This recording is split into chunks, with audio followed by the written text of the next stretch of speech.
Jingle bells, bells of NBC.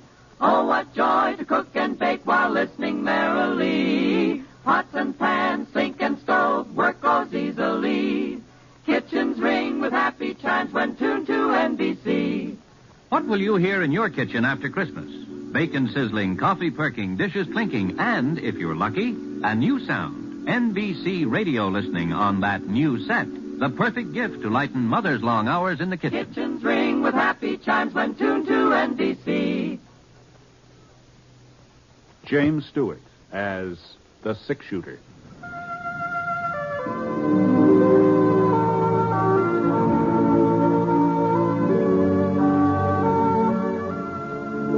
The man in the saddle is angular and long-legged. His skin is sun-dyed brown. The gun in his holster is gray steel and rainbow mother-of-pearl, its handle unmarked. People call them both the six-shooter.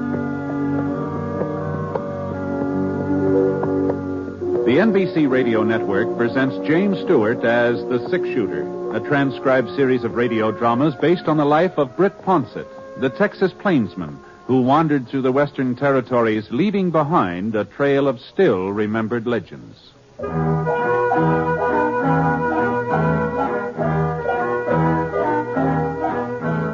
There was a nip in the air, not a freezing, biting, angry nip, but a sort of tingle that made the morning stars shimmer and swung them out of their orbits a little closer to the earth. Oh, it was a winter nip, all right, but not a hard winter. Not a winter when the cattle would come down from the high places, poking their noses into the ice-encrusted ground. It was a mild winter nip.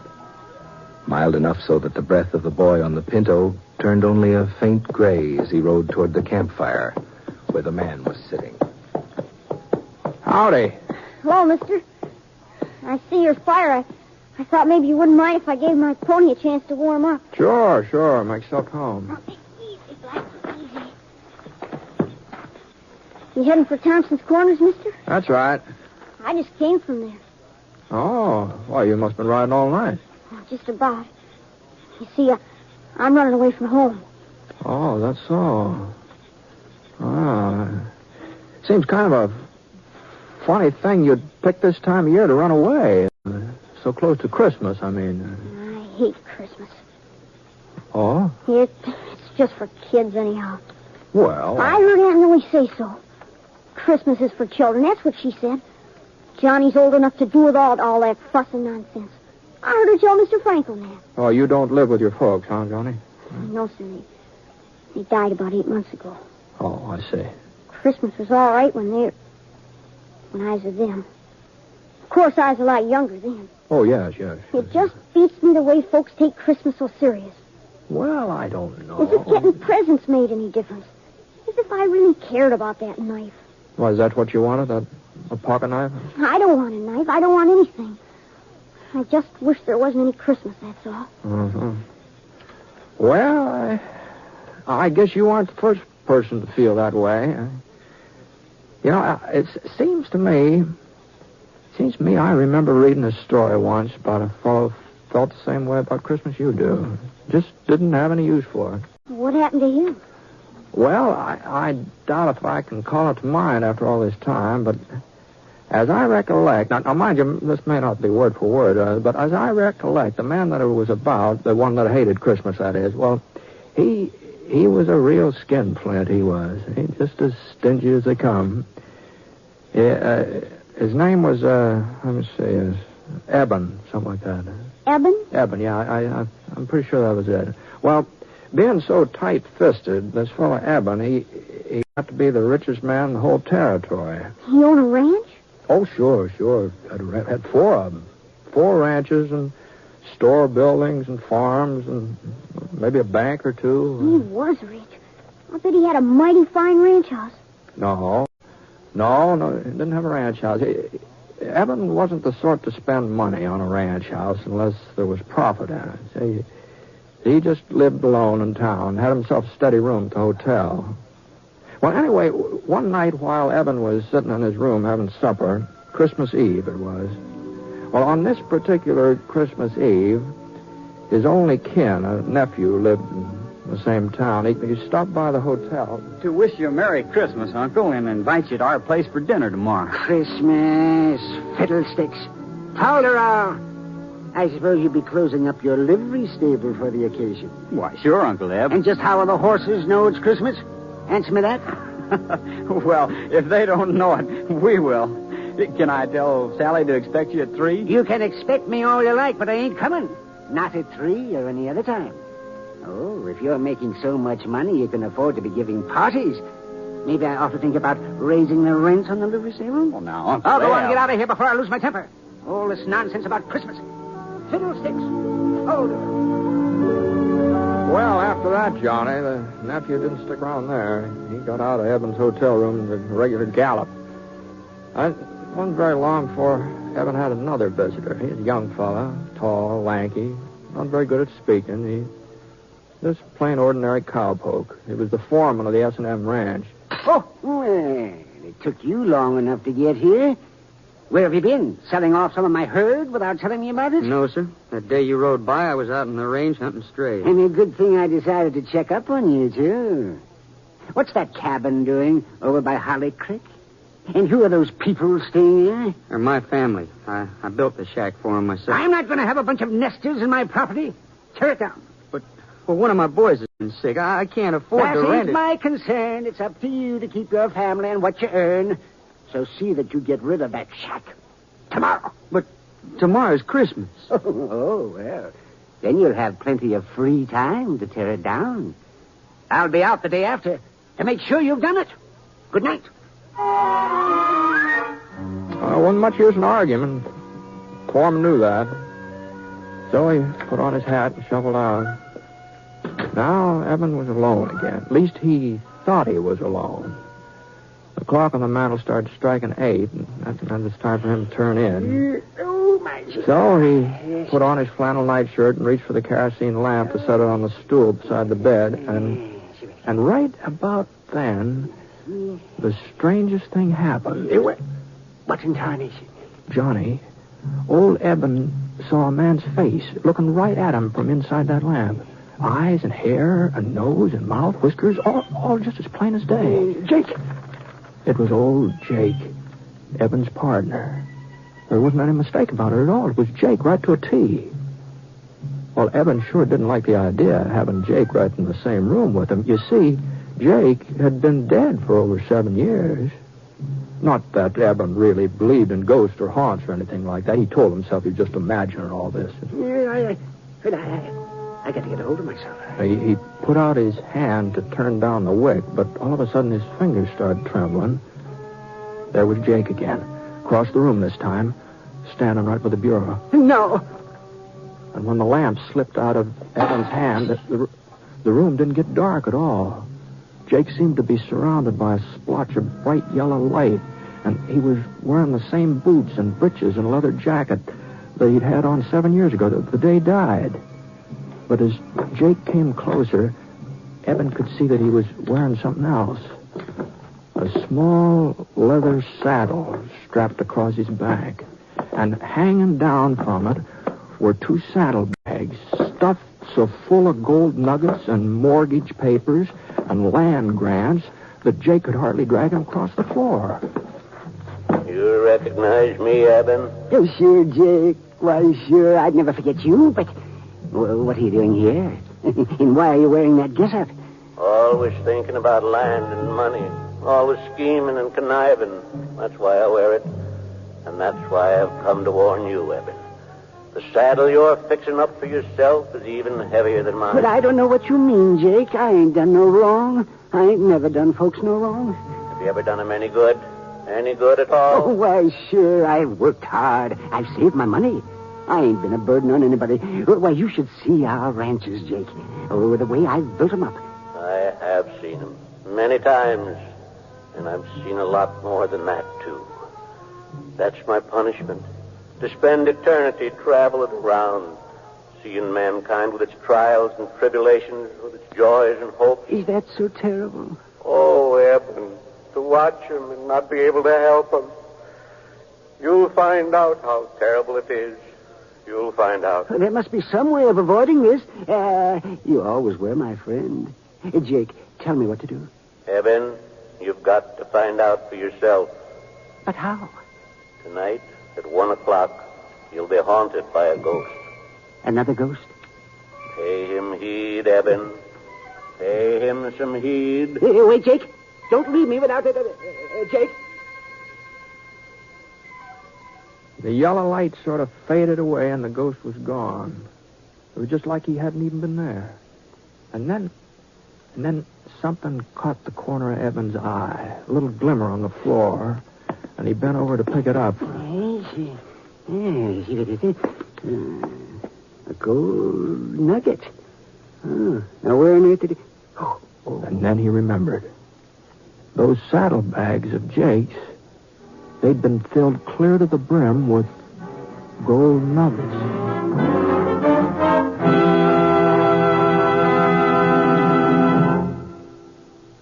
We're interrupting our story for only a moment, and only to tell you, our unseen audience, that you have helped more than you may realize to make this a very Merry Christmas for all of us on this program. Your being with us each week, your many kind letters, have told us that all the work that goes into bringing you the six-shooter has not been in vain, and we're grateful. So, friends, from all of us, Jimmy Stewart and the cast, our writer, our director, engineers, and sound technicians, our best wishes for a happy holiday season. Oh, yes, and before I forget it, beginning December 31st, the six-shooter will be on the air on Thursdays instead of Sundays. That's beginning Thursday the 31st. The time of broadcast will be listed in your local newspaper. Thank you. Now, Act 2 of The Six-Shooter, starring James Stewart as Britt Ponset.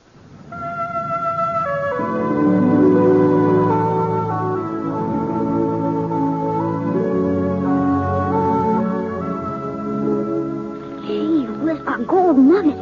Then Jake's ghost really had been there, huh, mister? Yeah, there just wasn't any doubt about it, Johnny. Oh, what happened then? Did the other spook turn up? The one Jake said was coming to see Evan? Oh, sure, Johnny, sure, yeah. He was right on time, too. Evan was lying in bed, wide awake, of course. He hadn't been able to do much sleep, and he's too scared. It was kind of peculiar. Evan was half scared the ghost would come and half scared he wouldn't, you see. But before the sound of the clock had died away, there he was. He's sitting in Evan's rocking chair like he'd been there all night long. And this ghost was a young fella, maybe 18, 19, all duded up the way young bucks like to dress, fancy chaps and checkered shirt and a red bandana tied around his neck. Howdy, Eben. Reckon you've been expecting me. Yeah, well, I guess so. You ready to take a little trip? Where to? Back. Way back through the years. Oh, but how can I go with you? It's real easy. You see, I'm the ghost of Christmas past. You're past, Eben. Let's shove on. Well, the next thing Evan knew, he and that ghost were standing out on a snow-covered prairie. There was a circle of covered wagons in front of them, and the people from the wagons were gathered together and listening to a tall, white-bearded man. Behold, I bring you good He was reading the Bible. Great joy, which will be to all people. For unto you is born this day in the city of David a Savior, which is Christ the Lord. And this shall be a sign unto you. You shall find the baby. The ghost turned and pointed to a boy sitting away from the others on the tailboard of one of the wagons. Small boy, about 10 years old, with hollow cheeks and his eyes all red from crying. Oh, no. It was Eben himself. On a Christmas day, a long, long time ago. Not a very happy Christmas either. It was only a week since the oxen had stampeded and his ma had been killed when she fell from the wagon. His paw had died with an Apache arrow in his chest. No, I don't want to look at him anymore. Can't you show me another Christmas? Well, it was no sooner said than done. Now Eben and the ghost were in a bunkhouse. And Evan saw himself again. He's 10 years older than the boy on the prairie, but he was lying on a blanket staring up at the ceiling. And then his pal Jake came running in, all out of breath. Come on, Eb. Get a clean shirt on. We got us an invite to a party. Huh? Yeah, the boss is throwing a big shindig. He says he'll fire us if we don't show up. Evan couldn't help remembering that party. Oh, the roast beef and the baked ham and square dancing and the pretty girls in their calico. He couldn't help saying out loud to the ghost. Oh, dear. How I wish I... What was that, Eben? Nothing, Mr. Spirit. Nothing. I was just remembering how I treated my foreman today. That's all. After that, the ghost took Eben to 3 or 4 more of his old Christmases. And none of them were very happy. Especially that Christmas when the young schoolmarm, sitting on the horsehair sofa, had unwrapped the tiny box Eben gave her and then handed it back to him. It's a lovely ring, Eben. But I can't wear it. Well, you're not courting somebody else. No, Eben. But you are. You're courting something else. Bill. Land and money, cattle, profits. They mean more to you than I ever would. I'm sorry. Mr. Ghost, no more of the past. Please, I've seen enough. A man wants to forget. Sure, Eben. Whatever you say. And before Eben could blink his eyes, he was right back in the hotel room. But once he got there, he blinked real hard because all of a sudden the ghost was becoming a different person. He was getting fatter, and his stomach popped out 2 or 3 inches, and a few wrinkles creased his cheeks, and finally his chaps turned into a shiny blue serge suit with a heavy gold chain dangling across the vest. Hey, well, what's happened to you? Why are you so different now? You seem to be getting tired of the past, so I thought we might take a gander at the present, if you've got no objection. Well, the hotel room just melted away, and Eben was looking at that cabin his foreman had built on Holly Creek. Well, that cabin sure was crowded. Oh, there must have been 5 or 6 children, all helping their mother get the Christmas dinner, all laughing and talking, as busy as summer colds.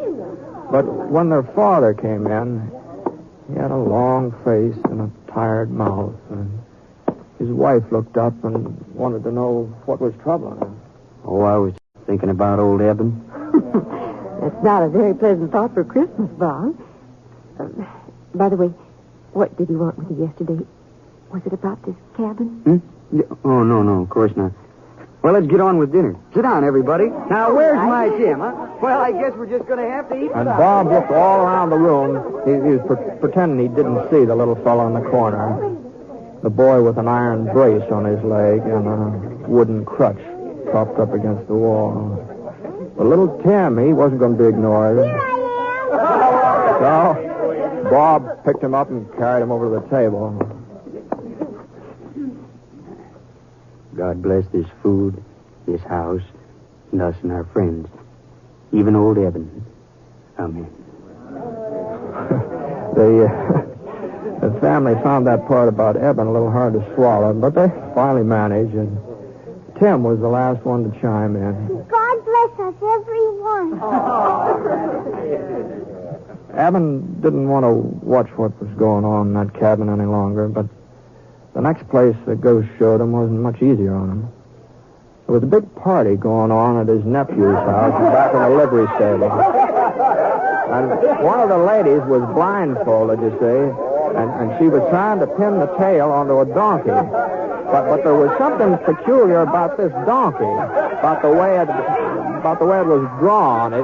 It looked more like a person than an animal. Well, Eben recognized who it was supposed to be right off. You see, folks, I invited Uncle Eb to be with us, but he turned me down flat. So I figured we'd have him here in spirit, if not in the flesh.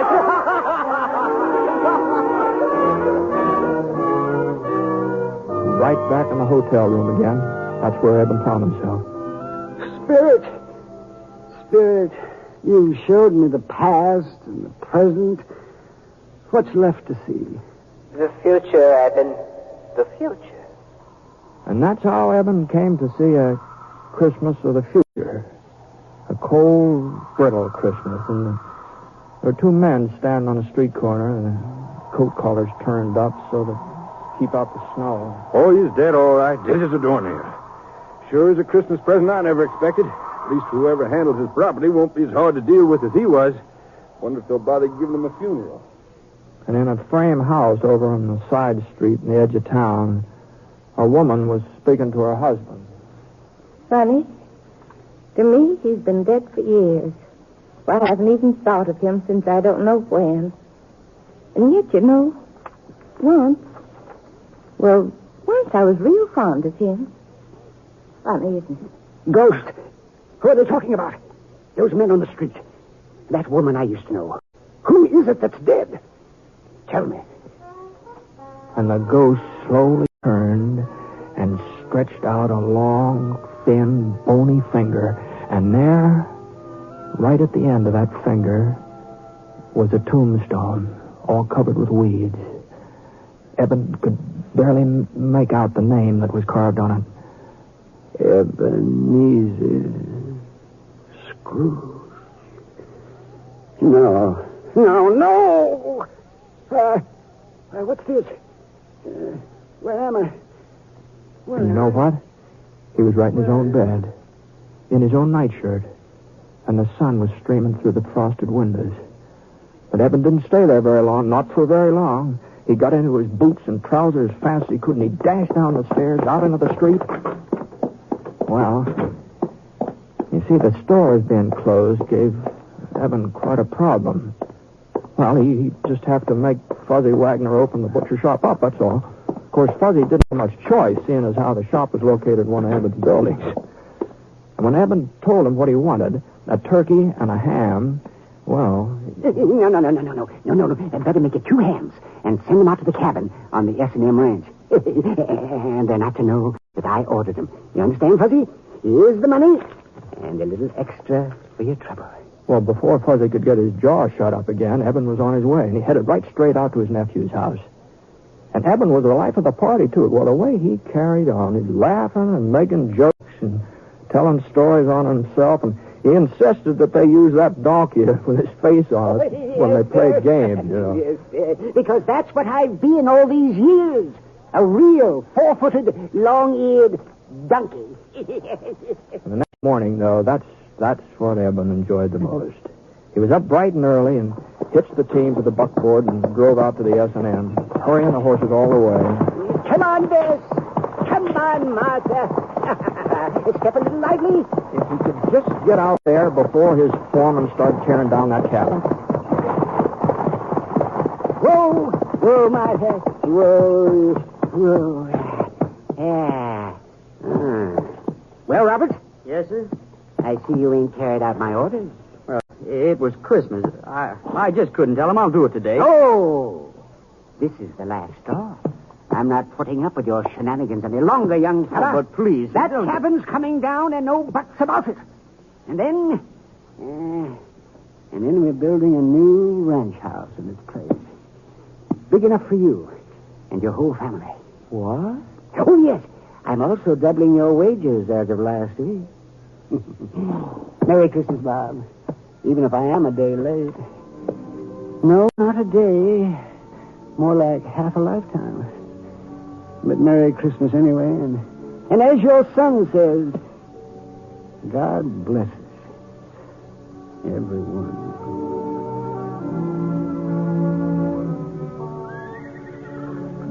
Well, that's the way things worked out, Johnny, more or less. Well, that's a fine story, mister. Real fine. I reckon I know why you told it to me. How's that? So I'd understand about Christmas and how important it is to do for other people instead of just thinking about yourself. Well, no. I didn't have that in mind especially. The story just happened to come into my head, that's all. Well, maybe if I had to give Aunt Millie something, a present maybe. Shucks, what could I give her? I don't have no money. Well, of course, there are lots of things don't cost a penny, not a single red cent, you know. Well, now, let's see. Take that little spruce over there. It'd be real easy to cut that down and with a little fixing and maybe a few doodads from around the house. I'll bet you could make a Jim Dandy Christmas tree out of that. I suppose so, but what good's a tree without something to put under it? Oh, yeah, I see what you mean. Johnny, You don't happen to know Jim Bender, do you? In Thompson's Corner and his 3 daughters? He's only got 2, mister. Sarah and Emily. Oh, that's so. That's so. I was spending Christmas with them. It looks like I'm carrying an extra present. It's a real pretty little red bonnet with feathers on it. I couldn't take it, mister. Oh, no. I wasn't thinking of giving it to you, Johnny. But I was sort of hoping that you'd show me the trail from here on in. Of course, it would mean you're turning around going back home, but if I was to cause you changing your plans, I'd feel obligated to pay you back some way, you know. Well, It would be only fair. Trouble is, I haven't got much money, so if you wouldn't mind accepting the bonnet instead, you'd be doing me a real favor, Johnny.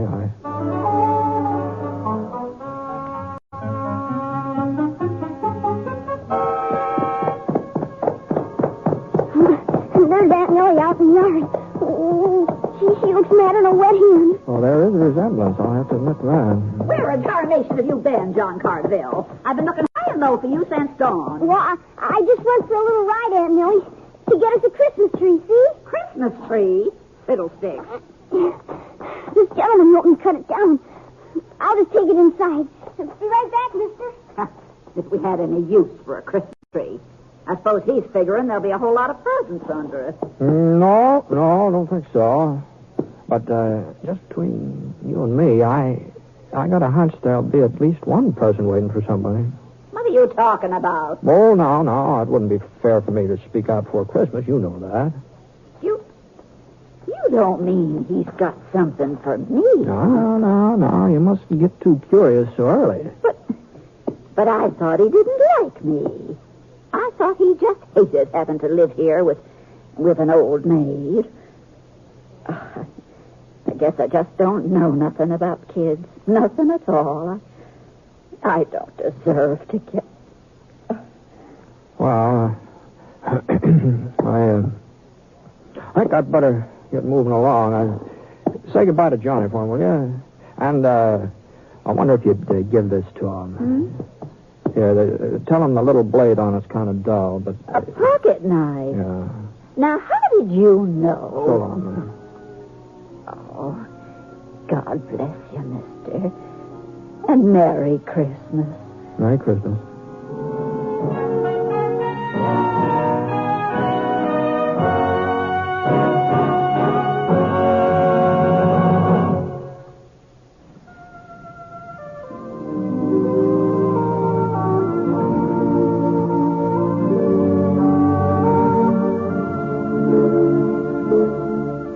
Please remember now, beginning December 31st, the six-shooter will be on Thursdays instead of Sundays.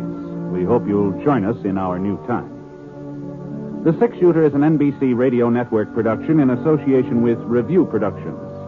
The transcribed story was written by Frank Burt in collaboration with Charles Dickens. Mr. Stewart may soon be seen in the Universal International picture The Glenn Miller Story. Howard McNear played Scrooge, and special music was by Basil Adlam. The entire production is under the direction of Jack Johnstone. All characters and incidents are fictitious, and any resemblance to actual characters or incidents is purely coincidental. And now, until Thursday the 31st, this is Hal Gibney speaking. Merry Christmas.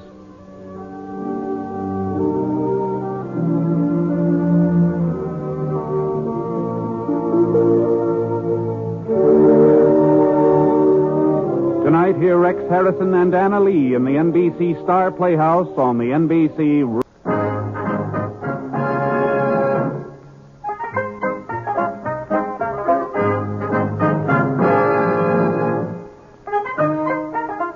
In a moment, you'll hear James Stewart as the Six-Shooter, just one of the many fine programs brought to you Sundays on NBC.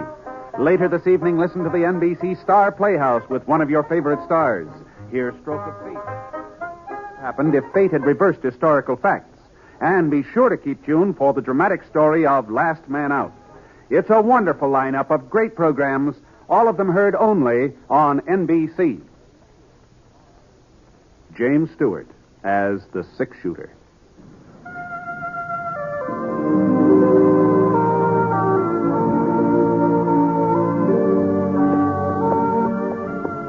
The man in the saddle is angular and long-legged. His skin is sun-dyed brown. The gun in his holster is gray steel and rainbow mother of pearl. Its handle unmarked. People call them both the six-shooter.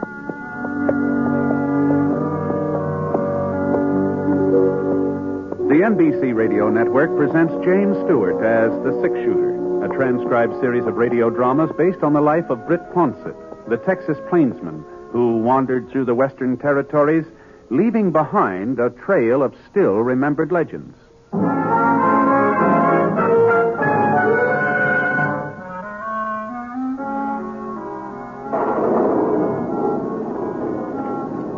rain sure was coming down that afternoon in Petersville. It had started all of a sudden, too, just after I left Scar at the livery stable and headed up the main street toward Doc Early's office. Real cloudburst. The wind was from the north and strong enough so that the water was beating against the building slantwise. And the way the wheel ruts in the street were turning into puddles. The rain barrels were sloshing over the sides. Well, it was like the whole town had been pushed under a leaky sieve. The closest cover I could spot was the front porch of the Jackson Hotel.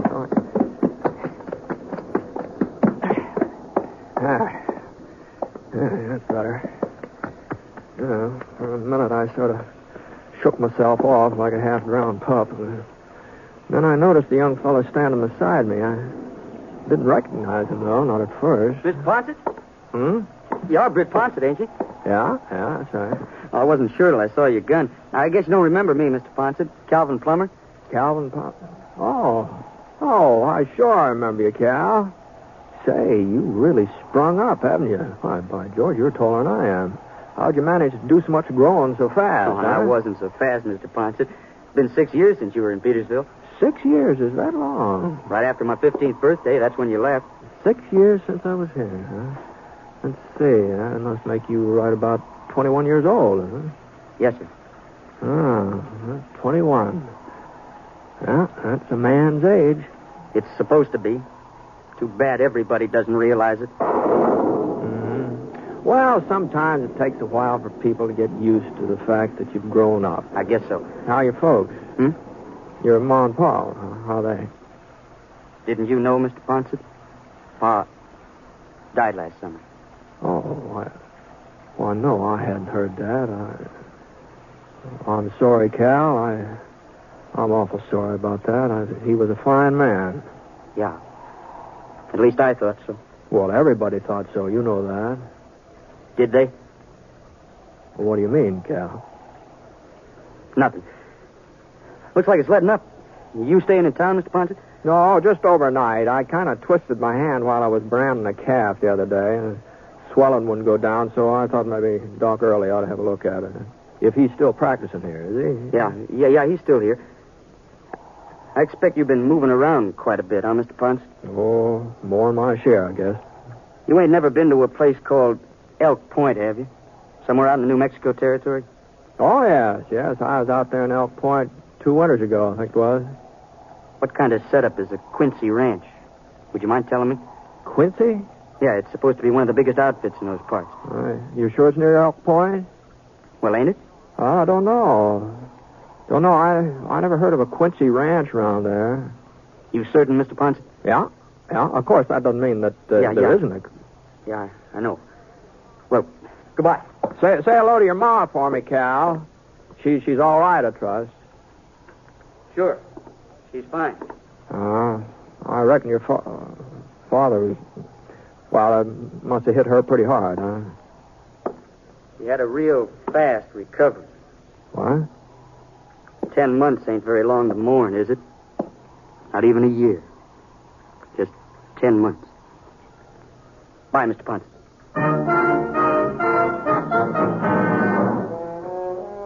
Well, Cal Plummer had done a lot more than just grow up since the last time I saw him. Strange way he was carrying on. I sure couldn't figure out what caused it. And I talk about his mother, like Cora and Ned Plummer, were just about as well suited as any two people I ever met up with. Well, you couldn't even think about one without thinking of the other. They must have been married on close to 35 years. Cal, he was their third child. He was the only one that lived. Gee, Ned sure thought the world of him. Petersville wouldn't be the same without Ned. The rain had stopped now. It even started to warm up a little. And the mud puddles out in the street were giving off little whiffs of steam. So I went over to Doc Early's office. It was just around the corner from the hotel.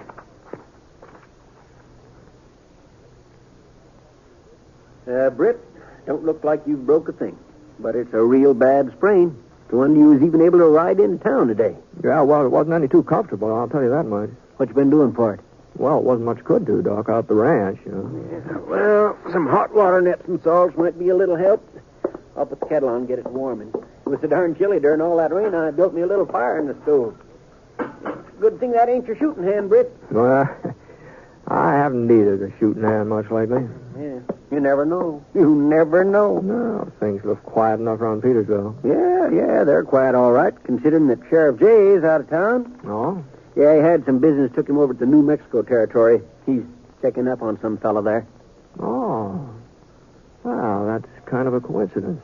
What do you mean? Well, I just ran into Cal Plummer on the way up to see you, and he was asking me about New Mexico. That wasn't no coincidence, Britt. What? You see, the reason the sheriff went to Roswell, well, of course, officially he's picking up a prisoner, but the reason he went himself instead of sending somebody else is so he can do a little inquiring about Cal's new pa. New pa? Well, sure. Cora's married again. Didn't Cal tell you? No, he didn't. Well, I guess maybe he was just too ashamed to mention it. Why, that doesn't seem possible. Cora Plummer remarried. No, we was all mighty surprised. Nobody ever figured she'd look at another man, much less take a new husband, especially so soon after. Well, it was less than a year. Oliver Quincy, that's the fellow's name. Quincy, huh? Well, when did it happen, Doc? Let's see, about a month ago. Maybe 5 weeks. 5 weeks and 3 days. And it's as plain as day he married her because she's got a little money. Ned left her a pretty well fixed ranch and all in cattle. Mm-hmm. Well, what about Cal? Oh, he came in some money, too. Enough for a good start in life. And Cal's a hard worker. He'll get along. I feel kind of sorry for him, though. You know, he just worshipped his pa. And Cora getting hitched again, well, it was sort of like a slap in the face to him. Yeah? Sounds like that water's boiling. Yeah, that ought to be hot enough for you. Now, what kind of a man is this Oliver Quincy? Is that his name, Oliver? Yeah, that's his name, all right. Oh, you know the type, Britt. Big fella, white hair, mustache, always smiling. Now, where'd that put the salt? Oh, here we are. A real four-flusher. That's what he is. You can spot him a mile off. Dresses like a dude, uses a lot of fancy words. Move that stuff. Now, just let me... There. Now, just stick your hand in here. Right here. All the way, Britt, all the way. Heat's good for spring. Holy smokes, that's hotter than a furnace, Doc. Well, that's what draws out poison. You'll get used to it in a minute or so. It draws out the what? He claims to have a big ranch somewhere near Elk Point. Cora says he's worth more than she is. Well, maybe he's got her convinced, but he ain't fooling nobody else. Gee, that's hot. It could be the truth. If he's so well off, why are they living on Cora's property? Just answer me that, then. Yeah, I see what you mean. Guess that water's cooling off. Maybe I ought to pour in some fresh. No. That water's fine, Doc. That's just fine. It doesn't need to be a bit hotter. And the hand's feeling better already. Yeah, well, you leave it in a little while longer anyhow. Oh, it's feeling better. I reckon even Cora will get her eyes opened up when Sheriff Jay comes back from New Mexico. He'll have the truth about Oliver Quincy. Of course, it's going to hurt her some. A woman don't like the idea of finding out she's made a fool of herself. But it'll be better for her to find it out now than later. Well, I just don't see how this concerns the sheriff, Doc. Man who tells a widow woman a batch of lies and finagles around so he can get control of her property, that concerns the sheriff, don't it? Fella who'd do that, he might do a lot worse, Britt. He might do a whole lot worse. You just mark my word. All right, let's have a look at that hand of yours. Oh, sure, yeah. What? Oh, now, don't let the redness worry you. You ain't scalded. Swelling has gone dynamite. Well, I'll just wrap it up real tight, and in a day or so it'll be good as new. Swear I don't know how I'd get along without Epsom salt. Seems like they're a remedy for almost everything. Put old Lady Murdoch on 'em last year when her liver was acting up. 4 or 5 doses, and she ain't had a bit of trouble since. Why, she was even at the barn dance last Saturday carrying on like she didn't have no liver at all. Now, if you'll just hold out your hand, Britt.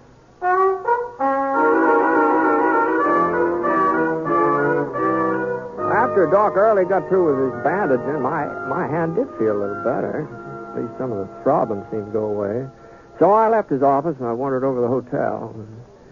By the time I got there, they were serving supper in the dining room. Not family style either. They had a real fancy layout. Separate tables with flowers on them. Two waitresses wearing little checkered aprons sort of matched the tablecloths. Of course, when a place is all fixed up like that, they always make it up on you. Well, you can figure on paying a little extra for your food when they have a place. Now, for instance, the steak I ordered, it was going to cost 35 cents. That's what it said on the menu, 35 cents. Here you are, mister. Oh, thanks. Looks like you're going to have trouble cutting it. What's wrong with your hand? It's nothing serious. It's just a sprain. I guess maybe I should have ordered something I could spoon through. Want me to slice up the meat for you? No, I'll manage. I just get this thumb out of here. Yeah. I'll be all right. Well, if you want anything, just holler. Oh, thanks. Thanks, miss. I don't know why they give me the toughest steak in the whole kitchen. For 35 cents, you think you should have been... Howdy, Britt. Oh, Doc. Were you eating here, too, tonight? No, Britt, I was looking for you. For me? Huh. Cal Plummer just come riding into town, says his ma's been shot. Been shot? Cora? That's what Cal says. He don't think it's too serious, but I'm going out the ranch now and see what I can do for her. Oh, of course, sure. Cal told me to bring you along. Me?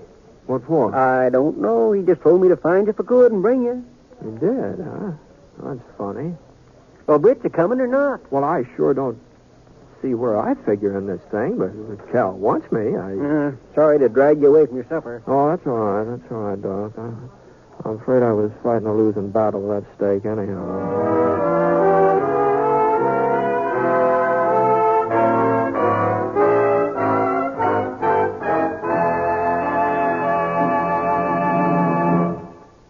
We'll return to James Stewart as the six-shooter in just a moment.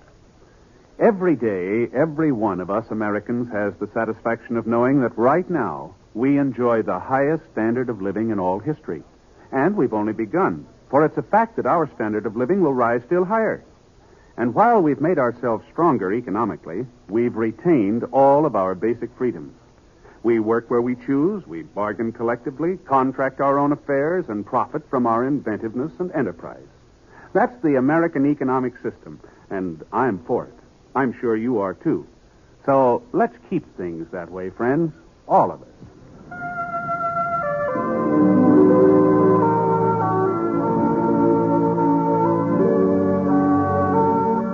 Now, Act 2 of The Six-Shooter, starring James Stewart as Britt Ponset.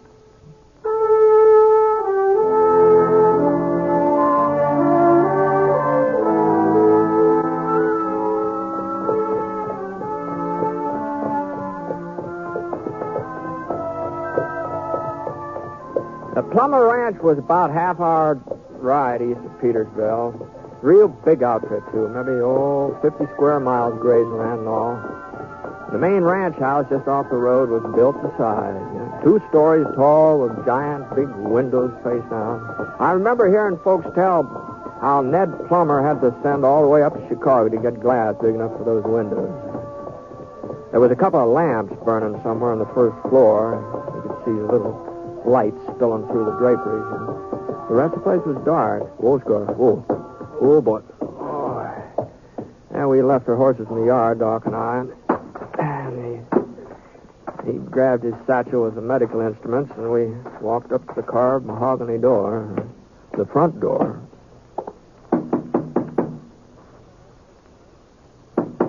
Just a minute. Yes? Oh, Doc Early. Evening. Just what can I do for you, Doctor? Well, Cal said that Miss Plummer, that Miss Quincy, your wife, that she was hurt somehow. Oh, I see. Well, it's nothing serious, just a scratch. My gun went off accidentally. A bullet grazed her shoulder. But Cora's perfectly all right now. Matter of fact, I think she's already gone to bed. Is it, Oliver? Sounds to me like she's still up. Well, I guess I was mistaken. Yeah. Oliver? It's a doctor, dear, and, My name's Ponset. Britt Ponset. Britt Ponset? That's right, Mr. Quincy. Well, I suppose you might as well come in, Doctor. Mr. Ponset? Hiya. This way. I told him it was only a scratch, dear. But as long as Dr. Early rode way out here, I suppose he might as well have a look at you, just to be on safe side. Hello, Cora. Britt. Why, what are you doing in Petersville?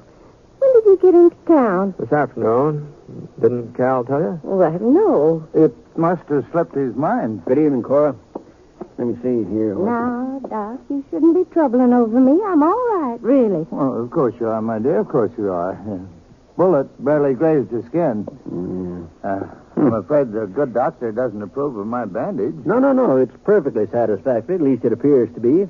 I'd like to take it off, though, make certain there's no danger of infection. You mind stepping in the other room, Cora? Well, Go ahead, my dear. Go ahead. I'll see you before you leave, Britt. Oh, sure. I'll wait around till the doc finishes out.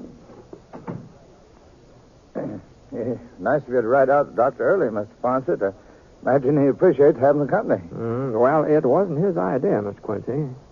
Oh? No, Cal asked him to bring me along. I'm afraid I don't understand. Mm-hmm.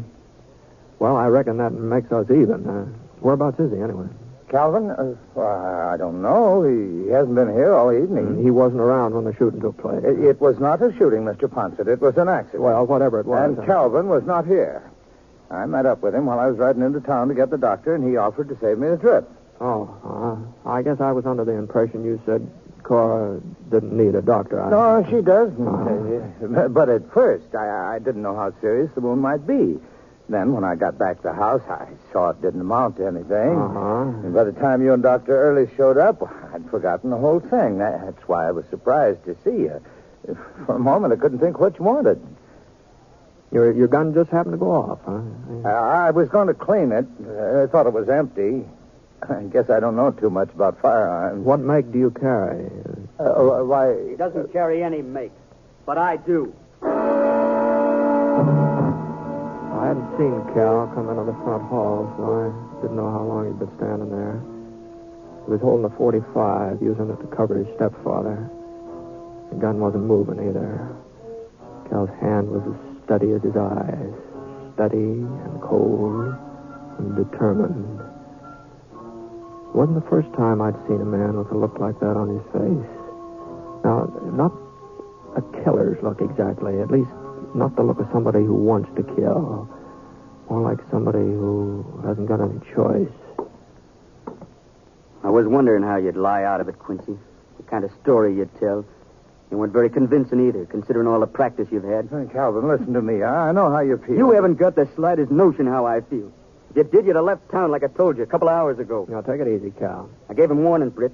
I gave him fair warning. I said I'd kill him if he didn't get out and stay out for good. I don't know what it is he's got against me, Mr. Ponset. I suppose I don't measure up to his father. Measure up to him? I ought to kill you for even comparing yourself. Well, are you going or not, Quincy? Because if you're not, this time Ma ain't here to get in the way. What? Was that what happened before? Is that how she got shot up? It was his fault. He's got her so mixed up she doesn't see anything straight. She thinks he's fond of her the way she is of him. When she saw the gun, she ran forward, yelling and screaming. The way she grabbed my hand, that's what made it go off. I never meant to fire. Least of all, I never meant to hit Ma. But your Ma's all right, Calvin. The bullet hardly touched her. I don't believe... Is that true, Mr. Ponset? That's right, Cal. Cora's fine. Doc Early's in there now, just making certain. All right, Quincy. Start moving before she comes back. Now, hold on. Hold on a minute there now. This isn't any way to settle things. He's your mother's husband. She's got a right to know what's going on. You think I want her to know what a liar he is? That he never cared for? You think I want to break her heart? Well, what are you talking about, Calvin? I never lied to Cora. Never in my life. And where's that big ranch you're supposed to own and all the money you're supposed to have? What? Tell Mr. Ponset about your holdings. He's been to Elk Point. And there ain't no Quincy Ranch. Oh, you're not making any sense, Calvin. I ain't going to stand around here arguing. Put that away, Cal. Not until he leaves. He gives me his word he won't be back. And if he don't keep his word... Cal? You don't figure in this, Mr. Ponset. You got me out here. It was my idea. Well, nobody's keeping. This bandage isn't on my gun hand, Cal. He's got you fooled into being on his side, too. I didn't say that. Look, ain't there nobody that sees him for what he really is? All he's trying to do is to get his hands on what my father left. Dad worked hard. All his life he worked hard, and when he was dying, he told me to look after Ma. Told me it was my job. Well, I'm going to do my job, Mr. Ponset, and nobody's... Calvin, you made enough trouble for one night. I'm sorry, Ma. Didn't want you to be here. Didn't want you to find out. Found out what? My son's turned into a lunatic? I'm only doing it for you, Ma. For me? Do you think you're helping me by carrying on like this? I've got my own life to live, Calvin. You've got to let me live it as I see best. Ma, he's no good. I was trying to get him to leave before Sheriff Jay comes back from Roswell, before the whole thing came out. Well, I guess it's too late now. I guess you'll have to know. Know what? He hasn't got a ranch. He ain't got any money. Oh. If you don't believe me, ask Britt Ponset. He only married you because of what Pa left you. No. All I said that I didn't know of any Quincy Ranch near El Point. That's all I said. I haven't been around there for a couple of years. Maybe by now. Well, there ain't no such ranch now either. Is there, Quincy? Well, no, of course not. There you see, Ma. Calvin, listen to me. He's admitting it, Ma. Why don't you face facts? Everybody else has been on to him. Everybody but you. It's all my fault. I should have told you in the first place. I know that Oliver isn't rich. I never thought he was. You never thought... Ma? Well, maybe Doc and I'd better get going, huh? No, I'd like you to stay, Britt. Calvin is right about one thing, though. I've been making a fool of myself. What's worse, I've been making a fool of Oliver, too. Now, Cora. You see, Calvin, I've known Oliver for a long time. Your father and I, well, we were all friends back in Kansas. All three of us. Of course, that was before I married your dad. You've known each other all these years? Once, Oliver asked me to marry him. But I chose your father. And I've never been sorry I made that choice. I guess you know that, Ollie. Well, sure, Cora. But after Ned died, well, it was like part of me had died, too. And I felt all hollow and useless, lonesome. Not a very romantic way of putting it. Lonesome, but that's how I felt. Like I couldn't go on by myself. Oh, you did your best, son, to keep me from thinking about your father and about myself. But it wasn't enough. And I kept remembering what your father said when he first took sick and he knew he wasn't going to get well. He said he'd take it as a compliment if I was to marry again, that it would mean our marriage had been a good one. But more than that, I think he knew I wasn't the kind to live alone. Oh. So I wrote to Oliver, asked him to come out to Petersville just for a visit. And then, well, us getting married was my idea. Your idea, Cora. Ollie was afraid of what folks would think. Me having this ranch and him not worth very much. He's afraid they'd get the idea he was marrying me because of my money. So I told everybody that he had a ranch of his own, even bigger than mine. Boy, Cora. Oh, I was just trying to make it easier on him, Britt, so he wouldn't be embarrassed, uncomfortable. Of course, Oliver didn't know what I was up to. You shouldn't have done it, Cora. I'm sorry, Ollie. But I'm not sorry I married you. Oh, my. You've got to understand, Calvin. It's true. I'm an old lady and a foolish one. And it's true I don't feel the same way toward Oliver that I felt toward your father. And you only feel that once in a lifetime. And some folks aren't even that lucky. But it's better for me not to be alone in the time that's left. I think it's better for Oliver, too. You should have told me, Ma. Yes. Yes, I see that now. But I wasn't sure how you'd take it. Too bad you were dragged into this, Britt. you and Doc, that I wanted you to hear it all before you left. Sure, Cora. You knew Ned. You were a good friend of his. He thought a lot of you. Oh, I sure hope so. Oh, what would he think? How would he feel about my marrying again? Oh, it's pretty hard to speak for somebody else, Cora. But Ned loved you. That was plain to everybody. So I guess he'd want you to be happy and content. That's what Ned would want. Thanks, Britt. Well, Doc, it's about time we're getting back to town, isn't it?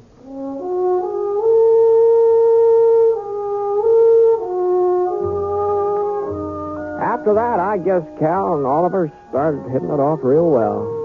Anyway, the last time I was through Petersville, folks were all talking about how much Oliver Quincy had done for the Plummer Ranch. Practically doubled the size of the herd, and now he was building a house down on the south pasture for Cal to live in when he got married. As for Sheriff Jay's story about Oliver not owning any property around Elk Point, well, the people just wouldn't believe that, that's all. The sheriff just hadn't done enough checking, that's all. A man like Oliver Quincy, why, he just had to be rich. It was written all over him.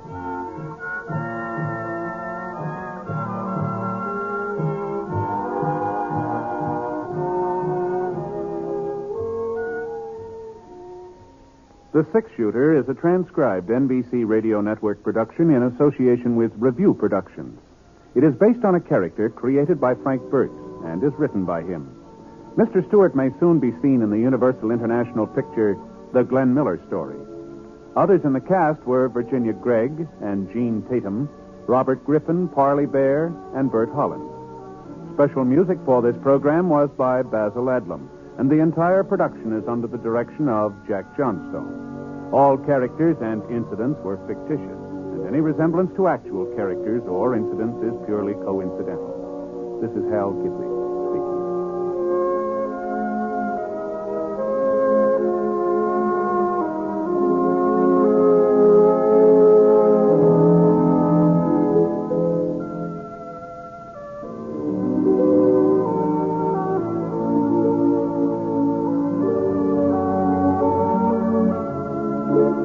Tonight, hear Margaret O'Brien in the NBC Star Playhouse on the NBC Radio.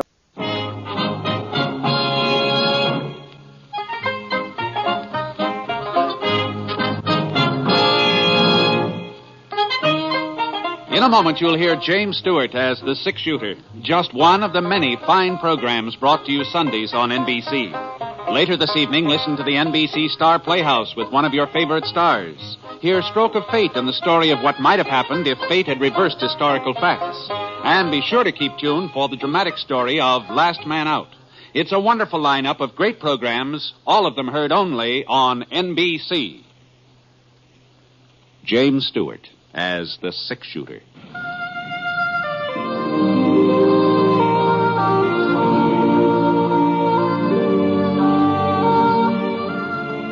The man in the saddle is angular and long-legged. His skin is sun-dyed brown. The gun in his holster is gray steel and rainbow mother of pearl. Its handle unmarked. People call them both the Six Shooter.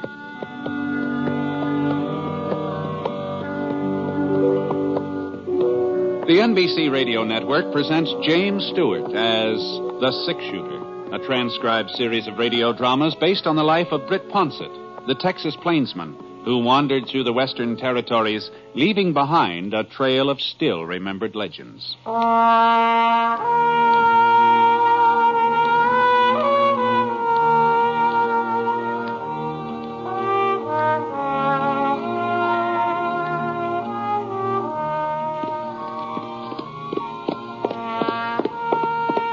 "50-Yard Canyon," that's what folks called it. Probably there was another name, more official, written down on a map in the territorial capital, but the people around Smoke Falls, they just called it 50-Yard Canyon. You see, it was only 50 yards wide, someplace even narrower, but it was close to 35 miles long. And riding through it was sort of like riding between two giant slabs of granite, all polished and smooth the way a gravestone's fixed up. Except that these slabs were close to half a mile high. Well, anyway, that's what we were coming into, Scar and me, following the trail east to Smoke Falls. We were just getting on toward daybreak, and the sky was kind of a oatmeal gray, heavy, wet, waiting for the sun to come up to stir some life into it. We rounded a sharp bend, and Scar flared his nostrils and slowed down to a walk. What's the matter, boy? Come on. Come on. The canyon got a little wider up ahead, and the sides angled up somewhat gentler than usual. I saw some clumps of trees and some mesquite, but it was still too dark to see anything real plain. I got off Scar as fast as I could dive out of the saddle. What the Sam Hill? Now, who in the thunder are you shooting at? I ain't particular, mister. Well, I am. I couldn't make him out. He was just a shadow partway up the canyon wall, maybe 30, 40 feet. His gunfire gave me a pretty good notion of where to aim. For a couple of minutes, everything was real quiet. Oh, I didn't stand to reason that I'd hit him with that shot. I hadn't. I inched my way across the floor of the canyon. Started up the side. The bullet nicked a rock right about a foot left of my face. He knew where I was, all right. But then I had a pretty good notion of his whereabouts, too. Well, a man's entitled to a lucky hit every once in a while, if he wasn't faking that yell. It seemed like there was only one way to find out. All right, drop it. Come on, drop it. Okay. The pistol slid out of his hand. His shirt sleeve was stained pink at the elbow. Twisted around and gave me a squint. Just then the sun swung up over the top of the canyon and spilled over the sides. Why, Art. Hey, Art Hamper. Who'd you think you were? Holy mackerel, Britt. Well, I'll be doggone. You're just about the last person in the world I ever expect to bump into out here. Yeah, well, you sure were expecting to bump into something. Yeah. What's the trouble, Art? Who are you gunning for? Somebody's gunning for me. Huh? Clyde's dead, Britt. Clyde? What? He was shot yesterday morning. Shot in the back. Well, you know who did it? I know who the sheriff says did it. Me. What, he thinks you killed your own brother? Stepbrother. Clyde and me weren't real kin. But we was as close as if we did have the same blood. Yeah. Well, speaking of blood, Art, that elbow of yours. A bullet only grazed me. I'll tie my bandana around it. No, you better let me give you a hand. Here, I'll tell you. Where'd the sheriff get the idea you had something to do with Clyde's being shot? Well, it's kind of a roundabout story. You see, Pa died a couple of months ago. Oh, I didn't know that. I'm sorry to hear that. Sure. Yeah, well, that ought to take care of your arm for the time being. Thanks. Well, in his will, Pa left things equal, half to me and half to Clyde. Uh-huh. Folks got the idea that him being my father and not Clyde's, well, they thought I was kind of put out by Clyde's getting the same as me. But you weren't. Oh, of course not, Britt. I didn't have no complaint. Clyde was as close to Pa as I ever was. He was entitled to just as much. Uh-huh. Well, how did Clyde happen to get shot, Art? That's what I don't know. I just don't. I'd give anything in the world if I did. Well, you said yesterday. Well, in the morning, about 7 o'clock, I was in the barn hitching up the buckboard. I heard somebody at the pump outside. I figured it was Clyde drawing a bucket of water, and then I heard the gun go off. I started for the door, but before I could get there, Clyde stumbled into the barn. He was holding on to his belly, and he fell forward into my arms. That's where he died, Britt. In my arms. He didn't say anything? Oh, he tried to talk, but the words just wouldn't come out. He tried to tell me who shot him, but just couldn't. I'll find out, though, Britt. Someday I'll find out and I'll get even. I'll take it easy, Art. Instead of blaming me, why ain't Sheriff Vale looking for the guilty man? Why ain't he going after the real killer?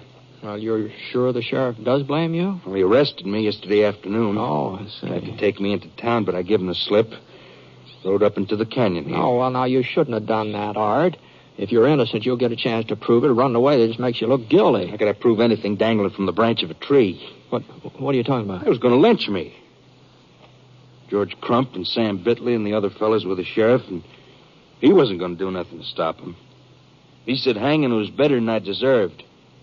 You don't know Sheriff Elbridge. No, you must be new to Smoke Falls. Well, you don't believe in wasting time with trials and juries. I wouldn't be the first man Vales let the boys take care of. I see. That's why I had to get away. Oh, I knew I couldn't run too far before they'd catch up with me out here in this canyon. Well, you are kind of boxed in. Yeah, but I figured a day or so when the fellas had cooled down, listen to reason. Maybe they'd even pick up the real killer's trail by then. Uh-huh. I thought you was one of Vale's posse when I heard your horse. That's the reason I fired. I wasn't aiming to kill anybody, understand, Britt? I was just hoping to scare you off. Uh-huh. Well, even so, it sort of seems like to me you stand a good chance of making things worse for yourself the way you've been acting. I'm not saying that a man has to sit tight and let himself get lynched, but it just... What do you think I ought to do, Britt? Well, I don't know. I'm riding into Smoke Falls. We could ride along together. If you give yourself up, that ought to be something in your favor. Well, yeah, I guess you're right. My horse is starting to go lame. I couldn't go much further anyhow, but tell you the truth, Britt, I'm scared. You scared? Well, they had a rope. George Crump was carrying it when the sheriff arrested me. And the way the fellas looked, their eyes half closed and their faces red, sort of like they had a fever. I ain't never been a coward, Britt, but I was scared. Well, like you said, they'd probably cool off by now. Well, if there was some way I could just be sure. Britt, maybe if you was to talk to him first. Talk to him? Well, before I give myself up. They must be following me. You're bound to run into them on your way into town. Well, I suppose so. Oh, they'd listen to you. They respect you, and they'd have to listen. Even Sheriff Vale must have heard about the six-shooter. You could tell him that I never had nothing against Clyde. You knew he was always friendly, even when we was kids. Sure. If you'd make the sheriff understand and the boys with him, well, then I'd feel better about going back into town. Britt, you ride on ahead. They can't be more than an hour or so away. Tell them I'll give myself up. Tell them to wait for me at Squirrel Rock. You know where that is, don't you? Yeah, I guess so. Well, tell them I'll meet them there at noon. I don't know, Art. You don't think I'd run out on you, Britt? You don't think I'd do a thing like that? No, but I... Well, all right, then. Squirrel Rock at noon. That'll give my pony time to rest up. Well, afterwards, after I'm all straightened out with the sheriff, we'll find out who killed Clyde. You'll help me find out, won't you? I'll help if I can, all right? Thanks, Britt. There's just one thing, though. Yeah. Now, suppose I don't meet up with the posse. Well, you couldn't very well miss them here in the canyon. No, maybe they've turned around. Maybe they've gone back. Well, in any case, I'll be at Squirrel Rock at noon.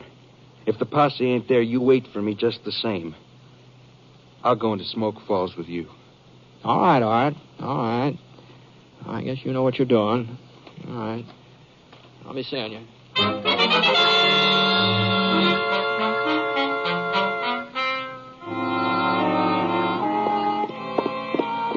It was about 10 o'clock in the morning when I passed Squirrel Rock. Not much later when I met up with the posse. It wasn't much of a posse, though, just 3 men.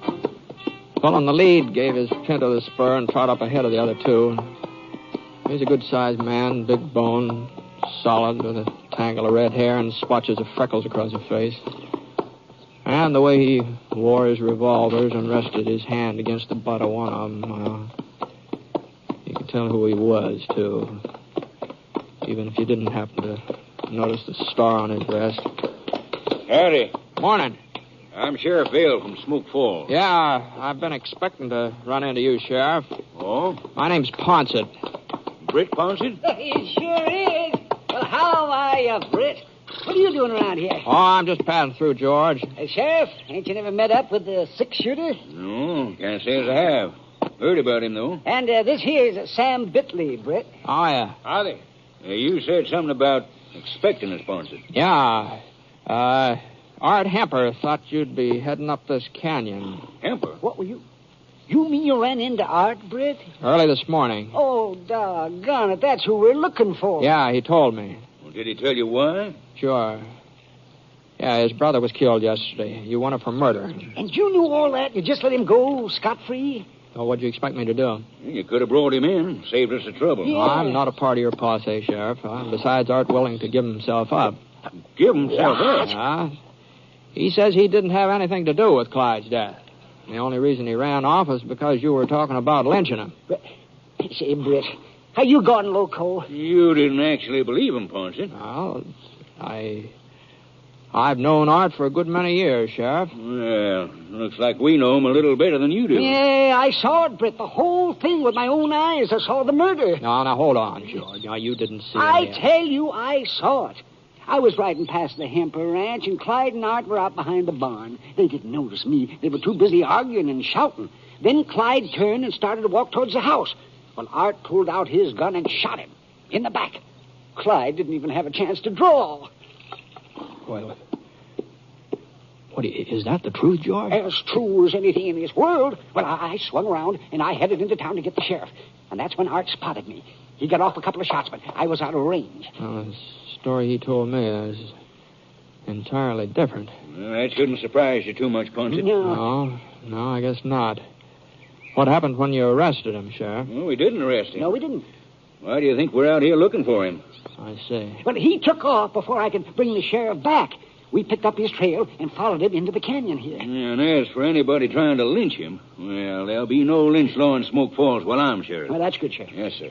And besides, ain't no need in his case. Any jury in the territory will convict him on the evidence. Why, of course. Yeah, well, it sure sounds that way, doesn't it? Well, doggone it, I just don't know what to say, Sheriff. Well, you weren't to blame for believing Art. You were a friend of his. Before he changed. You went around to see how mean he's got the last few months. Always picking on Clyde and making life miserable for him. As if it was Clyde's fault the old man left him everything. Everything? Well, sure. Ranch, cattle, the whole shebang. The whole shebang. Yes, sir. I guess Jake Hemper knew Art wasn't any good underneath. Guess that's why he picked Clyde to inherit, even though he wasn't a blood relative. Well, you gotta admit, there's one thing Art's good at. Huh? Lying. The way he fooled Britt Ponset, he must be a pretty convincing liar. Well, you'll have to give him that much. Won't you, Britt? Yeah, I'll give him that much.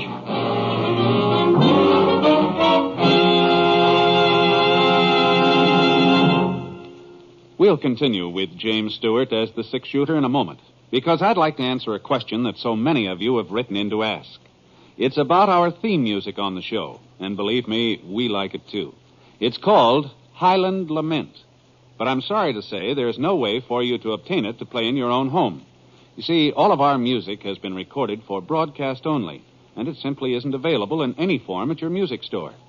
But thanks for writing anyway. Your good letters are tremendously appreciated by all of us. Incidentally, while Jimmy Stewart is kept pretty busy with the six-shooter and his motion picture work, one of his happiest activities is keeping up with his twin daughters, Judy and Kelly, at home. There's a nice picture story of the Stewarts and their twins in the current issue of McCall's Magazine.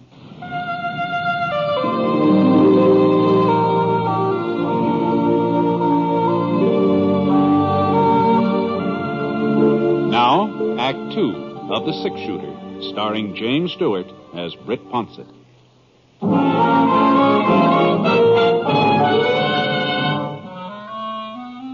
Well, there wasn't anything else I could do but just tell Sheriff Vale the whole cock and bull story just the way Art had given it to me. I felt like crawling in a prairie dog hole. Oh, not just because Art had made a fool of me. It was more than that. We'd been pretty good friends once, all three of us. Art, Clyde, and me.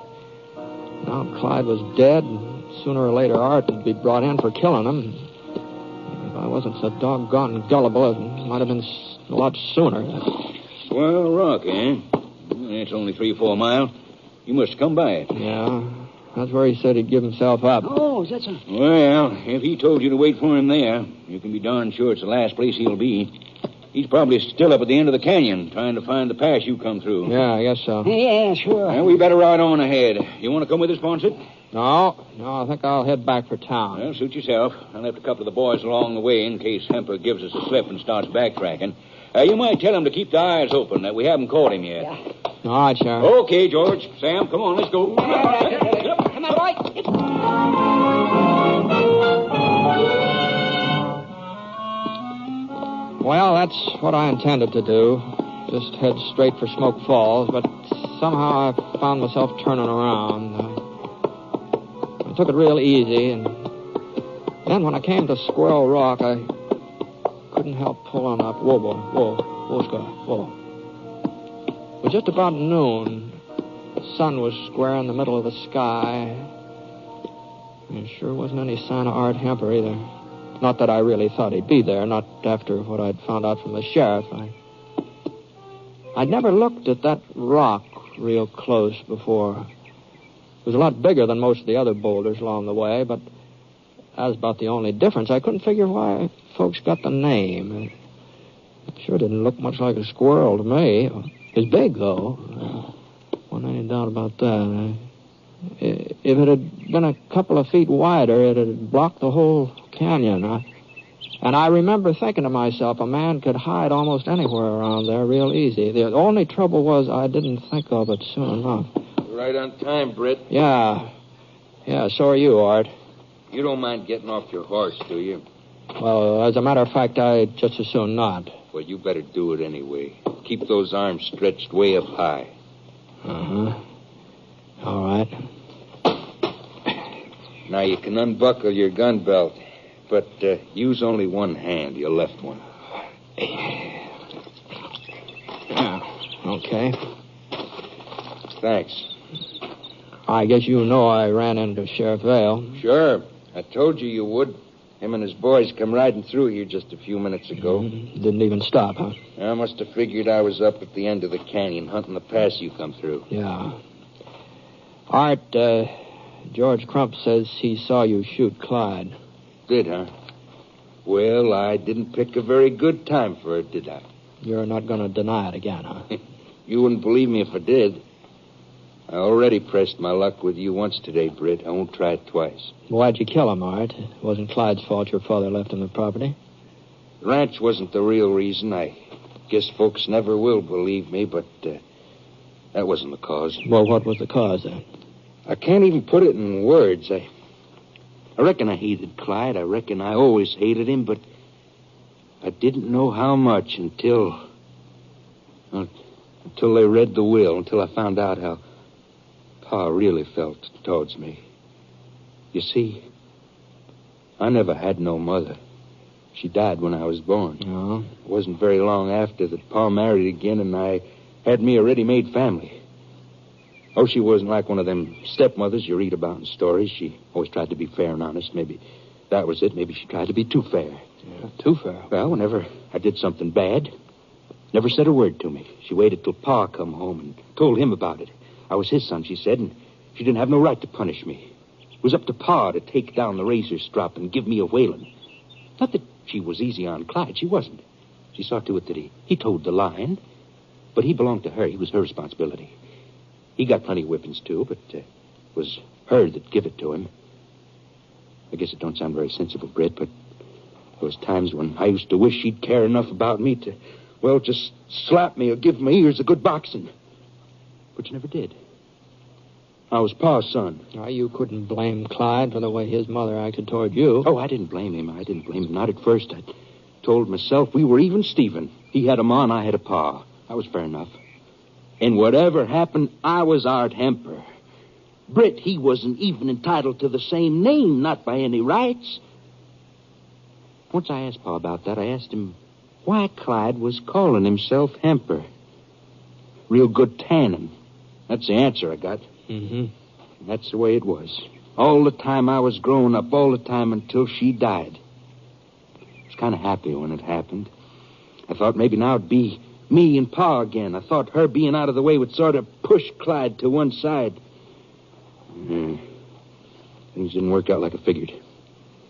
Clyde and Pa, they mourned together. They seemed to be closer than before. So I told myself all I had to do was wait. I was Pa's son. Everybody knows when a man dies, it's your son that inherits. All I had to do was to wait. And then it did die. And I found out I'd been living my whole life on lies. I'd convinced myself that when the chips were down, Clyde wouldn't matter anymore. Pa'd realize I was his son, his only son. And then the day the Redders will, I knew that I hadn't had a ma and I hadn't had a pa either. Clyde had them both all the time. So I had to kill him. Maybe if he was dead, things would be different. Art. Just stay where you are, Ponset. Now, listen, Art. Now, listen to me. I think I understand what you're trying to tell me. Some of it, anyhow. And maybe you weren't exactly responsible for what you did to Clyde, but you've got to give yourself up. Give myself up! For the first time in my life, I've got a reason for living. There's nobody standing in my way, not anymore. There's a posse standing in your way. They're past us now. They've gone up the canyon. I can ride out the Smoke Falls Gap without them even knowing it. Sheriff Vale's no fool, Art. He figured you might slip by him. That's why he left some men behind. Well, they won't stop us, Britt. Us? Sure. You're taking me in town. I'm your prisoner. Of course, this gun of yours won't be loaded, but nobody's going to know that. And nobody's going to know I'm holding my own gun just inside my shirt. That nick you give me on the elbow, it's going to come in real handy. All right, Britt. Here's a 6-shooter. Not that it'll be much use to you now.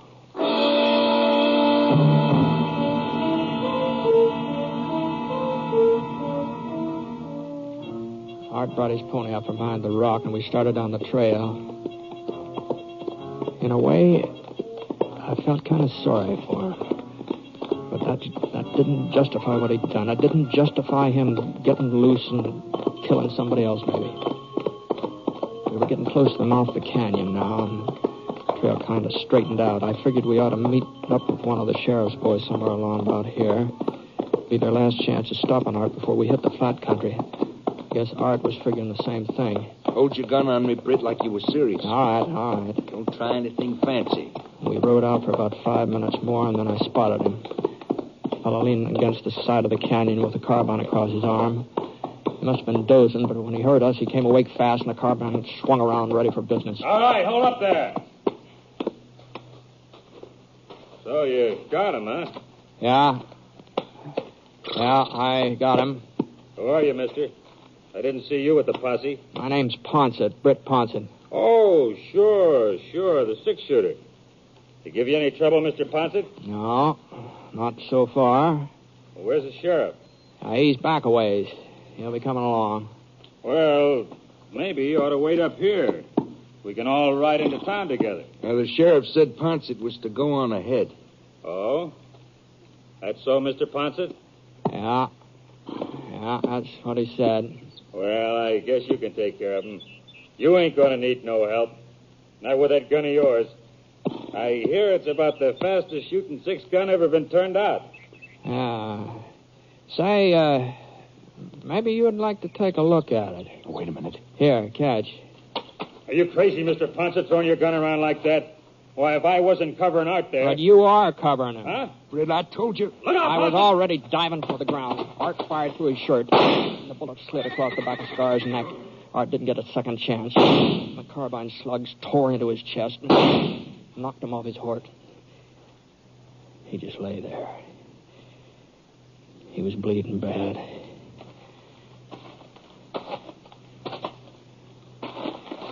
Britt. Yeah? There's something I got to tell you. All right, go ahead. Sorry I lied to you this morning. A man shouldn't lie. That's what my pa always said. And you were my best friend.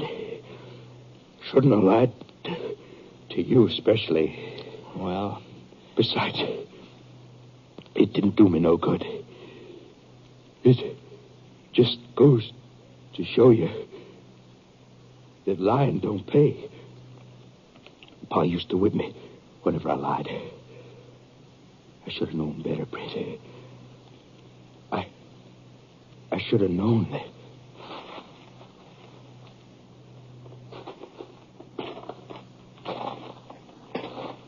Well, if that don't take the cake. What? Not more than a minute ago, he tried to shoot you down. But now all he said was he was sorry he lied to you. What happens to a man like that, Mr. Ponset? Oh, I don't know. I just don't know.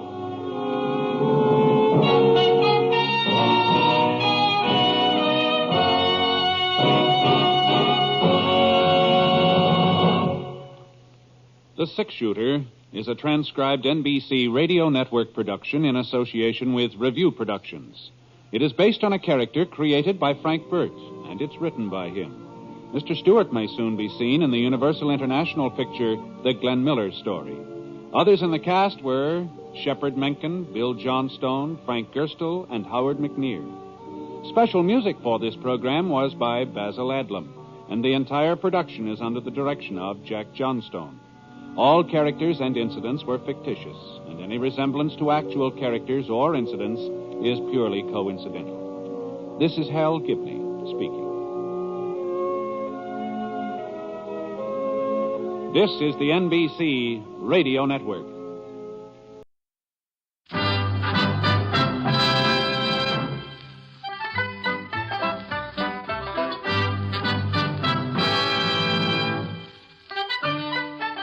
In a moment, you will hear James Stewart as the Six-Shooter, just one of the many fine programs brought to you Sundays on NBC. Later this evening, listen to the NBC Star Playhouse with one of your favorite stars. Here, Meet the Press, America's #1 news-making program, and be sure to keep tuned for the dramatic story of communism in America on Last Man Out. It's a wonderful lineup of great programs, all of them heard only on NBC. James Stewart as the Six-Shooter.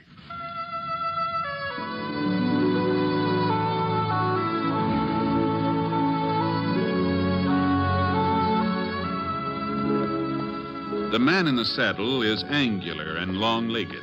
His skin is sun-dyed brown. The gun in his holster is gray steel and rainbow mother of pearl. Its handle unmarked. People call them both the Six-Shooter.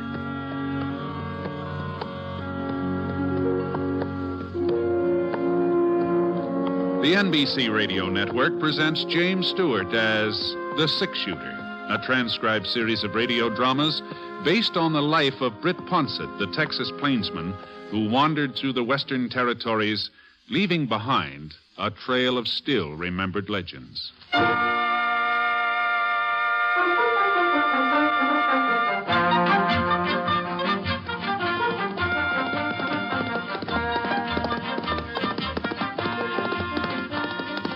It must have been about 4 o'clock in the afternoon when I rode out of the Saucer Mountains and hit the flat, and Scar stretched his legs and went into a high lope.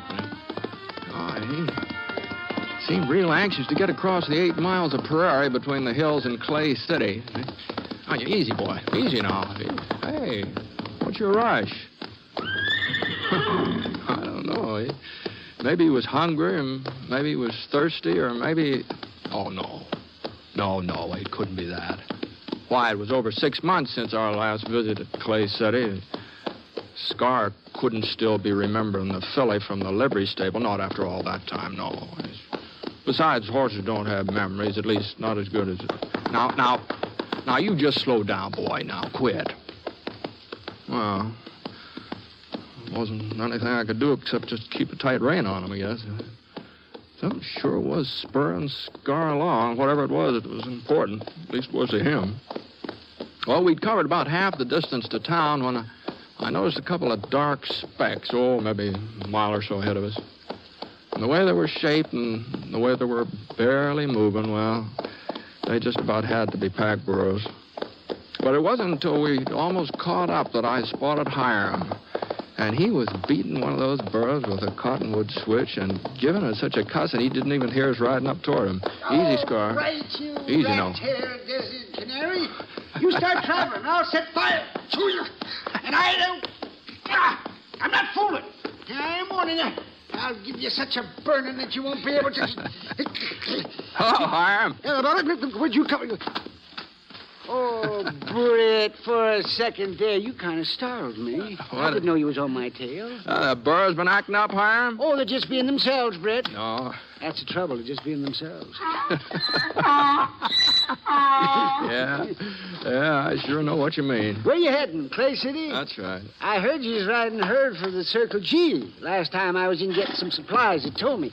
You going to town on business? No, the ranch gave me a day off, tomorrow being 4th of July. 4th of July? Well, I'll be cussed. 4th of July. I've been out in the hills so long I lost all track of time. I didn't even know what month it was. Not for certain. So you're going to do a little celebrating, huh? Well, I just thought Come to think of it, I got me something to celebrate, too. And it's more than just Independence Day, Britt. It's a darn sight more. Is that so? Oh, yes. If these critters don't stop balking, it'll be Christmas before we ever get to Clay City. All right, Pierre, come on, start moving. Come on. Yeah, that's it. Now, you two, Yvette, both of you, come on. Hey, what was that you called him, Hire? What's that? Well, it sounded like Pierre. Oh, sure. Yeah, that's your name, Pierre and Yvette. Oh, no. Well, what's the matter? They're perfectly respectable names. I seen a show once in Denver called the Paris Review. That was the title of it, from Paris, France. And there was a couple of dancers. Well, sir, if they didn't put on a jig. I'm telling you, Britt, it sure was something. The fella, he just picked up this girl and he threw her every which way. I thought she was going to land right in my lap. Oh, you did? Yes, that's the truth, every word. And this here girl dancing with him, she kept coming back for more, like she enjoyed being used for a lasso. Yes, Pierre and Yvette. That's what they was called. It was on a sign out in front of the Tabor Grand Opera House. Those names always kind of stuck with me. So when I bought these burrs, well... You know bears, they ain't very particular about what you call them. No. Now, you just keep moving, Pierre. Come on, keep moving. That's it. That's quite a load you're carrying there, Hiram. It sure is. Well, I guess I'll ride on. Maybe see you in town, huh? Hold up a minute, Britt. Ain't you going to ask me what's in them bags? Well, no, I just figured it wasn't any of my business. Well, I'm going to tell you anyhow. Yeah, if I don't tell somebody, I'll bust. Besides, I know I can trust you. Yeah, whoa, Pierre. Whoa, there. Britt, I've struck it. I've made a strike the like of which I never even dreamed of. Oh? Easy, Scar. That's it now. You see this here sack right here? Yeah. This one right here? If it don't assay out to over $1,000... $1,000? That ain't the half of it. There's plenty more where this come from. Well, that sure sounds good. It is good. Well, I just bet the vein I find delivers more gold in a year than they ever took out of California. Is that so? Well, you sure are entitled to a strike, Hiram. You've been prospecting for quite a spell. I sure have. 45 years, but 45 years, come winter. But I ain't got no regrets. Not now, I ain't. I told them in Clay City. I told them all there was gold in the Saucer Mountains. Oh, I could smell it. Just the way my birds sniff water. But they wouldn't listen, no. They said old Hiram was touched, that I'd never find nothing but yellow-colored rocks. Yeah. They'll start singing a different song now. Oh, you're sure it's gold you found? Oh, you think I don't know it when I see it? You mark my words. Old Hiram has turned up the real thing. Of course, you mustn't let the news out. Oh. Not until after I get my assay report and file my claim. Oh, sure. But... I just wish there was some other assay office around here. What's that? Well, that Enoch Wilson. He would know a gold nugget from a tea kettle. And what's more, I don't trust him. I don't trust him a bit. Well, now, Hiram, you know... Some of the samples I brought him in before looked mighty good to me, but not to Enoch. I don't think he even tested them. Well, just let him try to say that this batch is worth it. Yeah, just let him try to say that. I don't know what's the matter with Scar. He sure is restless. Well, then you go on ahead, Britt. Just go on ahead. Well, I guess I might as well. Easy, boy. Easy. I hope everything works out the way you expect, Hiram. Don't you worry yourself about that. Yeah, nice run into you. Mutual, Britt, mutual. All righty, Britt. Come on. You can't eat that cactus. Get your nose out of there. I'll give you a taste of something worse than that spidey.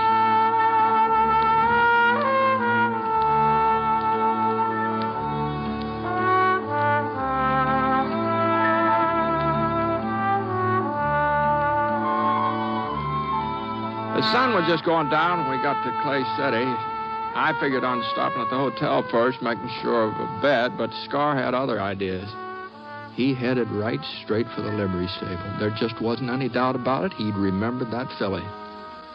Yes, sir.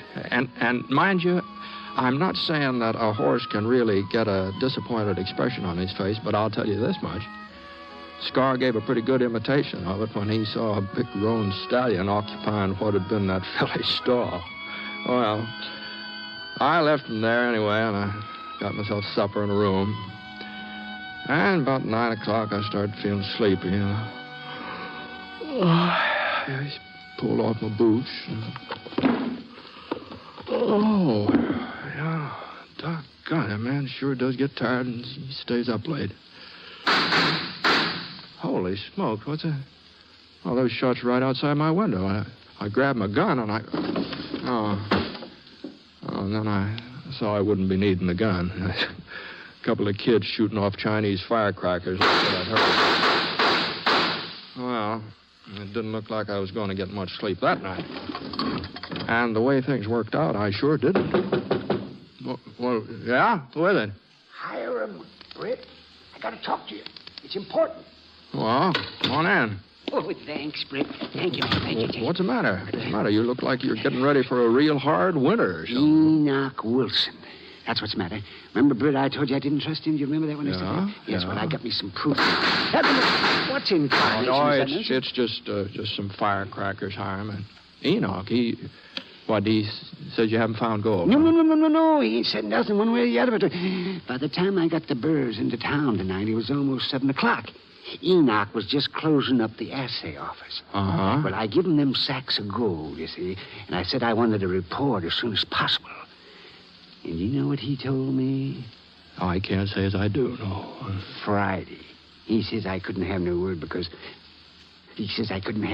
before late Friday. Why, Britt, that's 2 days off. Well, tomorrow being a holiday. Well, that's the excuse he tried to hand me, too. Oh, that lying skunk. No. You know, the 4th of July is a pretty important occasion. Well, that don't give him the right to tell me a whole pack of lies, does it? No. Well, no, of course it doesn't. No. Anyhow, I had to leave my gold with him. I didn't have no choice. So I got me a bowl of Irish beef stew over at the O'Brien's Cafe, and then I went back to see about the Burros.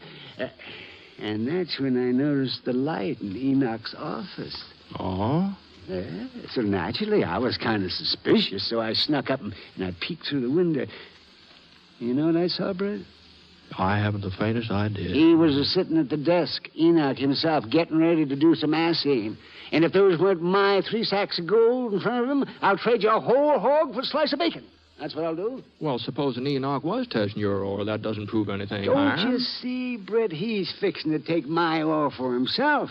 And once he makes up his mind how valuable it is, he'll do a little substituting. And I'll wind up with 3 bags of rocks when I come in to see him on Friday. Oh, now. Probably aims to find out where I got it, too. Oh, yes. File the claim himself. No, now that doesn't sound very likely. Then why did he say it'd be Friday before he'd know anything? Why did he tell me that if he was planning to work tonight? Well, if you're so upset about it, you should have just come right straight out and asked him. I'm going to ask you, Britt. That's just what I'm going to do. I'm going to ask him. But I want you there when I confront him. Me? Enoch's already lied to me once today, but if you're with me, if he sees you're my friend, maybe he'll think twice before he tries anything funny. Huh? Maybe I'll get a decent assay for a change. Well, I'm afraid I don't understand where I come in this Enoch thing. knows you, don't he? Knows that you're the 6-shooter? Well, we've met up a couple of times. Yes, well, come on then, but let's get over there while we can catch him red-handed. Wait a minute, now, hold on. Britt, you know how much this strike means to me. You ain't going to let anybody swindle me out of it. No. Well, then hurry up. We ain't got all night. All right. Just give me a chance to tuck in my shirt tail.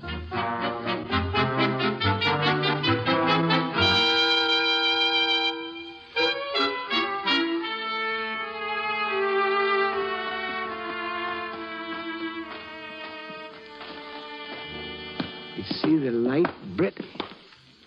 He's still here. Now, you just remember one thing, Hiram. This wasn't my idea. Sure. Remember I remember that. Who is it?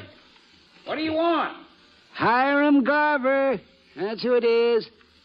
And Britt Ponset with me, too. So you better get this door open. Now, Hiram, you just remember. Howdy, Britt. What's the trouble? Well, There you are, over Britt. here with... There you are. There. You see right there? See? Them are my sacks. Of course they're your sacks, Hiram. You see, he ain't denied it either. Hiram, are you going loco or something? I'll do the asking, Enoch. You'll do the answering from now on. And you better not lie in front of Britt Ponset either. Huh? I thought you said you wasn't going to be able to assay this horror before Friday. What if I did? It appears like you changed your mind, don't it? Well, Britt wants to know the reason. Well, it was just that you were kind of anxious, that's all. And your stuff did look a little more promising than usual. What'd I tell you, Britt? Yeah, what'd I tell you? Yeah, he knew it was good. I said it looked promising, Hiram. Promising enough so you try to cheat me out of it, eh? Well, you're not getting away with it, Enoch.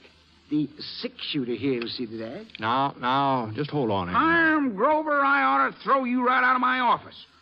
If I was trying to cheat you, would I have sent word for you to stop in tomorrow morning before the parade and get your assay report? You sent word?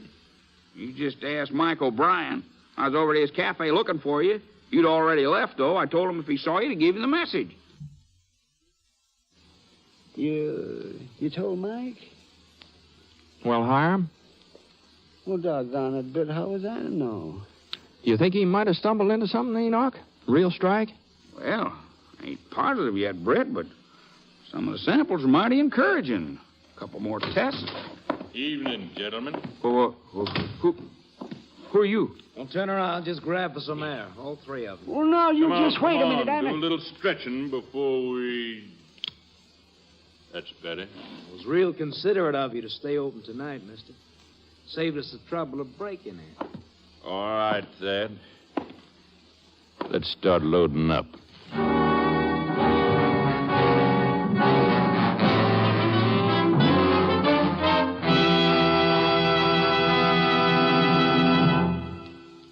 We'll return to James Stewart as the six-shooter in just a moment. Our religious institutions are strongholds of the American way of life.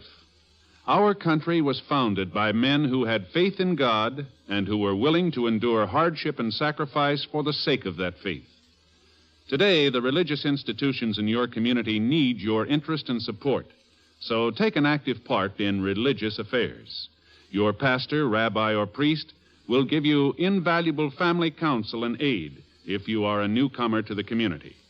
To face the problems of the future, America must be morally strong. And that moral strength comes through worship and faith. Go to church this week and take someone with you.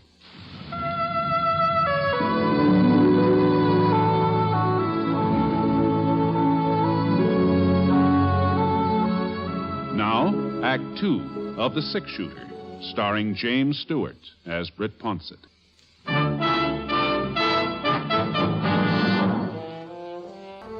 There were two of them, young fellas, both wearing Levi's and leather jackets, both carrying .45s. They're about the same build, same coloring, look enough like to be brothers. They hadn't bothered covering their faces. That meant that they weren't worrying about being recognized. Probably didn't come from Clay City. The tall one gave most of the orders. Who's running this office? Will somebody speak up? I do the assaying. That's more like it. And you'd be the fellow who'd know how to open this safe. Well, there ain't really nothing worth... Cut out the stalling, mister. Get over here. Move. Okay. Enoch saw he didn't have much choice. So he bent down in front of the cast iron safe. He started fiddling with the dial. And the other outlaw, the short one, he was standing beside the desk. He reached out his free hand. He picked up one of Hiram's ore sacks. I hear something, Len. Feels pretty heavy, too. You let that alone, mister. All right, take it easy. That there ore belongs to me. You ain't got no right to it. Guess you don't hear so good. I told you to take it easy. You think you can bully me just because you're holding a .45? No, Hiram. Yeah, you've got another thing coming, young fella. I spent most of my life hunting that gold, and you ain't gonna walk in here and swipe it. You just let it be your... The next thing I knew, Hiram gave a leap forward. I tried to stop him, but it was too late. For a second, he just kept on moving. A step or two. Then his legs buckled, and he grabbed the edge of the desk. But his fingers couldn't hold the grip. Both the outlaws were staring at Hiram. They weren't watching me. Get down, Enoch. My bullet hit the short one in the arm. The gun flew halfway across the office. And the other one spun around and knocked over the kerosene lamp. I got off a second shot.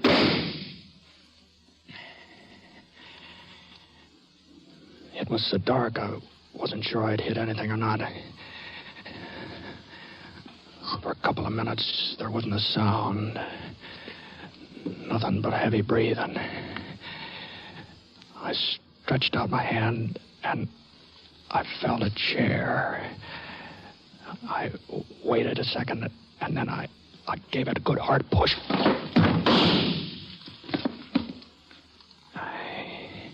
He sure had good ears.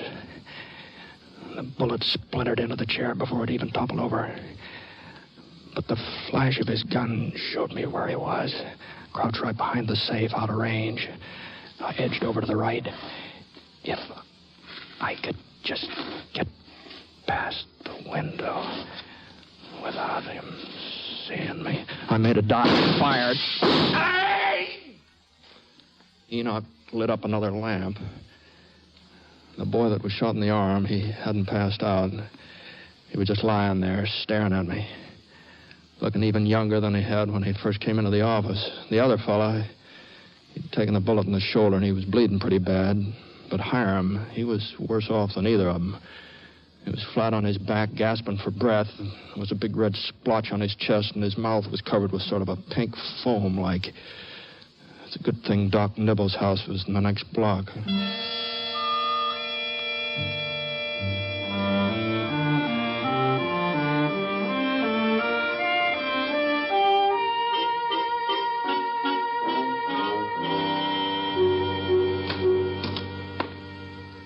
Well, Doc? Oh. It's too early to tell anything yet, Britt. I got the bullet out, and it's still hemorrhaging. I see. And them other two, they'll be as good as ever in a week or so. Good enough for a hanging if Hiram don't pull through. Oh, no. He's just got to pull through, Doc. He's an old man, Britt. I've seen fellas a lot younger. Yeah? Well, you better get yourself some rest. It's almost 4 a.m. Well, I thought maybe Well, there's nothing you can do here. Ain't a chance of him coming to before morning. I was standing right beside him when it happened. I could have drawn, maybe, and then... Maybe then you'd both be shut up. And I'll see you in the morning, Britt. I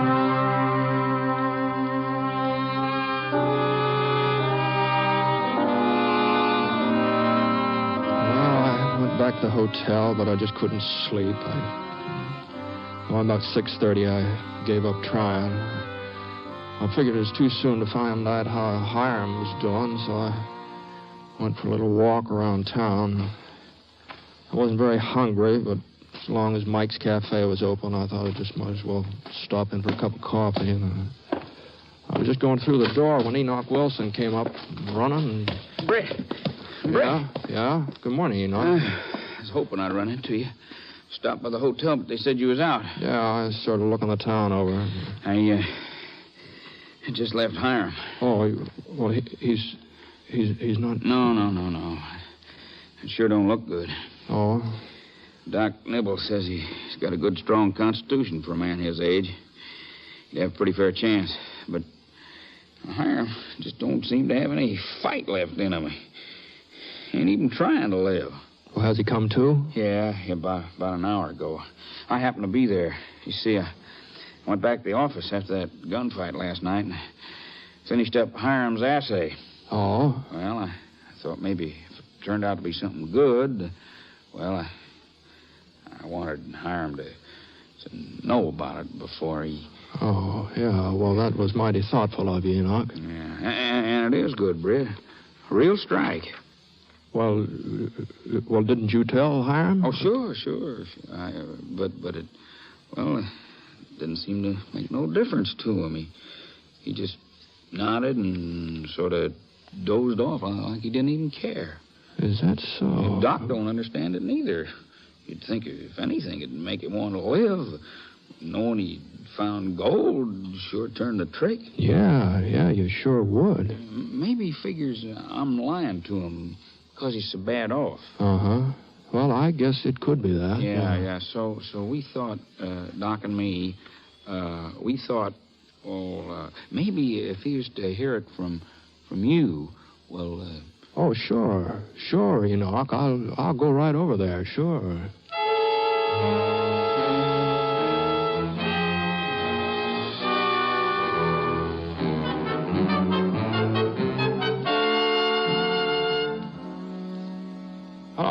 Hiram, how you feeling? Oh, pretty good, Britt. I'm pretty good. Oh, well, the doc says you're going to be all right real soon, too. Yes. Sure. Of course, you got to help him along some, you know. He can't cure you single-handed, you know. Oh, it don't matter, Britt. Just don't matter. Oh, now, what are you talking about, Hiram? Well, I figured you'd be jumping up and down, fighting your way out of bed when you heard the news. You mean about the gold? Sure. Enoch said he told you. Yes. He told me. Well, you believe him, don't you, Hiram? Well, I shouldn't have believed him. I knew it was the real thing when I first found it. I knew it was real. Still, maybe that was the sign. The sign? What?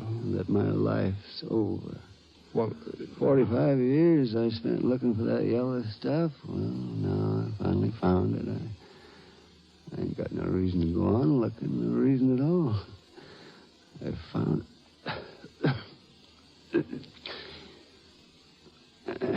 I'm awful tired, Britt. I'm awful tired. Well, you're going to be a rich man, Hiram. Well, I wasn't hunting gold because it's making me rich, Britt. Or maybe when I was younger that was the reason. But lately, these past few years, I just wanted to prove to folks that I knew what I was talking about.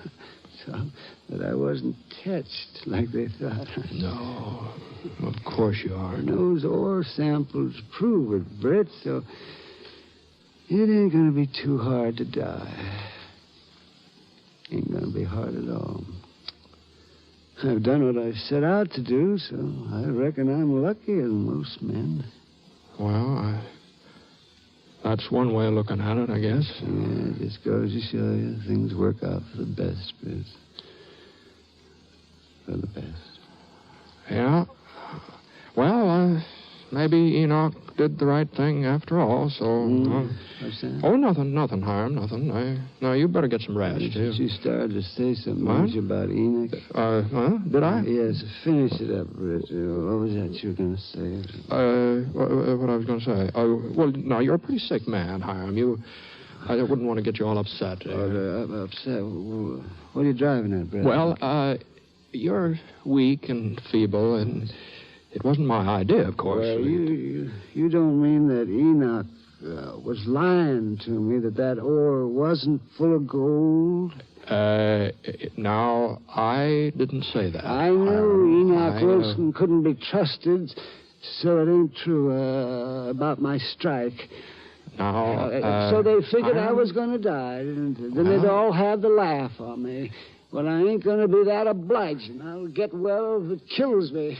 And I'll find gold, too, right out there in those mountains where I always said I'd find it. Oh, they think they're going to soft-soap me into kicking the bucket, don't they? Oh, they do. Well, Britt, you just tell them different. I'd be glad to, Hiram. I sure would be glad to.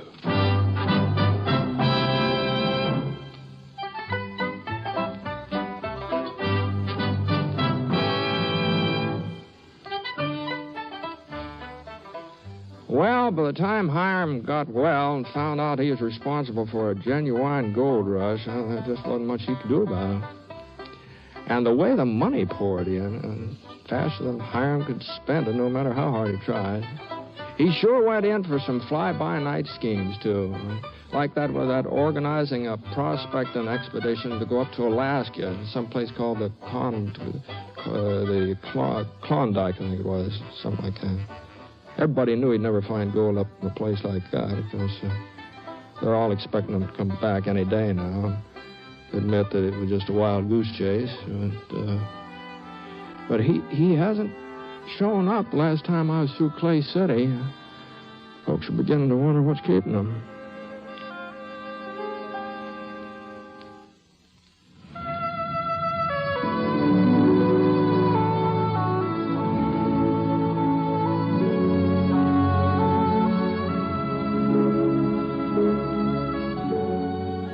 The Six Shooter is a transcribed NBC Radio Network production in association with Review Productions. It is based on a character created by Frank Burt and is written by him.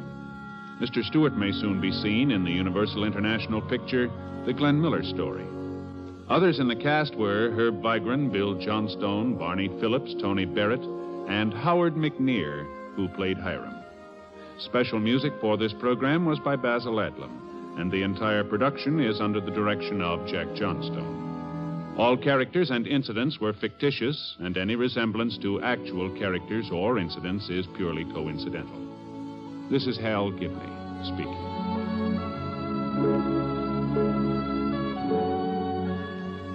This is the NBC Radio Network.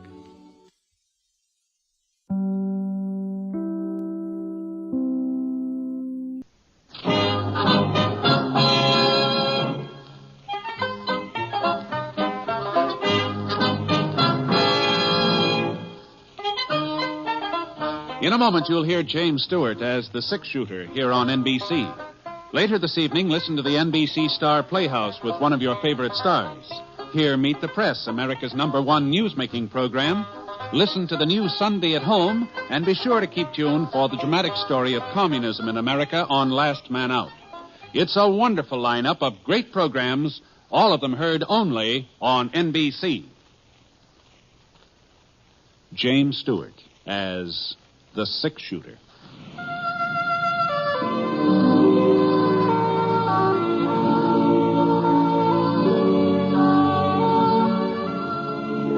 The man in the saddle is angular and long-legged. His skin is sun-dyed brown. The gun in his holster is gray steel and rainbow mother of pearl, its handle unmarked. People call them both the Six Shooter. The NBC Radio Network presents James Stewart as the Six Shooter, a transcribed series of radio dramas based on the life of Britt Ponset, the Texas plainsman who wandered through the western territories, leaving behind a trail of still-remembered legends.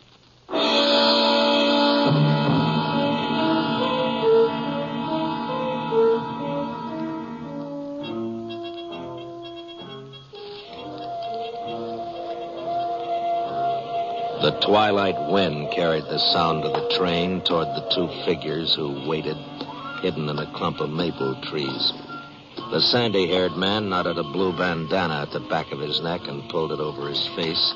He mounted his horse and gestured to his companion. The other man fitted a soiled handkerchief across his mouth and climbed into the saddle. A touch of spurs sent the horses forward. The train was crawling up a steep grade now, and the riders guided their mounts alongside the slowly moving cars. And then they lifted their boots out of the stirrups and swung themselves up onto a small platform behind the tender. A flicker of lamplight glinted on their revolvers as they opened the door to a passenger coach and stepped inside. For several minutes, the riderless horses continued to pace the clattering wheels. And then the door opened again. The two men pitched off the platform and rolled down the slope of a barren ravine.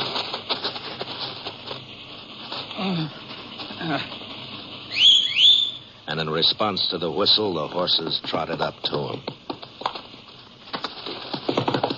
All right, let's go.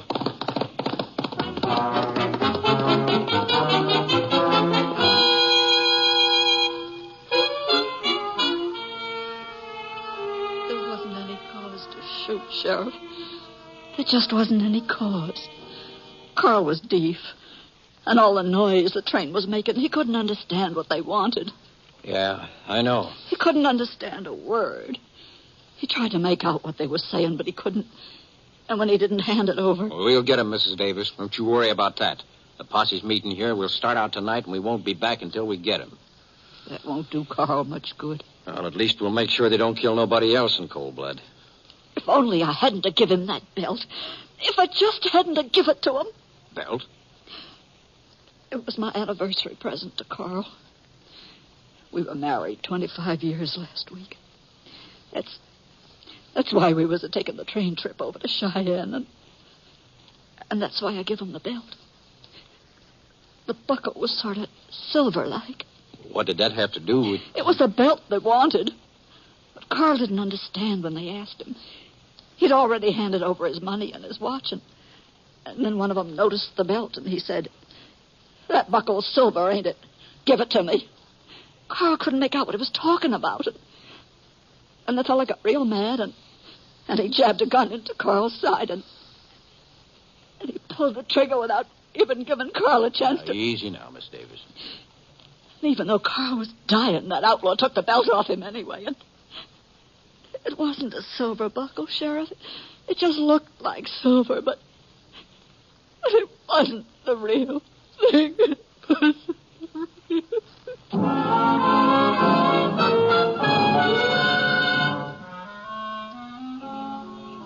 I sure must have been sleeping sound, or I'd have heard him ride up. Of course, they're probably being as quiet as they could under the circumstances, but I usually wake up when I'm out in the range and somebody's prowling around my neighborhood. Well, Scar, he heard him, and he let me know it. Why, what's the matter, boy? Was there something? It still wasn't dawn, but there was enough light so that I could see the barrel of a .45 and a firm-mouthed fellow standing over me, pointing the gun at my head. Howdy. What's your name, mister, and what are you doing out here? Well, I was sleeping. Don't get funny. We want straight answers, and we want them quick. You two of you, huh? At least two. Oh? We're waiting, mister. My name's Ponset. Britt Ponset. That's right.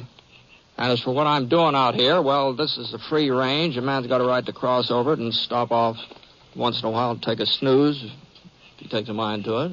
You trying to claim you're the six-shooter? I'm not claiming anything. You asked my name, I told you. How do we know you ain't lying? How do we know that's who you are? I guess you don't, unless you're willing to take my word for it. Let's see your gun, mister. How's that? I've heard folks tell about the gun Britt Ponset carries. Oh? No, don't touch it. I can see it plain enough. What do you think, kid? I guess he's Ponset, all right. Leastways, that six-shooter sure fits the description. Oh? Besides, it didn't seem very likely he'd be one of the fellas we're looking for. Huh? Well, there's two of them, and he's out here all alone. Oh. Of course, they could have split up, but fellas on the run ain't apt to do that. Yeah, that's right. Well, we're sorry if we woke you. Mm-hmm. I was getting up time anyway. Just who is it you boys are looking for? A couple of outlaws held up the Cheyenne train last night about 4 miles east of Black Ledge. Oh, is that so? Yeah, there was some shooting, too. One of the passengers. We're out hunting the bandits. And my name's Kit Springer. This is my brother, Lex. Oh, yeah. Pleased to meet you. You fellas all alone? Oh, no. There's a posse. A little way back. Sheriff's leading them. But he thinks the robbers headed for Patch Canyon, so he's taking the posse there. We don't see it that way. You don't, huh? We figure them outlaws will try to get through Miller Pass. If they can make it, they'll be in the clear. Well, that sounds reasonable. You, ain't seen nobody tonight? No, I can't say I have. Reckon we figured wrong, then. They'd have to come by here on their way to the pass. This is the only trail, ain't it? Yeah, that's right. But not seeing them doesn't guarantee they weren't around. The way I was sawing wood, they could have stumbled right over my bedroll without me knowing it. Well, I guess even if our hunch was right, we couldn't find them now. Why's that? We don't know the route from here on. We ain't never been through the pass ourselves.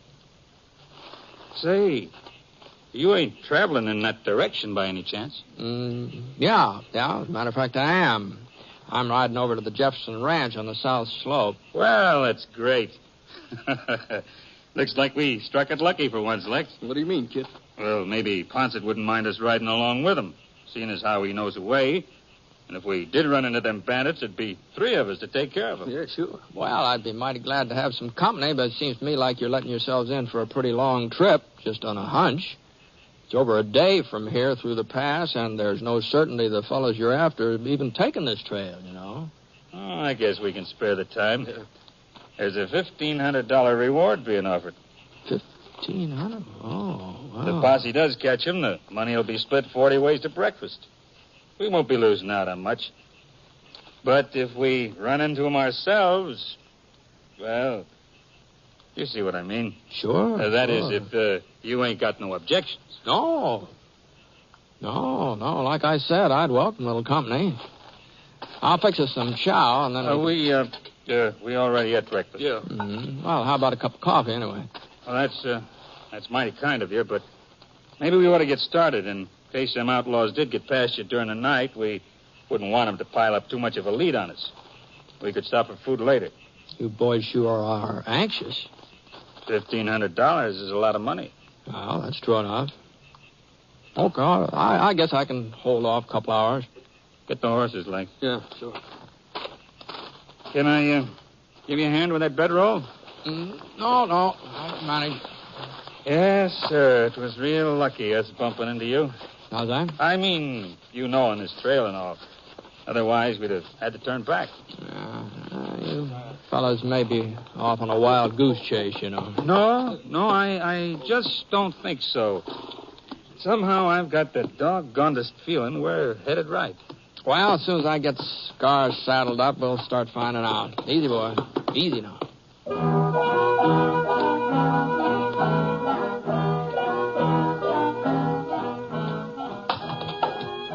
It wasn't much of a trail.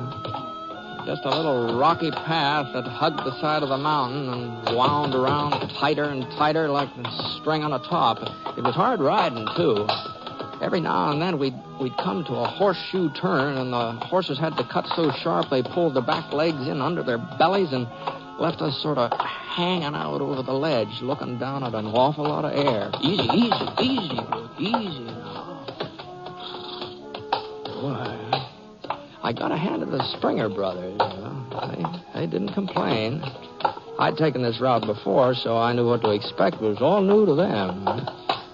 After 3 or 4 of these loops, though, they did start dabbing their foreheads with their handkerchiefs, but neither one of them said anything about turning back. And to tell you the truth, I was doing a little sweating myself. That's a pretty steep trail, isn't it? Yeah. Now, these horses are getting tired. Maybe we ought to rest a spell next wide space we come to. They can keep going for a while yet. Well, maybe they can. I'm getting tired myself. He's right, Kit. We can't risk a stumble not up here. Okay. Here. It looks like we're coming to a good spot up here. Yeah. Whoa, Scar. Oh, there, boys. Whoa.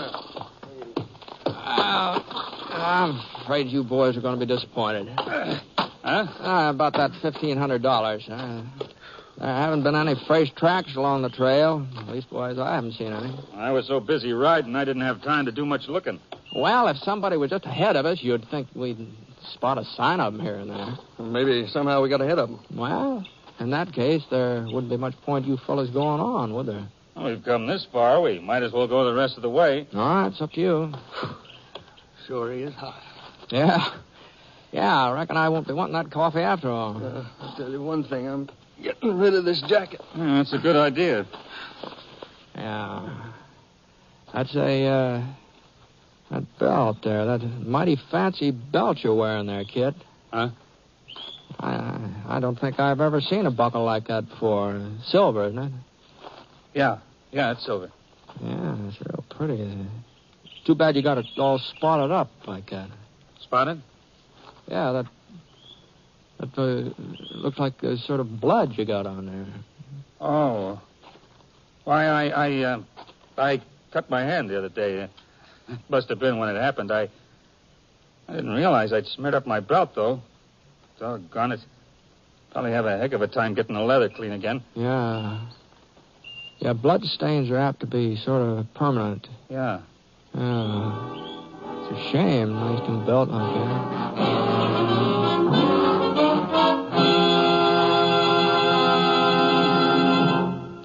We'll return to James Stewart as the six-shooter in just a moment.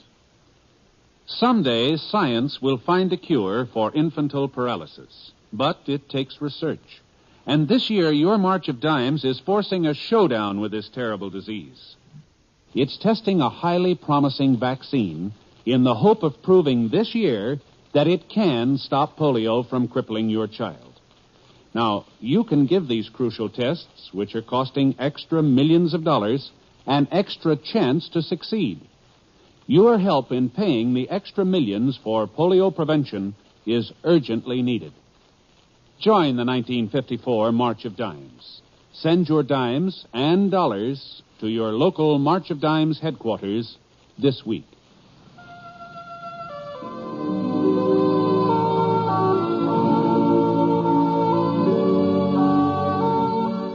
Now, Act Two of The Six Shooter, starring James Stewart as Britt Ponset.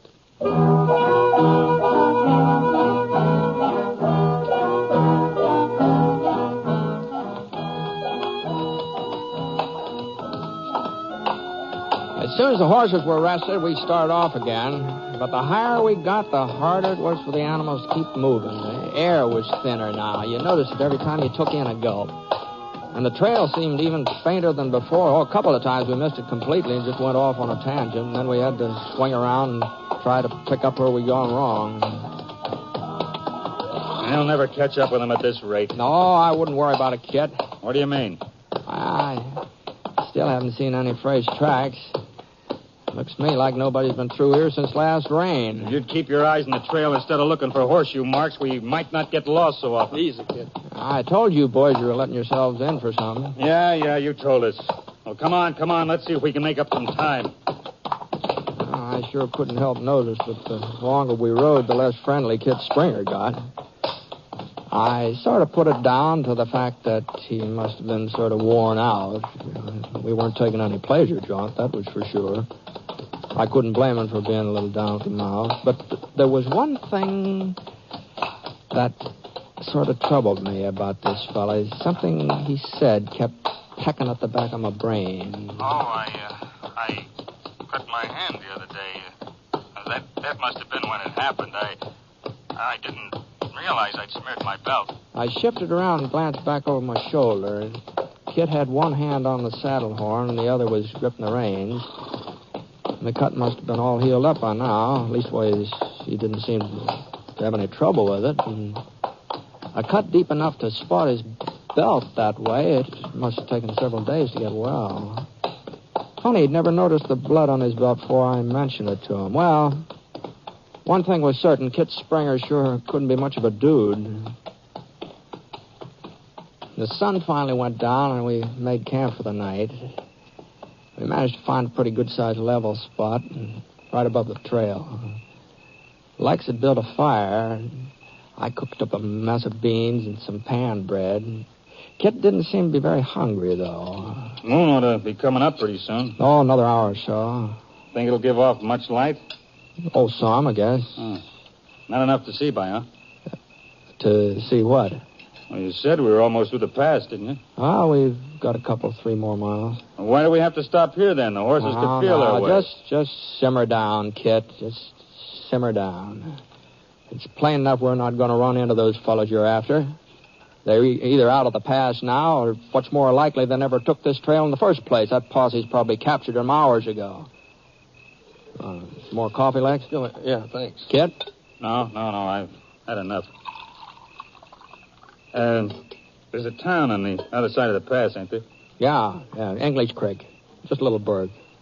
Well, spending the night there would be a whole lot better than sitting out here. We could get a bath and a shave, change of clothing. You wouldn't want to risk your neck on the trail just for a bath, would you? No, I guess not. But I ain't very comfortable wearing the same breeches and shirt day after day. That's so.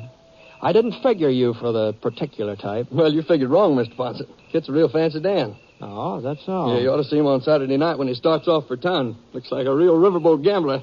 That's what he looks like. Well, there's nothing the matter with a man just because he tries to keep himself presentable, is there? No, nothing at all. Well, reckon we might as well turn in. All right, you fellas go ahead. I'll bank the fire. You know, it's funny you never used this trail before. What's so funny about it? Well, seeing as how you live in Black Ledge. We never said we lived there. No, I guess you didn't. Come to think of it. But, well, since you were part of Sheriff's posse, I sort of jumped at the conclusion that... We were just passing through on our way to Beaver Junction. We Heard about the train robbery. Seemed like the sheriff needed all the help he could get, so we volunteered. Not to mention the reward, of course. Not to mention the reward. Hey, by the way, who is the sheriff of Blackledge now? What difference does it make? Well, I'm just curious, that's all. Well, I don't remember his name. Wasn't time for any formal introductions. Folks just call him Sheriff. Oh, yeah, I see. Big fella, is he, with a mustache? Look, Ponset, you were the one who was so all-fired determined on us stopping for some shut-eye. So how about settling down? Sure. Night. Good night. I rolled up in my blanket and I turned my face toward the fire. And, as far as I could tell, the Springer boys hadn't been lying to me.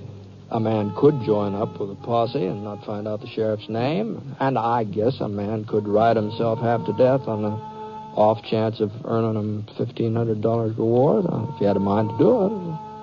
Of course, it hadn't worked out. Kit's hunch on the train robbers were using this pass. It just hadn't worked out. But I'd played plenty of wild hunches myself.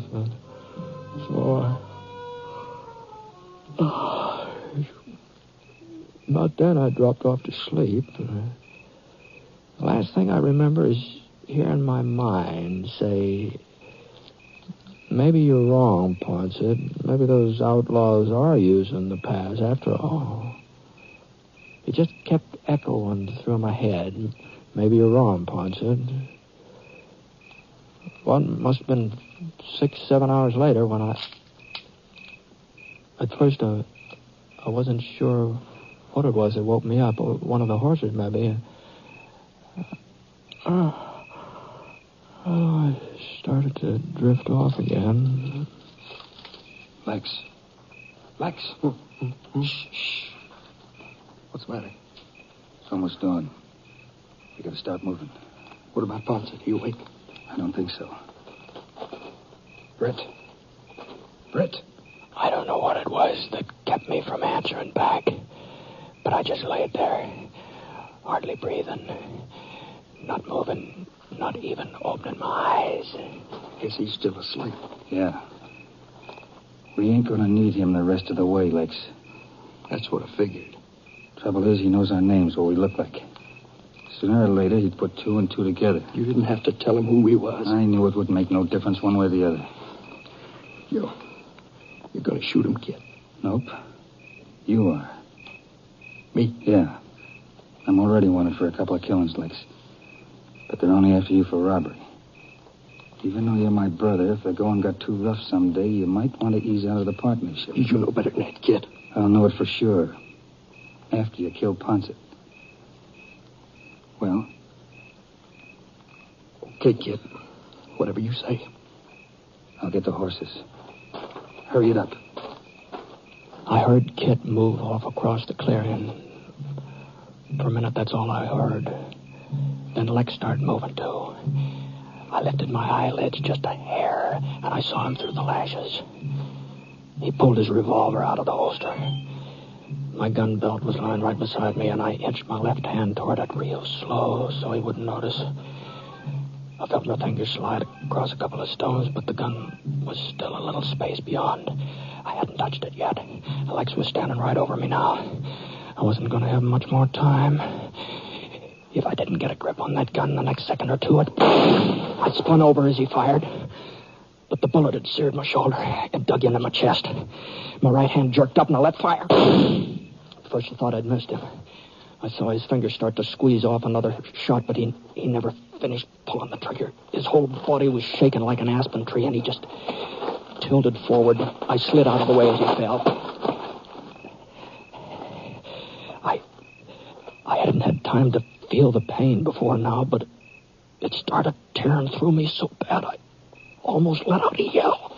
One shot ought to have been enough to... Lex! Just hold it there, Kit. Britt, what? Seems you were right about the train bandits using this trail to... The words wouldn't come out. And and everything started blurring in front of my eyes, and I could barely keep from dropping my gun. It was getting light now. Kit could see how bad I was shot. He whipped his revolver up from his side. The sound kind of jerked me back to my senses, and I managed to pull the trigger. I knew my aim wouldn't be so good, but it was good enough to send Kit diving back of a rock for cover. And there was a tree stump not more than a couple feet away, and I managed to roll myself behind it. I know you're hurt, Ponset. You can't hold out much longer. I sure wasn't in any way to argue with him.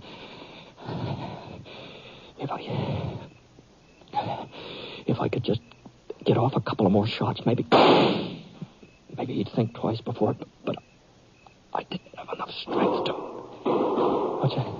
Well, that couldn't be Kit fired. I pushed my chin up to the edge of the stump.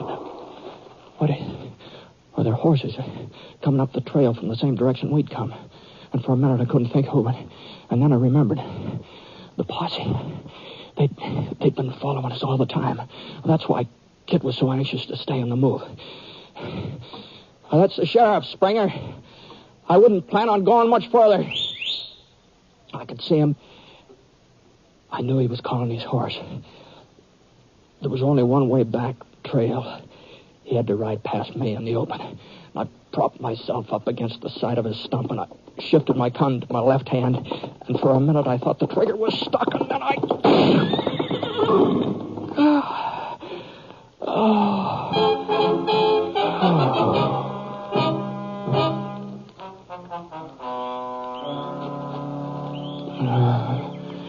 Yeah, he's coming too, Sheriff. Yeah, good.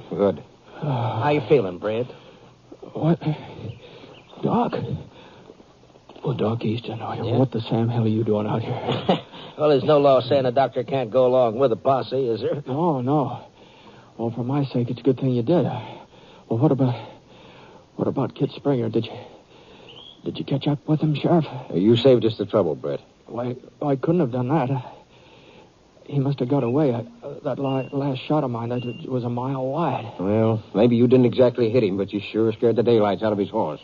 What? Yeah, we saw the whole thing from down below. Springer was just turning onto the trail when you fired. His horse reared and started slipping over the edge. Springer tried to jump clear, but he just couldn't seem to tear himself loose from that saddle. Yeah, it was the weirdest thing, Britt. When we finally found him, his body was still fastened to that saddle. Yeah? Yeah. The belt he was wearing had got caught onto the horn somehow. That must have been what drug him along when his horse fell. I never heard of a man's belt hooking onto a saddle horn before. Neither did I, but that's what happened, all right. Yeah. Well, how about it, Britt? You going to be able to ride on into English Creek after I finish bandaging you up? Yeah, I'll do my best, Doc. I'll sure do my best.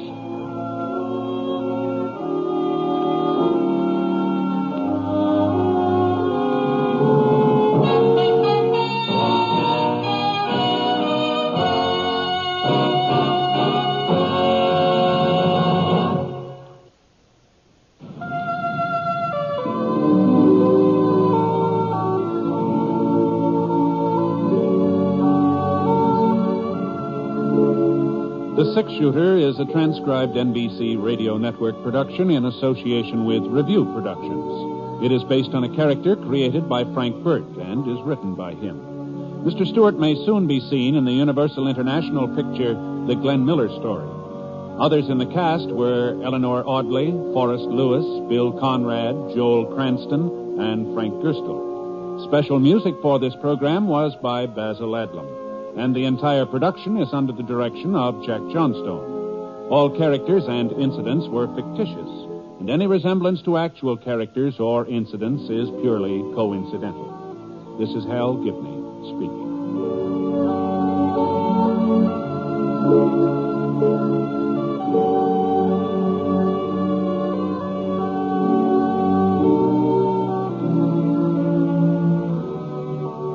Spend 30 minutes with Sunday at Home next on the NBC Radio Network.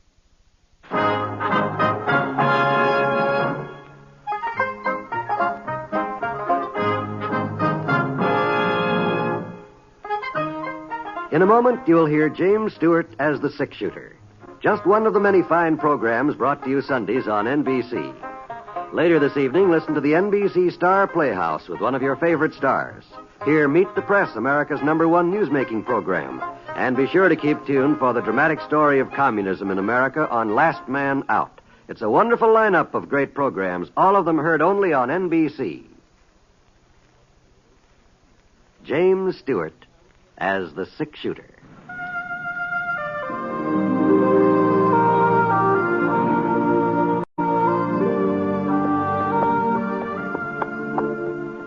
The man in the saddle is angular and long-legged. His skin is sun-dyed brown. The gun in his holster is gray steel and rainbow mother of pearl, its handle unmarked. People call them both the six-shooter.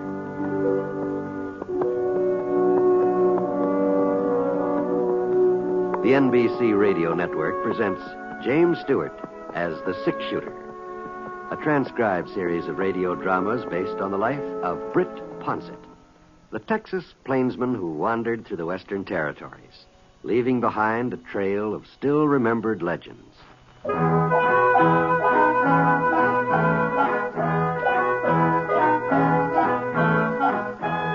The post office at Yellowcrest was in Jim Pincher's general store. Oh, it was just a piece of planking and some wooden cubby holes over the one side between the soda cracker barrel and the jug of apple cider. And when the store was crowded, you couldn't expect to get much mail service, but you couldn't blame Jim for that. It was just like he said, he made his profit on selling groceries and staples, and the post office was just sort of a convenience for the folks in town. Well, anyway, I'd been out on the range about 3-4 months, so I thought maybe a letter might be turning up. Not that I was expecting to hear it from anybody in particular, but, oh, well, it was about my time to get some mail. I usually receive about 3 letters a year. Oh, 4, or maybe some years. But that's not counting the catalogs either. That's just a letter. Nope, I'm sorry, Britt. I just ain't got a thing for you. Well, I thought I might as well make sure while I was in town. Sure. I'm real glad you dropped by. How are things with the Foster outfit? First rate, Jim, first rate. Well, maybe by the time the roundup's over, I'll have some mail for you. Deliveries are usually a little heavier then. Why, one day last September, I got in 6 letters. No. It's the truth, so help me. 6 letters. And it was all for the people right here in Yellowcrest. Oh, treat yourself to some of them Concord grapes there, Britt.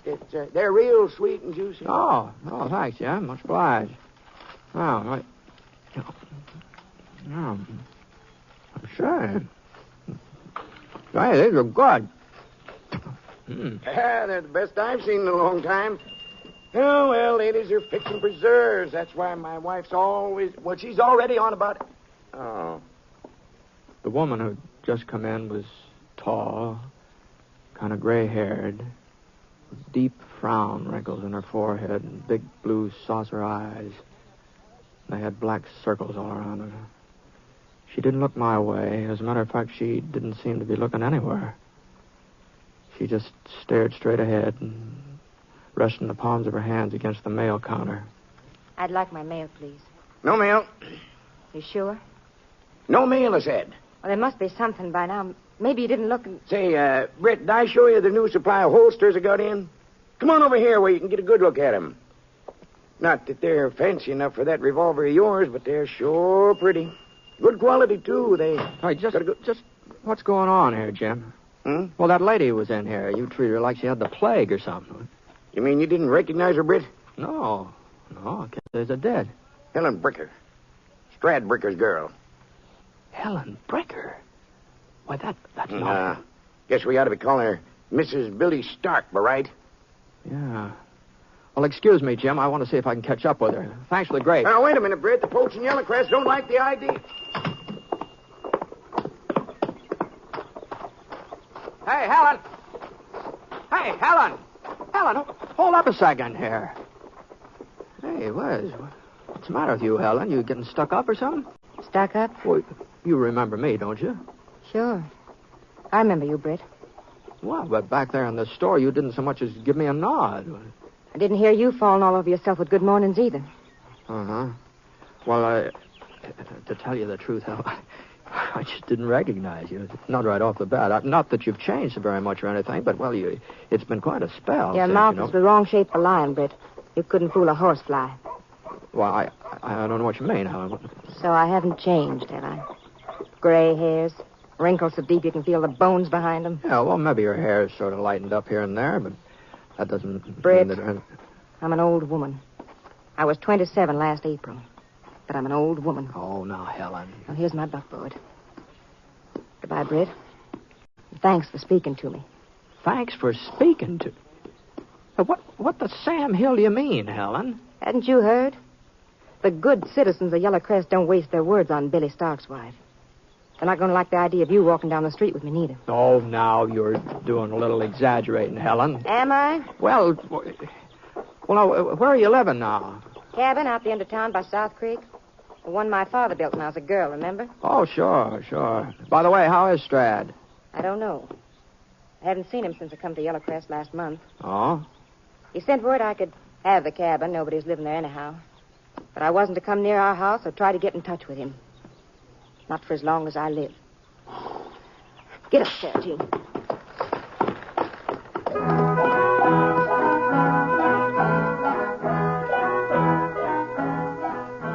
Well, seeing it's almost noon, I thought I might as well wander over to the hotel and have some dinner. I was just passing Sheriff Ritter's office when I got the doggone pain in the right foot. Wow. Gee, for a minute I thought I'd broken something. Every time I put my weight down on it, it was just like somebody was driving a spike up in it. Oh, for Pete's sake, why didn't I think of that before? It was a spike. Yeah. That's what was poking up through my heel. It was just a spike. Something the matter, Britt? Huh? Oh, Bud. I reckon my boot needs a little repairing. Better take it over to Seth Jenkins. He'll take care of it. Yeah, I guess I had.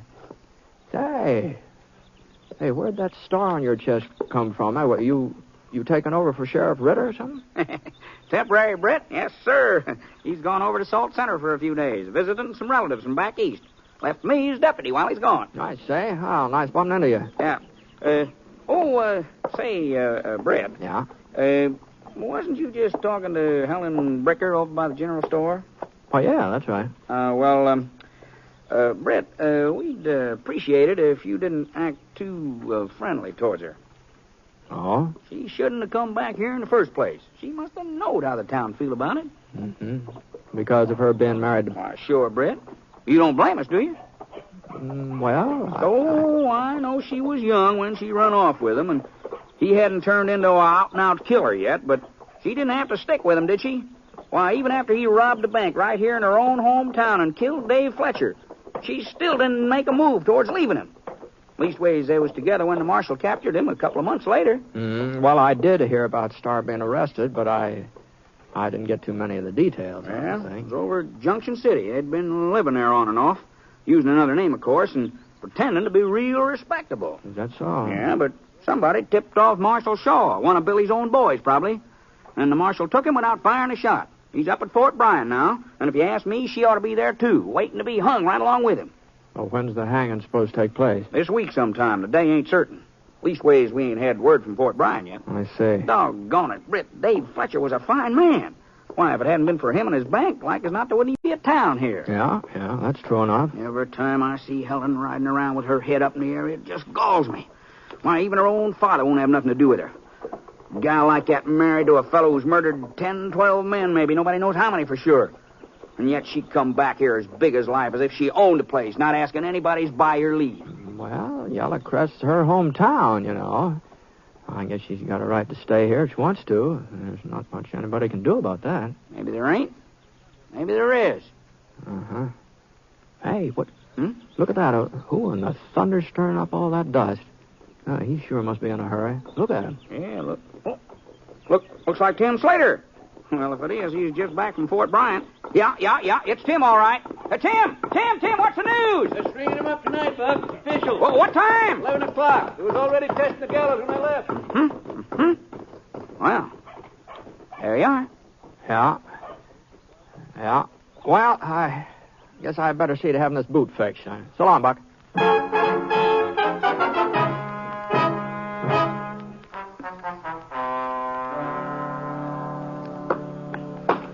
who put this heel on just did not know his trade. No reason why a nail should come through the inside if the heel's been put on proper. Who made these boots for you anyway, Britt? Well, let's see now. Let's, come to think of it, I believe you did. Well, didn't you? You know darn well I didn't. Do you think I can't recognize my own work? Well, I don't know. Why, I never turned out a pair of boots like this even when I was apprenticed. Now, tell me the truth. Where'd you get them? The general store over at White Corners. I thought so. Yes, sir, I thought so. Mm-hmm. Ready-made. That's what they are. Why, I could tell the second I seen them. No wonder you got a nail in your foot. The idea. Britt Ponset wearing ready-made boots. Well, you know, sometimes it's very hard to find a good bootmaker. Well, I'm here, ain't I? Been here over 15 years. All right, Seth. The next pair I get, you can make them for me. How's that? I think people would learn better than to put their trust in machines. Here. See how this feels now. Mm-hmm. Nice. No. Oh, looks like I got a hole in my sock. Well, sir, that don't come as any surprise to me. Never run into a cowpoke yet who didn't have holes in his stocking. Go on, stand on it. Oh, all right. Jump up and down. What do you mean? Go ahead, jump up and down. Yeah. Don't feel a thing, do you? No, not a thing. Took a human being to get that heel on right, not no machine. You're right, Seth. You're right. All right. Oh, that's fine. What do I owe you? Yeah. I ought to charge you double for having to work on ready-made, but since you give me your word you'll order your next pair from me, why, I'll stick to my regular price. That's 10 cents. Oh, it's more than worth it. Here you are. Thank you. Yeah, gonna be quite a doings tonight, I reckon. How's that? Tim Slater come by with the news just before you dropped in. You mean about Billy Stark? Yeah. We're meeting at Buck Thompson's house, but I don't suppose you'll want to get mixed up in it, Britt. Mixed up in what, Seth? Why, running that wife of Billy's out of town. You knew about it, didn't you? Tim said he seen you talking to Buck. Yeah, I was talking to him, all right. Well, didn't he tell you how we're going to show Helen Bricker, Helen Stark, that she ain't exactly welcome to stay in Yellowcrest? No, I guess he didn't think I'd be interested. We've been waiting until we were sure about that hanging. Figured we'd get rid of one Stark while the state's getting rid of the other one. Mm-hmm. Helen isn't going to be very easy to convince. Burning that cabin where she's staying ought to do the trick. What? I reckon she won't have much choice after that. And seeing as how her own father won't let her live with him, I imagine she might have a little trouble finding somebody else to take her in. Yeah. Yeah. Uh-huh. Well, thanks for fixing my boots, Seth. Feel just like new.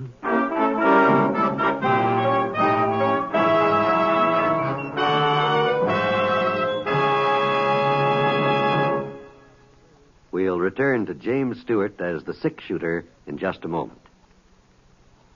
There's an old expression that goes, don't put off until tomorrow what you can do today. And that's a very good expression to keep in mind now that income tax time is coming along.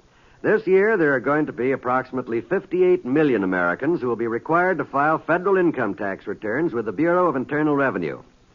First of all, there may be some doubt in your mind as to whether you file an income tax return or not. Well, here are the people who should file with the income tax bureaus. Everyone, regardless of age, who had an income of $600 or more during the past year is required by law to file an income tax return before March the 15th. Here are a couple of points that may help you. Be sure your return is complete and accurate, and be sure you sign it. If it's a joint return, be sure the taxpayer and his wife both sign their names. And most important of all, be sure to file your income tax return early. If you're entitled to a refund, you'll receive it a lot sooner if you file early. Remember, don't put off until tomorrow what you can do today, especially you taxpayers.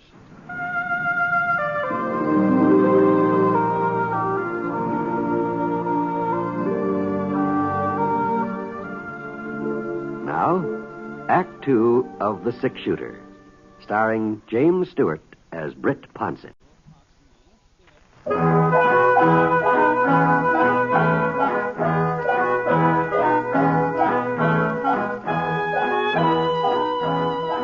It was about 4 o'clock in the afternoon when I got out to Strad Bricker's house. There's a big, comfortable two-story place on 2nd Street. Green shutters. Front porch painted kind of gray shade. The two white cast iron deer standing out in the front lawn, one a little smaller than the other. Yes? Oh, hello, Britt. Oh, Strad? Yeah, mind if I come in? No, of course not. Strad was a big man. A couple inches over 6 feet. Must have weighed, 230, I suppose. None of it was fat, either. His hair was white as snow. And a thick brush mustache fell down over his upper lip. He didn't look old, though, not for his years. Not unless you happened to get a glimpse of his eyes. And they were sort of dull and faded. They didn't jump all around the room the way they did the last time I saw him. I heard you were in Yellow Crest, Britt. Jim Pincher was telling me down at the store. Yeah, I stopped by to see if there's any mail. Sit down. Thanks. You're looking well, Strad. Real well. I stay about the same. What can I do for you, Britt? I ran into Helen this morning. She sure has changed a lot, hasn't she, Strad? Not so? You haven't seen her yourself? No. Uh-huh. Well, it seems kind of funny. You both live in the same town. Britt, if you've come to try and fix things up between us, you're wasting your time. Oh, no. No. It's none of my business. I know that. I told her he was no good before she married him, I told her. But she knew more than anybody else. She wouldn't listen to me. Well, I guess sometimes it's pretty hard to see a person's faults when you're in love with them. That ain't my concern. Oh, it must be pretty hard on Helen. Everybody blaming her for what her husband did, not even willing to give her the time of day when they meet her on the street. If she don't like it, she's free to leave. No, she wasn't complaining, Strad. I don't think I ever heard a Bricker complain my whole life. She ain't a Bricker. She's Billy Stark's wife. Well, anyway, about her leaving town, it may be that she won't have much choice about the matter. Billy Stark's being hung at 11 o'clock tonight, and some of the boys are planning to burn Helen out at the same time. They already told me about it, Britt. They told you? What, you're not going to try and stop them? That cabin on South Creek ain't worth worrying about. Well, Helen isn't worth worrying about either, huh? Is that it? There probably won't be any violence. If there is, it's the sheriff's job to prevent it. Oh, now, Sheriff Ritter's out of town. You know that. If he was here, he wouldn't let those fellows get near that cabin. He's left a deputy. Buck Thompson's one of the gang that's fixing to do the burning. She don't belong to Yellow Crest. This ain't her home. Not anymore. Let her go someplace else. If she needs money, all she has to do is send word to me. Oh, she'd never take money from you, Strad. Then let her say she was wrong. Let her come to me and say she's sorry she ever laid eyes on Billy Stark. Let her ask me to forgive her. Maybe then I'll care what happens to her. Maybe then I'll care.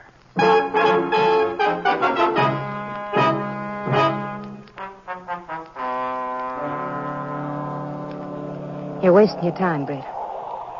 No matter what anybody says, no matter what they try to do, I'm not leaving Yellow Crest. Well, with Sheriff Ritter away, there's no lawman here to protect you, Helen. I can protect myself. It's after 10, Britt. You better get up before they come. Well, all right. Britt. Huh? Don't worry about me. I'll be all right. I got a Winchester rifle, and I know how to use it. Now, look, Helen. I'll kill the first person who comes near this cabin. I mean it, Britt. Oh, you couldn't kill anybody. Couldn't I? I'm Billy Stark's wife, remember? I remember. Sure, I remember. And there's a chance Yellow Crest might forget it someday, but if there's any gunplay here tonight, they never will. I don't expect him to forget. I married Billy. Nobody forced me to. And I don't expect no favors now. Mm-hmm. Well, all right, good night. Yeah, it looks like they're bringing torches. I told you to leave before they got here. Now, you just let that rifle stay where it is, Helen. You can get out the back way, and I'll stall them off I never thought I'd hear Britt Ponset advise nobody to run from a fight.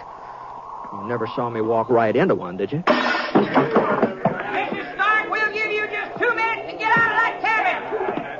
I'm giving you less than that to get off my property. This here property belongs to Strad Brigger. Ain't yours. You're no Brigger anymore. I'll show you who I am. Let go, Britt. you're so set and staying inside here. Now, you stay. You got one more minute. I don't want you taking my part, Britt. It's those crazy fools out there I'm worried about, not you. Well, here's your last chance. Okay, boys, bring up them torches. That cabin ought to be drying up to make a real warm fire. You're right about that, Buck. What are you doing out here, Brett? Now, you better be careful about how you hold that torch, Jim. What's the matter? You afraid he'll set something on fire? Come on, Brett. Now, you just get out of the way. This ain't none of your concern.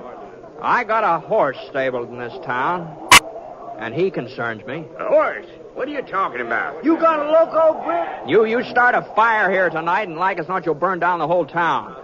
He's loco, all right. The wind's from the wrong direction. Now, wait a minute now. Maybe Ponset's right. Oh, shut up, Jim. Now, listen, this wind can change any time. Sometimes it changes real fast with a quick blow-up like this. Yeah, and it might start raining, too. Then the fire'd go out. Yeah. Come on, boys. Come on, don't make him bug. Now, hold on.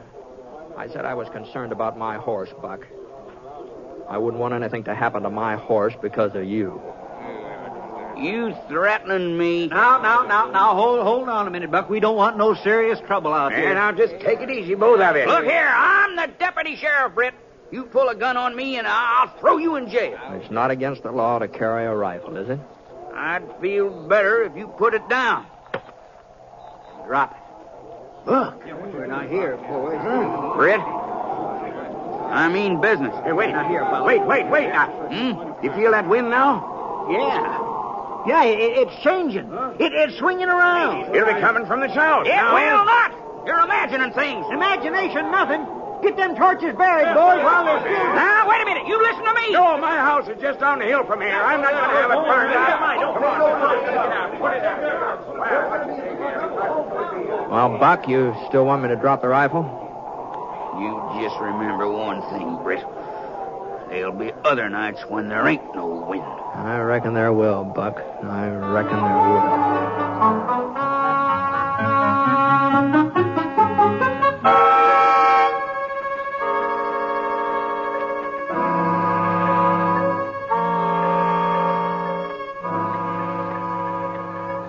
Well, you'll have to get this window fixed, Helen. New painted glass and some putty. That's about all you'll need.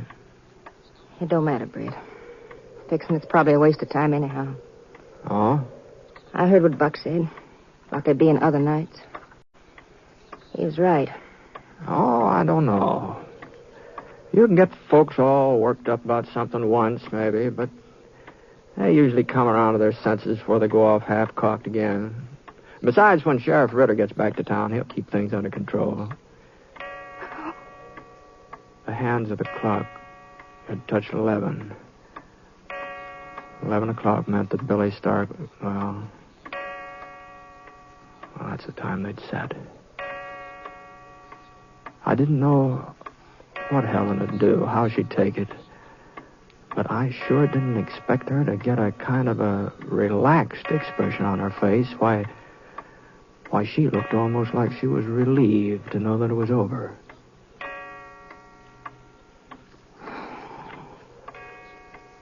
$10 I was married to Billy. 10 years is a long time, Britt. Yeah.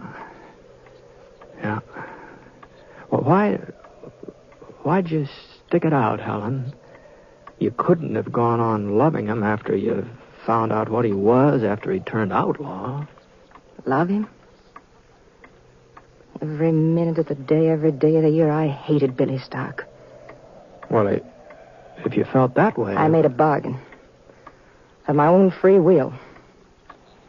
Oh, he was wild when I married him, but I thought he'd settle down. Lots of young fellas is wild, Britt. Yeah? Dad told me I'd regret it. Said I'd be sorry all the rest of my life. Said it so often. Well, maybe that's one of the reasons I just went ahead. Just to spite him. And afterwards, when Billy became a killer, I just couldn't come crawling back and admit that Dad had been right. I don't know why. I just couldn't. Uh-huh. Besides, I knew that someday they'd get Billy. Another outlaw'd come along. Or Marshall. Or I'd pick the wrong gunfight. It was bound to happen. Someday they'd get him even if I had... If you had to what? Nothing, Britt, nothing. Well, I'll be doggoned. So you're the one that tipped them off, huh? It wasn't one of Billy's gang, it was you. I don't know what you mean. Well, now, you said I wasn't much good at lying, Helen. Well, you're just no good at all at it. You're wrong, Britt. You're dead wrong. I am, huh? All right. I'll admit it to you. I was the one. But you gotta promise me you won't tell nobody. Oh, you're afraid of Billy's friends, ain't it? Friends? Billy didn't have any. Yeah, well, then why don't you want folks to find out what you did? They'd change their whole attitude toward you. Your father, think of him. Well, you'd feel entirely different. It's my life, Britt. It don't concern nobody else. Not even Dad. That's the way I was brought up. That's the way Strad Bricker brought me up. And I'm his daughter. I'm Helen Bricker. Yeah? Yeah, I guess you are.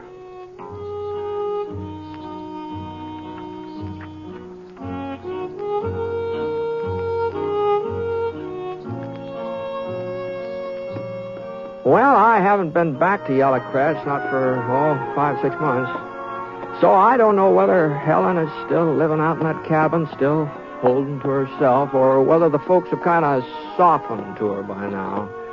Of course, it's possible that somebody told them about her and Billy, about what she did to have him captured and so on, but I haven't mentioned it, but, it's pretty hard to keep a secret like that.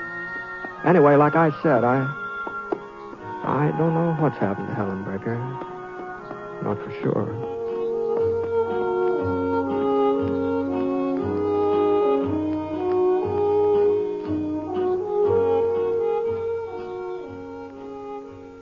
The Six Shooter is a transcribed NBC Radio Network production in association with Review Productions. It is based on a character created by Frank Burt and is written by him. Mr. Stewart may soon be seen in the Universal International picture The Glenn Miller Story. Others in the cast were Lillian Baeff, Ken Christie, Herb Vigran, Parley Bear, and Will Wright. Special music for this program was by Basil Adlam, and the entire production is under the direction of Jack Johnstone. All characters and incidents were fictitious, and any resemblance to actual characters or incidents is purely coincidental. John Wall speaking.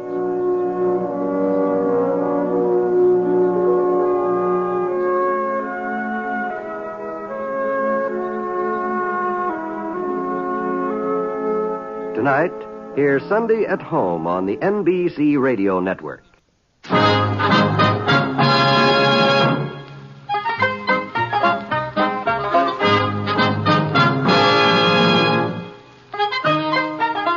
In a moment, you'll hear James Stewart as the Six Shooter, just one of the many fine programs brought to you Sundays on NBC. Later this evening, listen to the NBC Star Playhouse with Leatrice Joy and Jeffrey Lynn. Hear Meet the Press, America's #1 news-making program. And be sure to keep tuned for the dramatic story of communism in America on Last Man Out. A wonderful lineup of great programs, all of them heard only on NBC. James Stewart as the Six Shooter.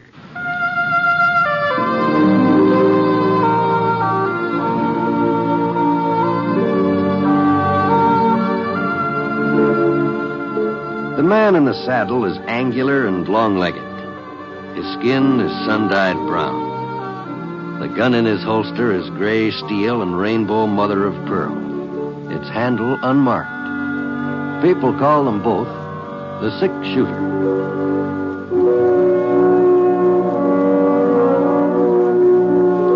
The NBC Radio Network presents James Stewart as the Six Shooter, a transcribed series of radio dramas based on the life of Britt Ponset, the Texas plainsman who wandered through the Western Territories, leaving behind a trail of still-remembered legends.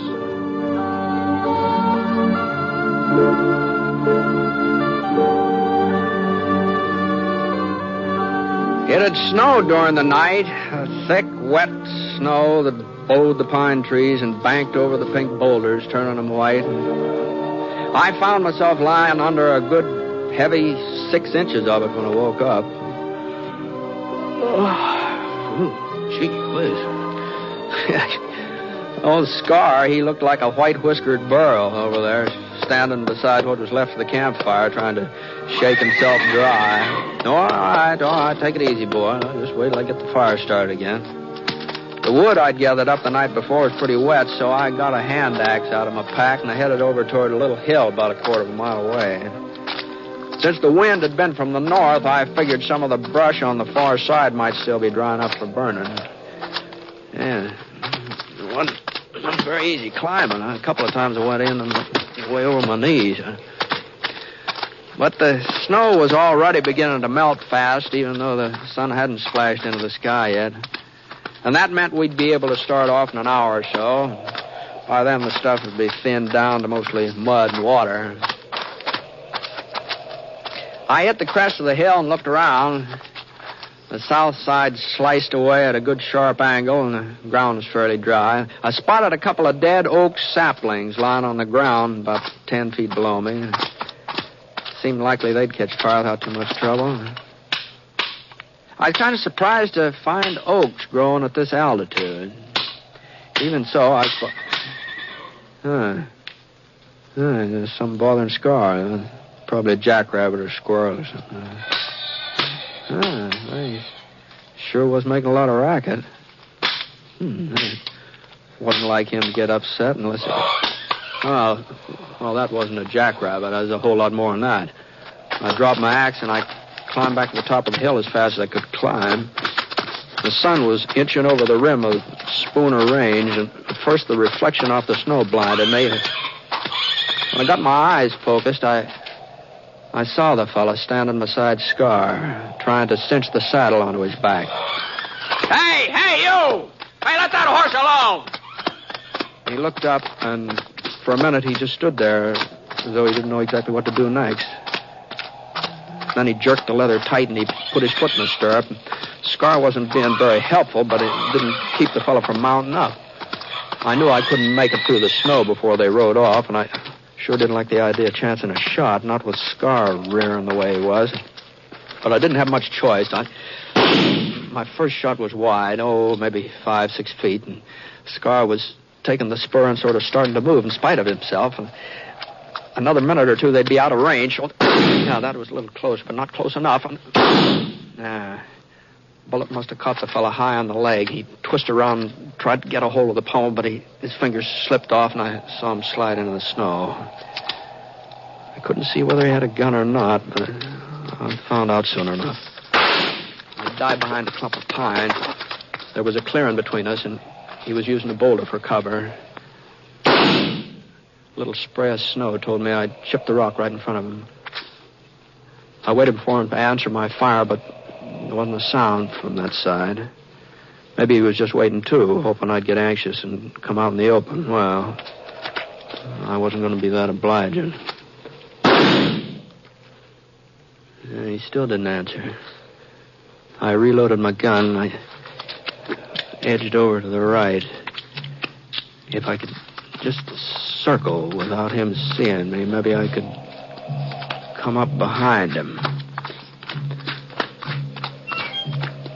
About 20 minutes later, I managed to skirt around the clearing. He was up front of me now, just a couple of boulders away. Got up on my haunches, and I charged. And then I saw why I'd been so quiet. He was sprawled out, face down on the snow, staining it red. It wasn't just his leg that was doing the bleeding, either. There was a bullet hole in the small of his back, and the piece of cloth fastened over it had come loose. His gun was lying beside him, within easy reach. I picked it up. There was still one bullet that hadn't been fired. He started coming to, and I eased him over on his side, and his eyes kind of half open. And it's just like his lids were too heavy for him to rise all the way. I've stolen a lot of things in my time, but I ain't never been a horse thief before. All right, you better take it easy. What's the difference? I'm not gonna pull out of this anyhow. I guess I'm lucky. Dying here's a whole lot better than being caught. always said they'd never hang me. All their rewards, wanted posters. Just wasted time. I told them they'd never hang Ace Tressler.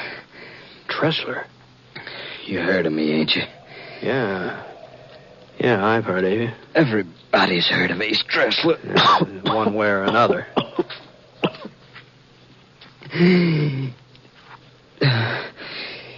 Too bad it wasn't your shot that did it, mister. You could collect a mighty fancy reward.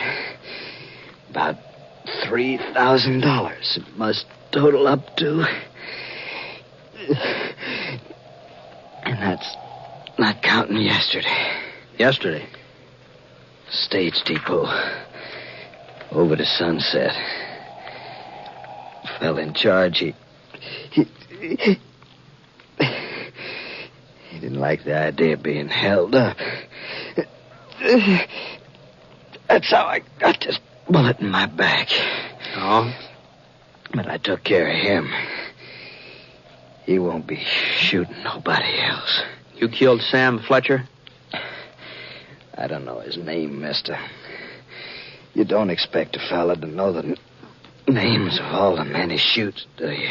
How'd you get out here without a horse? It's a good 20 miles from Sunset. I had my pony till just a couple of hours ago. All that snow coming down, he sort of missed his foot. Hurt himself bad. I'd say. I sure hated having to put him out of his misery. He was a fine horse. Best I have owned. It's a rotten shame. Man having to kill a horse like that. Yeah. That's the only reason I tried to take yours. I had to have some kind of mount. There's a posse on my trail. I ain't never stole a horse before, mister. I ain't no horse thief. Well, you think you can hang on if I heist you onto the saddle? What for? Well, you need a doctor. Scar can carry us both. Only doctors in Sunset. That's right. I'd never make it that far. Can't you see I'd never make it that far? Well, you can try. No, I'm not going back there.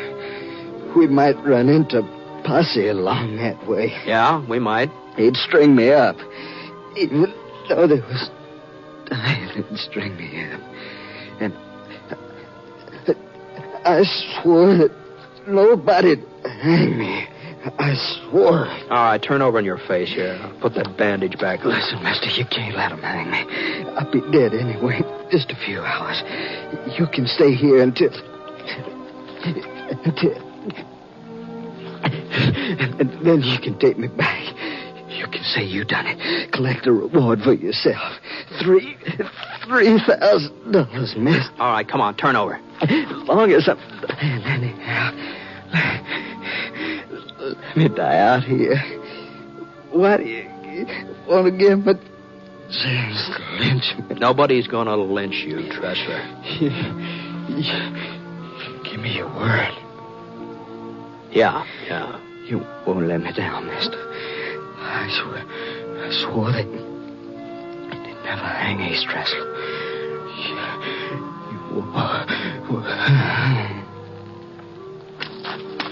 He passed out again. But he was still alive, still hanging on by a thread. I managed to get a couple of makeshift bandages fastened onto him. The bleeding seemed to have let up a little. His leg wasn't hurt too bad. The bullet just sort of went through the flesh, and it didn't look like it had broken anything. But the wound in his back was more serious. As far as I could tell, the bullet had just gone all the way into his chest. I picked him up, and I laid him across Scar's back. Then I looped a rope around his body and tried to fix it so that he wouldn't slide around too much. It wasn't going to be a very comfortable ride, but as long as he's unconscious, I wouldn't know it. All right, let's go, boy. Come on. We weren't able to make very good time with Scar carrying both of us through all that slush. It was almost 2 hours later before we came to the main Sunset Trail. And just as we turned on, I spotted the posse. At least what I figured was the posse. 5 men loping along toward us from the east. Doc Prince headed the procession. He was the local dentist. And I recognized Ty Barstow and Frosty Ender right behind them. 2 boys bringing up the rear. I didn't look familiar. They'd probably moved into Sunset since the last time I was there. Whoa, boy. Whoa, boy. Well, howdy, Britt. Hello, Doc. Well, boys, what'd I tell you? I said he was Britt Ponset. Yeah, that's right. Sure Easy, did. girl. Easy. I'm pleased to meet you, Mr. Ponset. I'm Cliff Slauson, and this here's Harv North. How are you? Hi.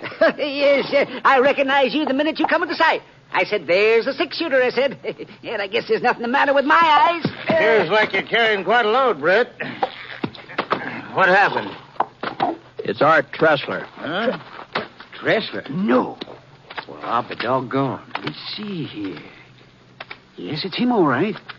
Leastways, it sure looks like them pictures on the posters. Well, if that don't take their cake. This neighborhood's getting to be a real outlaw's haven, I reckon. Well, maybe they'll change their mind about hanging around after they find out what happened today. Yeah, we've done a pretty good job of taking in the welcome mat. Pretty good. If you ask me, we set a record. With Ponset's help, of course. Oh, you boys didn't need any help from me. You would have found Tressler yourselves before very long. Well, what are you talking about, Britt? We didn't have the faintest idea he was in these parts. Sure, we were already on our way back to town. You mean you weren't looking for him? Of course not. Well, what are you doing out here, then? I thought you were a posse. We are a posse, but we were hunting George Revitt. Rabbit? Yeah, you remember him, don't you? Robbed Phil Jeffers' general store a couple of years back. Almost killed old man Jeffers. Yeah, I remember. Well, sir, he broke out of jail a week ago. The one over to Polk City, and what do you think he did? He headed straight for Sunset, and he tried to pull another robbery. Yeah, only this time he did kill Sam Fletcher while he was at it. Now, just hold on a minute here, boys. Now, you're trying to tell me that you're looking for George Revitt, and that you think he's responsible for the robbery at the stage depot last night. Think? We know it, Britt. Of course we do. But we ain't looking for him anymore. We found him. What? Yeah, just a couple hours ago. Hiding in a cabin over by Walnut Creek. That's right, and he won't be pulling no more holdups, neither. We saw to that. No, boys. Now, you better let me explain this, Britt. He might think we was kind of hasty this morning. It isn't as if we didn't give Revitt a trial. A trial? Well, there was no doubt about his being guilty, Britt. And seeing as how there's no judge in Sunset, and we'd have to wait till next spring for a formal hanging... Well, we sort of speeded things up a mite. You didn't string him up yourself? Well, not very high up, just a couple of feet off the ground. Now, boys, wait just a minute now. Now, Britt, there's no point in your looking so all-fired serious. There's nothing anybody can do about it now. Well, that's true enough, Doc. Yeah, there's nothing anybody can do.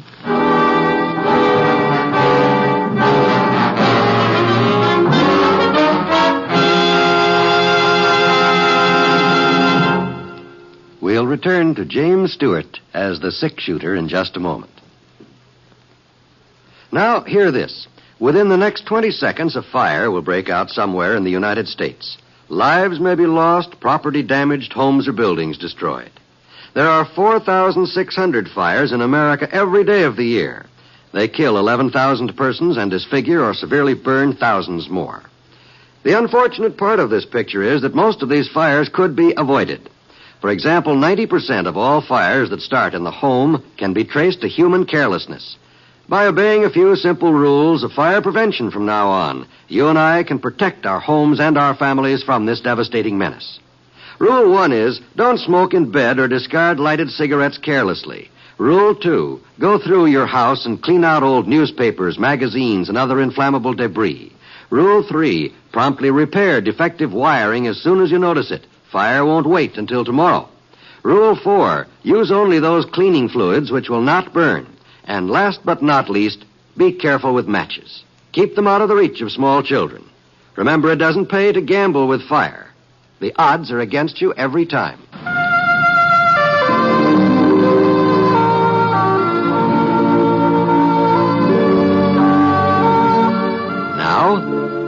Act Two of The Six Shooter, starring James Stewart as Britt Ponset.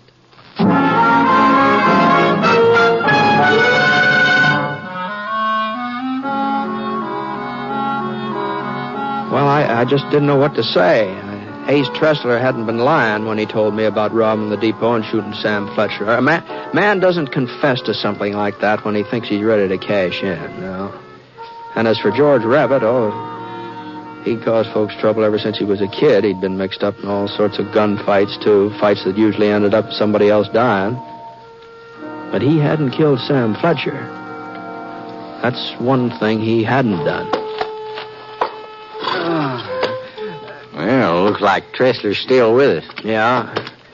Well, I'd better get moving. Well, you want us to take him into town for you, Britt? That's a good idea. No, thanks. You see, I gave him my word that he was going to a medical doctor. I don't get you. You see, he was afraid he might be lynched. Well, we ain't got no grudge against Tressler, Britt. Oh, I guess he's as mean as they come, but he ain't never given us no bother in Sunset. Is that so? I told you. We didn't even know he was in these parts. Well, I guess you should have known it, Doc. Huh? He's the man who shot Sam Fletcher. What's that? Oh, I know what you're up to, Britt. You're just joshing us.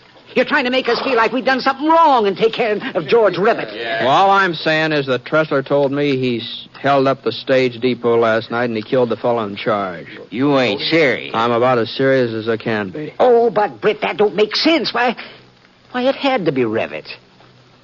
What made you so sure? Well, we knew he broke jail. And somebody said they thought they seen him in town yesterday. Now, let me see who. Oh, it was Johnny Silks, I think. Yeah, and we picked up his trail not far from the depot. Well, he led right to that cabin on Walnut Creek where we found him. He admit the robbery and the shooting? Well, you don't expect a man to admit a thing like that when he knows there's a rope waiting for him. Of course. Yeah.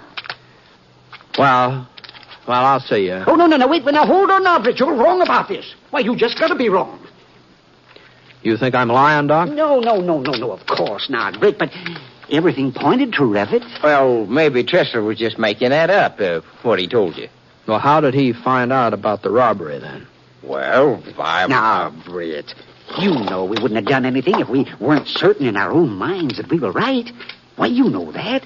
It's possible we made a mistake. Well, I'm not saying that we did, but it is possible. No?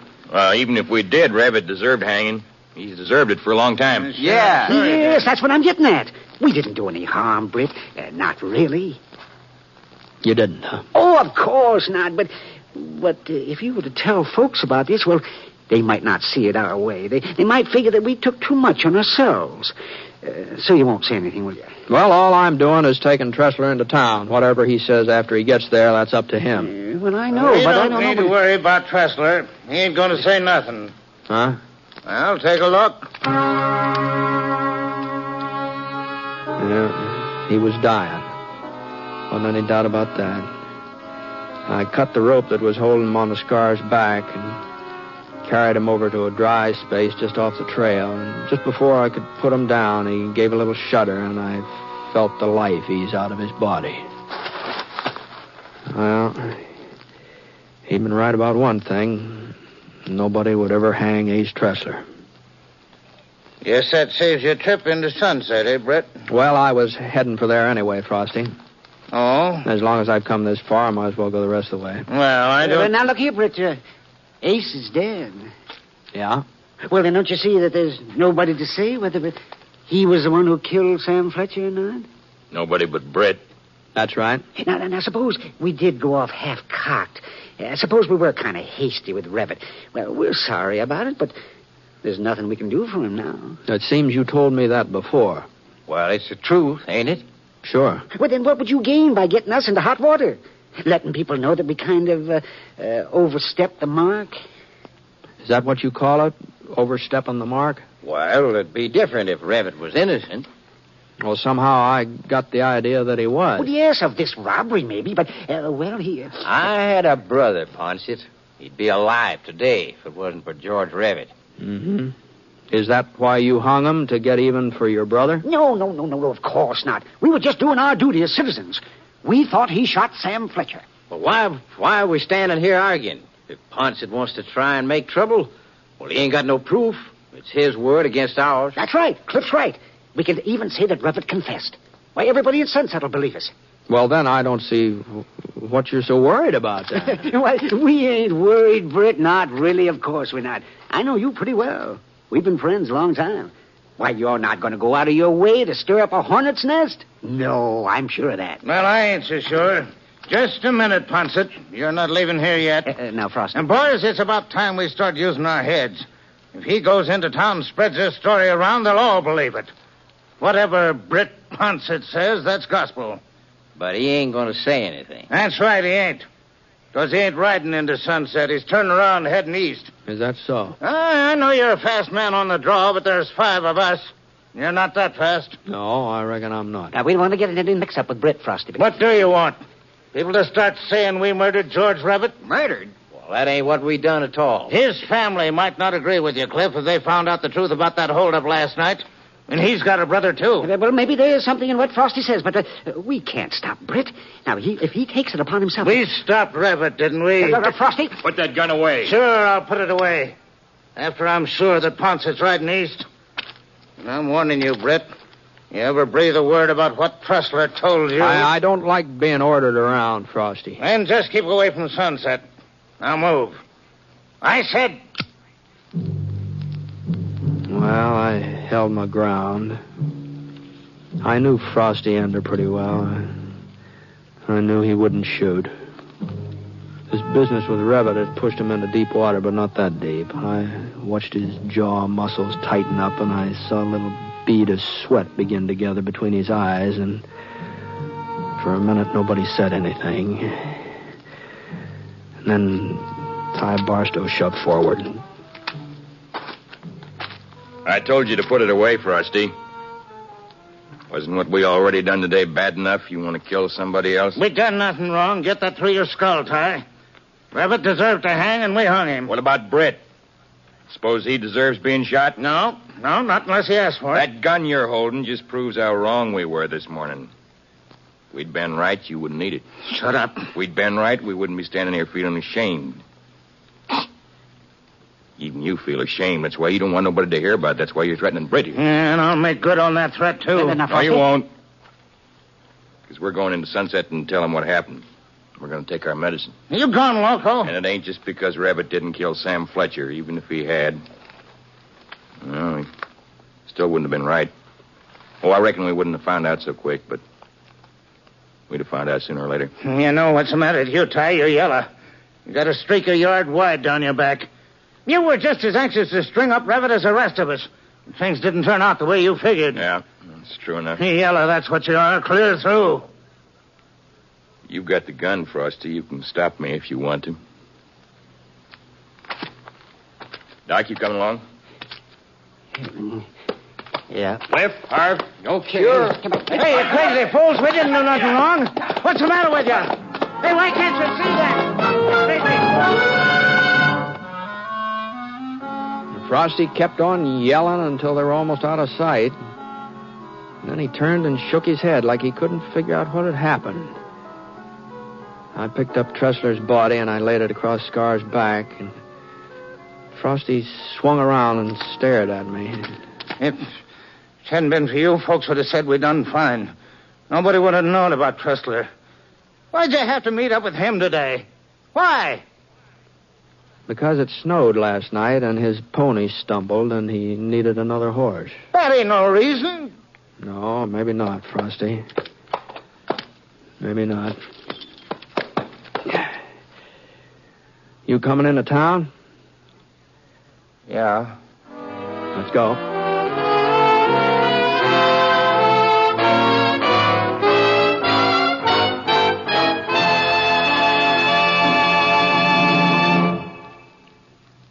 $50,000 trained nurses are needed now, today.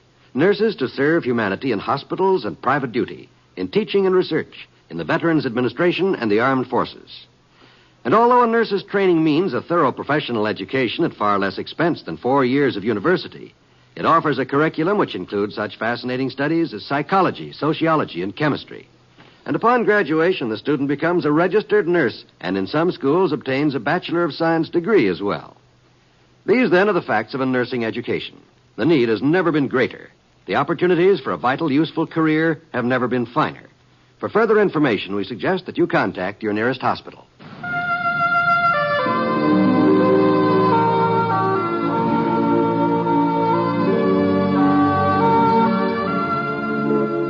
The Six Shooter is a transcribed NBC Radio Network production in association with Review Productions. It is based on a character created by Frank Burt and is written by him. Mr. Stewart may currently be seen in the Universal International picture The Glenn Miller Story. Others in the cast were Robert Griffin, Harry Bartell, Lamont Johnson, Howard McNear, and Forrest Lewis. Special music for this program was by Basil Adlam. The entire production is under the direction of Jack Johnstone. All characters and incidents were fictitious, and any resemblance to actual characters or incidents is purely coincidental. Oh, by the way, you'll be interested in knowing that the Six Shooter has been chosen for broadcast to our men overseas through the facilities of the Armed Forces Radio Services. This is John Wall speaking.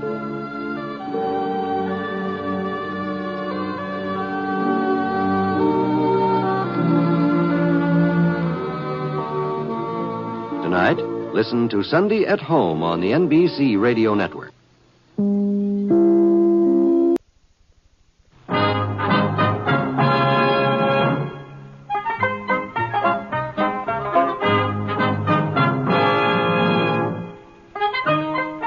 In a moment, you'll hear James Stewart as the Six Shooter, just one of the many fine programs brought to you Sundays on NBC. Later this evening, listen to the NBC Star Playhouse with one of your favorite stars.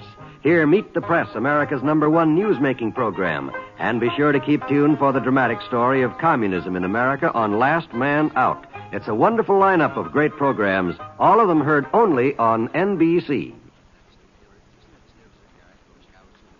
James Stewart as the Six Shooter.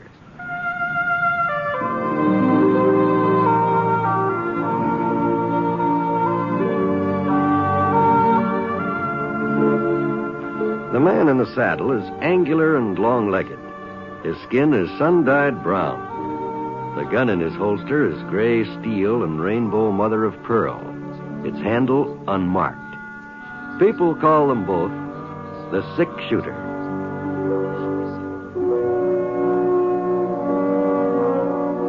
The NBC Radio Network presents James Stewart as the Six Shooter, a transcribed series of radio dramas based on the life of Britt Ponset, the Texas plainsman who wandered through the Western Territories, leaving behind a trail of still remembered legends.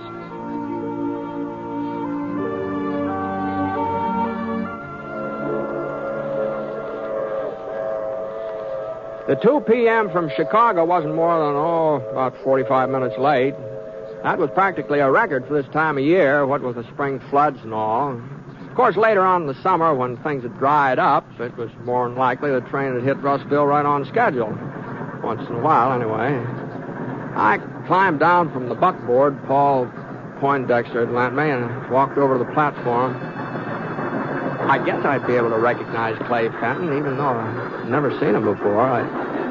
It stood to reason that there wouldn't be more than one 16-year-old boy getting off at Russville Station, and Clay's mother had sent along a pretty complete description. He 5'7", thin, gangly, sandy hair, and a V-shaped scar on his forehead. The train had stopped now, and the conductor lowered some iron steps. The first person to step down was a drummer holding a big tapestry valise crammed full of samples. Behind him there were 2 ladies.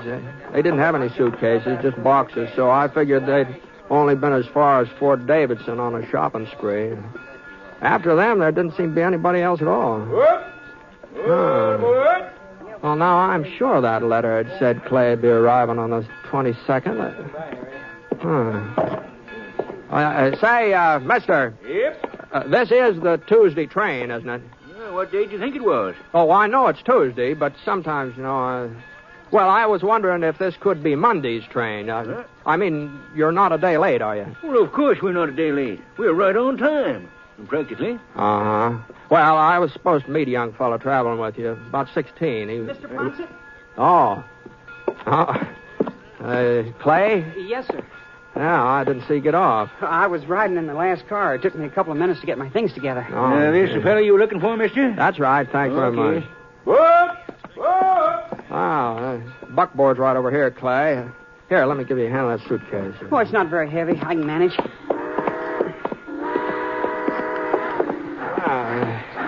Have a good trip. Yes, sir, just fine. Fine. Well, here, put your bag right behind the seat here. Okay. You want to drive? Huh? Well, you can handle the buckboard, can't you? Sure. Yeah, well, Annie's real gentle. No sense being scared of her. I'm not scared, Mr. Ponset. All right. I'm not scared of anything. All right, Clay. It's just that I don't know the way to the ranch, so maybe you'd better... Yeah. I didn't think of that. Well, come on, hop aboard. All right, you all settled? Yes, sir. All right, Annie, come on. Let's go. Come on, Annie. Come on.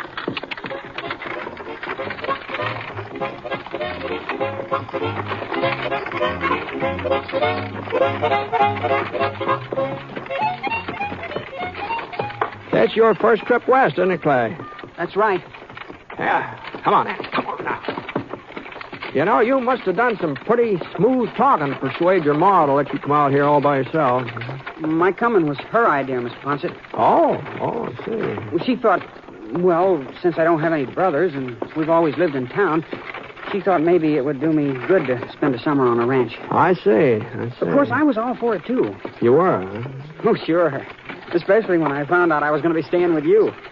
The other fellows, they sure were jealous when I told them I was going to be living with a six-shooter. Well, we all pick up nicknames out here, Clay. Something to answer to besides your own handle. It doesn't necessarily mean anything, you know. In your case, it means something, all right. No. Oh, Mom told me not to expect you to talk very much, especially about yourself. Yeah, I guess she knows you pretty well, Mr. Ponset. We used to be real good friends, your ma and pa and me. That was when they lived up in Dakota before you were born. Yes, sir. Come to think of it, you look like your pa. Well, that's what people say, but I don't remember him. Funny, the only thing I can remember is sitting on his lap and playing with his watch chain. I remember that watch chain just as clear as day, but I just can't remember him. Wonder why that is. Oh, some things just stick with a person, I guess. Yeah. Is it a big ranch, Mr. Ponset, where we're going? No, it's not true. Mr. Poindexter, he's the owner. Oh, he's got 500 head of cattle and a couple thousand acres, that's all. It sounds pretty big to me. That's all. What you're used to, I reckon. Yes, sir. It sure was nice of Mr. Poindexter to let me move in with you. Oh, he was real pleased at the prospect of having an extra hand for the summer. There sure has been more than enough work for the three of us already. You mean there's only 3 people on the ranch? Well, there's 4 now, counting you. Oh, I thought there'd be a whole lot more than that. I thought there'd be 10 or 15 cowboys and a cook and some men to look after the horses and... Well, Saul Poindexter, he does the cooking himself, and Jeff takes care of the horses. Jeff? That's Mr. Poindexter's son, yeah. He must be about your age, Clay. Maybe a year or 2 older. Not as tall, though. Oh. Jeff will show you the ropes. He knows all about ranching. Oh? Oh, I expect there's plenty of things you can show him, too, about city life, I mean. Yes, sir. I expect so. Yeah, you'll probably have a real good time getting acquainted. Well, here's where we turn off. Easy on it. Easy now.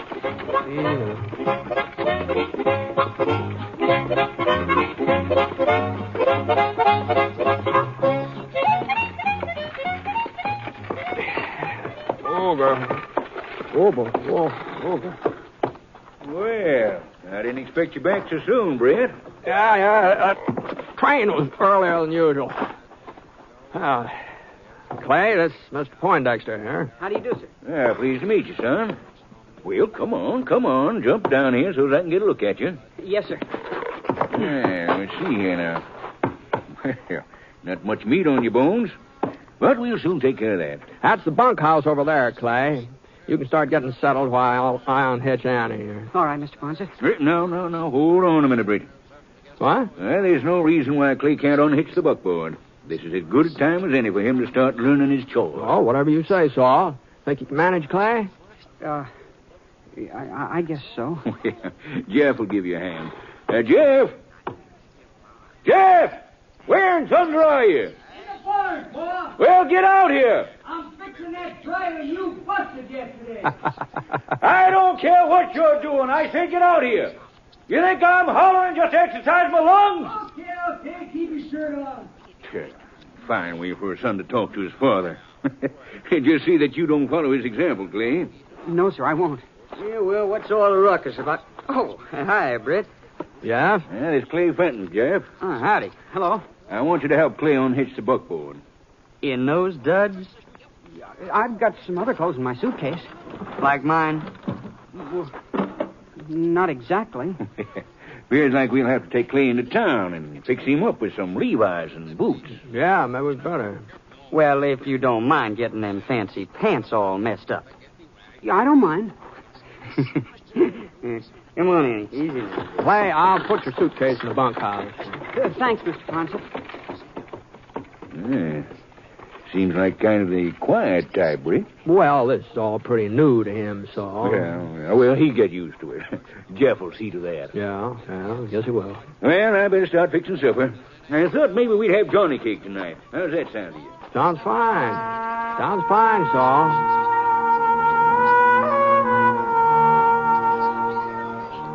Well, I took Clay's things into the bunkhouse and emptied out part of a wooden footlocker so he'd have some storage space. Saul and Jeff lived up in the main house. There was room up there for me, too, but I always felt more comfortable in the bunkhouse.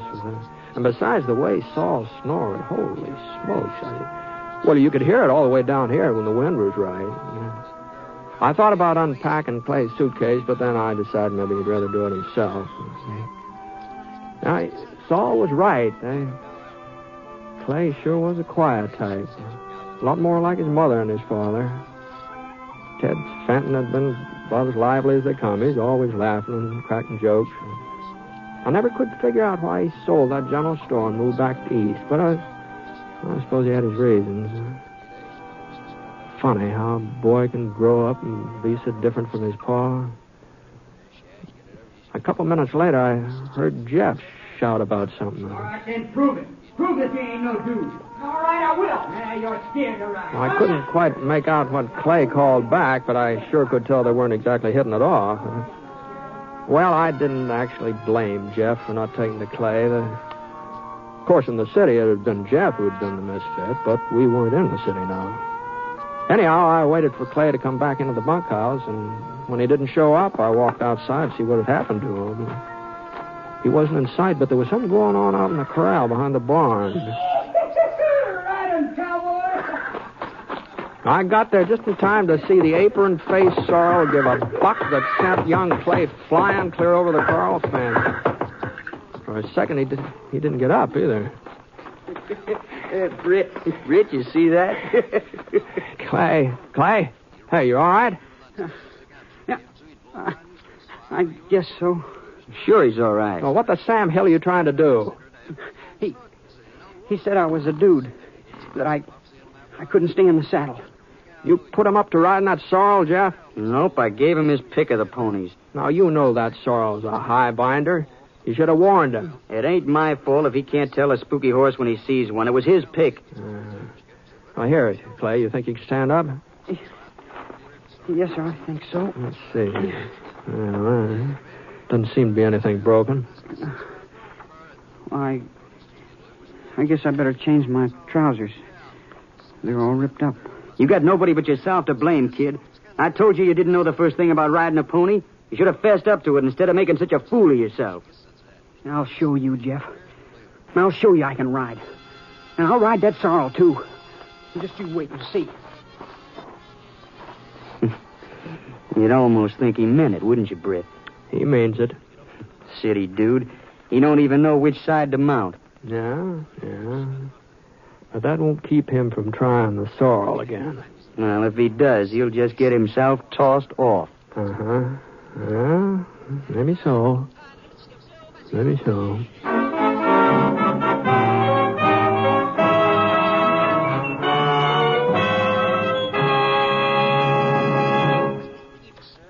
We'll return to James Stewart as the six-shooter in just a moment. Until recent years, misconceptions prompted a lot of people to feel that a diagnosis of heart disease was a death sentence. But today, thanks to medical science and the educational work of your Heart Association, we are learning that most people with heart disease can work and lead happy lives. This Valentine's Day is Heart Sunday. Remember to give to your local Heart Association because when you help your heart fund, you help your heart.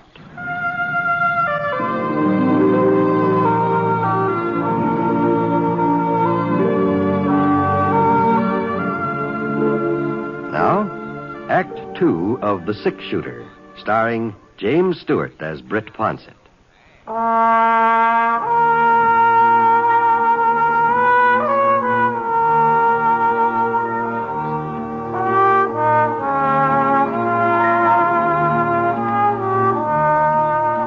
Well, Clay changed his clothes and we all had supper. Nobody said much while we were eating, and nobody mentioned the sorrel again. I figured it was just as well to let the subject drop for the time being. And as soon as the dishes were washed, Clay and I headed for the bunkhouse. It was only 7:30, and that was half an hour before my usual bedtime, but Clay seemed pretty tired, so we turned in. I guess I must have been kind of tired myself, huh? Anyway, the first thing I knew, I dropped off.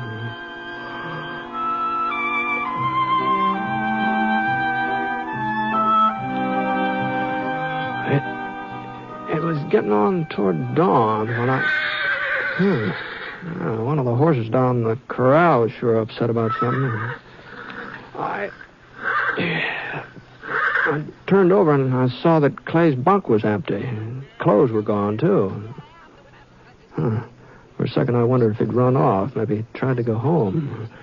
Then I heard him coming into the bunkhouse. His face was all wet and shiny, like he'd been working up a sweat, and there were some dark stains on his pants and shirt. And he undressed and he put the clothes he'd been wearing in his suitcase. Then he crawled under the blanket on his cot and he pretended to go back to sleep. He hadn't noticed that I was awake, and I didn't see any reason for starting a conversation at 4 o'clock in the morning, so... Besides, whatever he'd been up to, probably wasn't any of my business anyway.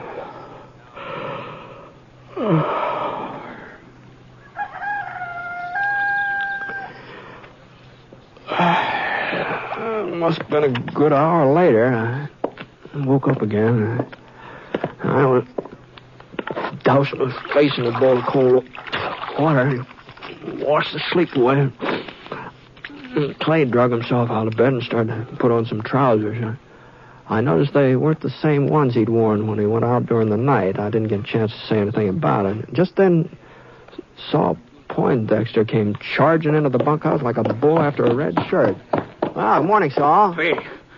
Clay, I want to talk to you. Why, yes, sir. What's the matter, Saul? I've just been down to the corral. That apron-faced sorrel has been whipped half to death. What? His flanks are cut to shreds. It's a wonder he can even stand up. Well, now, maybe he got caught in some barbed wire. I found the bullwhip beside the fence. It's caked up with blood. Well, do you know anything about this, Clay? No. No, sir, not a thing. You're lying, you little... Now, Saul. Jeff told me about how the sorrel threw Clay yesterday. You knew about it, Britt. You were there. Yeah, I was there. Well? I didn't do it, Mr. Ponset. If you didn't, who did? Me or Jeff or Britt? I don't know. Well, maybe if you were whipped the way that pony was, maybe then you tell the truth, you little... Now, easy, Saul. Easy now. Get him out of here, Britt. Send him back home. Send him anywhere. But get him off my ranch. You didn't whip that pony, Clay? I told you I didn't. Yeah, that's what you told me. Why don't you believe me then? Just because I'm a stranger, because I'm different from the rest of you, why do you have to pick on me? Well, there's one way to find out whether you're telling the truth or not. What do you mean? You said you'd ride that sorrel again. You said you'd show Jeff that you could ride him, huh? No, I would, too, if they'd let me. Well, I'll let you. Huh? But I sure hope for your sake you didn't whip that horse last night. What difference would it make? Well, horses are pretty smart animals. And when somebody's mean to them, they don't forget it. And they can be mean, too. That sorrel especially. Oh?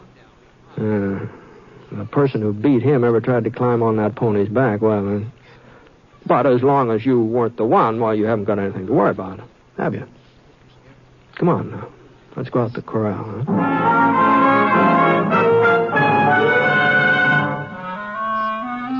I told Jeff to saddle up the sorrel and bring him into the yard, and Clay stood beside me, his eyes pushed wide open, staring at that stable door.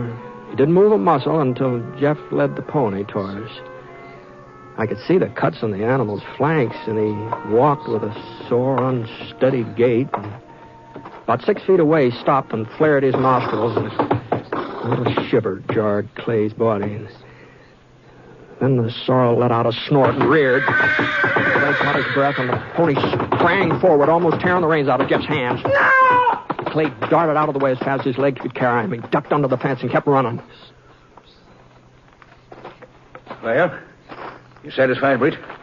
You believe he done it? Well, I was pretty certain of it all along, so... Well, then why'd we have to go through all this rigmarole? At least he won't have any reason to go on lying from now on. That's something.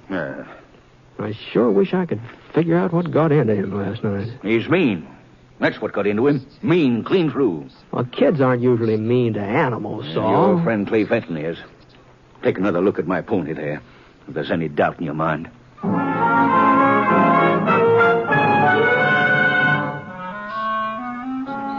Well, we had breakfast, Saul and Jeff and me. Then we did the morning chores. I hoped that Clay would come back of his own accord and face up to what he'd done, but by 10 o'clock, it looked like somebody'd have to go after him, so I saddled up Scar and started off.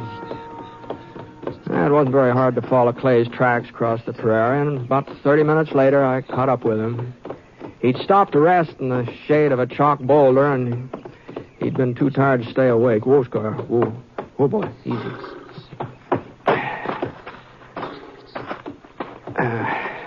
Clay? Come on, Clay. Huh? Oh. Yeah. All right. You ready to get back to the ranch? I can't. Well, you'll have to come back sooner or later, even if you don't stay, even if it's just to get your things. They know it was me that whipped that pony, don't they? When I ran off, that cinched it. Yeah, that cinched it. I had to whip him, Mr. Ponset. I had to. You did, huh? I didn't know it would make him meaner. I thought if I beat him good, he'd be scared of me afterwards, and he'd let me ride him. I thought he'd be scared of me the way I was scared of him. You don't know much about horses, do you, son? I know plenty. That's why I hate him. Oh? It was a horse that killed my pa. Oh, I see. We were visiting my Uncle Jack out in the country, and Pa was taking me for a horseback ride. I wasn't more than 3 years old, but he wanted me to get used to riding. And the horse threw us. Mom was watching from the front porch. She let out a scream. I told you it was funny what you remember from the time when you were a kid. Yeah? Well, I remember hearing Mom scream. I guess maybe it was the first time I ever heard her sound frightened. I guess that's why I remember. Mm-hmm. Well, afterwards, after that day, I had this mark on my forehead. I must have hit against a rock. And Pa was dead. I've been scared of horses ever since. I've always hated them. Yeah. Well, I guess a lot of times folks hate what they're afraid of. That's why Mom made me come out to this ranch. I didn't want to, but she made me. She said I had to get a hold of myself and start acting like a man. And I tried, Mr. Ponset. I tried to ride that sorrel yesterday. You know I tried. Yeah? And when I couldn't hang on, well, I figured if I showed him who was boss, I figured then maybe he wouldn't throw me again. Now, whipping that pony the way you did, you could have killed him, Clay. Well, what's the difference? He's just a horse, ain't he? Uh-huh. Well, if you can't see where it was wrong, there's no point in me standing here jawing about it. So let's just... Clay. Well, yes, sir. No, don't move. No matter what happens, just don't move. What? Now do what I say. Just keep sitting the way you are. What's the matter? There's a rattlesnake edging toward your belly. Now, go on. Go on. Keep on talking. Just keep on talking like nothing's the matter. Don't try to look at him. Just go on talking. I can't. No, there's no reason to get scared yet now. He may shove off by you and never notice you. Just keep on talking now. I can feel him on my leg. Oh, you're imagining that, Clay. He's not even touching you. Can't you kill him, Mr. Ponset? If he starts to strike, maybe I can get off a shot. But he isn't striking yet. Now, sometimes rattlers go on about their business and don't strike now, so you just keep sitting there. Just keep sitting there and keep talking like everything was fine. Go on, son. Now, go on. Talk. Go on. Clay did his best, but his voice sure didn't sound very strong or confident. Not that I blamed him. He was in a tough spot, and the worst of it was I just couldn't risk shooting. The snake was right between us. As long as he stayed there firing, I'd be sure to get a bullet into Clay. The rattler would just move off a foot or so, maybe. He was getting nervous now. The tip of his tail jiggled the rattles back and forth. I inched my gun out of the holster, but I still couldn't fire. And the snake started to coil, and the rattle sounded even louder.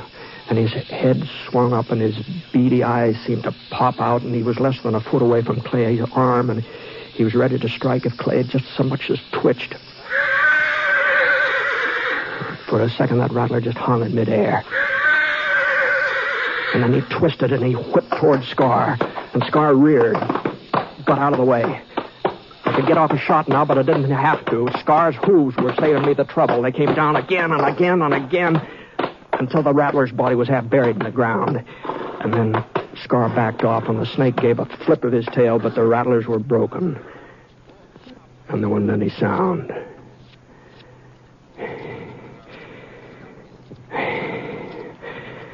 All right, Clay. Let's go. Mr. Ponset? Yeah? Why'd he do it? What? Your horse. Why'd he save my life? I guess he just doesn't like rattlesnakes, that's all. The snake wasn't bothering him. He was out of the way. What's his name, Mr. Ponset? Scar. Scar? That's right. That's funny. I guess if I was a horse, that'd be my name. Well, I'd like to ask you a favor, Mr. Ponset. Go ahead. Do you think that sometime, if I stay on here this summer, sometime could I ride him? Well, if we're going to get back in time for dinner, we're going to both have to ride him right now. Here, come on, I'll heist you up. Come on, here.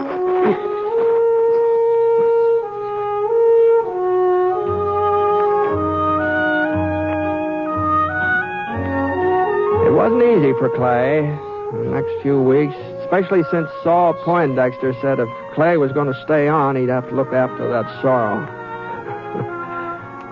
Pretty smart old man, Saul. Took time, lots of time. Lots of time for that pony to even let Clay come near him. But before long, the two of them were galloping all over the ranch from early morning till past supper. I guess maybe that apron-faced sorrel forgot the whipping Clay had given him. But I don't think Clay forgot it.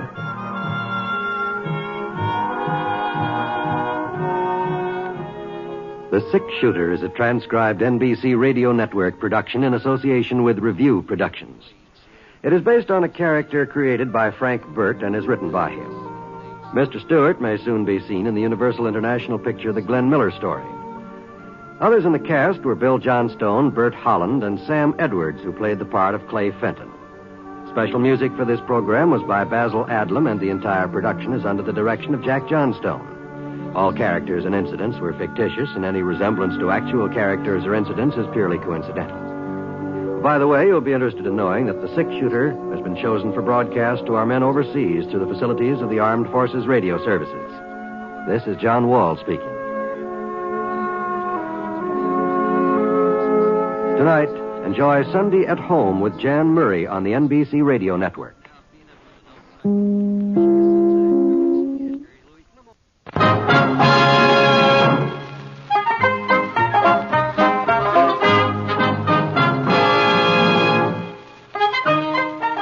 In a moment, you'll hear James Stewart as the six-shooter. Just one of the many fine programs brought to you Sundays on NBC. Later this evening, listen to the NBC Star Playhouse with one of your favorite stars. Hear Meet the Press, America's #1 news-making program. And be sure to keep tuned for the dramatic story of communism in America on Last Man Out. It's a wonderful lineup of great programs, all of them heard only on NBC. James Stewart as the six-shooter.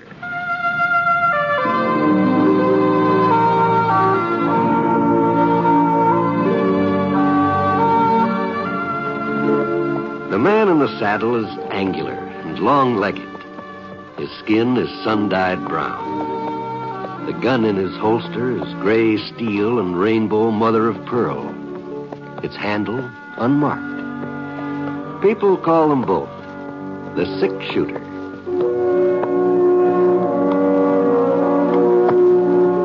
The NBC Radio Network presents James Stewart as the six-shooter, a transcribed series of radio dramas based on the life of Britt Ponset, the Texas plainsman who wandered through the Western Territories, leaving behind a trail of still-remembered legends.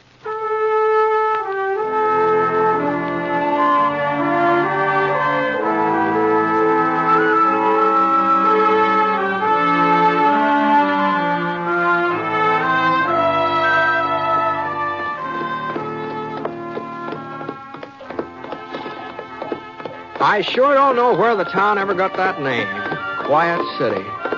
Every time I came through it was anything but quiet. In the old days, the Apaches were always stirring up trouble.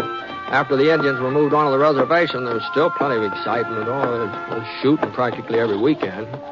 At least that's how it was when I was here last. Of course, that was, about 4 or 5 years ago, I guess.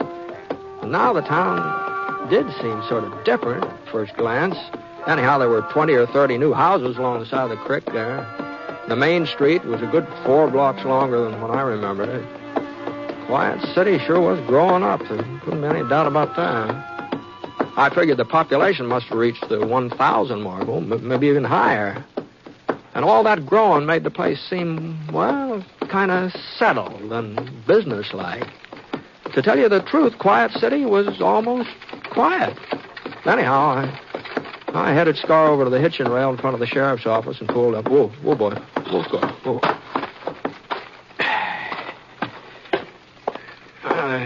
The door of the office was open. Something I can do if you... Britt! Hello, Hank. How are you? Britt, you old son of a gun. Why didn't you let a body know you were heading this way? Well, I didn't know it myself till last week. Tim Parker came into some property over by Fulton. He asked me to sit on it for a couple of months till he could take charge. Oh, Fulton, huh? Yeah, it's real nice. Farming land. Well, Tim wasn't certain. That's all there is over that way now. There ain't no more ranches, Britt, just farm. Yeah. Well, I guess this part of the country's changing. Yeah, some, I reckon. I sure wouldn't have recognized Quiet City, Heck. It's not a small town anymore, is it? No, we've done our share of growing. There ain't no doubt about that. Well, more than your share, I'd say. But the people are the same, Britt. Oh, maybe they buy more ready-made clothes than they used to and send most of their kids to school, but that's just a skin change. Underneath, they ain't no different. Yeah, still giving you trouble, huh? No, I've got them under a tight rein most of the time. But if I was to turn them loose, well, we'd be right back to where we was 20 years ago. Oh, I don't know about that. Well, I do. Well, what I mean is, Britt, you can't expect human nature to start improving overnight, you know. Oh, that's true enough, yeah. But some folks don't see it my way. They think that just because we've got churches and a schoolhouse and a railroad depot, we're like them towns back east, peaceful and half asleep, where all you need a sheriff for is to lock up the Saturday night drunks. Why, back there, they don't even call them sheriffs. They call them peace officers. Well, I ain't no peace officer. I'm a sheriff. And this is still the West. Sure. I just dropped my guard once. That's all I'd need to do. They'd be killing each other right out there in the main street. Yeah, well, I guess you'd be the best judge of that. How's Buzz? How's he? Oh, about the same. Full grown, I'll bet. How old is he now? 20, last birthday. No. Yeah, he's a big fellow, too. 6'3". Oh, well, taller than you are, huh? An inch or so. You made him a deputy yet? What are you talking about? Well, you always said that when the time came, you were going to fix it so Buzz could just slide right into your boots. Don't you remember that? Yeah, I remember. But sometimes things don't work out the way a man plans. Oh? No, Buzz has got ideas of his own. Crazy fool ideas. I offered him a job working with me, but he wouldn't have none of it. He's aiming to leave Quiet City. Oh, is that so? And you know why, Britt? So's he can go to school. Uh-huh, I see. It ain't as if I didn't see to it that he got his learning. I promised his ma before she died. Promised her I'd see that he was brung up right. And I kept my word, too. I sent him the very first day Jane Weatherby started teaching. And I didn't take him out when he'd learned to just read and write and figure. No, I let him keep on till he got his diploma. I guess that's where I was wrong. I should have took him out before he got too smart for his own good. Oh, now, heck, now. The more education a man gets, the better he's off. I ain't so sure of that. Life ain't in books. How much schooling did you have? Well, a little more wouldn't have done me any harm. You've made out all right, and so have I. So would Buzz if he'd come to his senses and stay here where he belongs. When's he leaving? No, he was getting his things together when I left the house this morning. Maybe he's gone by now for all I know. Oh, no, he wouldn't do that, not without saying goodbye to you. Britt. Yeah? I was just thinking. If Buzz still is here, if he hasn't left yet, maybe you could talk. Oh, now, hold on. Now, he won't listen to me, Britt. No, but if you was to... Oh. Hello, Pa. What do you want, Buzz? I'd like to speak to you if you're not too busy, that is. For a minute, Hack didn't answer. He just stared at the leather satchel in his son's hand. Buzz was a big fellow, all right. Husky, plenty of muscles. But somehow his face didn't match his body, especially his eyes. They were kind of tired looking. And he kept blinking as though he wasn't used to the daylight. And there were wrinkles in his forehead, too. Not the kind you get from riding against the sun. Just little creases that made him look older than he really was. Well, Buzz, with all your fancy education, ain't you got manners enough to speak to Britt Ponset? Oh, I'm sorry I didn't recognize you. It's been quite a spell. I can't say I blame you, Buzz. I wouldn't have known you in a month of Sundays. Well, if you'll excuse me, No, there's no reason for you to go, Britt. I just wanted to tell Pa goodbye. I'm taking the 4 o'clock train east, Pa.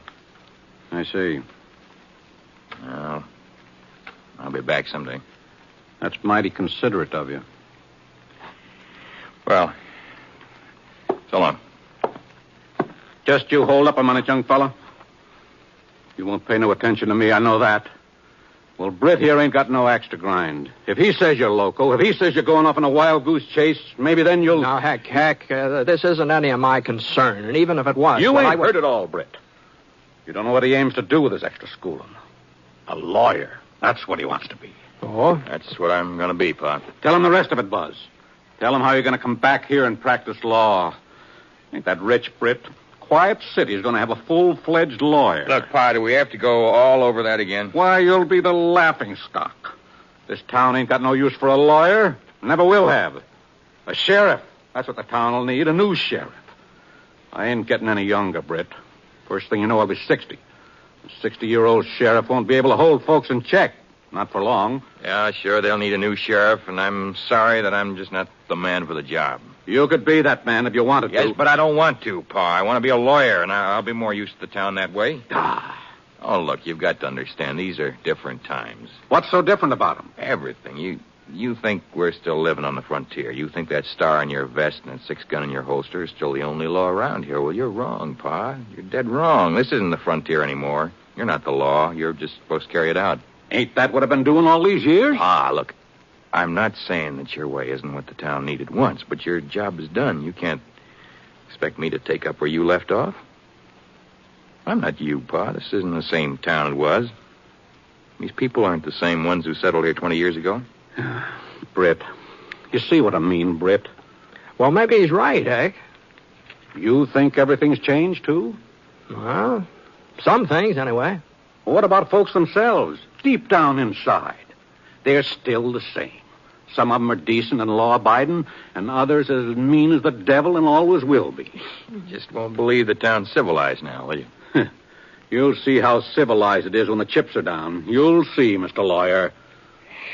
Well, looks like we just don't agree, Pa, and we never will, so... It's nice seeing you again, Britt. Yeah, good seeing you, Bud. So long, Pa.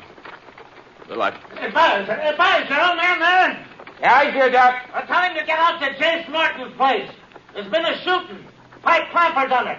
Folks say that James is hurt bad. Now tell your pa to get right out there. Okay, Doc, I tell him. There you are. That's how much Quiet City has changed, Buzz.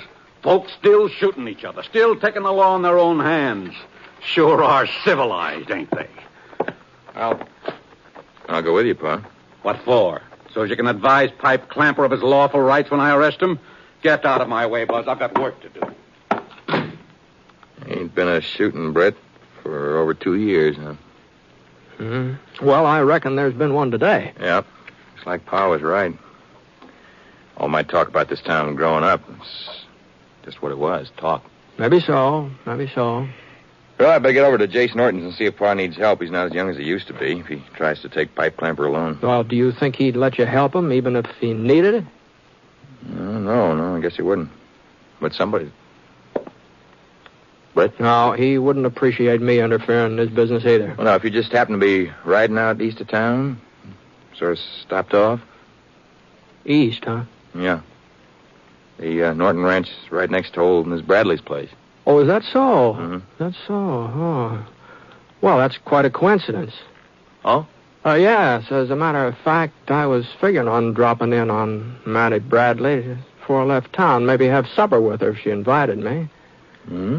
It's getting on toward supper now. Oh, you don't say? Time sure does fly, doesn't it? I had no idea that late.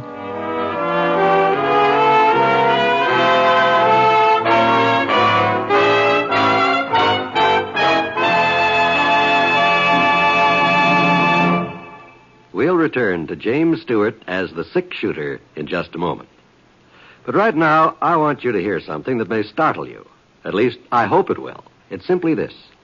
Within the next 20 seconds, a fire will break out somewhere in the United States. Lives may be lost, property damaged, homes or buildings destroyed. Yes, there are 4,600 fires in America each day of the year. They kill 11,000 persons and disfigure or severely burn thousands more. By obeying a few simple rules of fire prevention from now on, you and I can protect ourselves and our families from this devastating menace. Rule 1 is an obvious one. Don't smoke in bed or discard lighted cigarettes carelessly. Rule 2, clean out old newspapers, magazines, and other inflammable debris. Rule 3, use only those cleaning fluids which will not burn. And last but not least, be careful with matches. Above all, keep them out of the reach of small children. Remember, it doesn't pay to gamble with fire. The odds are against you every time.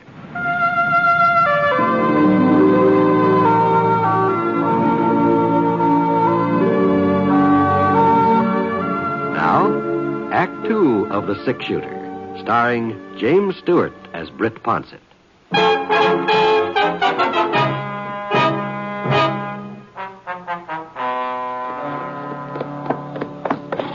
Hack was standing on the front porch of Jace Norton's house when I rode in the yard. And there was a woman sitting on a rocking chair talking to him. Her face was dead white, just like all the blood had been drained out of her cheeks. For a minute or so, Hack just stood there nodding. Then he shifted his weight and noticed me out of the corner of one eye. Come on up, Britt. Easy, boy, easy. I was just on my way over to Miss Bradley's. I thought... This is Britt Ponset, Mrs. Norton. Ponset. I'm pleased to meet you, ma'am. I sure hope your husband is... Jace is dead. Oh, I'm sorry, ma'am. Pipe Clamper murdered him. I seen him do it. I seen it all through the kitchen window. I'm sorry. How did it start, Mabel? They's arguing about some cows that had strayed onto our land. Pipe said Jace was trying to steal them, that he'd fixed our fences so they'd come through. But it wasn't true, Sheriff. It wasn't true. Sure. Jace was aiming to take the cows back. He told me at breakfast this morning I've got to run some of Pipe's cattle back to him. That's what Jace said at breakfast this morning. Hadn't had time to do it yet. Been busy with chores and things. Mare was foaling. Jace hadn't had time, but he was going to take 'em back. He told me so. No. Don't get yourself all upset, Mabel. I heard 'em quarreling out and back, Pipe and Jace. I didn't think nothing of it. Pipe's always quarreling with everybody. You know that. Yeah, I know. And the next thing I knew, I heard a shot. I thought Pipe was just trying to scare Jace. Until I saw Jace fall down. Pipe right off toward his own place? No. Toward the canyon. Over that way. I remember asking myself, why is Pipe heading toward the canyon? His ranch is the other way. It just hadn't dawned on me yet. What he'd done, that he was running away. Yes. Well, it's turning chilly. You better go inside now, Mabel. Yeah? Doc Anderson is sending somebody out to fix supper and stay with you tonight. He'll find Pipe, Sheriff. He'll find him. Bring him back. Sure, I'll find him. You want me to help you up? I can manage. Here we are. That's there.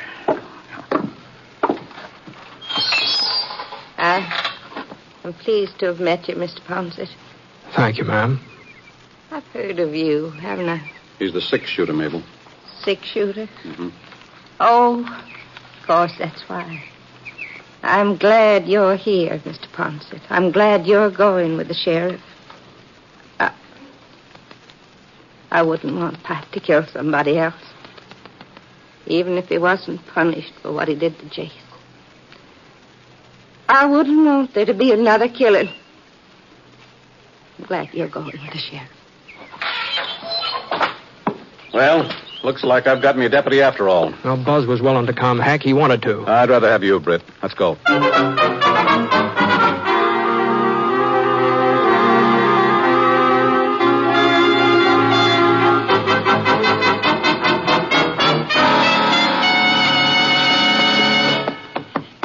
Well, we picked up Pipe Clapper's trail about sundown.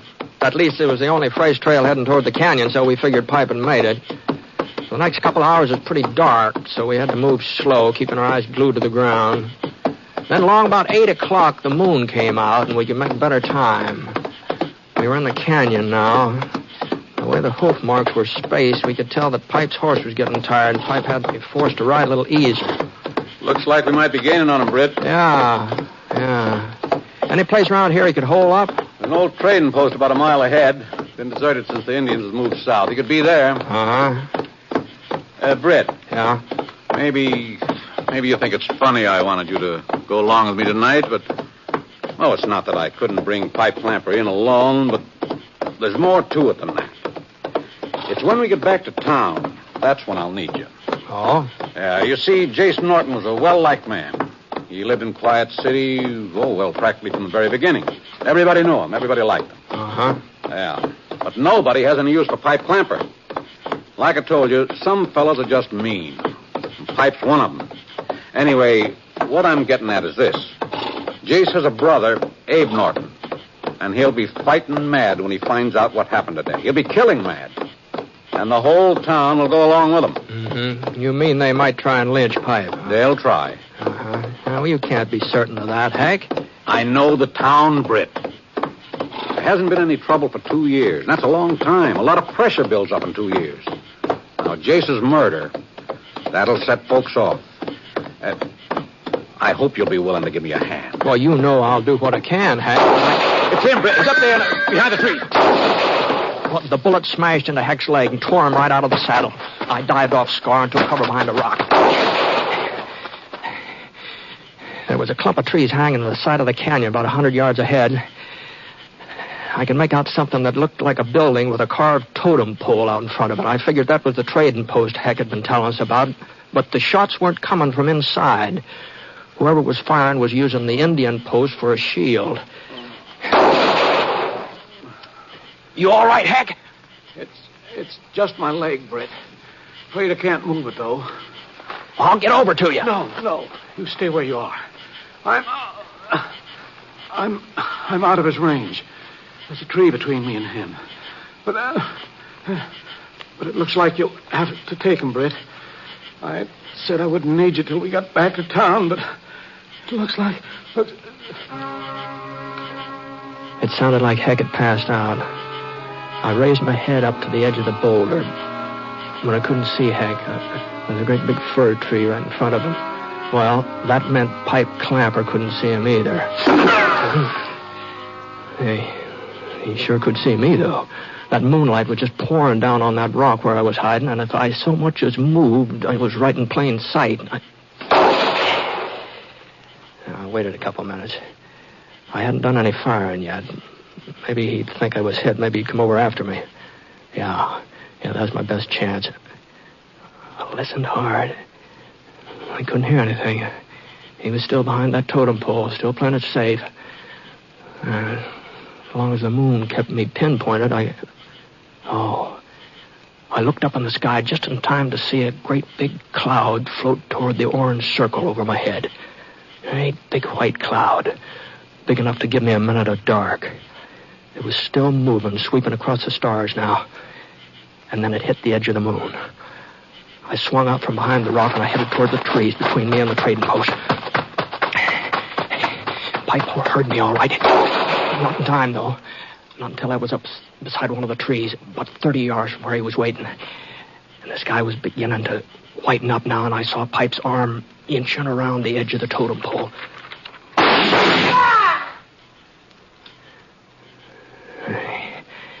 I knew a slug in his arm wasn't going to be enough.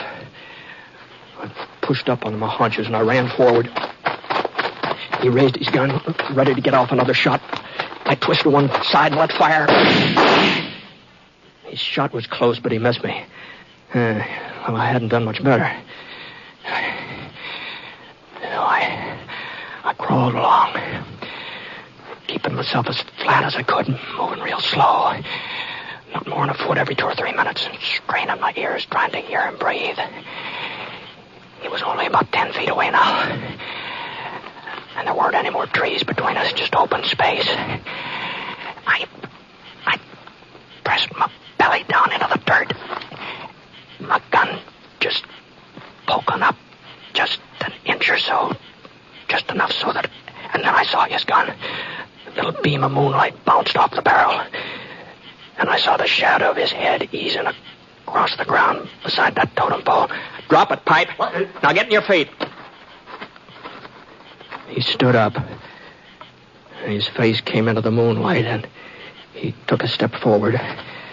And then his left hand jerked out toward me. My bullet hit his shoulder and spun him around, and he crashed into the totem pole. And for a second, I thought it was going to topple over with him, but it held firm.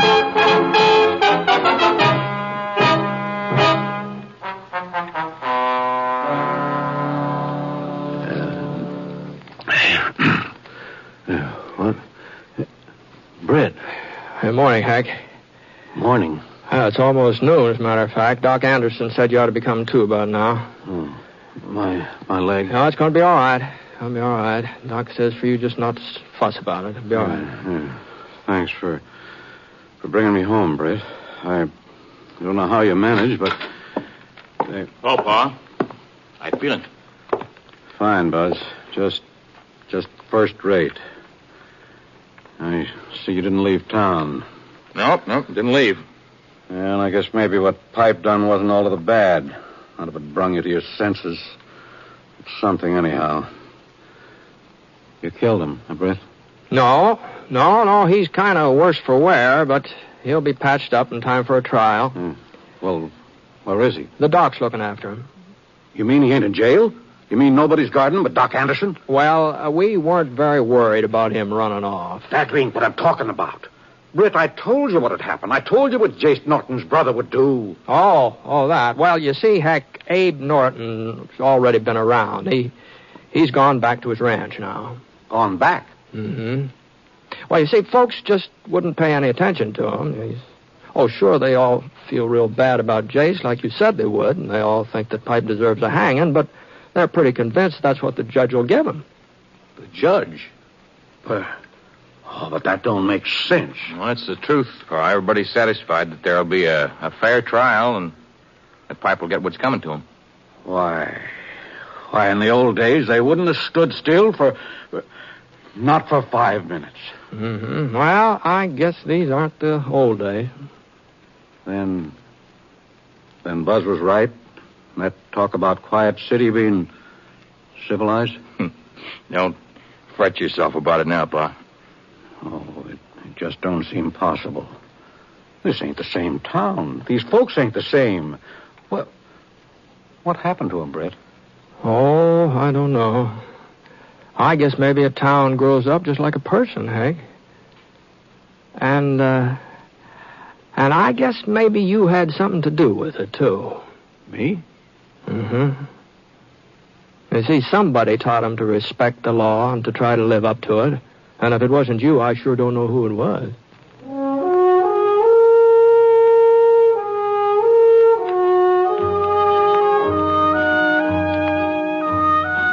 Well, Buzz stayed around Quiet City until Heck was on his feet again. And then Heck himself sent the boy east to college. That was, let's see, 3-4 years ago again. The last time I was through that way, Buzz had come home. You see, Buzz was running for county attorney.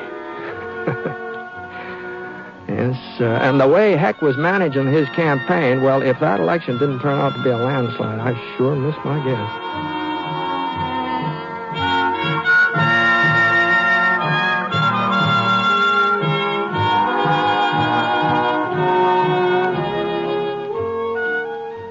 Until recent years, misconceptions prompted many to feel that a diagnosis of heart disease was a death sentence. But today, thanks to medical science and the educational work of your Heart Association, we are learning that most people with heart disease can work and lead happy lives. But the real answer to heart disease lies in heart research and community heart programs, which can be expanded through your continued support of the Heart Fund. This is not only Valentine's Day, but it's Heart Sunday. So make it a point to give to your local Heart Association now. And remember, when you help your Heart Fund, you help your heart.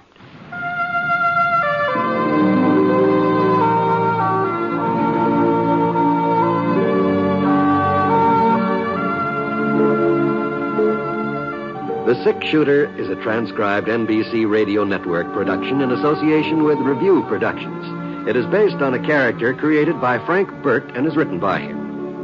Mr. Stewart may currently be seen in the Universal International picture The Glenn Miller Story.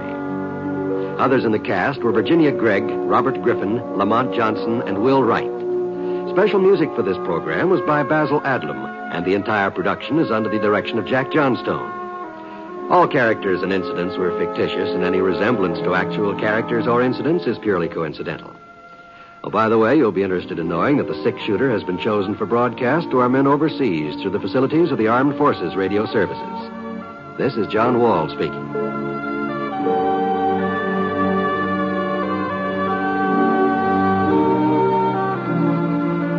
Listen to Jan Murray in Sunday at Home on the NBC Radio Network.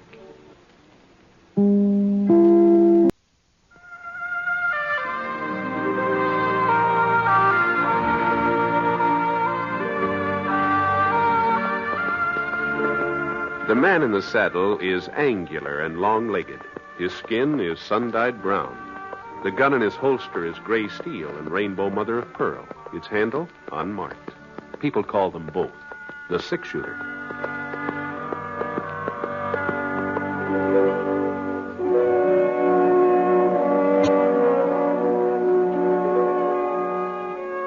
James Stewart as the six-shooter. A transcribed series of radio dramas based on the life of Britt Ponset, the Texas plainsman who wandered through the Western Territories, leaving behind a trail of still remembered legends.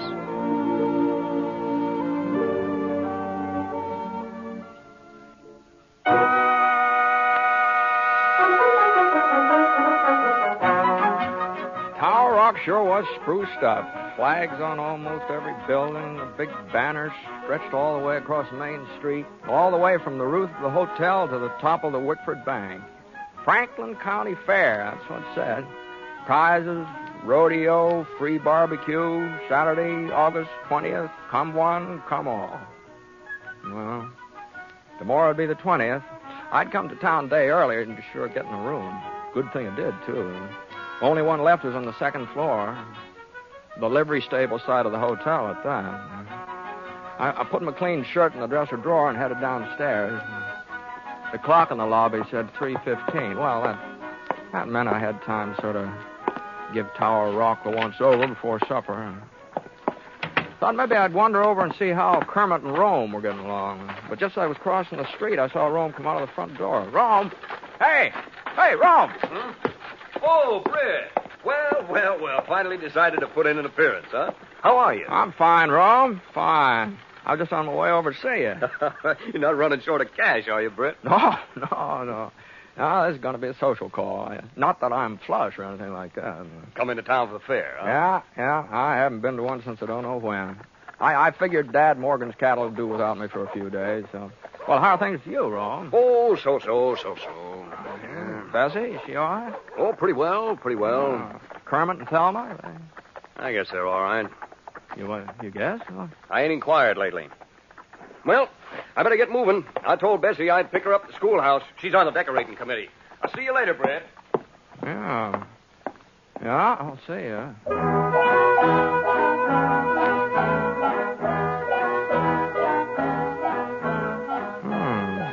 I sure couldn't figure out what was the matter with Rome. The way he froze up when I mentioned Kermit. Why, they'd always been more like kin than in-laws. Folks said it sure was lucky for the Wickford girls to marry two fellows who got along so well, especially after Jess Wickford died and left the bank to both his daughters 50-50. He left it. Kermit and Rome had turned into first-class bankers, too. The Wickford Bank probably is worth about twice as much now than it was when Jess had run it. Well, hello, Britt. Where'd you come from?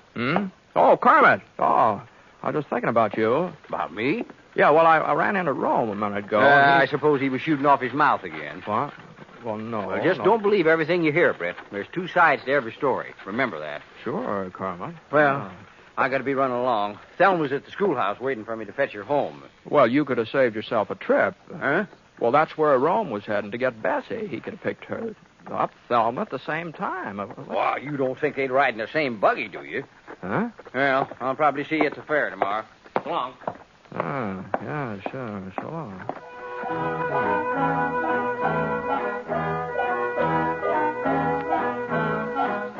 Well, there just wasn't any doubt about it. There's something that happened between the Binghams and the Madden, that's all.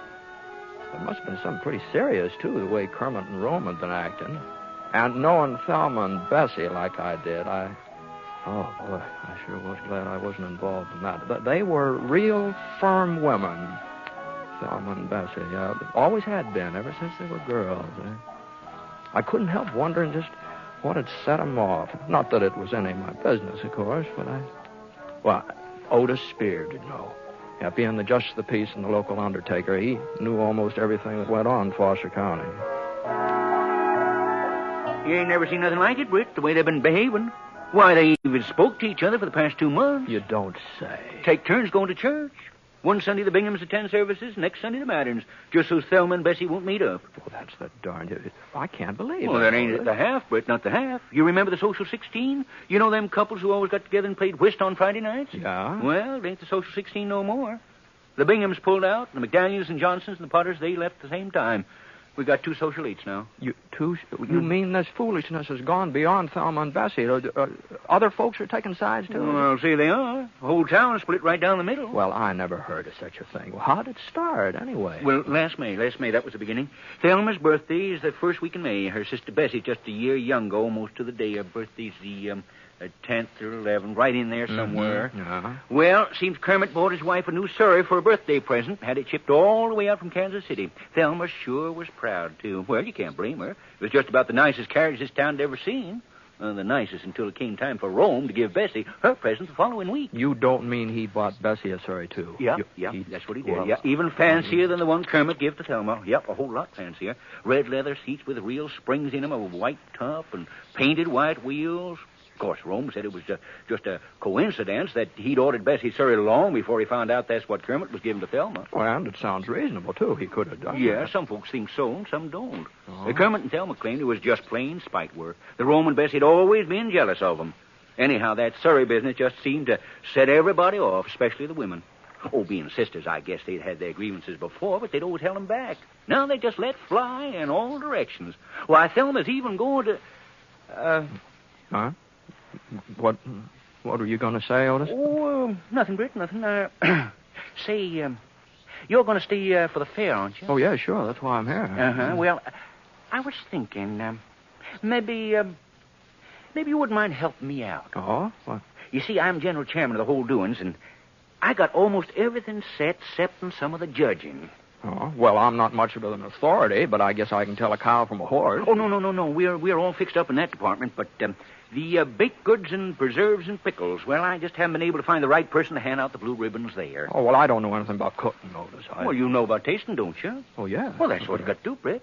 Sample whatever they put in front of you and say which one tastes the best. Oh, no, wait a minute. I'll tell you what, I'll just put you down for preserves. I'll get somebody else to take over the rest of the stuff. No, but... well, I got a meeting of the barbecue committee over at the general store. Yeah, but... you'll be at the schoolhouse 9 o'clock in the morning. That's when the judge is supposed to start. But where... Otis, what...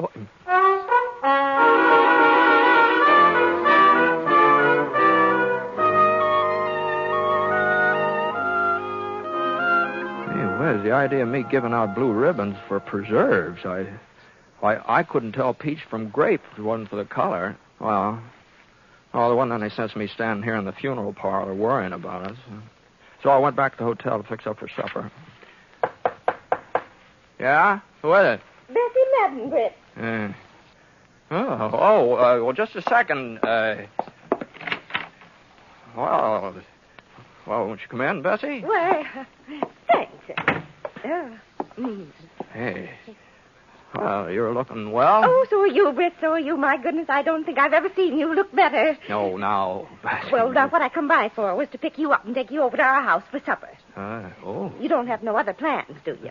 No. I was just going to eat here at the hotel. Oh, you don't think we'd let you eat at the hotel, Britt? Why, you're one of our closest friends, always have been. Well, I don't know why Rome didn't invite you when you met up this afternoon. Guess he just took it for granted that you'd know I'd be expecting you. We're having fried chicken, hot biscuits, some of my strawberry preserves. You do like chicken, don't you, Britt? Oh, sure. Well, what are we waiting for? I've got my surrey outside, and I'd be glad... Well, excuse me, Bessie. Of course, Britt, of course. Britt! Well, I just heard that you were in Tower Rock, and I wanted to tell you Kermit and I are expecting you for supper. Now, I won't take no for an... Oh, I thought you were alone. Didn't mean to interrupt anything. You're a little late, Thelma. Britt's having supper with Rome and me. Might have expected you'd pull a stunt like this, Bessie Madden. Trying to bribe him, huh? Bribe ladies. And I suppose you didn't ask him to supper yourself? This is one time you can't lie out of it, Thelma. I heard you with my own voice. There's no reason I shouldn't ask him. Britt's a friend of mine. A friend of yours? You've never put yourself out for him before, not once in your whole life. Bessie. And since when were you so interested in his welfare? Thelma. The minute you found out he was going to be judging the preserves tomorrow, that's when. Preserves? As if I had any cause to try and influence him. My strawberry preserves have won first prize at every county fair for the last 10 years. Yes, but I've never entered against you before. I let you win. But this time it's going to be different. You're just making a fool of yourself, Thelma. You couldn't cook up a strawberry preserve if your life depended on it. Huh? I've got Mama's recipe, too, and don't you forget it. Now, hold and on. All there, I both. have Now, hold on. Now, just hold on here now. Now, I want to get this straight. Now, both of you have entered your strawberry preserves in the fair tomorrow. I've entered my preserves. I can't speak for her. No, mine will be there, too. Don't you worry about that. And I'm supposed to judge between them. Is that it? Otis Spears said you'd agreed to do it. That's right. Well, Britt? Just wait till I get my hands on Otis Spears.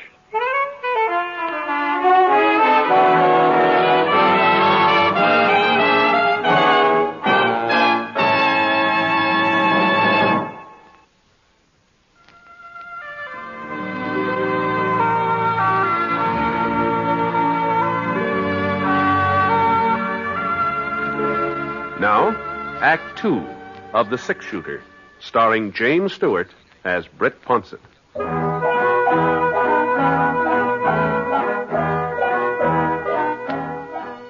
Well, I told Thelma and Bessie that I couldn't have supper with either one of them. As a matter of fact, I kind of plain lost my appetite, I guess.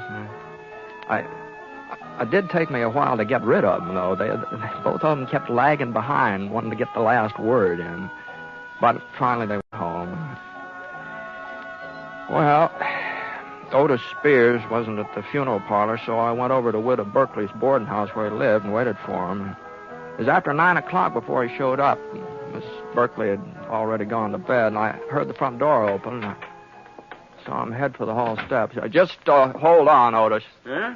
Oh, Britt. Well, what are you doing here? I just wanted you to know that I won't be judging any preserves tomorrow. What? You heard me, Otis. But Britt, you promised you'd do it. I didn't promise any such kind of a thing. And I don't appreciate your trying to get me in the middle of this feud between Thelma Bingham and Bessie Madden either. Oh, you found out, huh? I sure did. Well, they were over to see me, both of them. Oh, I never heard such a hen squabble in my whole life. Well, I told you this thing between them was serious. Well, there were a few things you didn't tell me, like the fact that they're both entering strawberry preserves at the doings tomorrow. Well, now, Britt, you don't understand it. I understand, all right. You didn't want to tackle the job of judging those preserves yourself, so you shifted on me. I understand, all right. I couldn't judge them, Britt. Don't you see? Whichever way I was to choose, I'd make enemies of half the folks in town. My burying business would drop off 50%. Now, Otis. Yeah, but you're an impartial judge, Britt. You ain't taking no sides on this fracas yet. And what's more, I don't intend to either. Well, of course, that's the way you feel. If you want Thelma and Bessie to go on feuding, and you won't do nothing to stop it. Well, I sure don't see how my judging their preserves would have anything to do with ending their fight. It's this way, Britt. You're the six-shooter. Everybody in Tower Rock likes you and respects you, and they all know you ain't got no axe to grind in this affair, so whatever decision you handed down, they'd have to accept it. Both Thelma and Bessie. Oh, maybe they would, maybe they wouldn't. Oh, they would, all right. Now, what I'm getting at is this, Britt. Folks have forgotten about the two sorries by now. The argument's going way past that. And these here preserves have just about become the crux of the matter. You see, Bessie's always been known for making the best strawberry preserves in the whole county. They're her chief claim to fame, you might say. Why, she's even took blue ribbons at the state fair. Oh, that's so. And nobody's even thought of entering against her, not for years and years. Not until this year. Yeah, that's right. Uh-huh. Now, if Thelma's preserve should be judged better than Bessie's, well, that'll mean Thelma's beat her on her own ground. Bessie wouldn't have a leg to stand on. She'd just have to admit that Thelma won out, and, that might settle the trouble between them. Uh-huh. You think that'd be best, Otis, for Thelma's preserves to win? Well, not necessarily. You see, if Bessie should take the blue ribbon again, well, that'll sort of show everybody that she's still top dog. In the preserve line, anyway. And folks who've been supporting Thelma might swing over to Bessie's side. And that might settle everything, too. Mm-hmm. The way you've got to figure it out, it wouldn't matter who wins. Either way, the fight would be over, is that it? That's right. That's it, exactly. Well... Of course, what? It's possible that Thelma's taking first prize might just make Bessie madder than ever and sort of add fuel to the fire. And it's possible that if Bessie was to win again, well, vice versa. Vice versa, yeah. I'd say it's more than possible. I'd say it's likely. Oh, now, Britt, you mustn't look on the dark side. I'm absolutely certain that if you make the right decision tomorrow, you'll end this whole thing once and for all. Thelma and Bessie will go back to being fond of each other, and Tower Rock can have a little peace and quiet for a change. I see. And just what is the right decision, Otis? What? That's easy, Britt. It is, huh? Well, sure. All you have to do is give the blue ribbon to whichever one made the best tasting preserves. You don't think we're running a crooked county fair, do you?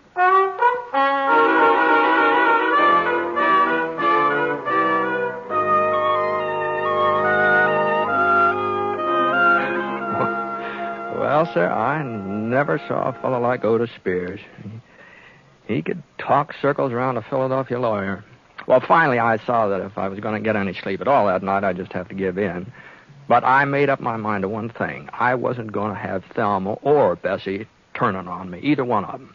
I was going to say that their preserves tasted exactly the same and call it a tie. And that way there wouldn't be any harm done, and I'd be leaving things just the way I found them. Of course, I didn't tell Otis what I was planning to do or anything.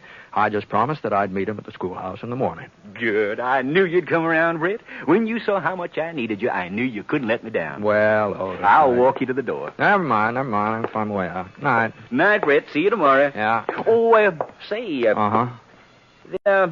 There was one thing I forgot to tell you. It sort of slipped my mind. Oh, what's that? Well, in case you have any trouble deciding as to whose preserves are the best, well, there couldn't be a tie. There couldn't be. Why not? Oh, you could call it a tie, but that would still mean that Thelma had won. How's that? Well, don't you see, Brett?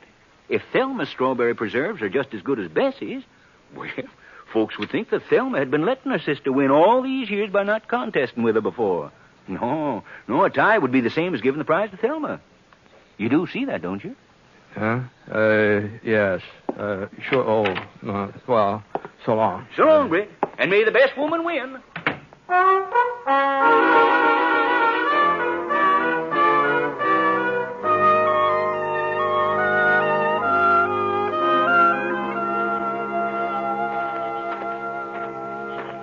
Britt. Britt. Oh, hello, Kermit. You're up pretty late, aren't you? Yeah, I've been looking for you. For me? Oh. Yeah, well, Britt, I think this quarrel between Thelma and Bessie and between Rome and me and all the rest of it, well, I think it's gone entirely too far. You do? Well, I'm glad to hear you say so. But if Bessie and Rome won't come to their senses, well, they've just got to be taught a lesson. And maybe Thelma's right. Maybe the fair tomorrow is the place to do it. What? Well, at least everybody will be there to see Bessie when she gets her comeuppance. That is, if Thelma's strawberry preserves... Well, what I'm getting at is this. Now, Thelma's just got to win, Britt. If she don't, my life will just be miserable. And Thelma's got a real knack for making me miserable.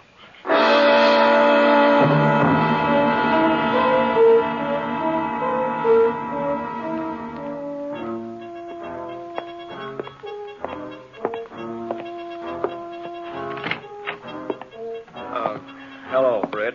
Hello, Rome. Hope you don't mind my waiting here in your room, but I just had to see you. Bessie sent me.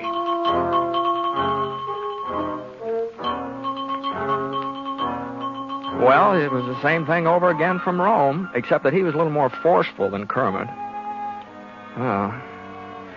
After he'd gone, I tried to get some sleep, but all night long, I just kept dreaming about strawberry preserves. Jars and jars of strawberry preserves. Anyway, I finally woke up. It was after 7 o'clock, nearly 3 hours after my usual getting up time. Somehow I didn't feel very rested either. I got dressed and I stopped off at Gravy Gibson's Cafe for some breakfast. Not that I could eat very much. Then I started off in the direction of the schoolhouse, and the judging was already underway when I got there. And second prize goes to Mrs. Hal Spidle for her devil's food cake. Honorable mention to Mrs. Johnny Seals for her chocolate lair. Honorable mention to Miss Addie Simpson for her sponge. Now, let's see, the next item is, yes, preserve. I don't see, there he is. All right, right up here, Britt. Right up here. There he is. Excuse me, beg your pardon. Yeah. Well, folks, I guess you all know Britt Ponset. Well, Britt has been kind enough to volunteer his services in judging the preserve. Now, let's see, I believe there are, only 2 entries. Well, yeah, that's right, 2. They're both strawberry. Yeah, quite a coincidence. Yes. Well, the first entry is submitted by Mrs. Bessie Madden. Bessie Madden. And the second entry comes from Mrs. Thelma Bingham. Yes, sister. Now, I'll just unscrew the caps on these jars. Hey, goodness gracious. Miss Madden doesn't know her own... there we are. You can just use a spoon there on the table, Britt. It's clean. All right, if you're ready. Here's the first jar. Mrs. Bessie Madden. Thanks, Otis. Hey, Britt, be careful. Oh, golly, I don't know how that happened, Otis. I thought I had a good, firm grip on it. I sure am sorry. I'll bet you are. Yeah, Well, folks, seems we had a little accident up here. Mrs. Madden's preserves are kind of divided between the floor and Britt's trousers. I just don't know what we can do under the circumstances. Looks like, we'll have to rule that there's only one entry available for tasting. You just rule no such thing, Otis Spears.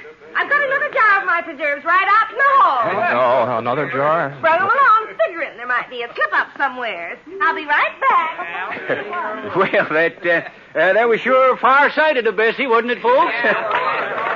Well, while we're waiting, Britt can go ahead and taste Mrs. Bingham's jar. Here you are, Britt. I'll hold it for you. Just spoon right in. Well,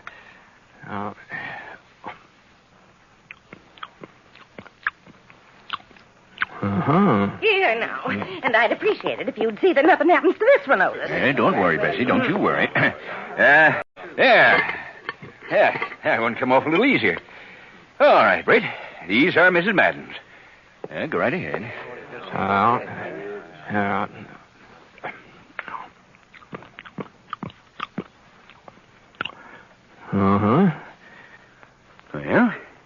you had enough? Yeah. I've had enough. All right, folks. All right. Quiet down. Britt Ponset is ready to announce his decision. Well, it's my opinion that I want to be sure of one thing first. Now, I understand that my job is to say whose preserves taste the best. Is that right? I'm supposed to pick the best tasting strawberry preserves in the whole county. Is that right, Otis? That's right, Britt. That's right. Yeah. All right, then. Now, these preserves of Mrs. Madden's, they're very good. Now, you might say they're excellent. But I've had better. Now, there's no doubt about it. I've tasted better. And right here this morning, too. Right here in Tower Rock. Now, Mrs. Bingham's preserves here. Now, they're good. No, they're more than good. They're excellent, too.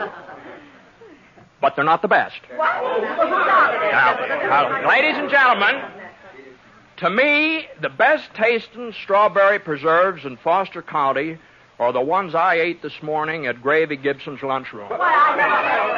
No, I'm awarding the blue ribbon to Gravy Gibson. You see that he gets it, will you, Otis? Wait, you can't do this, Britt. Gravy Gibson wasn't even entered. No, you told me you wanted me to pick the best tasting preserves in the county, and that's what I've done. Why, the very idea, comparing our preserves to the kind of thing Gravy Gibson serves us. It's an outrage. I've never been so insulted in all my whole life. Now, you see here, Britt Ponset. If you think you can get away with this... Why, for 10 years, Bessie's preserves have been winning blue ribbons. And Thelma used the same recipe I did, our mother's recipe, and nobody's ever had a finer recipe for strawberry preserves than Minnie Whitford. That's right.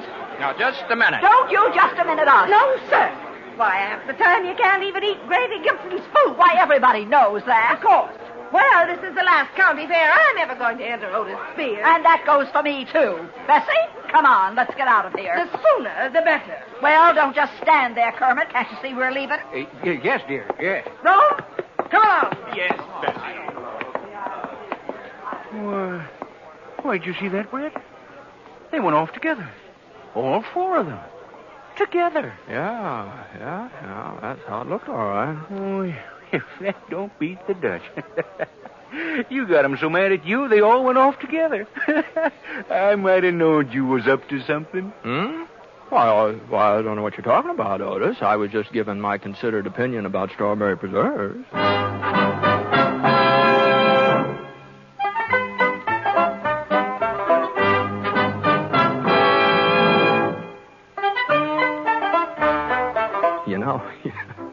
The funny thing about it was it's true what I said. The preserves I'd had in my breakfast toast over at Gravy Gibson's did taste better than Thelma's or Bessie's. Of course, the fact of the matter was, I really couldn't taste their preserves at all. I just burned the daylights out of my tongue drinking Gravy's coffee.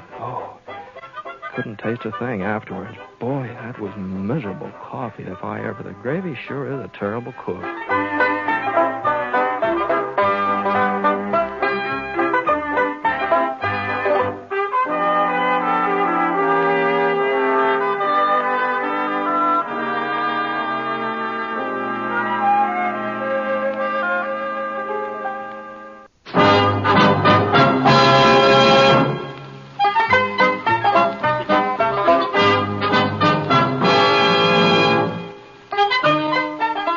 In a moment, you'll hear James Stewart as the six-shooter.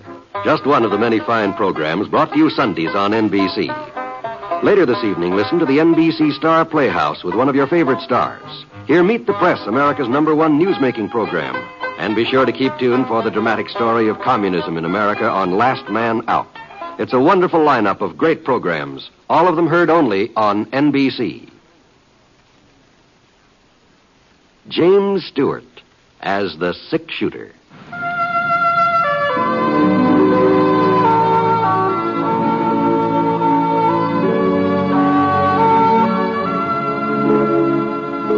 The man in the saddle is angular and long-legged.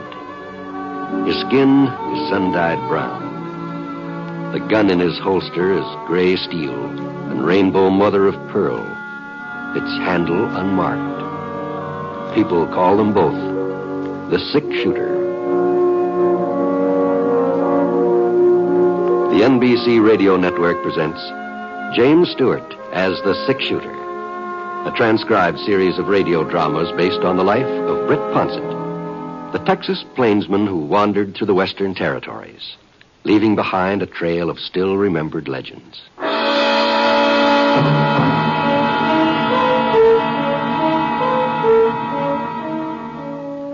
The fire had almost gone out, and the evening chill crept through the chinks in the rough-hewn logs of the cabin walls. But the man standing at the window made no attempt to stir the embers into flame. Instead, he stared at the graying sky and the purple hills, his eyes constantly narrowing as they tried to penetrate the lengthening shadows. A noise at the door behind him caused the man to spin around. His guns hovered in midair. Who's there? Me, Wilbur.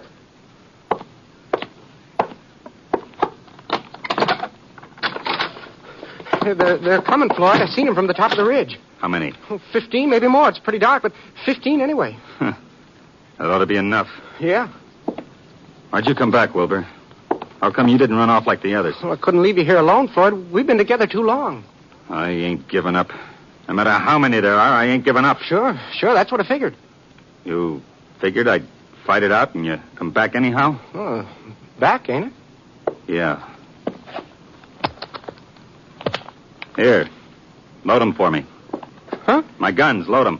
But, Floyd... You got bullets, ain't you? Oh, sure, yeah. Well, it's just that I ain't never seen you take 'em off before. I never thought I'd see the day when Floyd Winters would take off his guns, hand 'em to another man. What makes you so trusting all of a sudden? I've found out who I can trust. Found it out tonight. You didn't run off with the rest. If Russ was here, nobody would have run off. Maybe. But Russ ain't here. Go on, Wilbur. Load 'em for me. Floyd Winters handed the gun belt to his friend, turned, and glanced out of the window. Wilbur English lifted one of the revolvers from its holster and checked the cylinder. There were 2 bullets inside. He raised the gun and pointed it at the other man's back. He calmly squeezed the trigger twice. The man at the window fell forward, shattering the glass.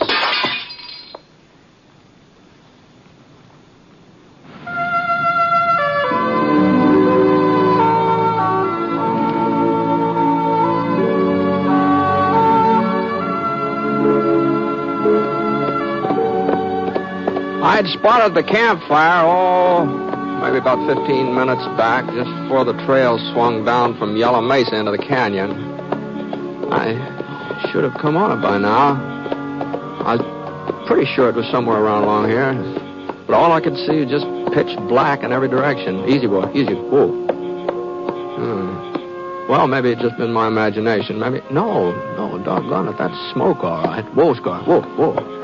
I slid out of the saddle and moseyed around for a minute or two. And then I felt something warm through the toe of my boot. It was not just warm either. It was... Well, that fire hadn't been out very long. Somebody had just finished burying it under a pile of dirt and sand. So I walked... Get him up, Russ. Hi. What? Hi, I said. I ain't bluffing. You ought to know that. Okay. But there's just one thing... Don't turn around. Don't try nothing fancy, neither. You alone?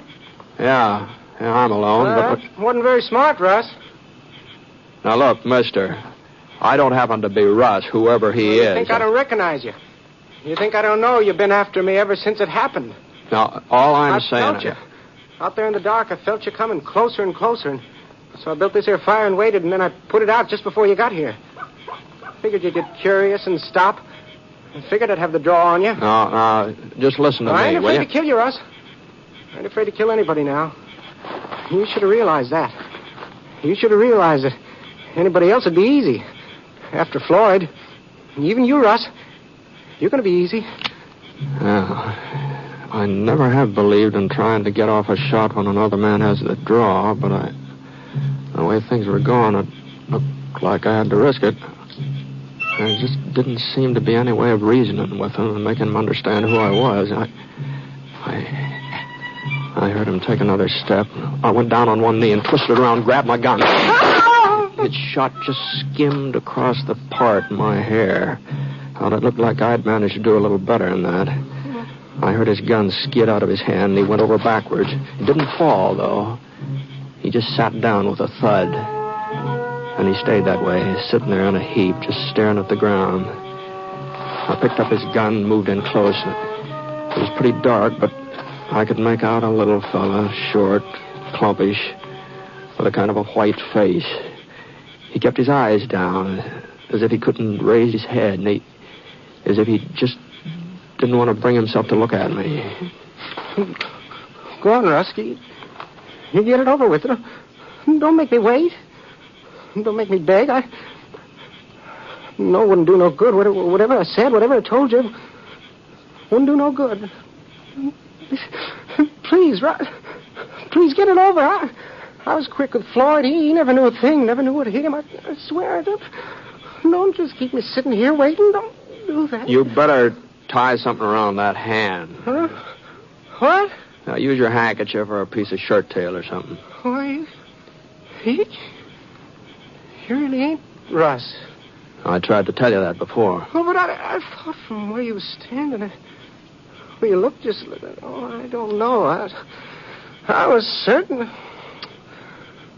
I don't see how I could have been wrong. Well, you sure were, mister. Well, he must still be around here somewhere. He must still be following me. Now, I've been on this trail all day. I haven't seen a single soul but you. No? You ain't lying to me. Oh, well, why should I lie to you? Well, I didn't mean that. No, don't pay no attention to me. I'm kind of upset. Yeah. Well, go on. Do something about that hand. Oh, sure. It ain't hurt bad. The bullet just went through fatty part. Mm-hmm. Well, the next time you try to shoot somebody, you might find out who it is. Oh, I'm awful sorry. I'll be more careful. Yeah. My name's Jones. Warren Jones. Is that so? Yeah. What's yours, mister? Ponset. Britt Ponset. The six-shooter? Yeah, some folks say that. My name's Ponset. Oh, no wonder you was so handy with a gun. Well, I sure am glad to meet you, Mr. Ponset. The Jones, you said? Yeah, that's right. Not English? Not Wilbur English? What are you talking about? Well, I thought maybe you made another mistake tonight. Another one? Well, you were wrong about who I was. You sure you're not wrong about who you are, too? Well, I guess it don't do me no good to lie to you. Yeah, you're right. My name is English. Mm-hmm. We ain't met up before. No, but I've heard about you. Oh? Yeah. And about how you killed Floyd Winters a couple of weeks ago. I heard about that. Oh. Well, news sure does travel, don't it? Some news does, yeah. I reckon it does. You didn't know I was in these here parts, did you? You hadn't heard I was heading this way. What? Well, you seemed so certain about who I was, I thought maybe you were expecting to run into me. No, you weren't very hard to figure out, English. The way you thought I was somebody else and named Russ, and the way you kept harping about Floyd. Oh, well, now, here, listen, Mr. Ponset, you won't tell anybody that we met up. You won't tell them where I am. Know that? You know he's looking for me, don't you? You know he swore he'll kill me. You mean Russ Winters? Well, sure, that's what I mean. And nobody's even trying to stop him. I thought folks would all be on my side now. I thought they'd be grateful for what I'd done.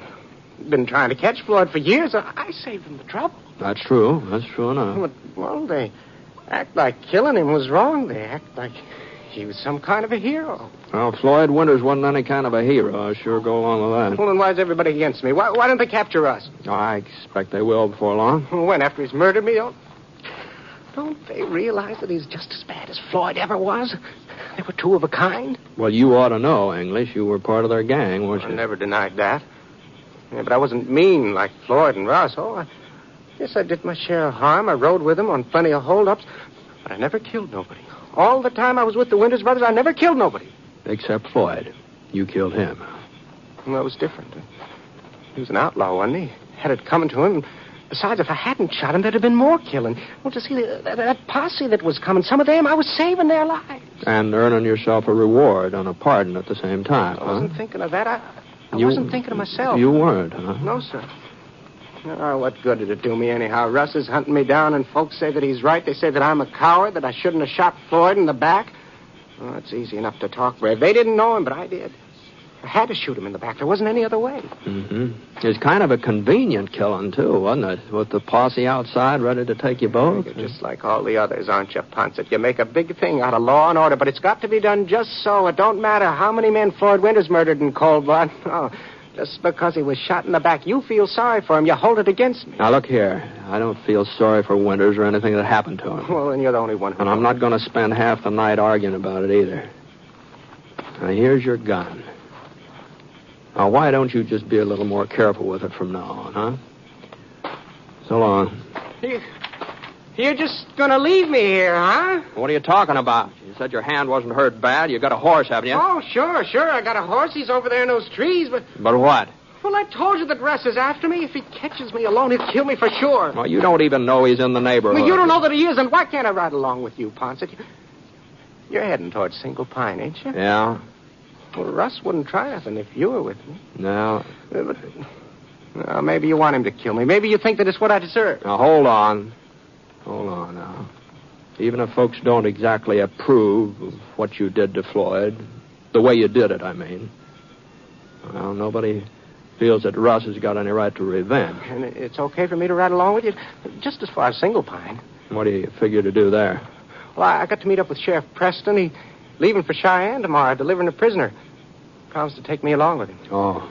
That's where my pardon's waiting in Cheyenne, and the reward money. I see. I'm entitled to it, ain't I? Yeah. Yeah, I guess you've earned it, all right. Sheriff Preston gave me his word. He said he'll see to it that I get to Cheyenne okay. Mm-hmm. Well, Mike Preston's a good man. Haven't got anything to worry about that. Oh, yeah, but I got to make it to Single Pine first, Ponset. I got to make it that far on my own. Mm-hmm. Well, what'd he say? All right, English. Get your horse.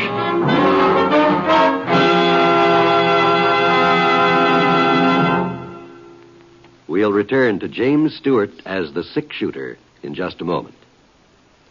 It's a strange quirk of human nature, but most of us never think, except in the most abstract way, of an accident ever happening to us. It's always the other fellow who's involved. But nevertheless, accidents go right on happening at an ever-increasing, alarming rate. And it can't always be happening only to the other fellow. For instance, 1 out of 5 families will have a traffic accident this year. Think of that. And how can you be sure you won't be that one? Well, there's one way of piling up some percentages in your favor. A few simple precautions will guarantee better accident odds for your family. For one thing, remember it's not always easy to stop quickly in wet weather. Drive so that you can stop when and if you want to. And always drive with a clean, clear windshield. There are a great many safety precautions, and for the most part, it's simply a matter of applying common sense to driving. Just remember to drive as if your life depended on it, because it does.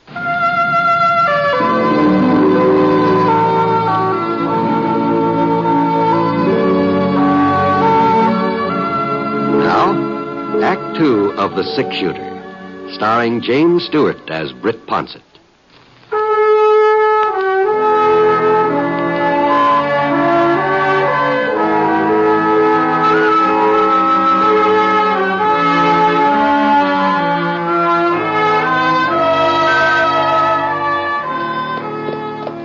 Well, we rode on on through most of the night, Wilbur, English, and me.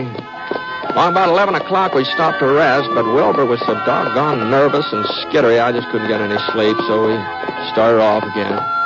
Must have been about noon when we finally hit Single Pine. The main street wasn't very crowded, a couple of wagons, 2 or 3 ladies in the mercantile, and old Judge Hendricks sunning himself in front of the livery stable. Everything seemed pretty normal, just about what you'd expect on a Tuesday. That didn't keep Wilbur from looking back over his shoulder every once in a while like he thought somebody was getting ready to put a bullet in the nape of his neck. We headed over to the hitching rail in front of Sheriff Preston's office and pulled up. Come on over. Well, here we are. Yeah. Thank you, Ponset. Now, nothing to thank me for. I didn't do anything. Well, you never know what might have happened if you had... What's the matter, Andy? That fellow standing there in the shade beside that store. What about him? Well, I can't make him out. Not real clear, but he does sort of look like Russ. It does, huh? He looks a whole lot more like Ben Fletcher. That happens to be his hardware store he's leaning up against, too. Oh.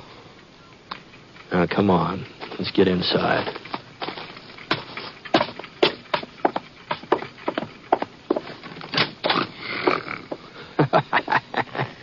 Look at it.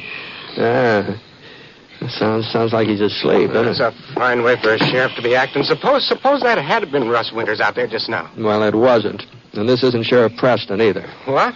No, it's Phil Waterman. Hey, Phil. Hey, come on. Come on, wake up, Phil.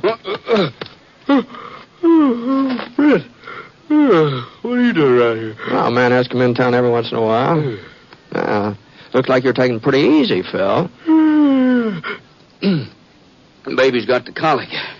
Didn't get a wink of sleep all night long. Is that so? Well, I hope it's nothing serious. No. Doc says he'll be all right in a couple of days. Oh, fine. Glad to hear. Is Mike around? Yeah, you just missed him, Britt. Oh? He left about an hour ago. I'm holding down before he comes back. You mean the sheriff's already gone to Cheyenne? You heard me? He's gone? No. He had to take some men over toward Red Rock. He's putting off his trip to Cheyenne for a day or so. He's putting it off, is he? Yeah, that's what he said. Well, what am I supposed to do? Just sit around and wait for him? The sheriff off gallivanting somewhere? Who's going to protect me? Just what is it you need protecting from, mister? This is Wilbur English, Phil. Oh. Well, the sheriff promised that he'd see that I got to Cheyenne. He promised he'd take me with him. Well, he can't take you till he goes himself. But he left word he was expecting you. Said I was to tell you to sit tight and not leave town. I might have known that he'd pull a stunt like this. Oh, wait a minute. What are you talking about? You're fancy, Sheriff. That's what I'm talking about. I told you they all want Russ to kill me. They all think I got it coming. Well, why do you think that Sheriff Preston picked today to leave town so's that he'll be out of the way if Russ shows up, so's he won't have to do nothing towards stopping him? That's what? Now, you listen here. If Mike Preston said he'll take you to Cheyenne, he'll take you there. He ain't never gone back on his word yet. Not even with a murdering outlaw. Oh. I forgot you ain't an outlaw anymore. You're just a public-spirited citizen. All right, Mr. Public-spirited citizen. You get yourself over to that hotel across the street and you stay there. When Mike comes back, I'll tell him where you are. Well, what are you waiting for?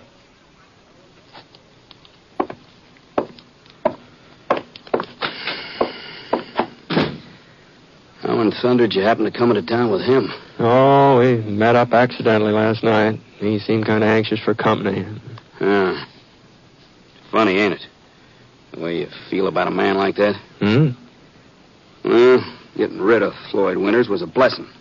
Ain't no doubt about it. And I guess we all owe English something for killing him. If he hadn't done it when he did, nobody knows how many other men would have been shot. Yeah, that's true. Yeah, but somehow, well, in spite of all that, it's pretty hard to like English very much, ain't it? Yeah, it seems like it's darn near impossible, doesn't it, Phil?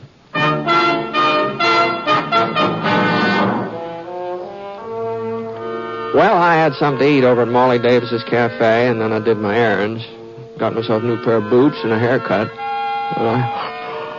I almost fell asleep sitting in that barber's chair. I guess that was to be expected, seeing as how I didn't get much rest the night before. And the idea of taking a little siesta sort of crossed my mind. Not that I usually nap in the daylight, you understand, but I went over to the hotel and rented myself a room. And, I was planning to stay in town overnight anyhow, so I figured I might as well get my money's worth out of the bed I was paying for. After all, it's cost me 50 cents.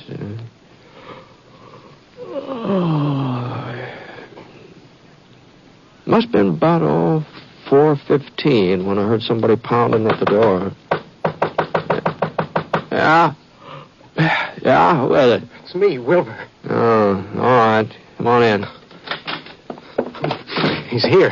He's in Single Pine. What are you talking about? Didn't you hear what I said? Russ Winters is here in Single Pine right now. He's here this afternoon. No, take it easy, English. You got to help me get away, Ponset. You got to. You imagine you saw him a couple of times before. Do you remember that? Well, maybe I did, but this ain't my imagination. Go on, read it. What's this? You don't have much longer to wait, Russ. Well? Well, where'd it come from, English? He shoved it under the door to my room. Did you see him? I didn't have to see him.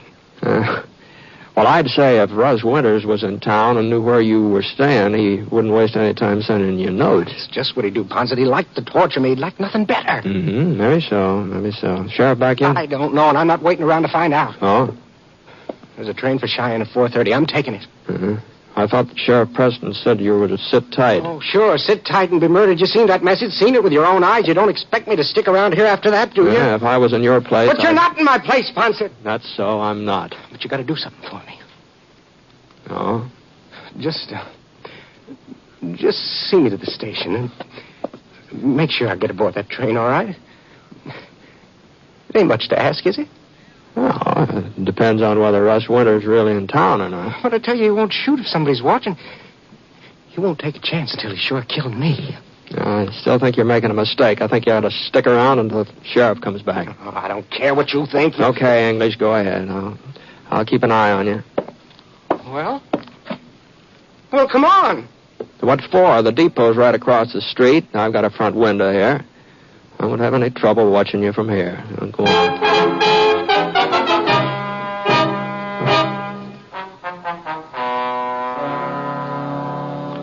Well, the train pulled in right on time, 4:30.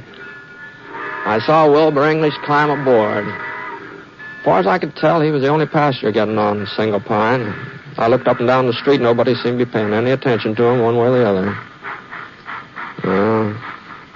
I figured that'd be about the last we'd see of him. As soon as he collected his reward money, he'd probably head east. Back there, he can stay out of Russ Winter's way. And Russ he'd be captured sooner or later. It's just a question of time. The only thing that puzzled me was that note English had found. I thought maybe I ought to tell Phil Waterman about it, so I walked over to the sheriff's office. Might have known it. So that's what they were up to, those little devils. Was that? The McPherson kids. I went over to the hotel to see if English got a room all right. He was sort of my responsibility as long as Mike was out of town. Yeah, sure. Just as I got to the top of the stairs, I saw Sandy McPherson's two boys standing outside English's room. They ran off just as soon as I spotted them, so I figured they'd been doing something they shouldn't. Oh. Well, you think it was a couple of kids put that note under the door? Well, must have been. Oh, I'll be darned. Yeah, they probably heard he was in town, maybe even recognized him going into the hotel. Yeah? I guess they thought they'd give him a little scare. You know, English isn't very popular even with the kids, Britt. Yeah, I know that. They made up a song about him and how he killed Floyd Winters. Is that so? Sure. First thing you know, folks will be forgetting that Winters was an outlaw and a murderer. They'll just remember that he was shot in the back by one of his own men. And they'll say that was wrong. And they'll feel sorry for him. And we'll have Wilbur English to thank for that, too. Maybe that's why I ain't so sure he's done us any favors. No matter how you look at it. Say, isn't that Mike pulling up over there? Yeah. He must have been doing some fast traveling. Look at the foam on that Pinto's flanks. Wonder how he made it. Oh, hello, Mike. Howdy, Britt. Britt, what are you doing here? I was passing the time of day. Oh? Everything all right, Sheriff? Yeah, it's pretty good, Phil. Pretty good. I thought we were going to get Russ Winters this afternoon, but he slipped through our fingers again. You mean Russ was really in the neighborhood here? Well, not exactly, Britt. Not exactly. Closest he got was about 15 miles east. I heard he was heading our way, though, so I took some of the boys out to see if we couldn't bring him in. We picked up his trail, too, and we were gaining on him, but he hightailed it into Red Rock and grabbed the train just as it was about to pull it out. Depot agent remembered him, description and all. I telegraphed ahead they'll be waiting for him in Cheyenne when he gets there. He took the Cheyenne train? Union Pacific Express. You know, Britt. One leaves here at 4:30. Yeah. Uh-huh. Yeah, I know.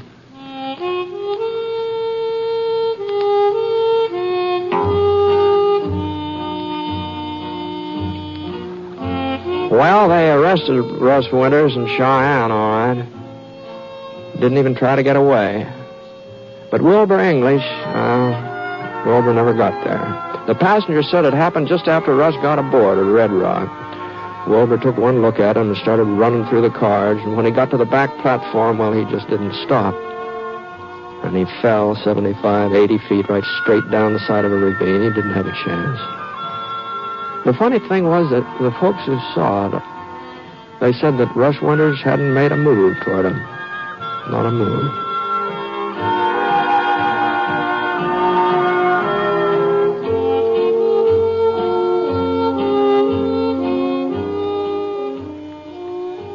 If a neighbor in distress came to your door, would you help him? Of course you would. But not everyone who needs help can come to you personally. It may be a flood victim in Ohio, the victim of an earthquake in California, of a hurricane in Texas. Or it might be your boy, or your neighbor's boy in Korea, needing an emergency furlough to come home. Disaster can strike in many places and for as many reasons. And when it does strike, even though you might not be there to help in person, you can help through your Red Cross. That's why the Red Cross volunteer calls on you. He calls in the name of the helpless and injured, of the little girl who needs blood to save her life, of the serviceman who must fly to the bedside of his dangerously ill parent or child. When you join the Red Cross, you help them all, wherever they may be, just as surely as if you had extended a helping hand in person. So when the Red Cross volunteer comes to your door, meet him with a smile and answer the call. Join and serve, and wear your Red Cross button proudly. It means that in any emergency, in any disaster, you are there serving humanity.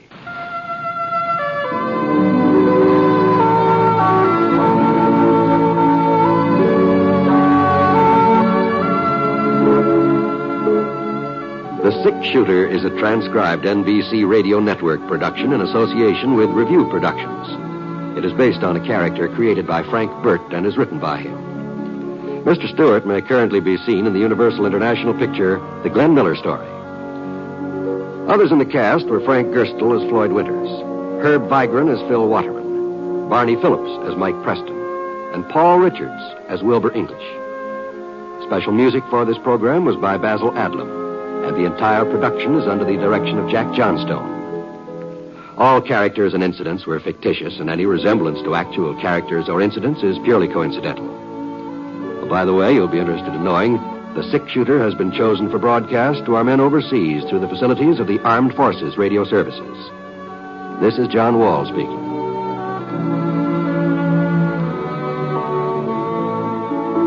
Listen to Jan Murray in Sunday at Home on the NBC Radio Network.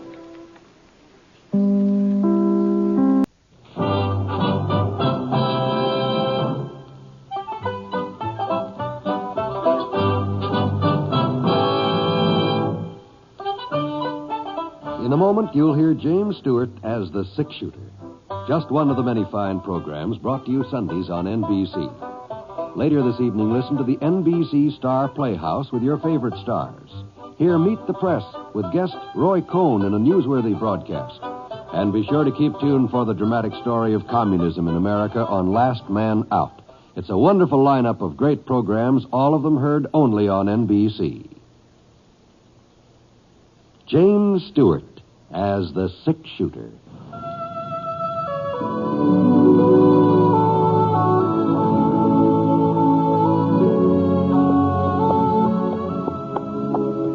The man in the saddle is angular and long-legged.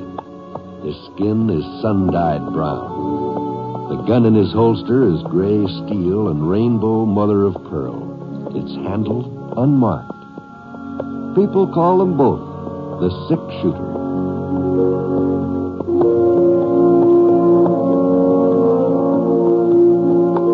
The NBC Radio Network presents James Stewart as the Six-Shooter, a transcribed series of radio dramas based on the life of Britt Ponset, the Texas plainsman who wandered through the Western Territories, leaving behind a trail of still-remembered legends.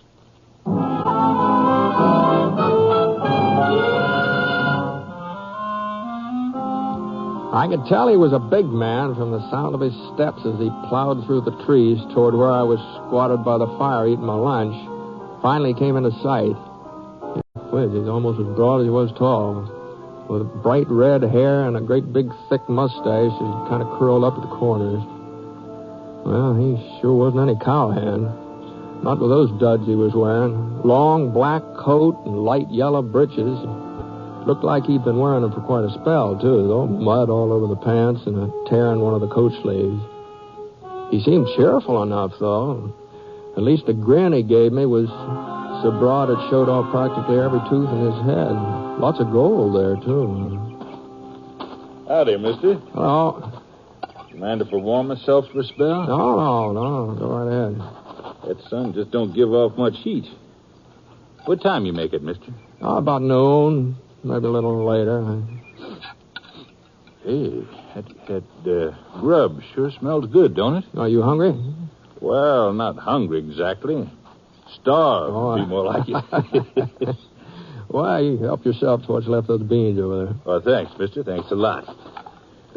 Worked up quite an appetite since breakfast. You traveling on foot, huh? Yep. Not from choice, understand? Not from choice. Oh, yeah. Had me pony. Finest little roan you ever saw. I lost him, though. Oh, by George, those beans are tasty. Well, you lost your horse? Yep. Last night. Poker game over to Jackson. Oh, poker. Oh, yes. Well, you're a gambler, huh? Well, the way the card's been running lately, I ain't so sure. I see. But if I had to go broke somewheres, I guess Jackson was as good a place as any. At least it's within walking distance of Clover Fork. Well, that's quite a walk. Well, I know it. I ain't got much further to go, though, have I? About 15 miles, I think. Well, I reckon I'll make it somehow. You acquainted with Clover Fork, mister? Some. I've been working on a ranch not very far from there. Usually get into town every week or so. That's where I'm headed now. Well, then, maybe you can tell me where I'll find my family. My wife and son, that is. Their name's Proctor. What? Proctor? Well, they're still living in Clover Fork, ain't they? That's where they'd moved to last time I heard. Janet Proctor, that's my wife. Boy's called Ted after his grandfather. You know him, mister? Yeah, I know Ted. Oh, I'll bet he's a whopper by now. Why, he must be, well, let's see, he's going on 12 years old. He's a good-sized boy, all right. What about Janet, mister? She's still pretty? She used to be pretty as a picture when she was a girl. Yeah, well, as a matter of fact, Mrs. Proctor's dead. What? Yes, she's, it was over a year ago now, pneumonia. Janet? Dead? Yes, I'm very sorry, Proctor. It's funny they didn't let you know about it. I reckon they tried. I ain't an easy man to reach. I keep moving around. Yeah, well, to tell you the truth, I didn't realize that Ted's father was still alive. I sort of got the impression that you were dead. Poor Janet. She sure never had much of a life. It was my fault. My fault more than anybody's, I guess. But I just couldn't do no different. I tried to settle down, get a steady job. It didn't work out. Some men aren't meant to stay put. Yeah? Now, it wasn't that I really left her, you understand. At first, he used to come back whenever I had a winning streak and got some money ahead. And as time went on, I kept staying away longer and longer until, well, it's been 7-8 years now. She wasn't living in Clover Fork when I last saw her. She told me she was fixing to move there. I thought sure I'd be around this part of the country before now, but hell, there always seemed to be another card game to keep me away. Mm-hmm. Well, Ted's all right, you said, huh? Yeah, oh, yes, he's fine last time I saw him. Who's looking after him now? Well, your wife's sister. He's been living with her the last year. Amy? Why, she's just a girl. Oh, she must be getting on to 30. 30? Well, ain't she married yet? No, there's talk, though. Fred Baker, a real nice fella. He owns a ranch right outside of town. Well, how's Amy managing? She don't have no money. Well, I guess you didn't know it, but your wife had built up a pretty nice little dressmaking trade, and Amy took it over. Woman folks say she's real handy with a needle. Oh. Ted does his part, too. Odd jobs after school, things like that. Oh, you'll be real proud of that boy. Yeah, sure. Well, I guess I'd better be moving along. Well, I'll just clean this kettle out with some sand here. I'd like to offer you a ride into town, but my horse is losing a shoe. I don't think you could carry both of us. Oh, that's all right, mister. That's all right. Yeah, thanks for the grub. Oh, don't mention it. Say, well, doggone it. I don't know your name, do I? Oh, it's Ponset. Not Britt Ponset. That's right. Well, I always figured I'd be meeting up with you someday, where the both of us keep moving around. I'm real pleased to meet you, Mr. Ponset. Oh, my first name's Gus. Oh, hey, Gus. Before you shove off, I was wondering if you'd mind doing me a little favor. Hmm? As long as you'll be getting into Clover Fork ahead of me, would you stop off and tell Amy and the boy that I'm coming to see him for a day or so? I think maybe they kind of deserve a warning. Sure, I'd be glad to, Gus.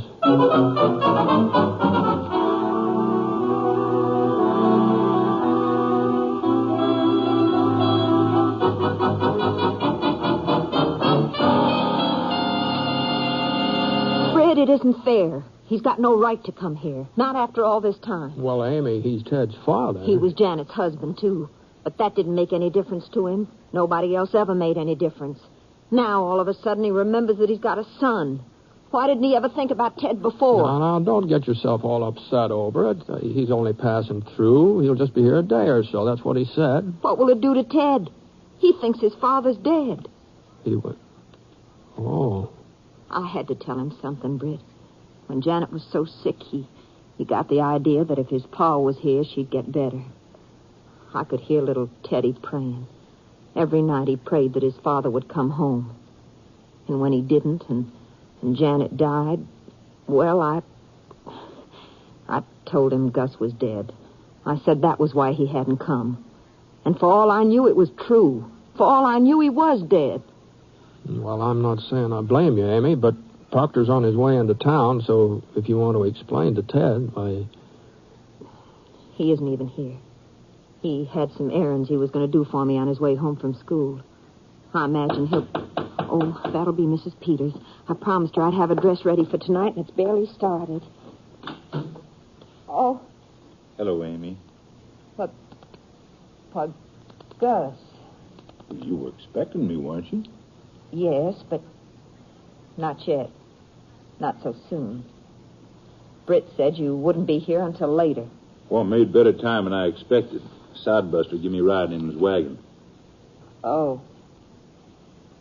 Well, come in. Howdy, Mr. Ponset.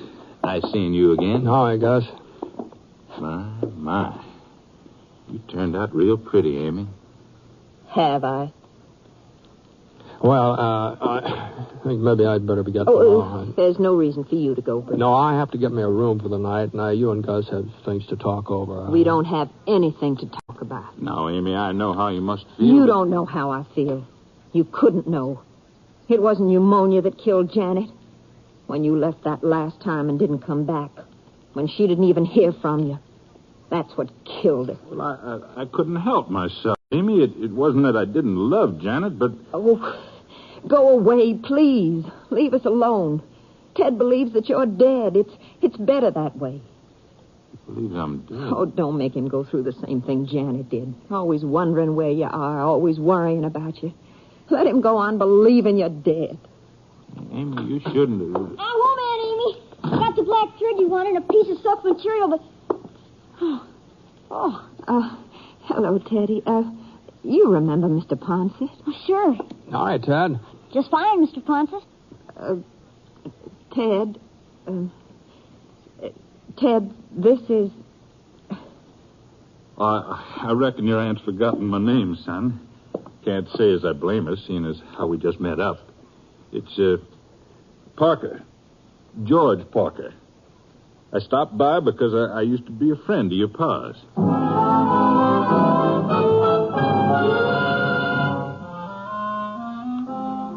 Well, Gus Proctor carried it off pretty well, too. Sounded real convincing. The only mistake he made was saying that he'd known Ted's father. Well, sir, that youngster cut loose with a whole passel of questions.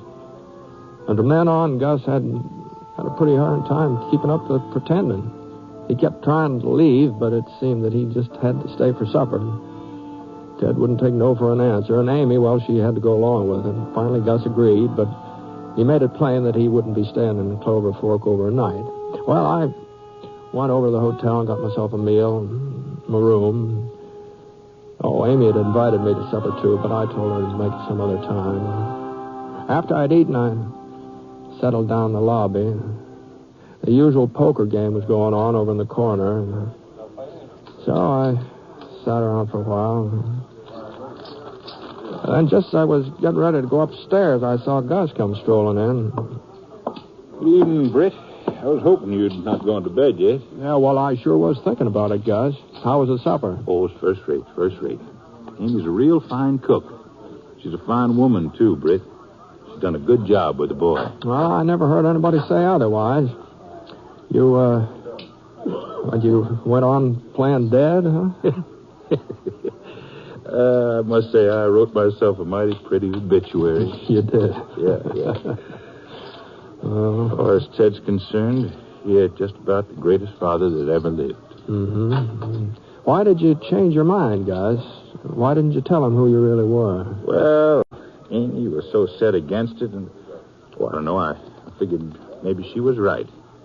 Ain't as if I was going to be with him or be hanging around town, but, Yeah? I did sort of promise to stay over another day. Oh? Well, the boy wants to go hunting tomorrow. It's Saturday. He don't have no school, and he ain't never been hunting with a man, Britt. I guess I owe him that much. Yeah, sure. The only thing is, if I'm going to stay over, well, I'll need me a little stake. Now, I'm not asking for a loan, you understand? Well, not without offering security. Anyhow, you noticed my stick pin, didn't you? Yeah, I noticed it. Wow, it sure looks like a genuine diamond, don't it? Oh, it ain't, of course. It's just glass, but I've moved fire. I really fooled more than one jeweler with that pin. So if I wasn't to claim it back, well, you could always get more than $5 for it. You wouldn't be out nothing. No, I don't know, Gus. $5 is a lot of money, you know. You'll have it back before morning. Mm-hmm. I will, huh? Sure. You see that game over there in the corner? Yeah? Well, not one of them fellas knows the first thing about poker. You can tell from the way they're holding their cards. Maybe so. I thought you said you were in a losing streak. Well, I was until tonight. Now I got the doggonedest feeling my luck has changed. Ted sure had his heart set on going hunting. All right. Here you are. Here's the money. Thank you, Britt. Thank you. Here's the pin. Oh, you don't have to No, sir. A business transaction is a business transaction. Now, here, you take it. Say, by the way, what did you tell Ted about yourself? I mean, about this George Parker you're claiming to be. Oh, I said I was a no-good, no-count, roving gambler. Oh, I see you did, huh? Well, I had to tell him some truth, didn't I? Yeah, I guess you did.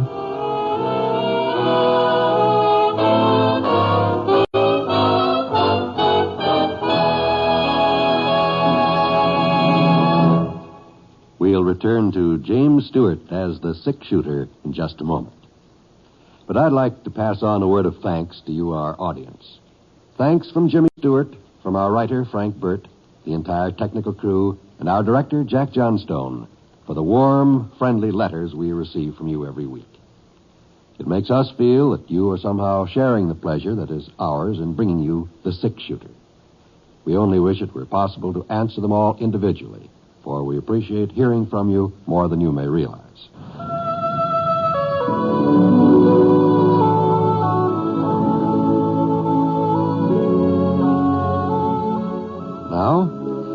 2 of The Six Shooter, starring James Stewart as Britt Ponset.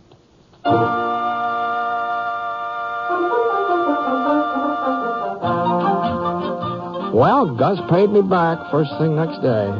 And he had a whole lot more than $5 in his pocket, too. Plenty of silver and a roll of bills. I guess his luck had changed, all right. He was all fixed up to go hunting when I saw him, wearing some new breeches and a flannel shirt, carrying a couple of first-class rifles under his arm. I went about my business, picked up some parts for the pump on the Eagle J where I was working, and headed back to the ranch. And it was almost a week later before I came into town again. New harness for the mules this time. I was kind of surprised to see Gus playing poker in the hotel lobby when I registered. I figured he'd probably moved on by now. He waved to me and went on with the game, and it looked like to me he was still winning. Well, I went upstairs to my room and started to clean up for supper. Come in. Oh. Howdy, Mr. Ponset. Well, how are you? Well, what can I do for you, Ted? I stopped by the hotel to see Mr. Parker, but he's busy. He said you were back in town, so... Well, I'd like to talk to you, Mr. Ponset. Sure, go ahead. You're a friend of Mr. Parker's, ain't you? Well, more or less, I reckon. Well, I think he's getting ready to leave Clover Fork, Mr. Ponset. Oh? He told me he never stays in one place very long. Not more than a few days, usually. Mm-hmm. I'm going with him, Mr. Ponset. When he leaves, I'm going along. Oh, he don't know it yet, but I've made up my mind. I ain't never had so much fun in my whole life as I have since he's come to town. We've been hunting and fishing, and he even let me play hooky from school day before yesterday, so we could hire some horses and take us a ride out in the country. Oh, only don't you tell Aunt Amy. All right, okay. He must like me, don't you think? Well, it sure looks like it, doesn't it? He says he ain't got no family of his own. Well, I bet he gets lonesome. I bet he'd like having somebody with him. Well... He's just got to take me along. If he don't, I'll go anyway. I'll run away and I'll follow him, and I'll find him, too. Now, just hold on. Oh, it ain't that I don't appreciate what Aunt Amy's done for me, but I'm grown up now. I don't need a woman fussing and making me behave. I want to be like Mr. Parker. I want to move around and see lots of places the way he does. And I'll learn to be a gambler. I've watched him. I already know how to play poker. Some. Oh? Uh-huh. Well, most anybody can learn how to play it. Is learning how to win. That's a mite more difficult. Well, he never loses, Mr. Ponset. There ain't nobody who can beat George Parker. Is that so? He's just about the finest man I ever met. Maybe not as fine as my pa was, but he was a friend of my pa, so Pa must have thought good of him, too. Uh-huh. I've been able to ask him about letting me go with him. I'm scared he'll turn me down. Of course, it wouldn't make no difference if he did. Like I said, I'll go anyhow. But, well, would you ask him for me? I mean, would you tell him what I've decided? Well, don't you think maybe you ought to talk this thing over with your Aunt Amy? Oh, that'd be just a waste of time. I know what she'd say, but it wouldn't make no difference. All right, Ted. I'll ask Mr. Parker. I'll tell him what you decided.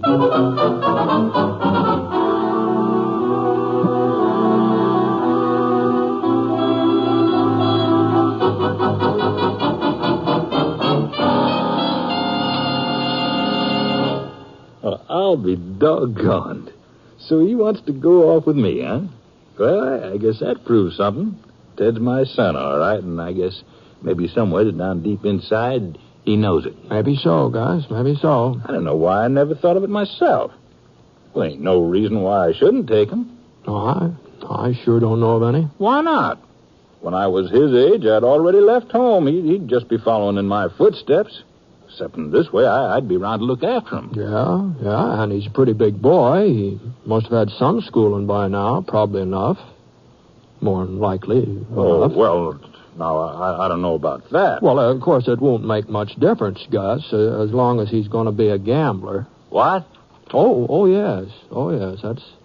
That's what he's set his mind to being, a gambler. Well, he ain't going to be no gambler, Britt. You think I want Ted to have the kind of life I've had? You think I'm proud of myself? Man wants his son to do better than he's done. Any man wants that. Of course he does. I could settle down, get a job again, make a real home for him. And then later on, I could let him know who I really am. That I'm his pa. Yes, sir. Yes, sir. That's just what I'll do. Sure, yeah. What's the use of trying to fool myself? I couldn't work steady or stay put. I couldn't do it for his ma. I couldn't do it for Ted. I'd be moving on inside of 6 weeks. Well, I guess it's up to me to lay down the law to him. You know, he's a real determined youngster, Gus. He told me he'd run away and follow after you no matter what, and I believe him. Oh, he'd come back to Amy soon enough. You know, you didn't come back when you were his age and you ran away, did you? Well, he ain't me. And he ain't going to make the same mistakes I did. Well, maybe a good talking to will set him straight. But right now, you're his idol, Gus. Finest fellow that ever lived. Next to Dad, of course. He said that? That's what he said. Britt, I can't be nobody's idol. And I don't want nobody following my example. Least of all, my own boy. I'm getting out of town tonight. Right now. Now, you know, kids have pretty good memories, Gus. Some things they never forget. And some people, too. Even after you're gone, he'll still want to be like you. No, he won't. Not if I... Hey, look, it's still early yet. I'll have time for a couple of hands of poker before I go. You don't play, do you, Britt? No, not very much. Sometimes I kind of enjoy watching.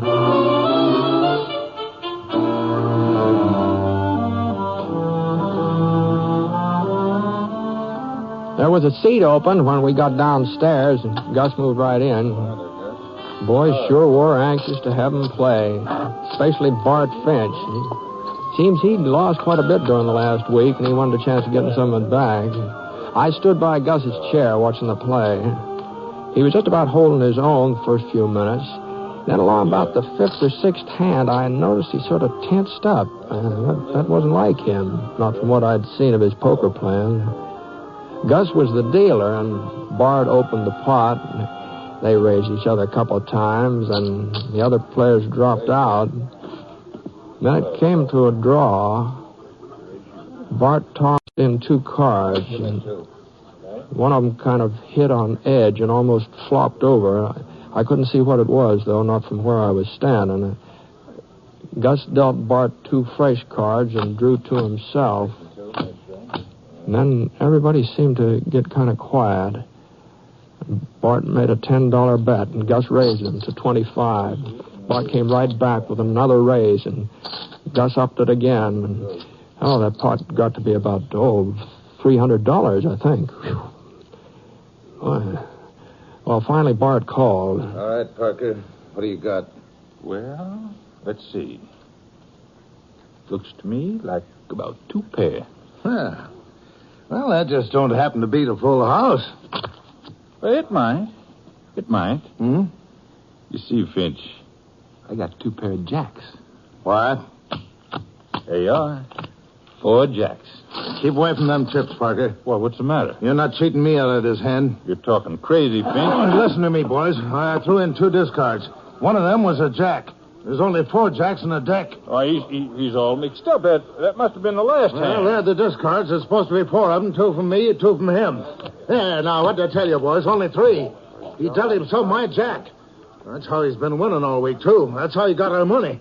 Well, you ain't going to cheat anybody else, Parker. Now, hold on. Now, take it ezy, Finch. You stay out of this, Ponset. You put that gun away. I mean it, You Bart. ain't going to stand up for a crooked gambler, Britt. Now I'm fixing it so he won't ever... Oh! Now, rest of you sit tight. If there's going to be any more gunplay around here, somebody's going to get hurt. Except for you, Parker. You better get out of town and fast. And you better think twice before you come back, too. Don't worry, Ponset. I won't be coming back. Mr.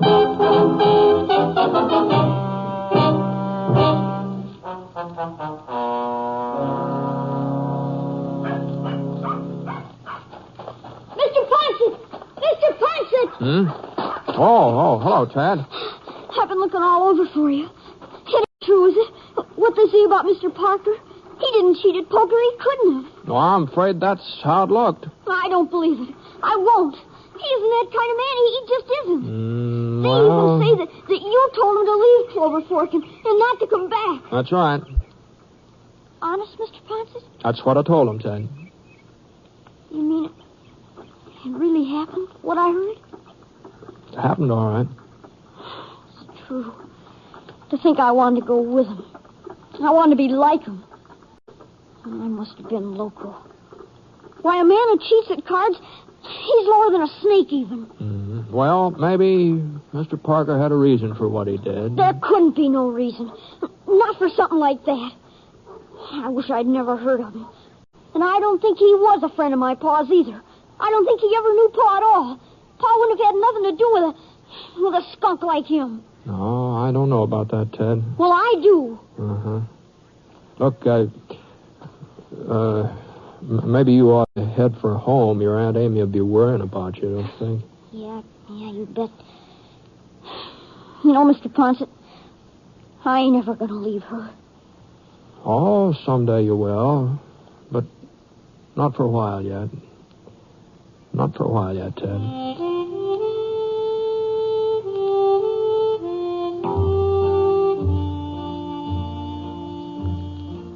Well, it was plain as day that pulling a stunt like Gus did in that poker game, he was bound to be found out. Any card player would know that much, let alone a man who makes his living gambling. Of course, I told Amy what he'd done and why he'd done it. You know, he wanted to tear down that idol Ted had built up. And even feeling the way she did, well, she had to admit that maybe there was some good in it. She and Fred Baker, they're married now. So Ted's got a father to take him hunting and fishing. Everybody says Fred's as good to him as if Ted was his own son. I never have run into Gus Proctor again. But like he mentioned, we're both on the move most of the time, so it's more than likely we'll bump into each other someday. Anyway, I kind of hope so.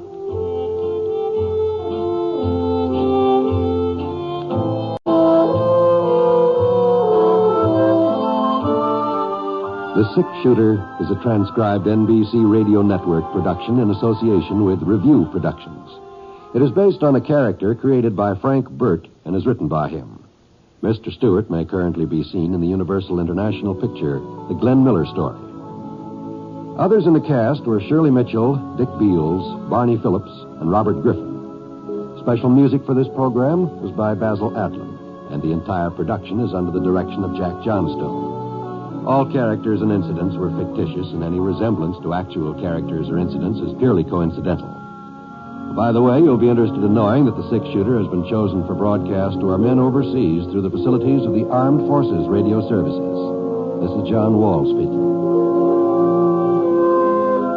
Listen to Jan Murray in Sunday at Home on the NBC Radio Network.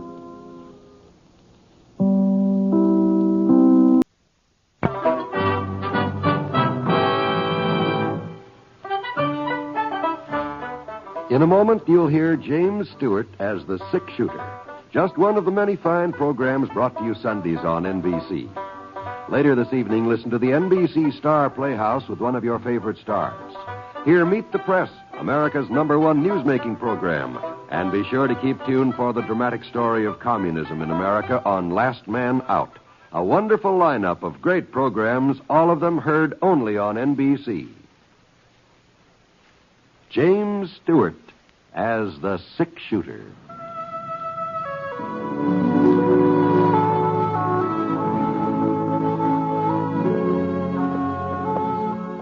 The man in the saddle is angular and long-legged. His skin is sun-dyed brown. The gun in his holster is gray steel and rainbow mother of pearl, its handle unmarked. People call them both the Six Shooter. The NBC Radio Network presents James Stewart as the Six Shooter, a transcribed series of radio dramas based on the life of Britt Ponset, the Texas plainsman who wandered through the Western Territories, leaving behind a trail of still-remembered legends. Now, in just a moment, you'll hear Act One of The Six Shooter.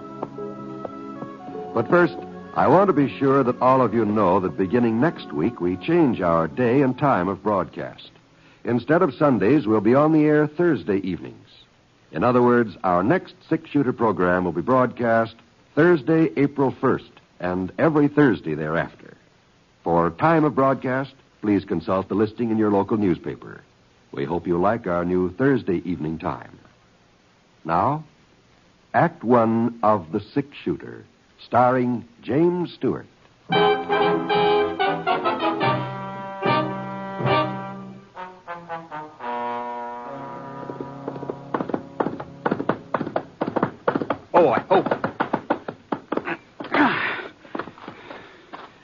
Wes? Wes! What are you hollering about, Jim Cassidy? I'm looking for Wes, Miss Singer. You know where I can find him? Lockwood, maybe.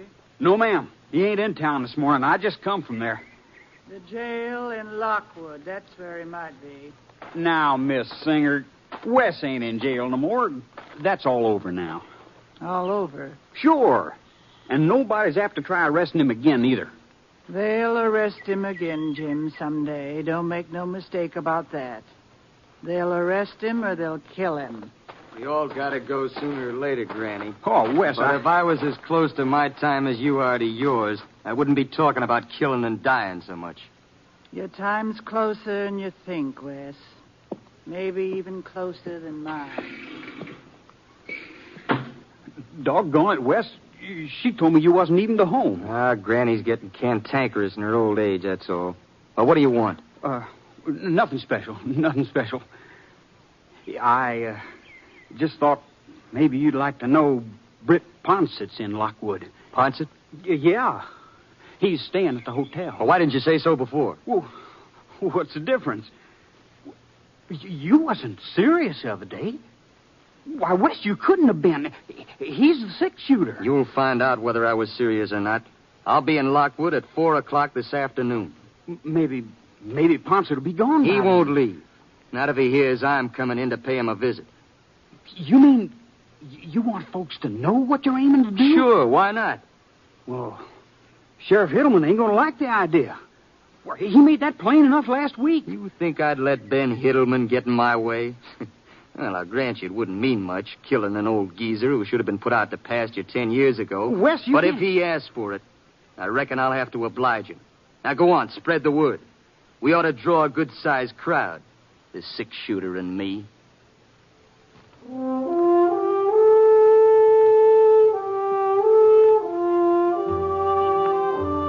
Well, as soon as we'd finished fencing in the last couple of 1,000 acres on the Tip-Top Ranch, old man Jeffers sent me into Lockwood to get some signs printed up. He wanted everybody to know that he owned the biggest spread in this part of the state, and he figured posting these signs every quarter of a mile or so would do the trick. Of course, the wording had to be just right. He wrote it all down so I wouldn't forget it. Tip-Top Ranch, property of Rex Jeffers. Keep out. This means you. Trespassers will be shot at sight. If you ain't able to read this notice, keep out anyway. Rex Jeffers means what he says. Signed, Rex Jeffers. It's Thursday night when I got into town, and the office of the Lockwood Clarion was closed. But first thing Friday morning, I headed over to give Pete Drum the order. Pete was the owner of the Clarion. What in thunder is Rex thinking of, Britt? Folks all know where the Tip-Top starts in and where it leaves off. Besides, I thought he had a fence around it now. He has, but I guess maybe Rex feels that ain't enough. Oh, 2,000 posters, just so we can see his name in print. All right, I'll do him. But it'll cost him $15. That's my price. $15? Can't be done for a cent less. Paper's expensive, Britt.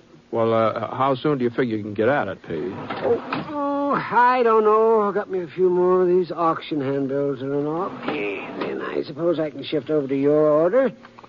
Well, it's a good thing you're coming to town today. Oh? Monday, I start getting ready for next week's paper. That ties me up clear into Thursday morning. And the way things have been happening around here lately... Well, what do you mean, Pete? Now, don't tell me that you ain't heard. No, can't say I have. Well, sir, Lockwood's got a brand new gunfighter. Oh, gunfighter. Huh? Just a kid, but he's faster than greased lightning. The first thing you know, Wes Singer will be just about as well known as Sam Bass or Bill Longley or any of the rest of them dead eyes. Wes Singer? Uh-huh. 2 killings in less than a month. That's what he's got to his credit so far. Mm-hmm. Wyatt Barker. He was the first. Wyatt and Wes got into some kind of a mix-up over to Charlie Jensen's place. Well, sir, Wes beat him to the draw and pumped 4 shots into Wyatt's body before it even hit the floor. You don't say. And afterwards, he just stood around there and he waited for Sheriff Hiddleman to take him in for questioning. Why, he acted like he didn't have a worry in the world. And as things worked out, he was right. There wasn't nothing the sheriff could charge him with, seeing as how Wyatt was already drawing his gun when Wes cut loose. Mm-hmm. Oh, I guess that's enough of them handbills now. Yeah. Now, what happened to that paper you gave me, Britt? How's that? Well, you know the wording on it for your postage? Oh, here it is. Right here. Yeah, thank you. Let's see. I suppose Rex Jeffers wants his name in the biggest type I've got. Yeah, I reckon he'd like to have it stand out good and plain. Oh, yes, he would. Well, I guess this'll have to do. It was big enough for Lincoln's assassination. It ought to be big enough for Rex. Anyhow, like I was saying, folks just didn't know what to make of Wes Singer and the way he'd killed Wyatt Barker. They wasn't sure whether it was one of those times when a young fella just sort of flies off the handle and then settles down again afterwards. Or if Wes would take up gunslinging for a whole career. About 10 days later, they found out. Uh-huh. It was on a Wednesday when he come riding down Main Street again. And we was all kind of curious to see how he'd behave, so some of us sort of moseyed over to Charlie Johnson's place when he went inside. And we'd no more than got there before he was in a mix-up with Todd Apple. That's so. Britt, I tell you, if I hadn't seen it myself, I wouldn't have believed it. Wes outdrew Todd by almost a full second. Now, you got to give the devil his due. Wes Singer is a fast man with a 6-shooter. And I ought to know. I've seen the best. I've seen that gun of yours in action, Brett. Well, that was some time ago. Oh, you're still walking around on your hind legs? That's a pretty good sign you ain't completely out of practice. Well, what about the sheriff? Didn't he arrest young Singer after the second shooting? Oh, sure. He arrested him. Take a look at last week's Clarion. Let's see. Oh, it's right there on the counter behind you there. Oh, is it Wes Singer acquitted? Jury finds Todd Apple killing was self-defense. Huh. Well, I guess they had to rule it that way since both men was armed, but Sheriff Hiddleman, he sure didn't like it. He told Wes the next time he come into town stirring up trouble, he wouldn't be alive for no trial afterwards. Well, Ben Hiddleman's a man of his word. Singer ought to know that. Sheriff ain't as young as he used to be, Britt, and he slowed down some these last few years. He slowed down a lot. Well, you take last winter when he went after Jake Gordon. If Jake's gun hadn't jammed, Ben wouldn't be here now. And believe me, Jake couldn't hold a candle to young Singer. No, not a candle. Doggone it, what happened to that other cave? I was sure I had 2 of them. Speaking of the sheriff, I think maybe I'll wander over and see how he's getting along. His office still around the corner here? Yeah, same place as always. I'll drop back and see you later, please. Okay, Britt. But you take it easy.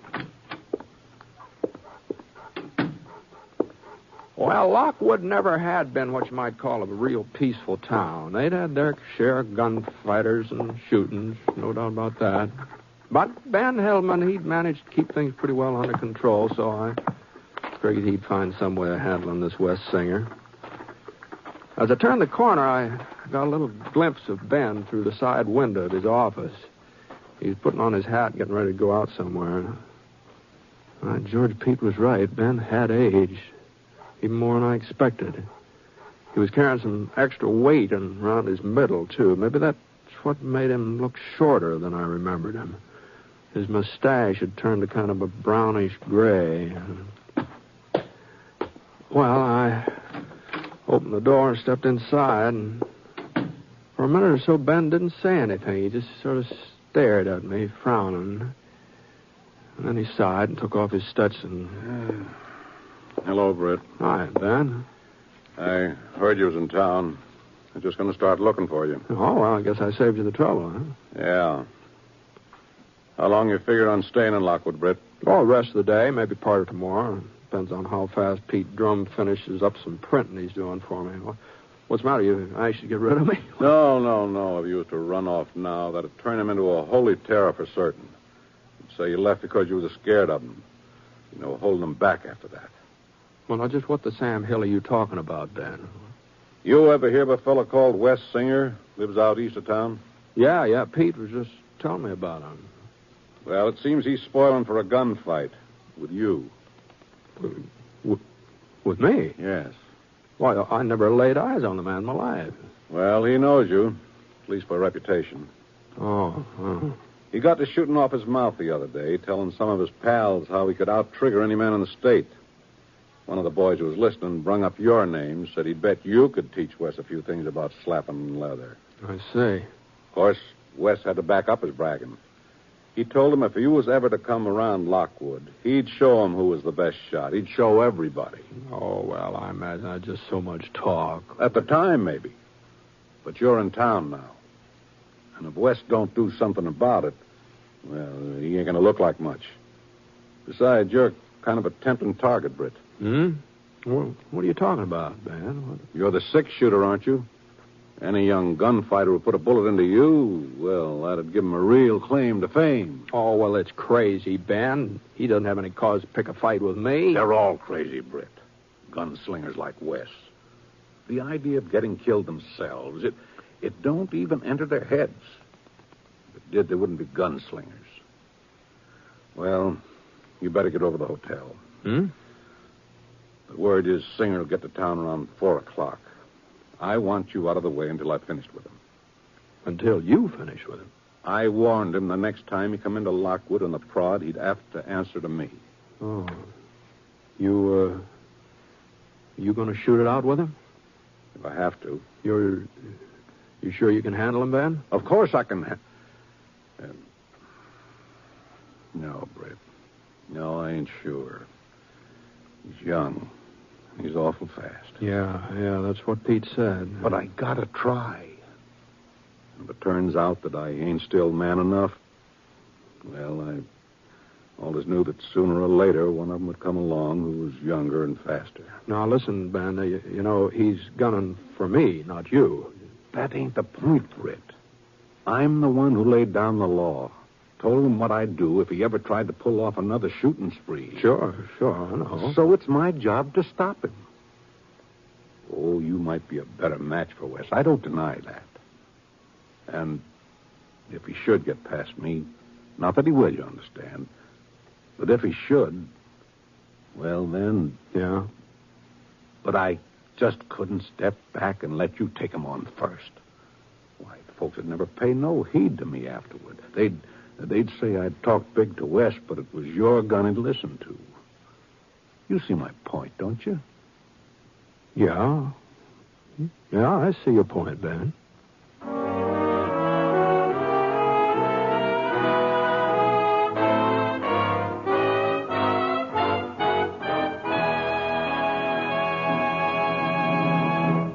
We'll return to James Stewart as the six-shooter in just a moment. Be sure you're tuned to NBC Radio Thursday evening, March 25th, for the Academy Awards.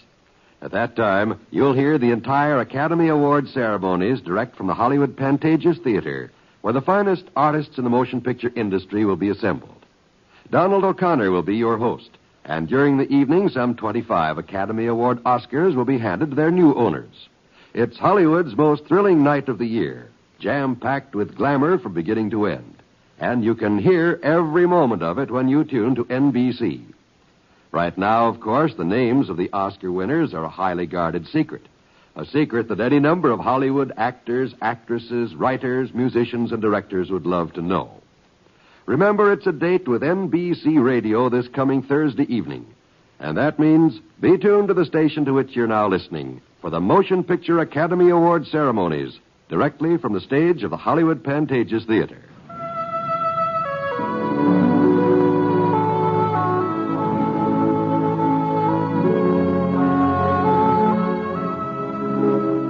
Now, Act Two of The Six-Shooter, starring James Stewart as Britt Ponset.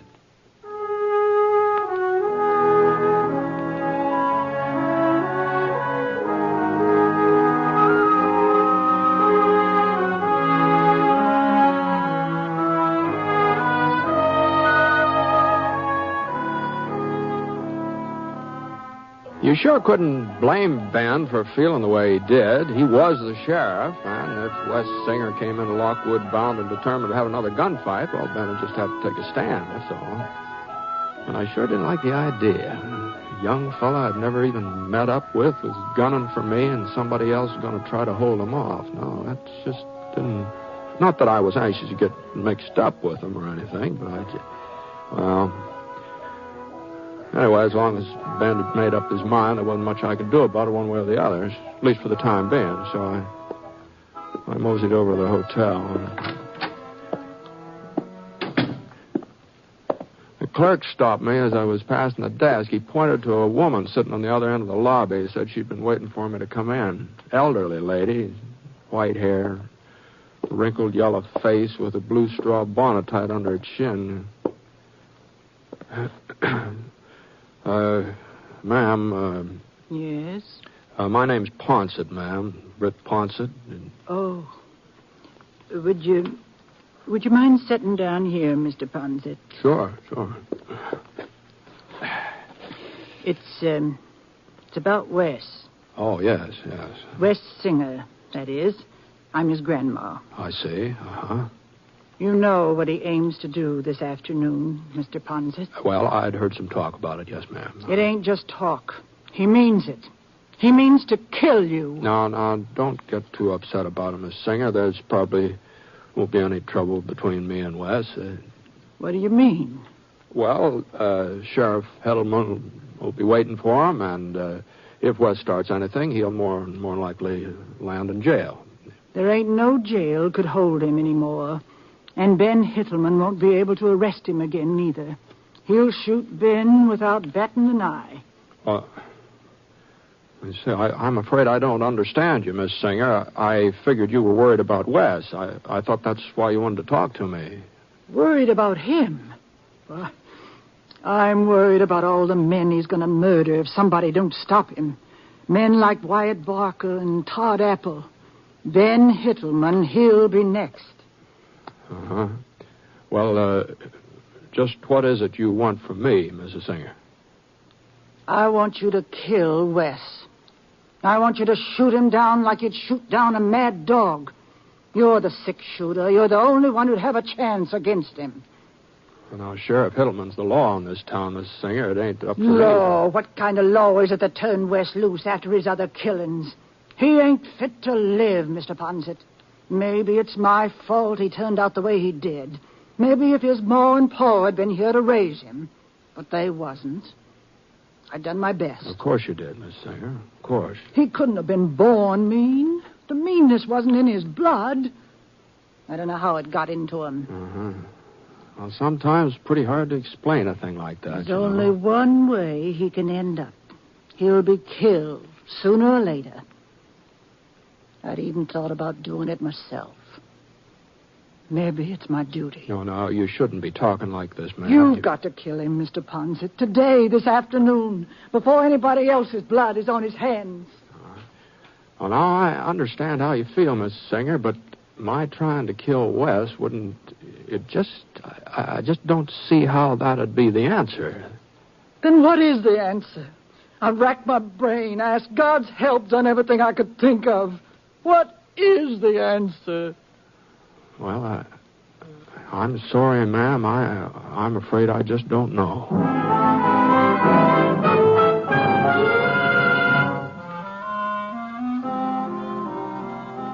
It was about 3 o'clock in the afternoon when Mrs. Singer left the hotel. I watched her get into her buggy and drive off. She sat there stiff, tall, her eyes straight ahead, not looking one way or the other. And I waited until she dwindled down to just a little speck, and then I walked outside.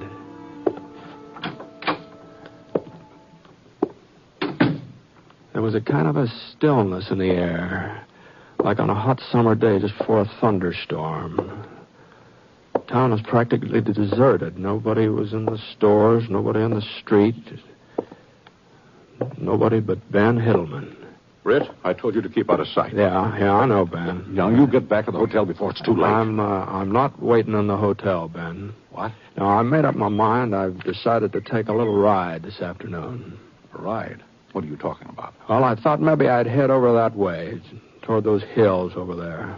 And run right into West Singer? Well, I suppose we might meet up if he's coming in that direction. You know darn well he's coming from that direction. I told you he lives east of town. Now that I think of it, I guess you did, yeah. Well, I'll be seeing you. Now, you listen to me, Britt. Now, I have listened to you, and I see your point, Ben. If there's a gunfight here in Lockwood, or if it looks like there's going to be one, well, it's up to you to do something about it. Well, ain't that what I've been telling you? Sure, yeah. But on the other hand, whatever happens outside of town, beyond the city limits, that is, well, I don't see that that's any of your business. Officially, no, but... Well? Britt, I won't let you do it. I know what'll happen between you and Singer. If you do get the draw on him, you'll hold off. You won't kill him. But if he gets the draw on you... So long, Ben. Britt.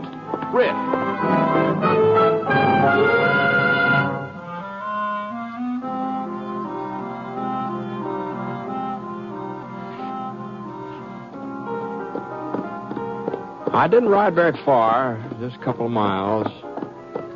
Then I reined up near a clump of spruce. Whoa, boy. Whoa, Scar. Scar wandered around nibbling at some tufts of dried up grass. I settled down in the shade to wait. About 10 minutes later, I saw him coming toward me. Not hurrying, just plodding along, slow, easy like. Of course, I couldn't be sure that this was young Singer, but it seemed more than likely that it was him. And when he got close enough so I could see his face, well, there wasn't much doubt about it. He was young, all right. Appeared to be younger than his years, just a kid. Not a bad-looking boy, either. But there was something about his eyes and the way they kept darting from side to side like an animal on the prowl. Well, when he saw me, he reined up and slid out of the saddle. Howdy. You ride out here from Lockwood, mister? That's right. I hear Britt Ponset's in town. Is that a fact? He was in town. Was? I might have known he'd run out on me. You got any idea which way he headed? Yeah. I'm Britt Ponset. What? That's right. There's something I can do for you? For a second, his eyes stopped moving and just stood there as if he didn't quite know what to do. But it didn't take him long to make up his mind. His right hand whipped down toward his holster so fast that it was all I could do to get hold of the shotgun before he finished his draw. And even then it looked like he might just go ahead and squeeze the trigger, but he managed to hold himself back. We weren't more than about 8 feet apart, just staring at each other. His revolver aimed right at my face, and the shotgun I'd borrowed from Pete Drum pointing straight at his belly. What are you trying to pull, mister? How's that? That shotgun. What's the matter with your six-shooter? Nothing. Nothing at all. All right, go ahead. You've been telling everybody around town you're going to kill me. All right, go ahead. You couldn't miss me. Go on, you couldn't miss me, not at this range. Sure, but... But I'd still be able to let go with a blast, too, you know. Is that what you're worried about, Wes? And I guess it'd tear a pretty big hole through you. I ain't afraid. You think I'm a coward, don't you? I'll tell you one thing, I think. You know, you never faced up to the fact that you might get killed in one of these gunfights of yours. As long as you got off the first shot, you figured the worst the other fella could do was just to nick you, if he was lucky. All right? Now, you can get off the first shot now. But if you do, I don't need to be able to aim this shotgun. I just couldn't help hitting you. You're loco, Ponset. We'd both be dead. Yeah. Well? You can't expect a man to commit suicide. All right, I'm waiting, Singer. You know there's no way to... You know I don't dare... That's right. But what do you expect me to do? I expect you to put your gun away and get out of here. And you'd better not come into Lockwood again looking for trouble, because this isn't the only shotgun in town.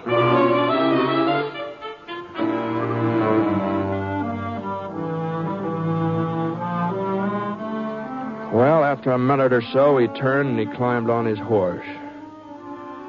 And I don't know for sure what happened to him after that. I heard that he moved on farther west and finally got into a gunfight with somebody who outdrew him. I guess it was bound to happen, of course. I just don't understand what gets into a fellow like him.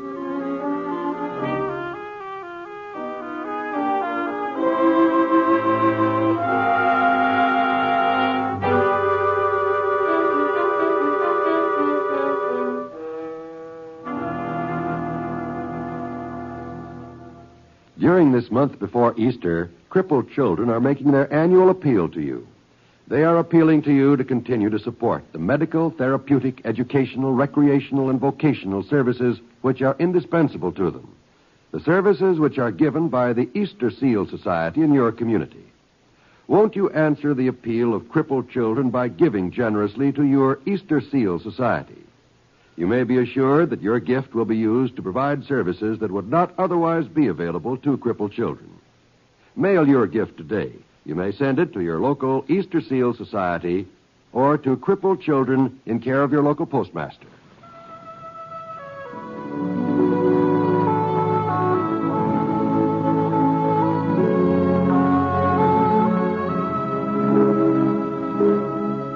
The Six Shooter is a transcribed NBC Radio Network production in association with Review Productions. It is based on a character created by Frank Burt and is written by him. Mr. Stewart may currently be seen in the Universal International picture, The Glenn Miller Story. Others in the cast were Elvia Allman, Sam Edwards, Will Wright, Howard McNear, and Bert Holland. Special music for this program was by Basil Adlam, and the entire production is under the direction of Jack Johnstone. All characters and incidents were fictitious, and any resemblance to actual characters or incidents is purely coincidental.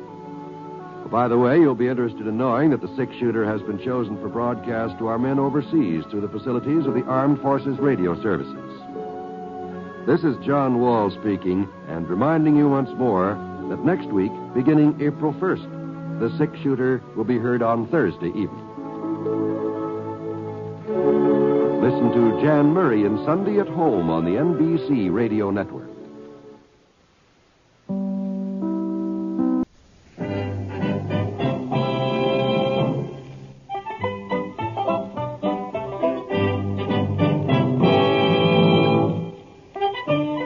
In a moment, you'll hear James Stewart as the six-shooter, just one of many fine programs brought to you each week on NBC. Tomorrow night, there's top comedy entertainment with the Bob Hope Show, the Phil Harris, Alice Faye Show, and Can You Top This with Senator Ford. Bob Hope delivers rapid-fire comedy routines, while Phil Harris and Alice Faye bring both mirth and music. It's a great Friday night lineup of comedy programs, all of them heard only on NBC. James Stewart as the six-shooter.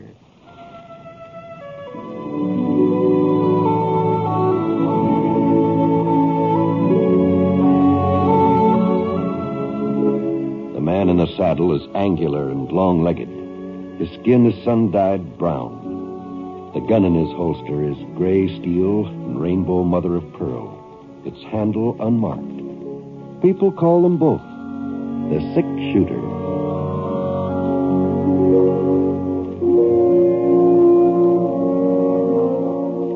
The NBC Radio Network presents James Stewart as the Six-Shooter, a transcribed series of radio dramas based on the life of Britt Ponset, the Texas plainsman who wandered through the Western Territories, leaving behind a trail of still-remembered legends.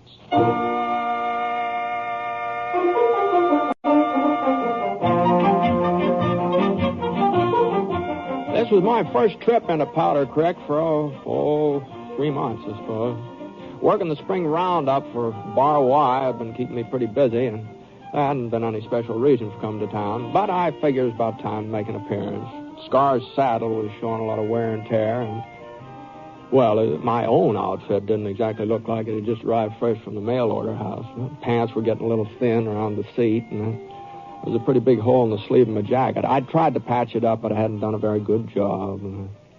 So I left Scar at the livery stable and headed over to Ethan Green River's general store. I aimed to get another jacket, a new pair of breeches, shirt or two, and I'd probably be able to find out what's been going on in the town while I was at it. Ethan usually managed to keep up on the latest Powder Creek happenings. Well, the store hadn't changed much. Everything seemed to be about the same. And Ethan, he hadn't changed much either. He must be almost 65 by now. He sure didn't look that old, though. Standing there by the pickle barrel, munching on a great big fat juicy dill. Howdy, Ethan. Well. I've been wondering when you was going to honor us with your presence, Britt. That's all. Yes, sir. I was remarking about you just this morning. Told Miss Bennett when she come in to get some yardage for a new dress. I said to Miss Bennett, about time for the six-shooter to be coming into town. He's sort of overdue, I said. Overdue? What are you talking about, Ethan? Well, there's milk for you, for one thing. Letter. Somebody in Topeka, Kansas, from the looks of the envelope. Oh, it must be from Aunt Emma. She lives in Topeka. Oh, she does, eh? Well, here you are, Britt. Thanks. According to the postal rules, I should have sent it back when you didn't show up, but I figured I could stretch your point. Well, ain't you going to read it? Oh, sure. Oh, my. Oh, that pickle sure is bitter. Bread. Must have got too much vinegar in this batch. You know, to this, I ain't very fond of dills anyhow. Don't know why I keep on eating them. Holy smoke. Was something the matter, Britt? Holy. Well, it's a letter from Aunt Emma. She's coming out here to Powder Creek. Oh, going to pay you a little visit, huh? Now, ain't that nice? No, it's more than just a visit, Ethan. Oh? No, she's figuring on settling down here. Well. She aims to make this her home, though. Well, there's lots worse places a body can live. No, but she expects me to live with her. She says she's going to keep house for me. Well, Holy smoke. That's real considerate of her. Real considerate. No, but I appreciate her wanting to look after me, but doggone it, Ethan. Now, you know I couldn't settle down, not permanently. I'm used to traveling around and living alone and bunking wherever my fancy strikes. You know that. Sure. But maybe it's good for you to take root someplace, huh? You know what they say, Britt? Rolling stone gathers no moss. Living alone does have its disadvantages. Oh, well, now, you're a fine one to talk. Well. I haven't noticed you making any effort to acquire a family. Oh, now, look here. I'm a lot older than you are. Too old to change my ways. But you're still a young buck. You ought to be sort of pliable like. Yes, sir, I think you ought to take your aunt up on this here offer her. You don't think anything of the kind, I Ethan. do. No, you do not. You're just trying to get my goat, that's all. Not at all. I know you. I'll just write Aunt Emma tonight, and I'll thank her for what she wants to do for me. But I'll just explain. I'll just explain to her and tell her. I kind of doubt that a letter would reach her in time to hit her off, Britt. What? Yeah, that one she sent you has been here for several weeks now. Oh, yeah, well, I guess I'll just send her a telegram then. That line out of Powder Creek is still working, isn't it? Oh, yeah. Ain't been a single breakdown lately, not since them Apaches headed south back into their own territory. Yeah, well, that's what I'll do then. I'll just telegraph her. Well, I kind of doubt that a telegram would do much good either. Huh? Seeing as how your Aunt Emma's already in Powder Creek. Yeah, well, I'll send her one anyway. What? Yes, sir. She got here a week ago last Tuesday. Come in on a Saturday. Brung a whole load of furniture, too. Well, now, hold on, Ethan. Now, you're not serious. You're joking. Well, no, I'm not. Just you take a stroll over to the old Mac Dennis house. You know, on the corner behind the bank? Yeah. Yes, sir. Your aunt rented the place right after she arrived. Must be all moved in by now. Well, I just don't know what to say. I understand she's got your room all fixed up waiting for you. My room? Well, that's what she's here for, ain't it? To look after you. Well, I don't need any looking after. Well, maybe not, but it appears your Aunt Emma's got other ideas. Seems to be a real understanding lady, though. Says it's all right for you to keep Scar if your heart's set on it. To keep Scar? What? Well, she probably don't care much for horses herself, you see. Now, you just listen to me, Ethan Green River. I'm not going to live here in that, I mean, I never asked Aunt Emma to go. She shouldn't take it upon herself without my... With the old Mac Dennis house, you said. Yeah, that's the one. Ain't very fancy, but from here on, it's going to be home sweet home. Hey, Britt? Yeah, I'll just see about that.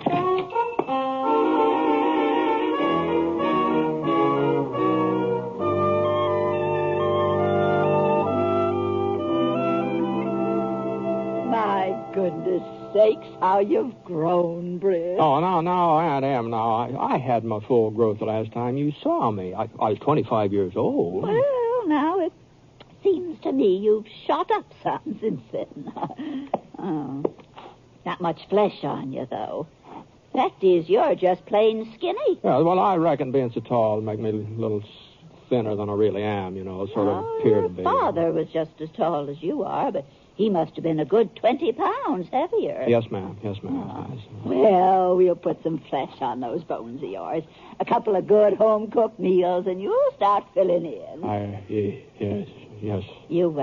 You like the house, Britt? Yes. It seems real comfortable. Well, I haven't quite finished unpacking yet, and some of the big pieces have got to be moved. I was waiting for you to give me a hand. Yes, I'll be glad to, Aunt Anne. Your room's right over there if you want to take a look at it. Oh, well... So go on, Britt, go on. Oh, you needn't be afraid I fixed it up real frilly or anything like that. Oh, no, I wasn't worried about that. Well? It looks fine. It's just fine. Just take a good feel of that bed. Now, I bet you don't get a soft mattress like that in the bunkhouse where you've been sleeping. No, we sure don't. I'm working on a patch quilt for it. Started before I left Kansas. Expect I'll have it finished up in a week or so. Well... now, Aunt Em, before you go too much trouble... Yes, Britt? You see, I didn't know you were coming to Powder Creek. Yes, Mr. Green River told me you hadn't been in to pick up my letter. You must have been kind of surprised to find out I was already here. I was practically flabbergasted, yes. Whatever made you decide to come west? I'll tell you all about it while I'm fixing supper. Come on out in the kitchen. Yes, ma'am. Oh, shucks. I was going to have a real fancy meal for you first night in your new home, but you didn't give me enough warning. So I'll just have to warm up yesterday's pot roast, if that's all right. Oh, there's nothing I like better. Oh, there's some potatoes in that sack. Would you mind peeling a couple of them for me? No, not bad. Here, now use this pan. The knife's in the drawer beside you. Oh, I see. Oh, This one? no, not the butcher knife, Britt. Here, now, this one. Oh, I see. That'll be better. Well, now, about my coming to Powder Creek, Britt. I just felt it was my bounden duty. You, ma'am? Well, you see, Carrie got married last February. Carrie? My youngest girl, your cousin Carrie. Cousin Carrie. She was almost 30, and I was beginning to wonder whether she'd ever get a... Well, she finally found herself a real nice man. Yes, he works for the Santa Fe Railroad Company. Got me a train ticket at half price. Is that so? Well, anyway, after she left home, that meant my family was all taken care of. My immediate family, that is. And then I got to thinking about you, my only brother's son. All alone with nobody to look after you. Well, I've been getting along all right, Aunt Em. Now, don't you try to tell me that. If ever I saw a man that needed a woman to take a hold of him, why, those clothes you're wearing are a disgrace. Oh, yes, these are. Well, I was going to buy some new ones today. Well, if they was washed and ironed and mended proper, you wouldn't be needing new clothes all the time. A wife, that's what you really ought to have. But I suppose you're like the rest of the Ponsets. Put off everything until the last minute. I don't know. Going it alone is expensive, Britt. Oh, I'm not saying the two can live as cheap as one. And I don't want you to get the idea that I expect you to support me. Well, it's never even crossed my mind. Oh, indeed. I've still got some of the money your Uncle George left. And my boys both send me a little bit from time to time. I don't imagine we'll have any finance problems, Britt. Well, you see, Aunt Em, I'm signed up with the Bar Y, and I'm sorry, but I just can't very well stay on here in town with you. Well, There are other jobs besides ranching. Well, it's about all I'm good for. Oh, fiddlesticks. I've had a talk with Mr. Allington at the bank. He says he'll give you a position the minute you say the word. Oh, for Pete's sake. Me? What, me work in a bank? Oh, no, Aunt Em, in a bank?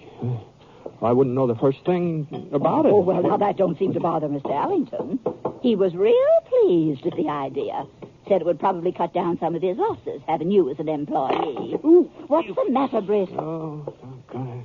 Sort of nicked my finger a little bit. Nothing serious. Oh, here, you can use this piece of rag for a bandage. It's clean. Oh, no, Aunt Em. You don't want to get blood poisoning, do you? No, but Go ahead now, tie it on. All right. And you'd better let me finish those potatoes. If you're peeling them, there wouldn't be enough left to cook.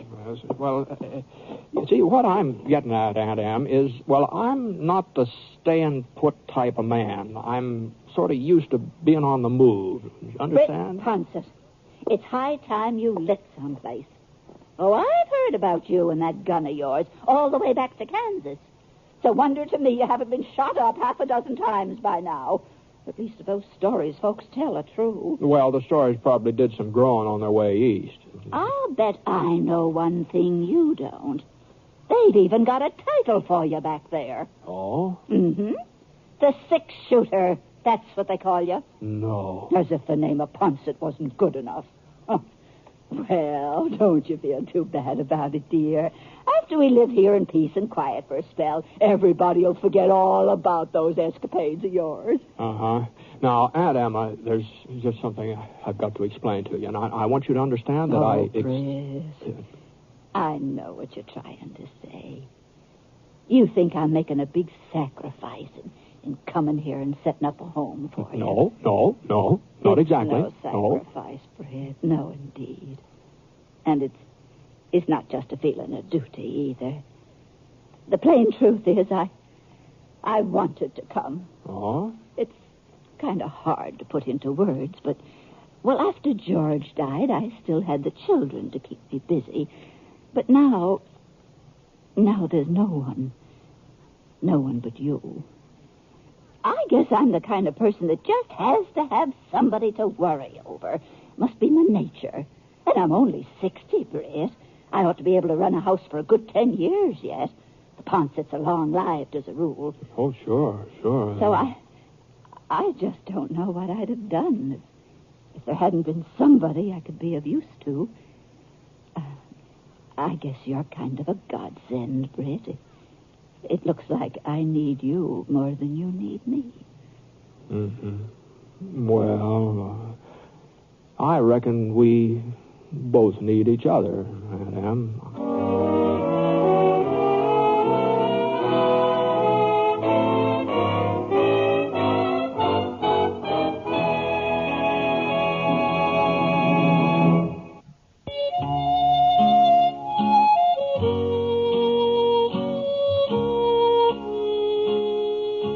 Well, I made out about as well as could be expected that first night I stayed with Aunt Emma. I wasn't exactly what you'd call comfortable. The bed was too darn soft, for one thing. And it wasn't easy getting used to having another person around all the time. Leastways, it wasn't easy getting used to Aunt Emma.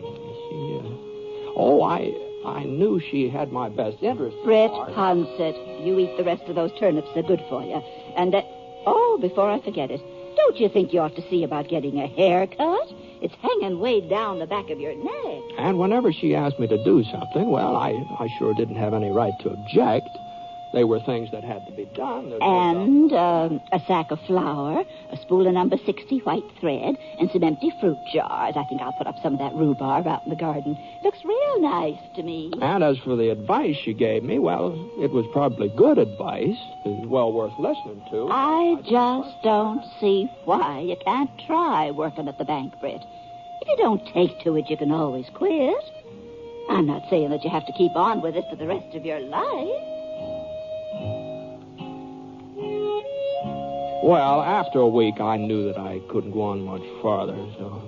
And when Dan Porterfield came in, I told him I'd be back at the ranch by the end of the month. But I sure didn't know how I was going to manage it. I just couldn't leave Aunt Em, not without hurting her. She just needed somebody like me to fuss over her. there wasn't anyone else who seemed to fit the bill. At least nobody I could think of right offhand. Well, here's the last of it, Britt. Coffee, salt, bacon, cook material. That's all in it. Yeah, that's all, Ethan. I'll say one thing. You sure surprised me, Britt. I don't see why. Well, I do.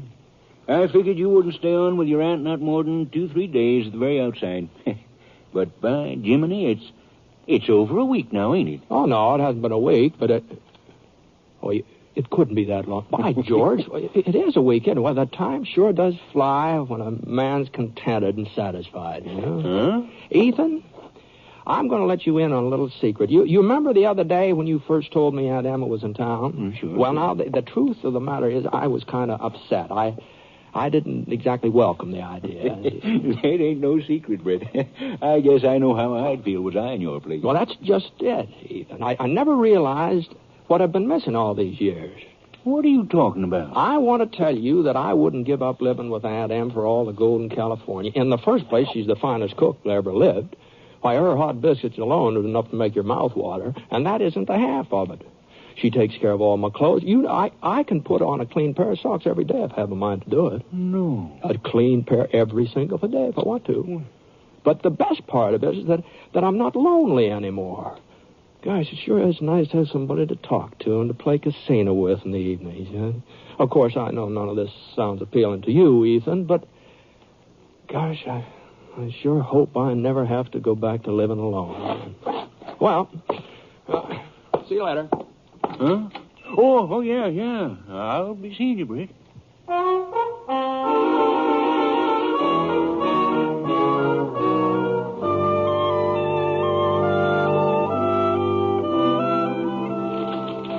Britt, you forgot to get a wick for the lamp. Oh, yes, guess it did. Well, it sort of slipped my mind. You sure aren't much good at remembering things. Oh, well, I'll go back uptown and pick one up. It'll only take a minute. Never mind. We can do without until tomorrow. Better get your hands washed, son. Supper will be ready in a little bit. Yes, ma'am. By the way, I had a little chat with Ethan Green River this afternoon. That's nice. You know, I kind of feel sorry for him. He's living alone, and nobody'd care whether he comes or goes and all that. Well, by his own choice, I'm sure. Yeah, it is. Well, I was just thinking maybe we could have him over to supper one night. Oh. Well, now, Britt, I'm not as young as I used to be, and getting on food for company, that's kind of an effort. Oh, but it wouldn't have to be anything special. And besides, it might be nice for you and Ethan to sort of get together, to sort of get a little better acquainted. You don't think I'd so much as look at another man after your Uncle George, do you? I'm surprised. Oh, no, I didn't mean anything like that. Well, I should hope not. Oh, no. No, the fact is, Ethan is kind of spoken for in a way. You don't say. Oh, yes. Maud Hinsdale. She's got her eye on him. Hinsdale? Hinsdale, yes. You know, the soprano in the church choir, the screechy one. Oh, yes. And come to think of it, somebody was telling me Maud was sort of worried about you when you first showed up, and she was afraid another widow might give her some competition for Ethan. And she's been having trouble enough landing him as it is, you know. Well, she needn't have concerned herself. Oh, she's not concerned now. Not that she's seen you. What? No, at least that's the story I got. Well, for Maud Hinsdale's information, I've had plenty of chances to remarry since your uncle passed on. Oh, sure you have, Annie. I'm sure you have. And now that you mention it, tomorrow night might be a very good time to have Mr. Green River over for supper. I was planning on chicken and dumplings, and there'll be plenty for 3. Well, now, you're sure it won't mean too much work for you? Oh, what's a little work, Britt? This is your home as much as it is mine. Your friends are always welcome. Oh, fine, Anna. That's real generous of you.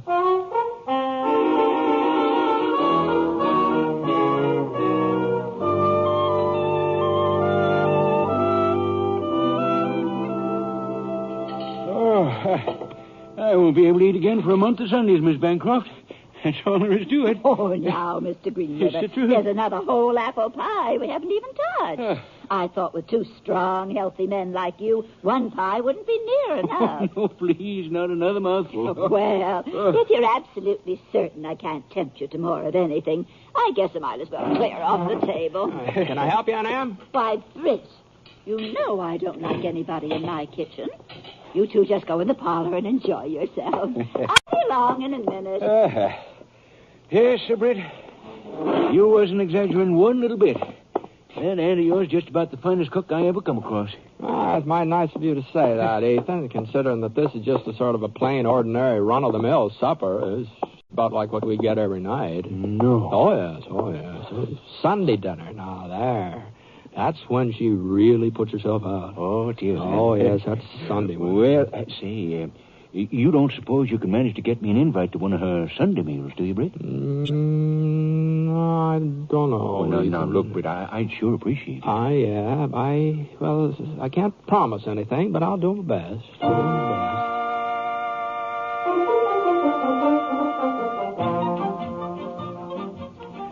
Well, for the next 10 days or so, Ethan was practically a steady boarder at Aunt Emma's. And he sure did put it away, too. Aunt Emma didn't seem to mind. She said she liked to see a man enjoy his food, and Ethan more than obliged her. I tried to leave them alone as often as I could, but as far as I could tell, their friendship just didn't seem to be progressing past the dining room table. Looked like I just have to sort of give Ethan a little touch of spur. So one evening after spare ribs and sauerkraut, while Aunt Em was out in the kitchen doing the dishes. Oh, you gotta let my belt out another notch. That's all there is to it. Ethan. Yeah. There's something I've been meaning to ask you. You're right ahead, Britt. Well, now, you know I'm Aunt Emma's only relative. Uh-huh. In Powder Creek, that is. Yeah. She's sort of my responsibility. Mm-hmm. Well, what I'm getting at is your intentions. My what? Your intentions about Emma. I see what you're driving at now, Britt. Well, you don't have anything to worry about. I don't? No. I won't deny I'm real fond of Emma, and it's more than just a cooking, too. Under other circumstances, well, I might even consider asking her to marry me. Other circumstances? Yeah, well, you told me how you'd feel if anything happened to upset this little home you've got here, and I'd be the last man in the world to cause you any misery, Britt.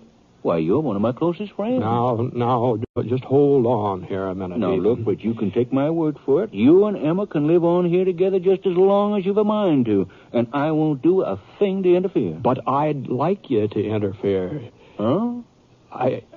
If you want to marry Aunt Emma and she wants to marry you, you'd be doing me a favor. No, Britt. I just won't let you make such a sacrifice. A sacrifice? Yes, that's just what it is, a sacrifice. All right, Ethan. You can believe whatever you like, but I've made up my mind. I'm not staying here in Powder Creek. I'm heading back to the Bar Y the first thing in the morning, and after I'm gone, Aunt Em will be all alone here, all alone, unless you plan to do something about it.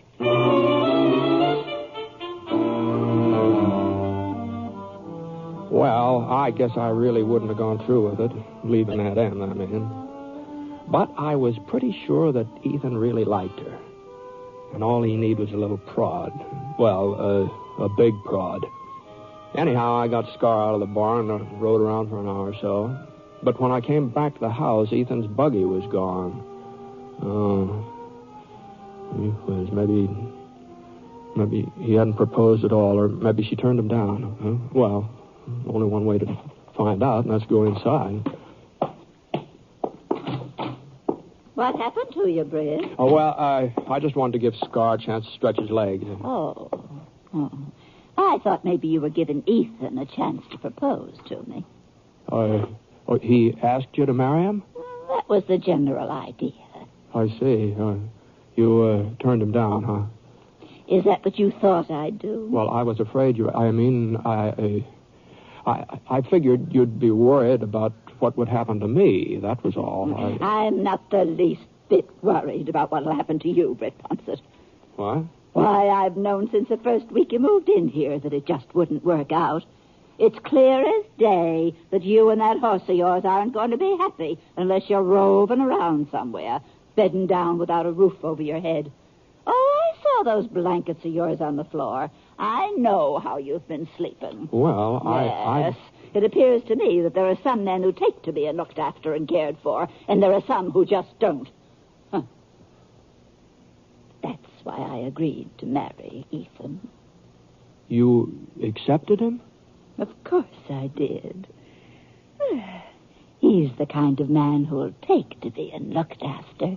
Well, I hope you're right, Aunt Em. I sure hope you're right.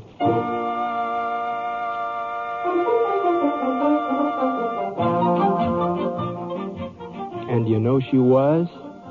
She was 100% right. Why, the next time I came through Powder Creek to visit Aunt Em and Uncle Ethan, well, sir, he was just about the most married man I ever saw. And so help me, he seemed to enjoy it, too. Of course, maybe when I'm his age, I guess I don't need to start worrying about it now.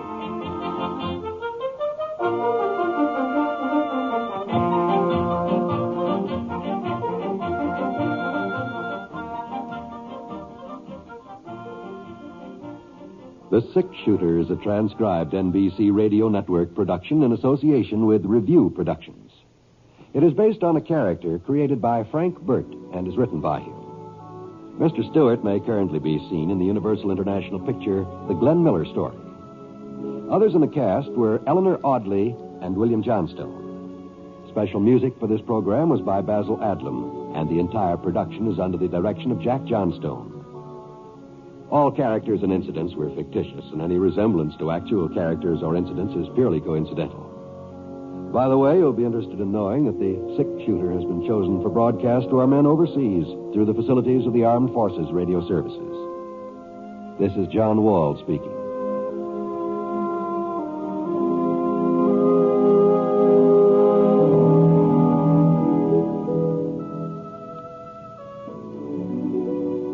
Tonight played Truth or Consequences with Ralph Edwards on the NBC Radio Network.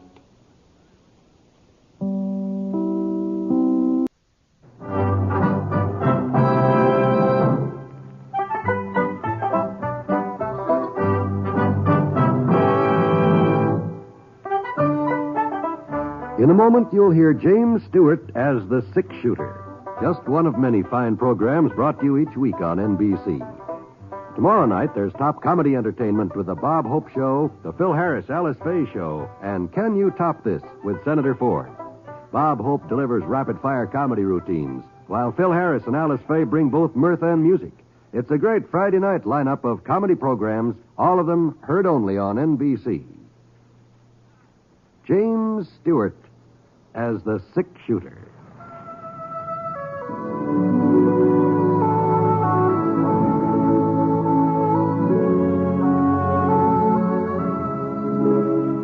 The man in the saddle is angular and long-legged. His skin is sun-dyed brown. The gun in his holster is gray steel and rainbow mother of pearl. Its handle unmarked. People call them both the Six Shooter.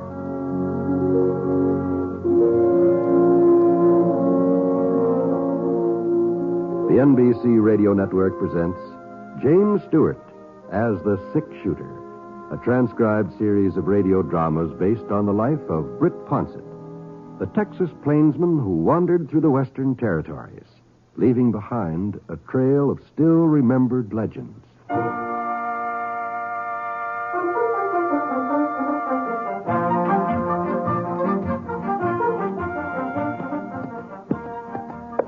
We weren't exactly lost, Scar and me. Well, not completely, anyhow.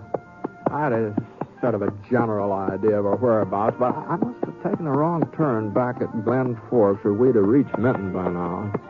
The trouble was I'd never covered the southern part of the state before. So for the last half hour, I sort of kept my eyes peeled for a ranch where I could get my bearings. Hadn't spotted any signs of civilization, though. There didn't seem to be any settlers along the trail. And when I finally did come within sight of a house, I almost missed it. Scar, he didn't. He was thirsty and he could smell water. What's the matter, boy? What's the matter? What? There it is. Oh. It was about a quarter of a mile east, nearly hidden in a clump of cottonwoods, a large, rambling, two-story building, sort of gray-colored, like it had been white once and needed a coat of paint.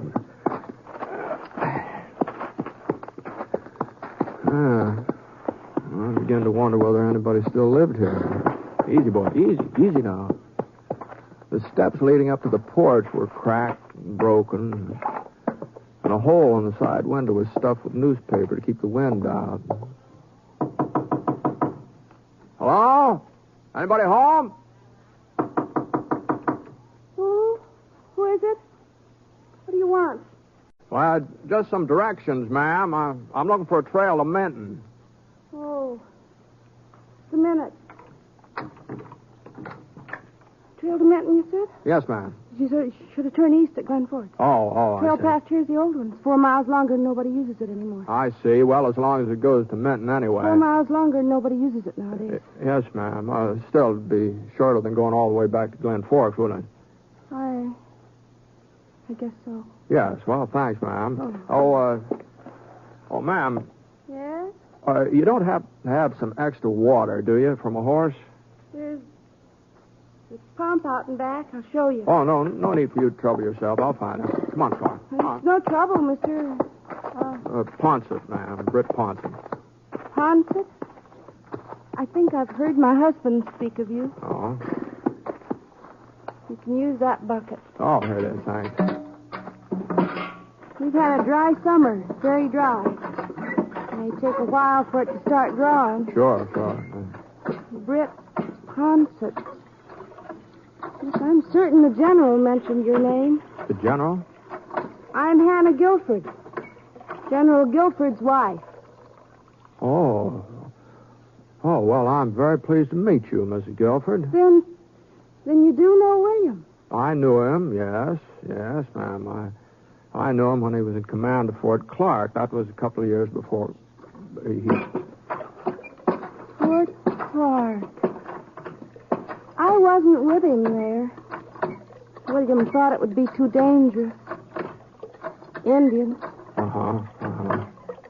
The general will be very pleased when I tell him to stop by. He's taking a nap now, and I'd hate to wake him. But if you're going to be in Minton, well, perhaps some other day. But I don't quite understand, ma'am. I thought that, You don't believe me, do you? You're like all the others. You think he's dead. You think the Cheyennes killed him. No, Mrs. Guilford. I tell you, he's alive. General William Guilford's still alive. Well, Hannah Guilford wasn't the first woman to get rocked off balance by the shock of her husband's death. I was kind of surprised that she wasn't over it by now. It's been 5 years since the massacre at Red Hills. 5 years since William Guilford and his cavalry regiment had been wiped out the last man. Easy, boy. Easy. Oh, you had enough? All right, come on. Anyway, I led Scar away from the pump, and I started to climb into the saddle. Just then, the front door opened again. She looked different now, somehow. Clear-eyed, calm, sensible. Mr. Ponset? Yes, ma'am? I wonder if you'd do me a favor. Well, I'd be happy to, Miss Guilford.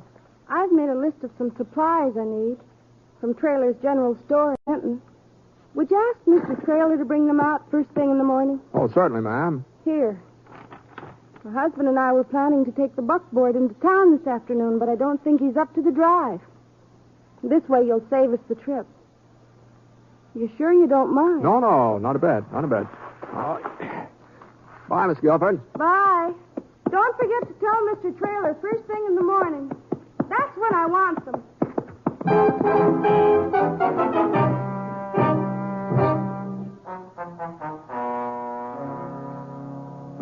she's not getting this stuff first thing in the morning or any other time. No? I can't go on supporting Hannah Guilford for the rest of her life, Mr. Ponset. You can see that. Sure. I know the general was a hero, give his life fighting for the rest of us, but there's a limit. Feeding her ain't enough. I have to send food for him, too. Yeah, well, I'm afraid I don't understand, Mr. Traylor. Well, look at this here list of hers. Here, right here. 2 steaks for the general. You know how thick to cut 'em. Oh, I see. Well, I'm not saying don't feel sorry for her, living out there all alone, cooking meals for him. There's talk she even sets his place at the table. Well, But she's carrying on like this for 5 years, Mr. Ponset, refusing to believe that he's dead. Pretending that we're the ones who are crazy because we tell her the truth about him. Mm-hmm. Now, we all thought, the folks here in town, that is, we thought she'd come to her senses long before this, but she don't. She seems to get worse all the time. No, that's too bad, isn't it? Yeah. And it's not good for the town either. Well, how's that? Well, you know how kids are. Oh? Get ideas. Well, some of them have been sneaking out to the Guilford Ranch, and they claim they've seen the general's ghost. Oh. Yeah. Next thing, it won't be just the kids who are talking that kind of foolishness. Mr. Ponset, I have heard her carry on a conversation with the general. Is that so? Yeah. Sometimes when I come up to the house with a load of food, she's chattering away like he was right there in the same room with her. Gives a man a peculiar feeling. That's all there is to it. Yeah, sure would. You don't think it's wrong of me not to give her the grub? No, it sounds like you've done about all you can for her, Mr. Traylor. Besides, it ain't just the food. It's a 6-mile ride out there. And I have to close up my store while I'm gone and lose all that trade. Why, what's the use? I keep saying I won't do it again. Keep telling myself I'll put my foot down for good and all, but I never do. I get to thinking about the general and how much we all owe him. Then I get to thinking about Hannah, too. How pretty she was when they got married. She was young and pretty.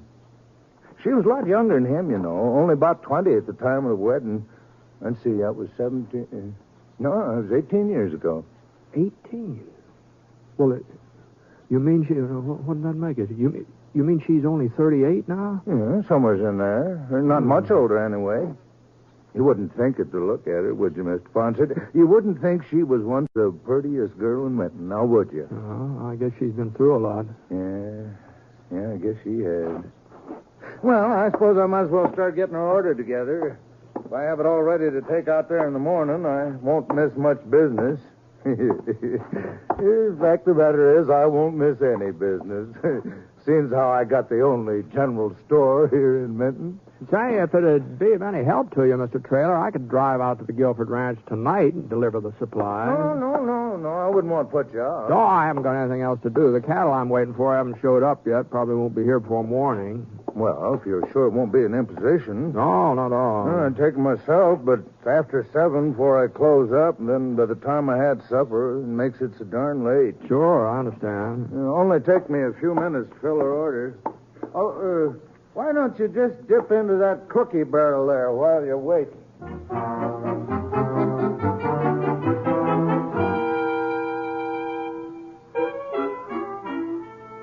I left Scar at the livery stable, and Trailer loaded the grub for Mrs. Guilford into the buckboard, and I started off for the ranch. Come on, get up. Come on, get up.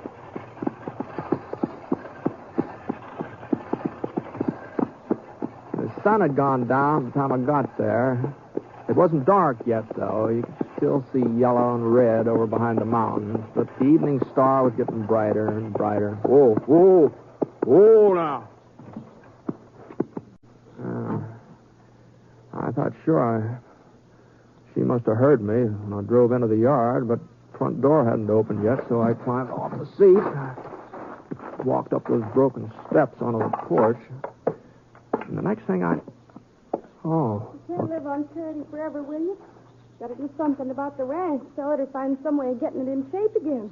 You got to have money. I figured it was one of those conversations Trailer had told me about, that Hannah was talking to herself, pretending her husband was with her. We had to starve And I felt kind of peculiar, too, the way Traylor said he felt. And I raised my hand to knock, and then all of a sudden I heard something else. Something that told me I'd figured wrong. Well, it's been 5 years. Don't you think I know how long it's been? 5 years, you call it. To me, it's been 50. Well, there wasn't much doubt about who that voice belonged to, even though I hadn't heard it since Fort Clark. Hannah Guilford wasn't pretending. And she wasn't talking to herself either. She was talking to her husband.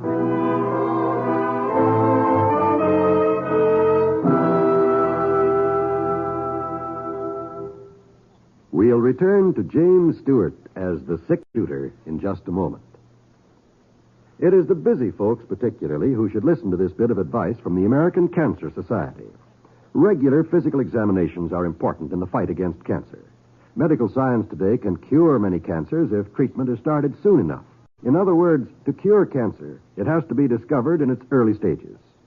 Regular physical examinations are one of the best ways in the world of detecting the condition in time. Another way is by knowing cancer's 7 danger signals. If you'd like a free list of them, plus a lot of other life-saving information, write today to the American Cancer Society in care of your local postmaster. Providing information to fight cancer is part of the American Cancer Society's job. Other vital parts of its job are to provide research, education, and service to cancer patients. You can help in the fight to beat cancer. This is Cancer Control Month by proclamation of Congress. To help, please send a contribution now to Cancer in care of your local postmaster.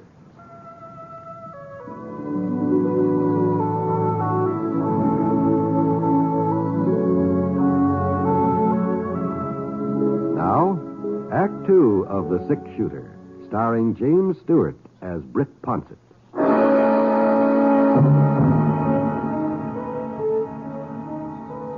Well, for a minute or so, I just stood there in the Guilford porch listening. Like everybody else, I thought General Guilford was dead, that he'd been killed by the Cheyennes when his regiment was wiped out.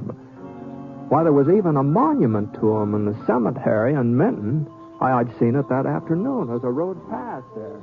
You know as well as I do, Hannah, we can't sell the ranch and we can't move away. If we were foolish enough to try that, Well, whatever the explanation was, it didn't need to concern me, and I turned and started for the buckboard.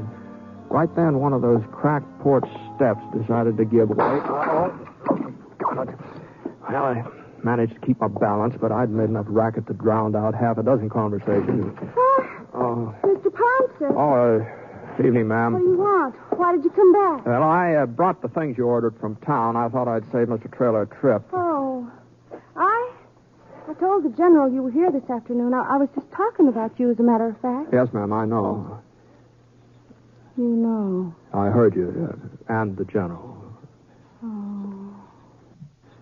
Here, I'll help you get this stuff unloaded. Never mind. What? Don't bother with it now, Mr. Ponset. Just come into the house, please. Now, look, Mrs. Guilford, I didn't mean to be eavesdropping. Doesn't matter. Somebody was bound to discover the truth. I thought it would happen before this. I almost hoped it would. This way, Mr. Ponset. Yes, ma'am.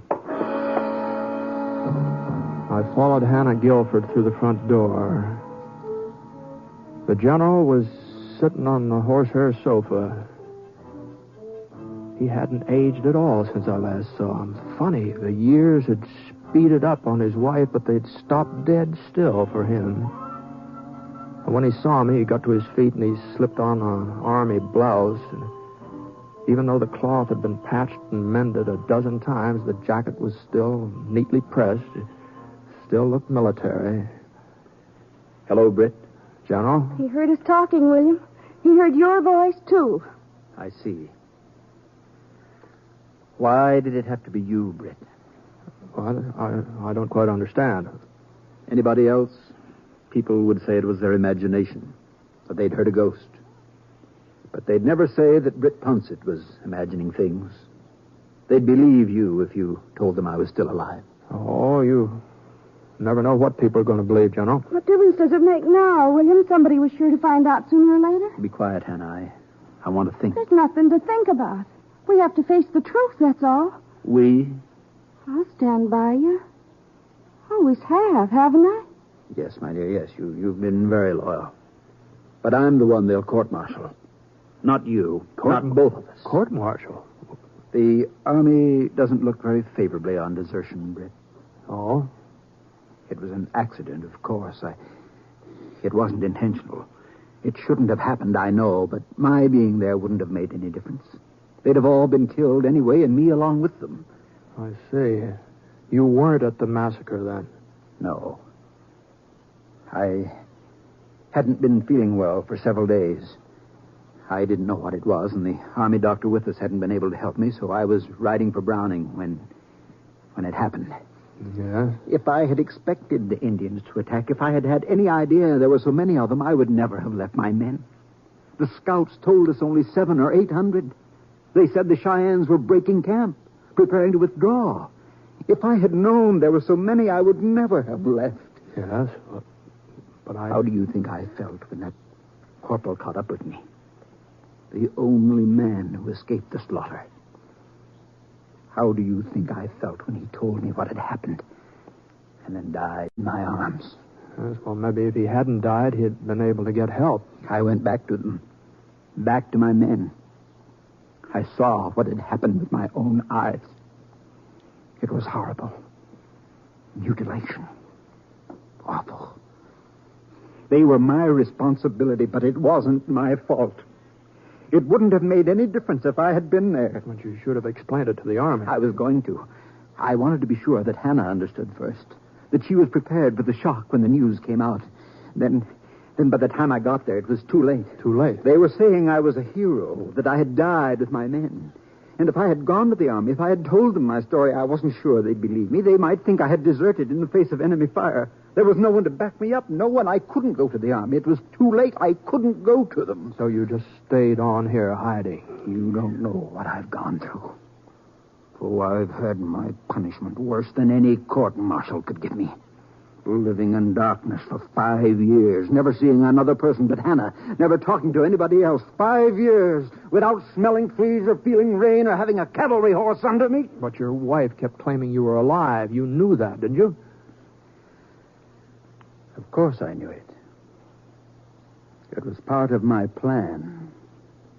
We had to have food enough for both of us. Clothes, me. That was the way Hannah could get them. I see.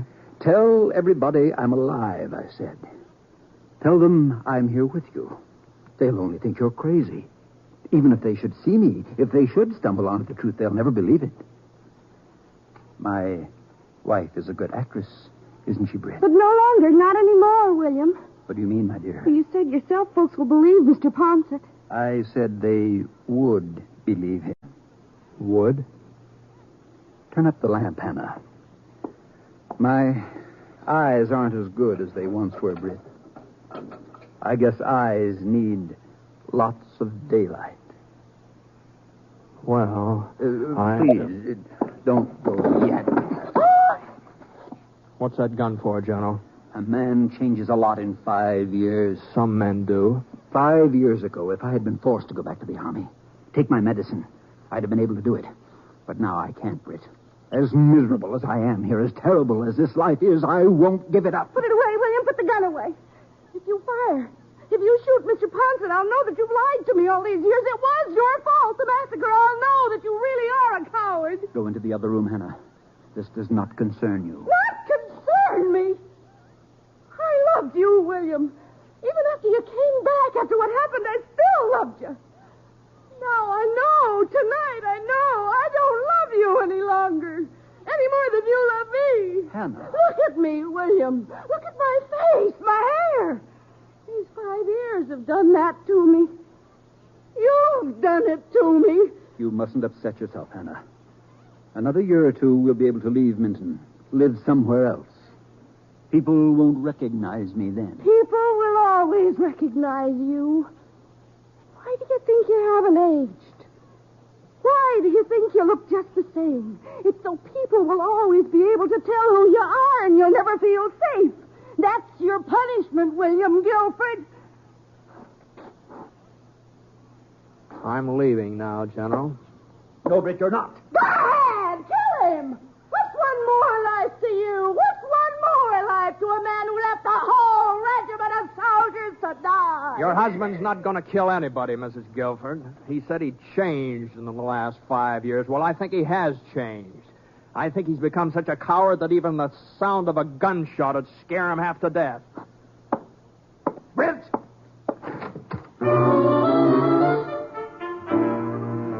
I wasn't being particularly brave walking out in the general like that. You can pretty much tell what a man's going to do when he's holding a gun. The way his eyes look at you. And Guilford's eyes weren't staring at me like he meant business.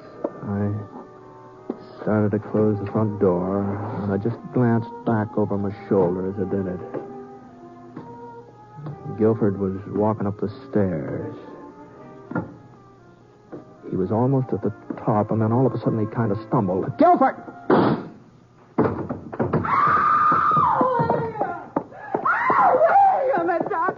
Mr. Ponset, get a doctor quick. I'm afraid it's too late for that. No, it can't be. Better let me put him on the sofa here. William.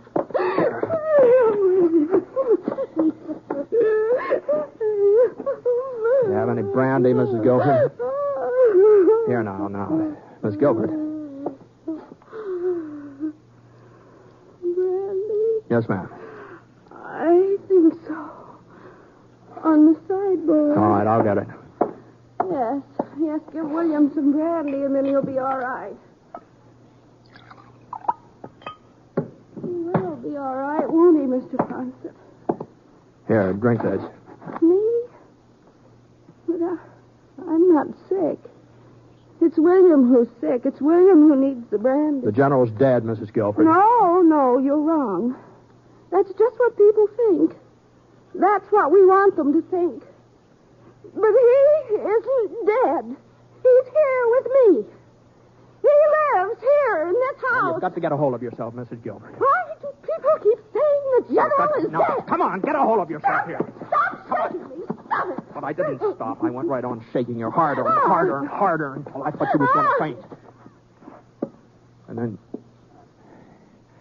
for a second, she went limp and let out a pitiful little moan.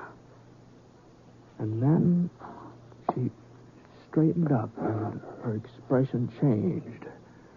It was sort of like a window curtain being pulled back from in front of her eyes. I'm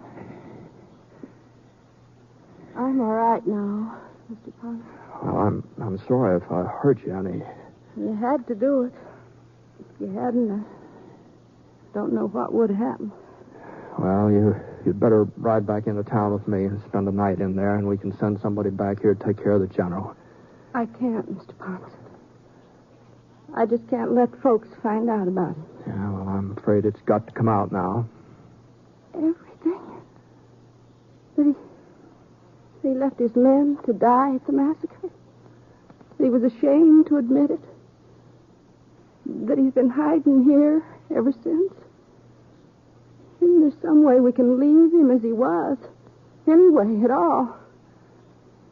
Well, I don't know. Just under the circumstances, it'd be Not for pretty myself. hard to... I don't care what happens to me, what they say about me, but the general, had been a good soldier once. A fine soldier. What good will it do to destroy that? Well, I know, but it's just...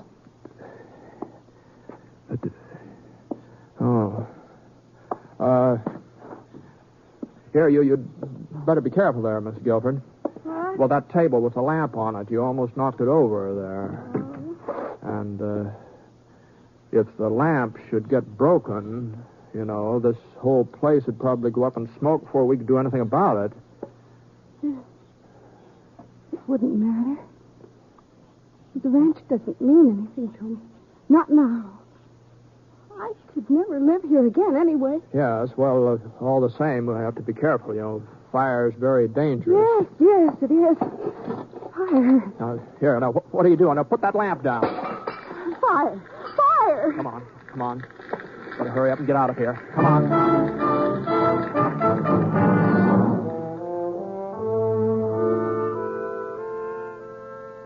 course, they found the general's body in the ruins, but they didn't know who it was. And the report got around that it was a tramp who tried to force his way into the house, and she'd shot him. And the fire had been started during the scuffle. Everybody seemed satisfied by that, and as long as nobody asked me, I didn't feel obliged to volunteer any additional information.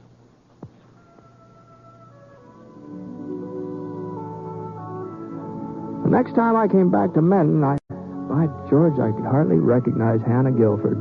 She was working in Traylor's General Store. And, she looked a good 8-10 years younger than she had before. There was even talk about her and Mr. Traylor getting married. Seems that after the fire, she sort of got a hold of herself, faced up to the fact that the general was dead.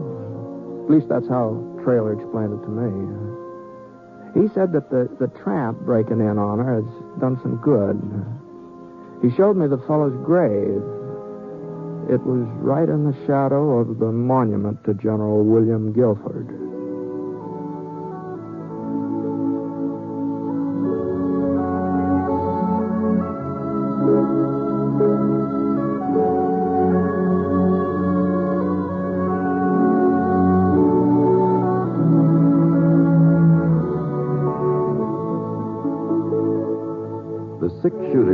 Transcribed NBC Radio Network production in association with Review Productions. It is based on a character created by Frank Burke and is written by him. Mr. Stewart may currently be seen in the Universal International picture, The Glenn Miller Story. Others in the cast were Virginia Gregg, Parley Bear, and Robert Griffin. Special music for this program was by Basil Adlam, and the entire production is under the direction of Jack Johnstone. All characters and incidents were fictitious, and any resemblance to actual characters or incidents is purely coincidental. Oh, by the way, you'll be interested in knowing that the six-shooter has been chosen for broadcast to our men overseas through the facilities of the Armed Forces Radio Services. This is John Wall speaking. Tonight, play Truth or Consequences with Ralph Edwards on the NBC Radio Network.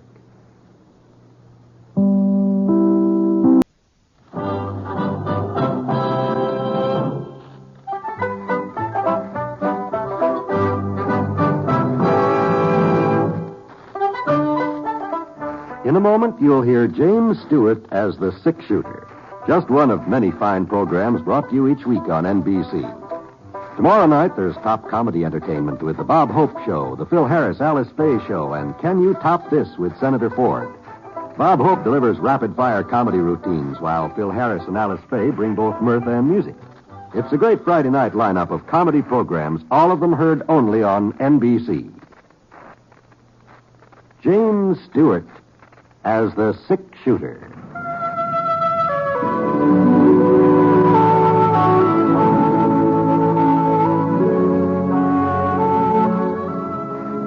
The man in the saddle is angular and long-legged.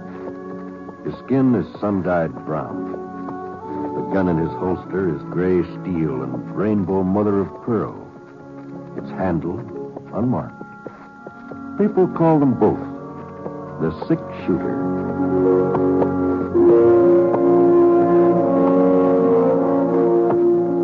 The NBC Radio Network presents James Stewart as the six-shooter, a transcribed series of radio dramas based on the life of Britt Ponset, the Texas plainsman who wandered through the Western Territories, leaving behind a trail of still-remembered legends.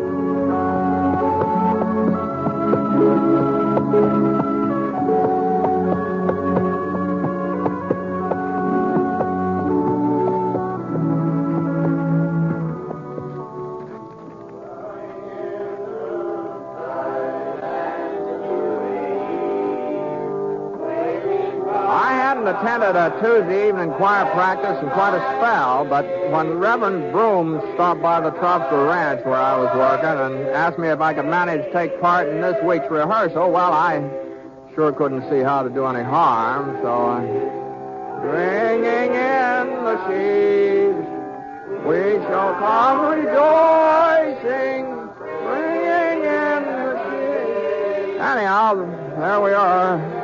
about 10 of us all gathered around at John Farley's General Store, it was. You see, the town of Easter Creek didn't have a regular church building yet. They held their services and social affairs in the Mercantile while they went ahead trying to raise money to put up a community church. It was during the second verse of Bringing in the Sheaves that things started sounding a little peculiar. Sort of like the voices and the music were sort of traveling different trails. At first I thought it was me. I never have been exactly what you'd call melodious, but then the other folks were beginning to have their troubles too. And holy smokes, it just was getting terrible. And finally, Mrs. Peebles, she was the organist, she just threw up her hands and stopped even trying to play.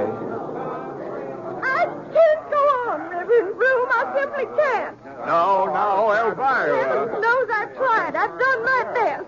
But this organ just won't play anymore. Well, we'll have Mr. Farley take another look at it, Elvira. I'm sure he'll be able to get it back into shape. There's nothing Mr. Farley can do. Or anybody else. It's plain wore out.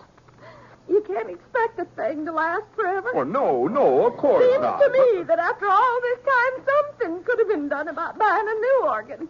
When I donated this one to the congregation, I didn't suppose I'd have to go on playing it all the rest of my life.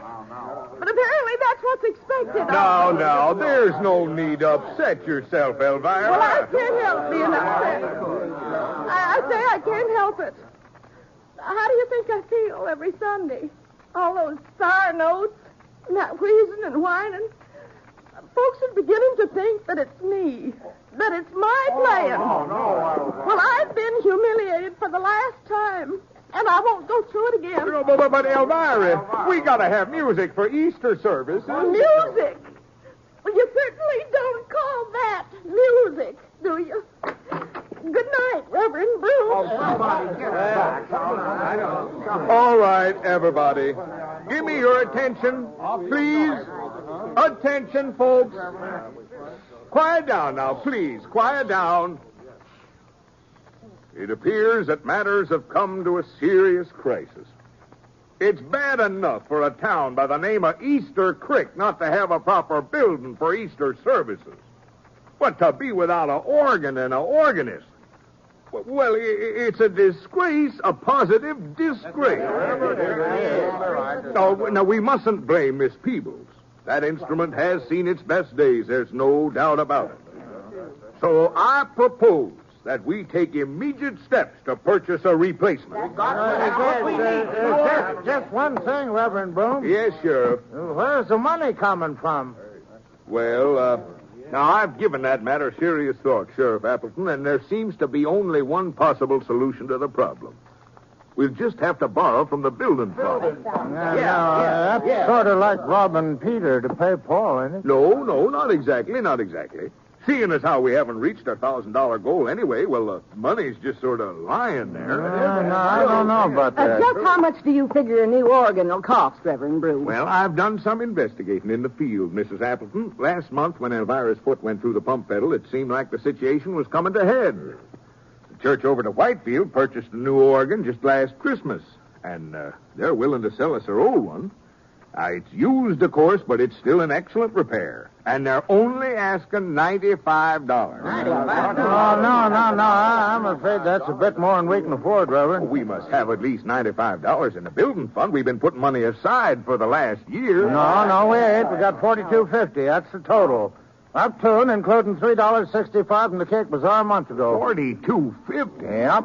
I just had no idea. We're shy over $50 from what it would take to buy the organ.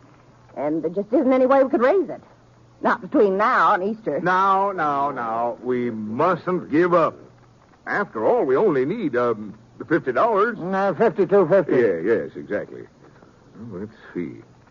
There was just someone who could take a firm grip of the situation. A man who... Mr. Ponset. Yes, Reverend. Mr. Ponset, I know you aren't a regular member of our congregation, and you've only been in our midst a few months. But... Well, I sure be glad to donate what I can to the cause, Reverend, but I'm afraid it'd only be a drop in the bucket. Oh, a donation wasn't exactly what I had in mind. Oh? I think perhaps you can be of more service in another fashion. Ladies and gentlemen, I propose that we appoint Britt Ponset, a committee of one, to take charge of the organ raising. Now, hold on a minute here, Reverend Broom. We all know that you're a man of strength and determination, Mr. Ponset, that you inspire confidence, and we trust generosity. Well, now, I'd sure like to oblige you folks, but what you're asking is just out of the question, that's all. You wouldn't turn us down in our hour of need. Oh, no, I'm not turning you down exactly. What I mean is, it just couldn't be done. Why, you've been a whole year raising $42.50, and now you're talking about raising over $50 in just a few days. Well, we've been going at it the wrong way, Mr. Ponset. What? I'm sure your approach will be 100% more effective. My approach? Why, certainly. And just to show you how easy it'll be, we'll start things off by taking up a collection right now. Sheriff Appleton, will you pass the hat? But, all right, everybody. Dig down deep. It's a wonderful thing Mr. Ponset's doing in taking over this fundraising campaign. But I never said and a word. Here's our chance to let him know how Reverend. much we appreciate it. Reverend.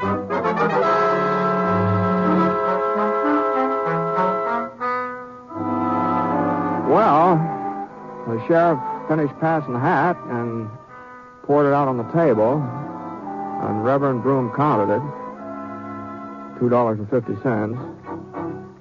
And yet the Reverend was real pleased, too. He said that meant that I only had $50 to go. It's a nice round number. Well, not that I had any intention of taking this job of raising the money to get the new organ, you understand. I told the Reverend I couldn't do it.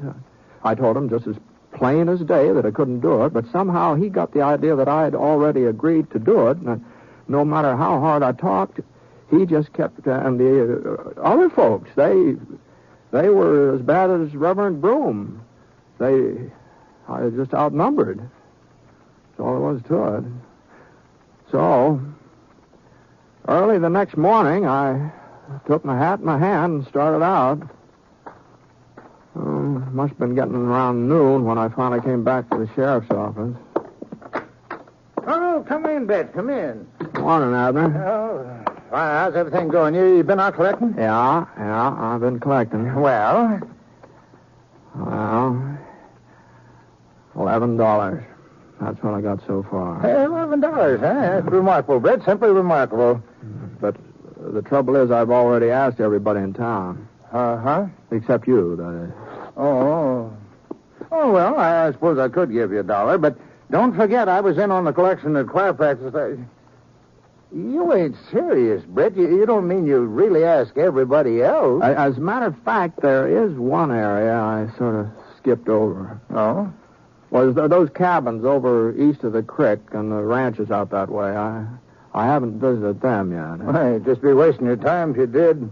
I would, Yeah, those folks wouldn't be very anxious to help out at church. Mess of thieves, cattle rustlers, every other kind of riffraff. Oh, is that what they are? Oh, well, now, that's just a general census of opinion. Of course, if I could know for certain that we had any actual outlaws living around Easter Creek, if I was positive, that is, well, it'd be my duty to arrest them. I see, But the fact is, they ain't caused any trouble here in town, none of them. And I can't go around arresting people on rumors. Well, can I, Britt? Yeah. I understand Red Eye Kirk has a place somewhere east of town. Is that right? That's hearsay, Britt. Pure and simple hearsay. Oh, I see. Why, you don't think I'd let a notorious gunfighter like Red Eye live right here under my nose, do you? Well, it's too bad he's not in these parts. Oh? No, I was thinking I might like to pay him a little visit. Well, what on earth for? Well, as long as he's not in the neighborhood, I guess it doesn't matter. Kind of a shame, though. Oh, well, now, if you're really anxious to... what I mean is... Britt, they do say there's a fellow who somewhat resembles Red Eye. He's got himself a cabin just this side of Deer Mountain. Just this side of Deer Mountain, huh? Now, wait a minute, Britt. Wait a minute. What in Sunday do you want to get mixed up with Red Eye Kirk for? What's he got to do with raising money for a new organ? Well, a probably won't have anything to do with it, but it's just that I don't want to leave any stones unturned, you see. That's all I have now.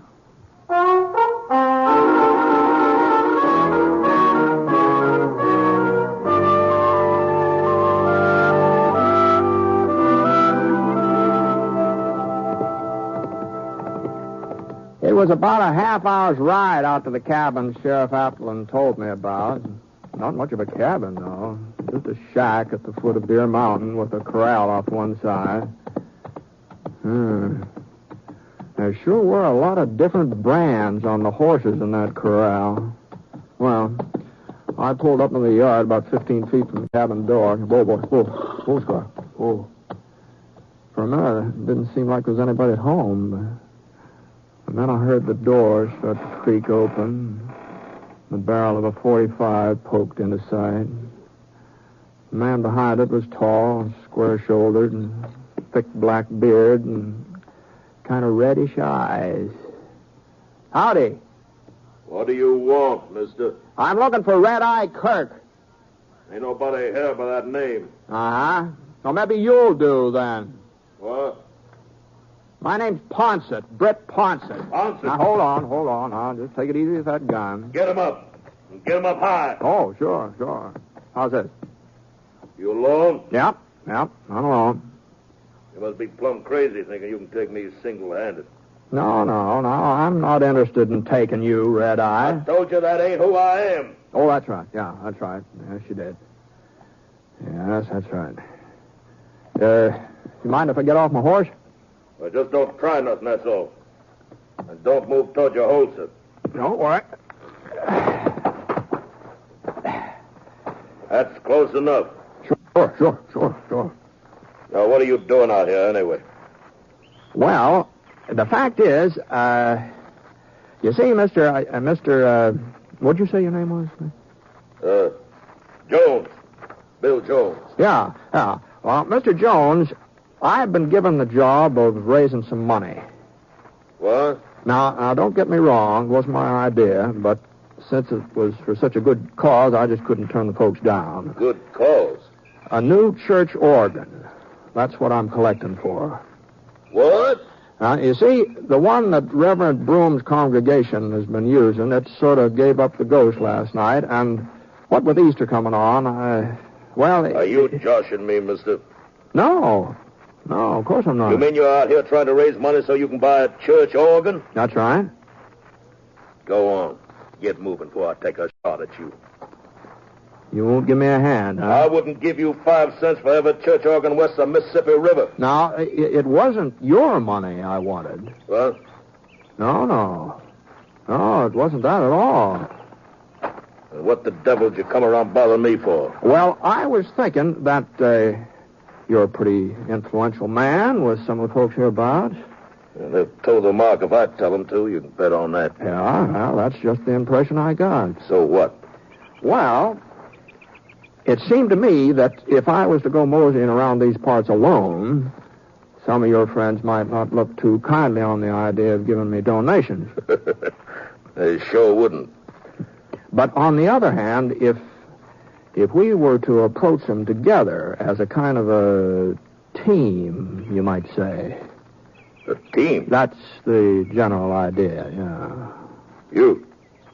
You want me to go along with you? I sure would appreciate it if you would. And help you raise money for a church organ? That's right. Well, I'll be... Me taking up a Sunday school collection. Well, that's the doggonedest notion anybody ever had. What do the boys think, huh? Jack Denton, Wisconsin Billy? Why, it'd be almost worth it just to see their faces. You sure got a sense of humor, Ponset. And you know something, this here crazy scheme of yours, I'm going to take you up on it. You know something, Mr. Jones? What? You know something? I kind of thought you would.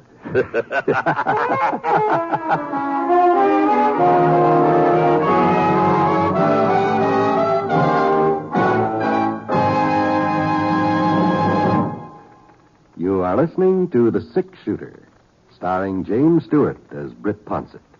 the Texas plainsman whose name has become a legend throughout the great Southwest. And now, Act Two of the story called Crisis at Easter Creek.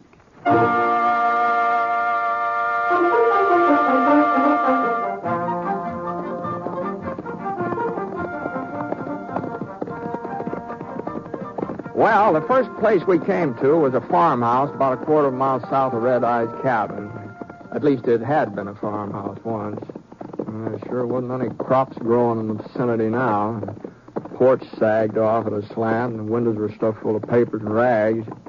Even the front door looked like it was about to slide off its hinges. The place really looked deserted, but Red Eye gave me the nod, and we pulled up and dismounted. Old Red Eye, he had a great big grin as white as a full moon spread all over his face. Been there ever since we started off.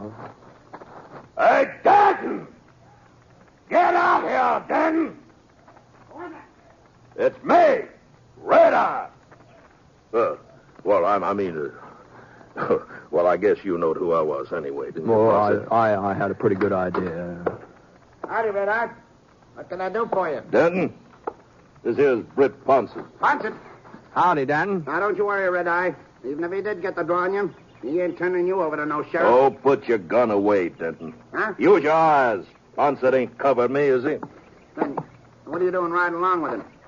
Oh, we got us a little project. Now, you explain it to him, Ponset. Well, the fact is we're collecting money to buy a new organ for Reverend Broom.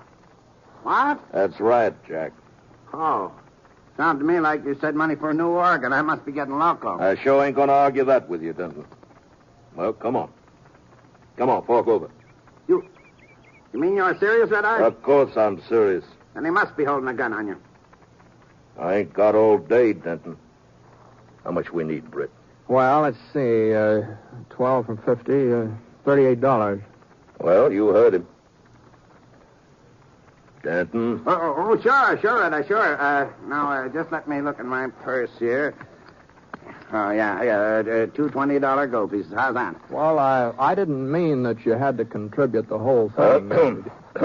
Just What? keep the change. Just keep the change. Oh, well, thanks a lot. My pleasure entirely. Was there anything else, Red Eye? No, I guess that'll do it for now. Let's go, Ponset. Yeah, sure. Easy, boy. I'm glad you boys stopped by. Anytime I can, well, you know where to find me.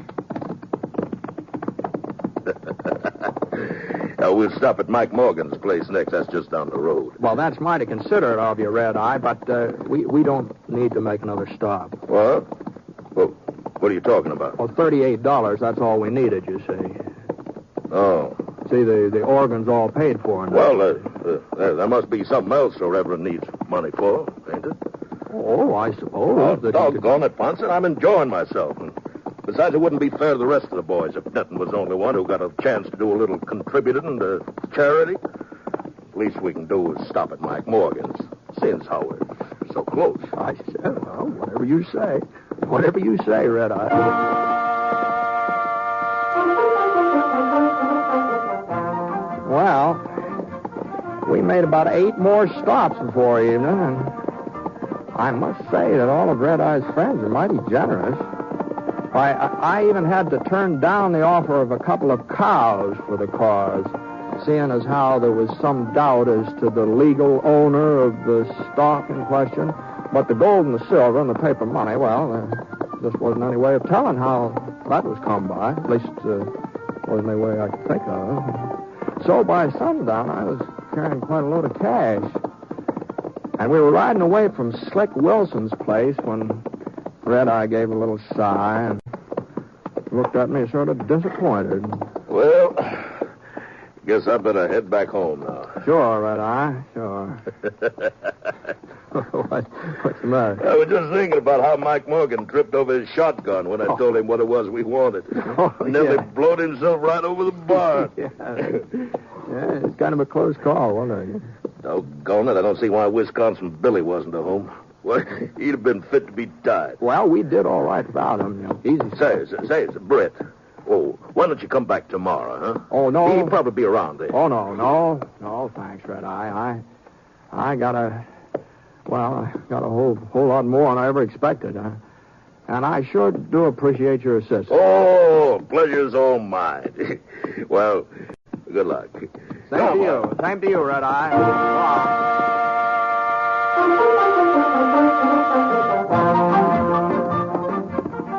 It was about an hour's ride back to town, but before I'd gone more than halfway, I got the feeling there was somebody following me. I sure didn't like it either. Not with all this money I had in my saddlebags. So I gave Scar a little touch of the spur. Come on, boy. Come on, let's go. When I heard the other horse pounding up the trail after me, let's go, boy. Come on, let's go. His first shot was over my head. There wasn't any point in trying to outrun him, Scar being as tired as he was. So I slid out of the saddle and I rolled over behind a rock. He was still coming, so I eased my gun out of the holster and inched up to get a look at him. He was a big fella, holding his revolver loose in his hand like he didn't figure on using it. Well, I didn't figure on letting him rob me either. I waited until he was about even with the rock where I was hiding. Then I stood up. Drop it! Drop it! Okay, take it easy, Ponset. Why, you know who I am, huh? Red Eye told me you was heading this way.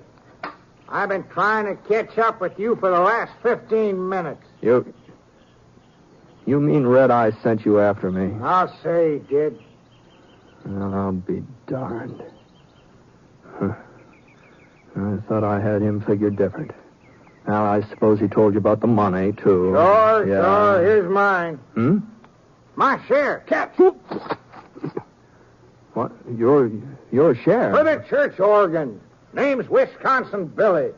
I was out when you come by to collect this afternoon. Oh.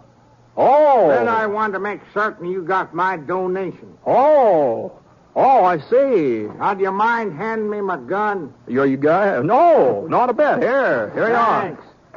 Well, so long, Ponset. Yes, so long there.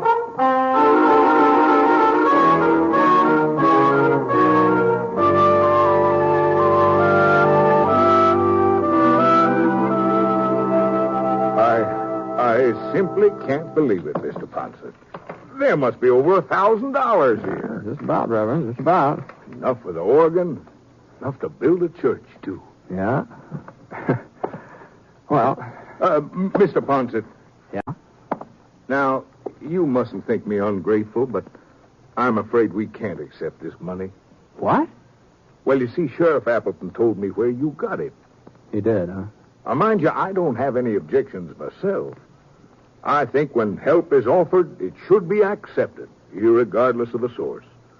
But some of my people, they aren't quite so broad-minded.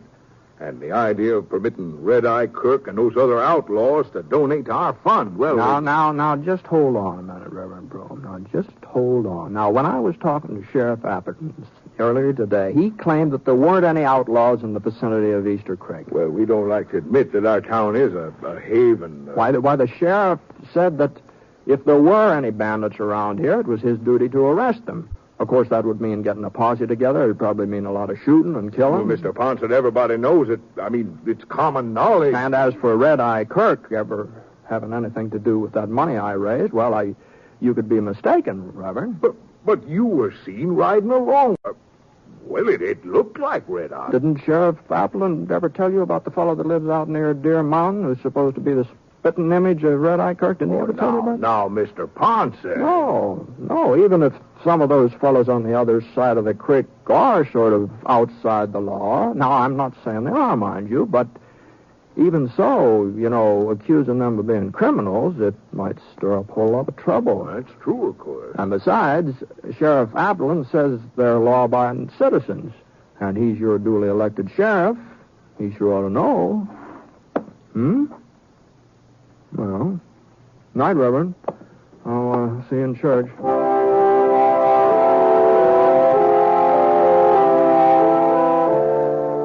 Well, I guess there was a little argument about whether or not to accept the money, but Sheriff Appleton finally convinced folks that they didn't have any right to turn it down. So, by the following Sunday, Easter, the congregation had a new organ. service was real well attended, too. Now, some of the folks didn't look like regular churchgoers, but Red Eye, Mr. Jones, he explained to me afterwards that he and his friends just wanted to make sure their contributions had been put to a good use. I don't know if they've been back since, but you never can tell, you know. Reverend Broom preached a real fine sermon that morning.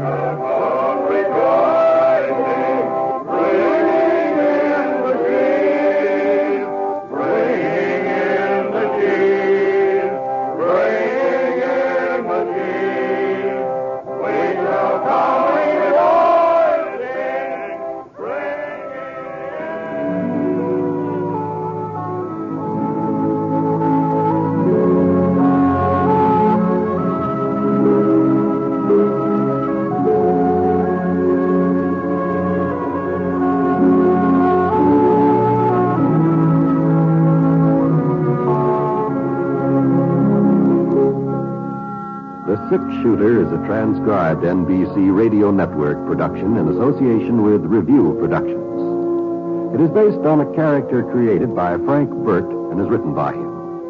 Mr. Stewart may currently be seen in the Universal International picture The Glenn Miller Story. Others in the cast were Virginia Gregg, Marvin Miller, Ted DeCorsia, Robert Griffin, and Red Eye Kirk. Special music for this program was by Basil Adlam, and the entire production is under the direction of Jack Johnstone. All characters and incidents were fictitious, and any resemblance to actual characters or incidents is purely coincidental. Well, by the way, you'll be interested in knowing that the Six-Shooter has been chosen for broadcast to our men overseas through the facilities of the Armed Forces Radio Services. This is John Wall speaking.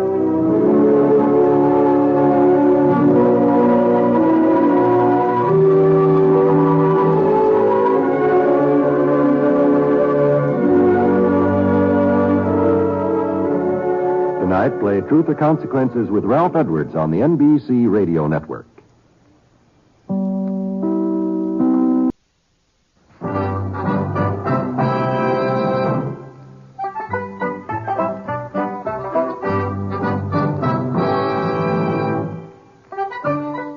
In a moment, you'll hear James Stewart as the Six-Shooter. Just one of many fine programs brought to you each week on NBC.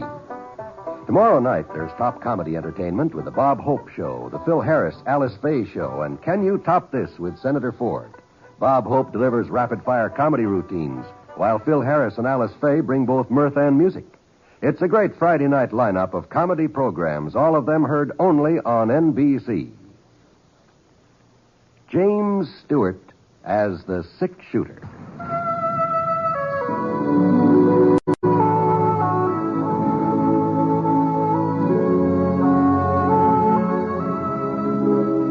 The man in the saddle is angular and long-legged. His skin is sun-dyed brown. The gun in his holster is gray steel, rainbow mother of pearl. Its handle unmarked. People call them both the Six-Shooter.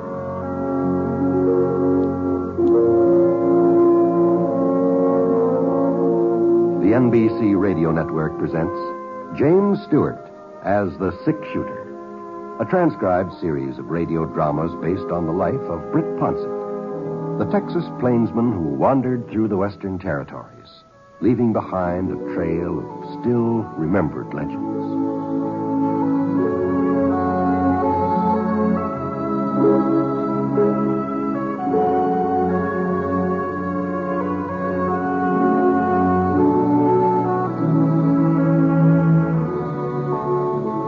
Well, it sure didn't look like I was going to get much sleep that night. The Prospect Hotel was right in the middle of town, and from my room I could hear just about everything went on outside. Hold up a minute, George. And there wasn't much I could do about the noise either. It was too doggone hot to shut the window. The sun had been down for a couple hours, but there wasn't any breeze, and my room being on the second floor, well, the heat just seemed to sort of hang there. Whew. Boy. Well, along about 10 o'clock, I finally managed to doze off. I wasn't exactly sound asleep, you understand. It was just sort of in between, you might say. What the Sam Hill is... For a second, I thought maybe I dreamt that shot. And then I heard somebody come running out of the front door of the hotel and jump on a horse. And by the time I got across the room to the window, whoever it was had ridden out of sight. Well, I pulled on my pants. I headed downstairs.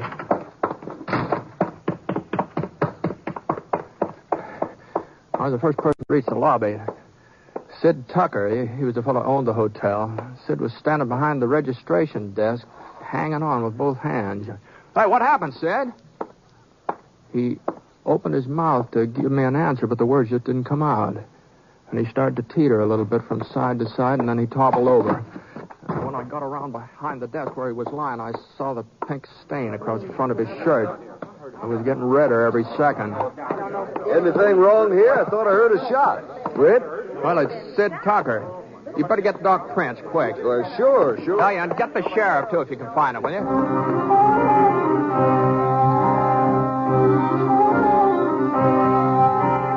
I managed to carry Sid into the dining room, laid him out on the table.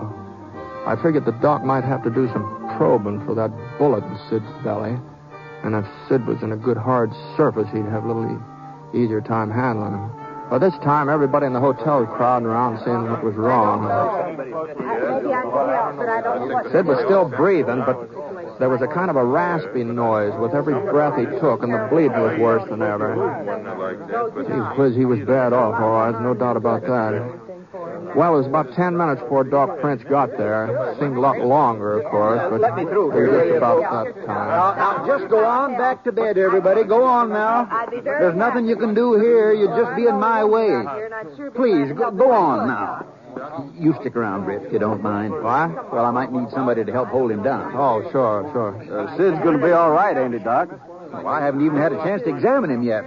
Oh, now, come on, folks. Outside. Please, outside. I'll let you know what his prospects are as soon as I find out myself.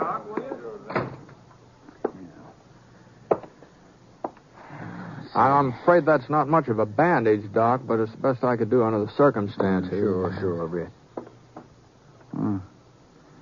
Looks like the bullet may have hit a kidney. Now, I told you, folks... Oh, hello, Sheriff. Howdy, Doc. Britt. Oh, Sam. How is he? Not good, Sam. Not good at all. He's lost a lot of blood, and he's hemorrhaging pretty bad. Mm-hmm. You around when it happened, Britt? No, I heard a shot, and I come downstairs as fast as I could, but he was alone when I got here. Stop him. Well, I'm not going to be able to do any digging for that bullet now. It's in too deep. Listen, it sounds like he's coming to. Yeah. Doc, is it all right for me to try and talk to him? Well, I reckon it won't make much difference one way or the other. Now, Sid. I got an awful pain in my belly. What? Here, now, you just lie there easy, Sid. Don't do no moving around. Hurts bad, Doc. Awful bad. Yeah, now, you've been shot, Sid. Shot? You remember anything about it?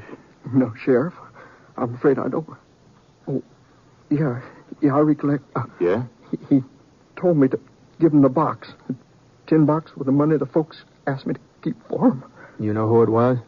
Your money, Britt. Your cash is in that box. 50. No, don't worry yourself about that. Did you recognize him, Sid? What? The fellow who shot you. Did you get a look at him? John Stringer. Stringer, huh? Must have been him. Leastways, he sure resembled that fella on the wanted posters on the wall here. Sid? He's not going to answer no more questions, Sam. Yeah. You think it was Stringer, Sam? Well, could have been. I didn't know he was in these parts, but it's a kind of hold-up murder he's pulled before. Yeah? Guess there's only one way to find out for certain. Let's go, Britt. What? Pick up his trail if we can. Yeah, but... You'll come with me, won't you? Well, sure, Sam, if you think you need me, but there are plenty of local residents who make up a posse without... I'm not taking a posse, Britt. Might be morning before I could get one together, and by then his trail would be cold. Stringer rides alone, usually. I reckon the two of us can handle him. Your horse in the stable? Yeah. Well? All right, Sam. I'll get Scar and meet you out in front, huh?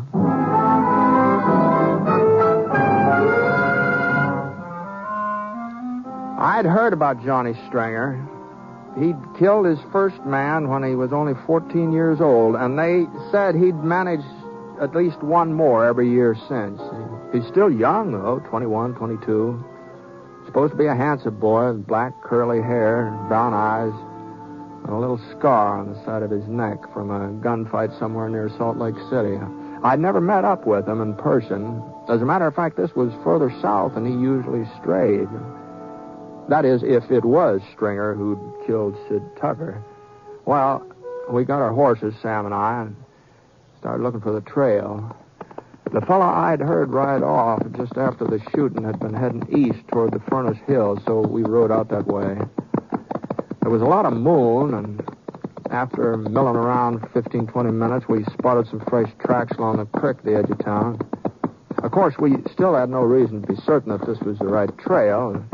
Hold on a minute, Sam. Whoa, Scar, whoa. What's the matter, Britt? Who? Look, over there beside that cactus. What's that look like to you? I don't see any.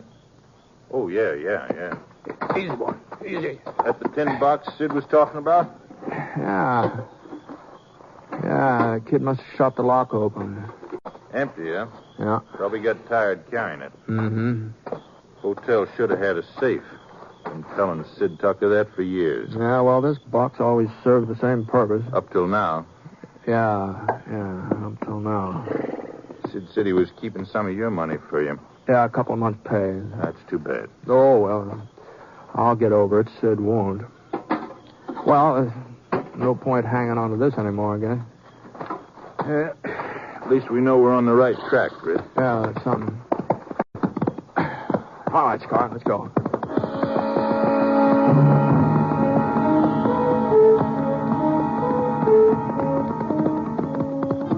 Well, he had an hour's head start, maybe more.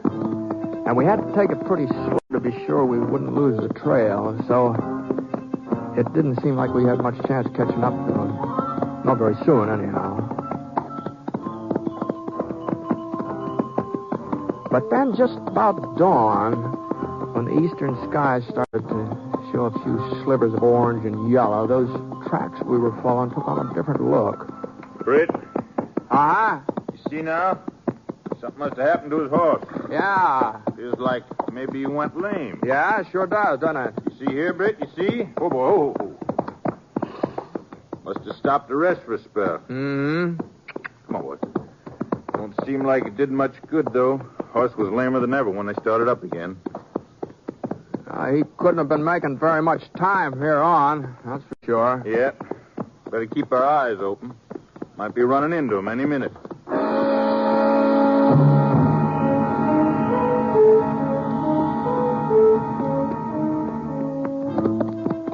We were in the Furnace Mountains now, and the sun was coming up hot. Oh, this is going to be another scorcher, all right. You could feel everything start to warm up already. The trail we were following showed more and more signs that the horse was in pretty bad shape. And the places where he'd stopped to rest were getting closer and closer together until finally we saw the fellow on the saddle had just given up trying to ride and started moving out ahead on foot. Oh. Easy, Scar. Easy. Might as well leave the horses here, Britt. You can't be much further now. Yeah.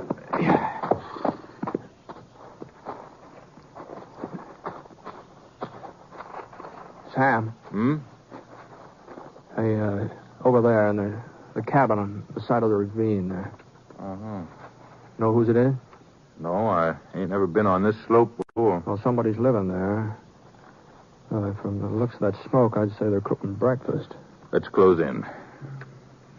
We started up the side of the ravine, moving slow, keeping to the rocks for cover. It wasn't until we were about 20 yards away that I noticed the barn. Sitting in front of a clump of trees across a little clearing. We swung a little to our left. If we could just get over to the barn without anybody seeing us, then we could move into the cabin itself. But we were still in a place, and we had to get past that clearing first. He ain't spotted us, Britt. I guess not. If he's really here.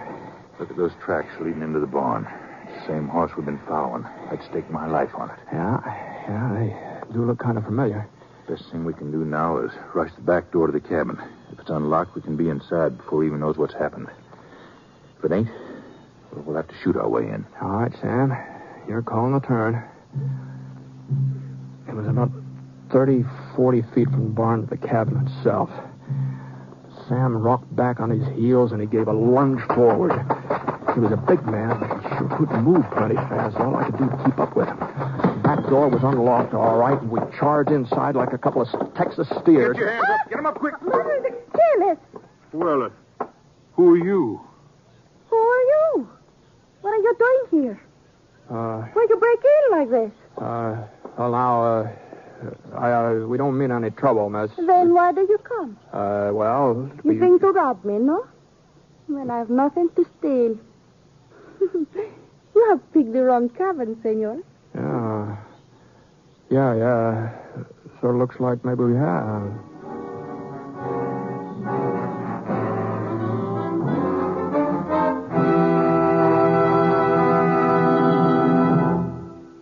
We'll return to James Stewart as the six-shooter in just a moment. Not all careless drivers have accidents, but many such careless drivers cause accidents. A woman driver who drives slowly down Main Street while doing a little window shopping is a menace. So is the man who insists on telling the people in the back seat of his car about his poker game last week. It's no wonder that ordinarily cautious drivers start to lose their tempers and take dangerous chances to pass these careless drivers. When an accident results, the person who caused the accident probably won't even be touched. So the National Safety Council says if you want to window shop, get out and walk. If you are too busy describing one of your sterling feats to pay any attention to traffic, get out and walk. The driver's license you have does not give you the right to endanger the lives of your passengers or other human beings. Driving can be dangerous. Keep your mind on what you're doing, or walk.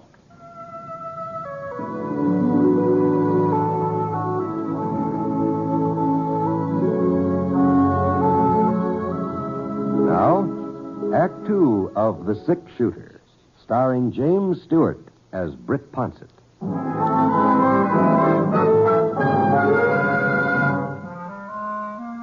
Well, she was a real pretty girl. About 20, jet black hair and black eyes that sort of flashed sparks when she talked. At least they were flashing sparks at us for a while.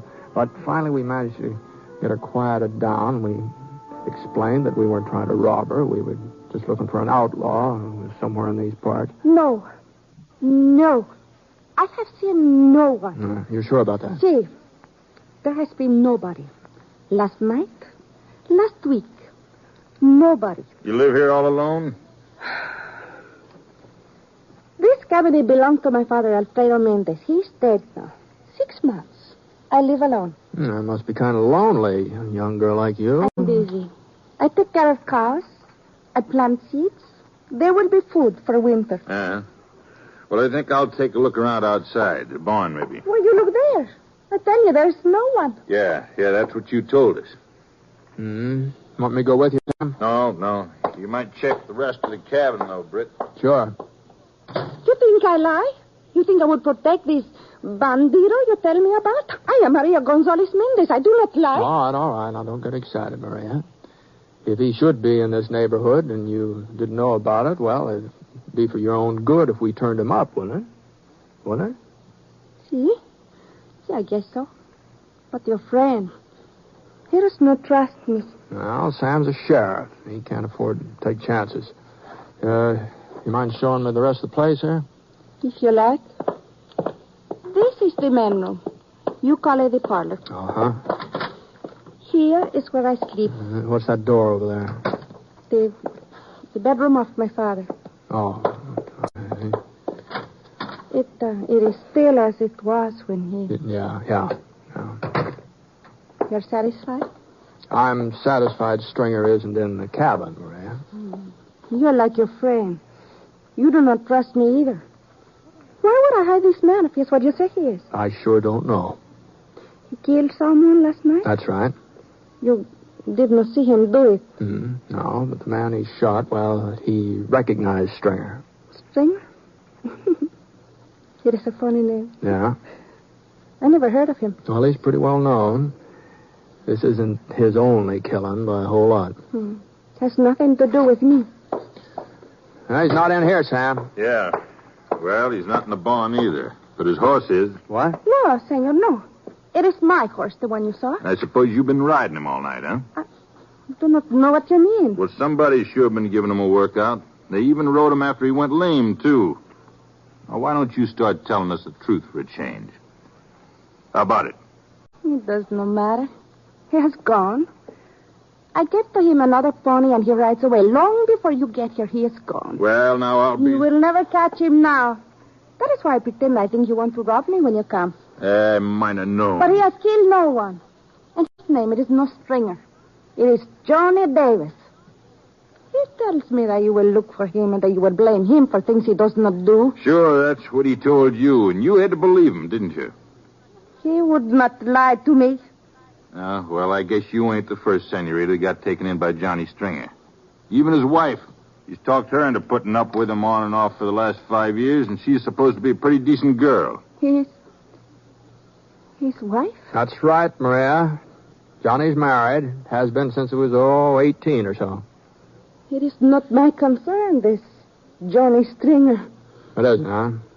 Your friend Davis, has he got black hair, curly black hair? Many men have black hair. Mm-hmm. And many men don't have a scar on their neck. Right here. A scar? We're just wasting time, Britt. We got a trail to pick up. Yeah. Wait. You lied to me about this scar. You tried to make me think that my Juanito is the same man you look for. You lie about him. I told you the truth, Maria. But he could not be married. No, it is not so. He's promised to marry me. How long has Stringer been staying here? No, senor. He's not Stringer. His name is Davis. Johnny Davis. How long has he been here? 2 weeks. He stays in my father's room 2 weeks. I find him with a bullet in his leg. He's hurt. I make him well. He says he loves me. Yeah. He goes yesterday to arrange for the wedding. He couldn't marry you, Maria. If he did, it wouldn't be a real marriage. No, senor, no. He says he loves me. It is so. I feel it in my heart. If he does not have love for me, I would know. Britt. Yeah? He's got a fresh horse. We'd better get moving. Yeah, sure. Come on. Here is the horse, senors. What? The man with this car, he has no horse. Where is he, Maria? You try to fool me that he's married, that he has a wife. You make this up to fool me. Where is he? The barn. But I already... The loft of the barn, that is where he hides, the loft. Now I have told you the truth. You must... Yeah? You must tell me the truth about Johnny. There's no reason to fool me any longer. You must tell me the truth. But it is the truth, Maria. All of it. And I'm sorry. You ready, Britt? Yeah, I'm ready. We walked outside. We didn't draw our guns. We just strode along as though we were going to go right past the barn. And when we got even with the door, Sam nodded and we took a couple of quick steps and pressed flat against the building. Stringer? We know you're in there. Stringer! Sam waited a minute or so, and then we started inching toward the open door. I took my cue from him and started moving in the opposite direction. He was up there all right. And he was in a good position to cover that door, too, if either one of us so much as got near it. We ain't no hurry, Stringer. We can wait. You wait a long time, mister. Sam? Yeah. Is there any other way of getting inside? Round the back, maybe? There's a window, but it's too small to crawl through. Isn't that he's using up a lot of bullets? Trouble is, we don't know how many loads he's carrying. Yeah. Guess we'll just have to try smoking him out. Ain't no breeze. Ought to be safe enough. What about the horse? He's just inside the door. He ain't tied up or nothing. He'll come out before it gets too bad. Okay. I'll go around and back. I managed to get to the rear of the barn by hugging the sides of the building and keep out of range. Every once in a while, I could hear Stringer get off another shot. But he was still aiming towards Sam, trying to make sure that we didn't rush him. I found some dry brush and pushed it up against the barn. And then I broke through the window with the butt of my gun. And that told Stringer where I was, and he shouldn't like it. I flattened down, and I stayed that way until I got a handful of brush burning. And then I raised up a couple of inches and then threw it inside. I didn't know whether it would catch or not, so I stayed there where I was so I could be sure. Yeah, I must have been lucky. It had hit some rags and papers. Anyway, a good steady stream of smoke was pouring out the broken window, and Stringer would have to start moving out pretty soon. He wasn't doing any shooting, so I made my way around the front again. The smoke was starting to come out the door, and the whole inside of the barn was filled up with it. Hey, look at that. You never know about a horse during a fire. Some of them would just stand right in the middle of it and not make a move to save themselves. There was only one direction Maria's pony could head, and that was outside, so he finally put his nose down and he counted, galloping past. About a minute later, Stringer followed his example. He was holding a bandana over his mouth with one hand, and the other hand was stuck up in the air. We were both covering him, Sam and me. It didn't look like we had anything to worry about. And then I saw a flicker of metal behind that bandana. But before I could do anything about it... What is it? She ran in front of us and threw herself in his arms. I figured you wouldn't let me down, honey. He pulled her tight against him, and the bandana fell away from the revolver he was holding. All right, gents, drop him. I said drop him, unless you want to shoot her in the back. Johnny. Drop him, I said. And I ain't going to wait much longer. Okay, Stringer. You too, mister. Now, honey, just stay close to me. We're getting out of here. Will you take me, Johnny? What's the difference? You take me to get married like you promised? Remember, Johnny, you promised me this will be our wedding. Sure, I remember, but we got other things to think about now.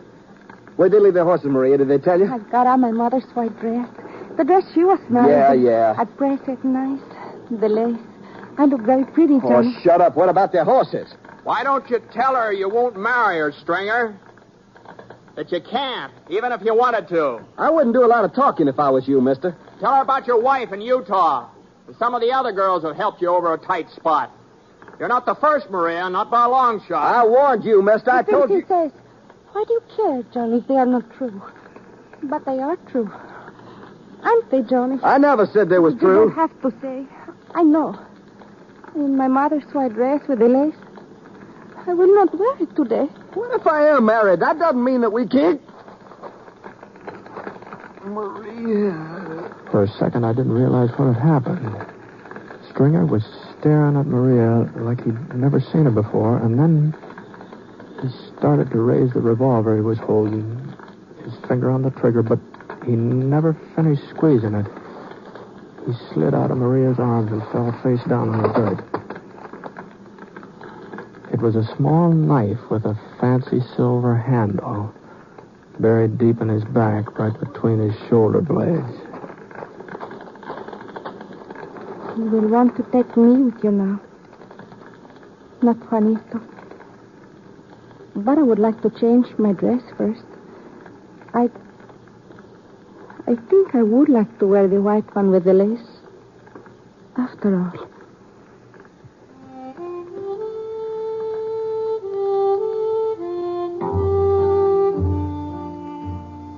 Well, we waited around till we were sure the fire was out, and then we took Maria back to Prospect.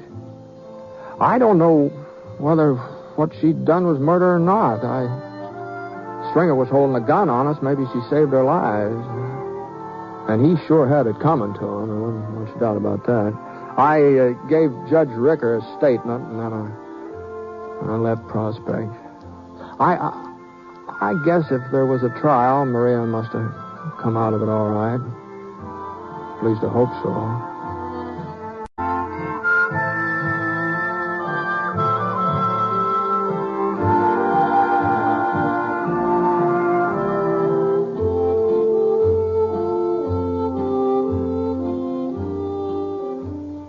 The word research has become pretty familiar to all of us in the last 10 years or so. But have you ever stopped to think what research, especially medical research, means to you personally? Without research, we would have no penicillin or any of the other wonder drugs. Research is also the most important weapon in the fight against mental illness. And mental illness today afflicts more than 9 million people. Already, research has opened up leads for preventing many mental illnesses, and research has shown us speedier and more effective ways of helping mentally sick people to get well. Research scientists say we can be hopeful, but they need help from us. They need money to carry on research. If we help science, science can give us a much better chance to escape mental illness and to cure mental illness if it should strike. If you'd like to help, give to the Mental Health Fund in care of your local postmaster. Just address Mental Health Fund in care of your local postmaster. Don't wait. This worthwhile cause needs your support now.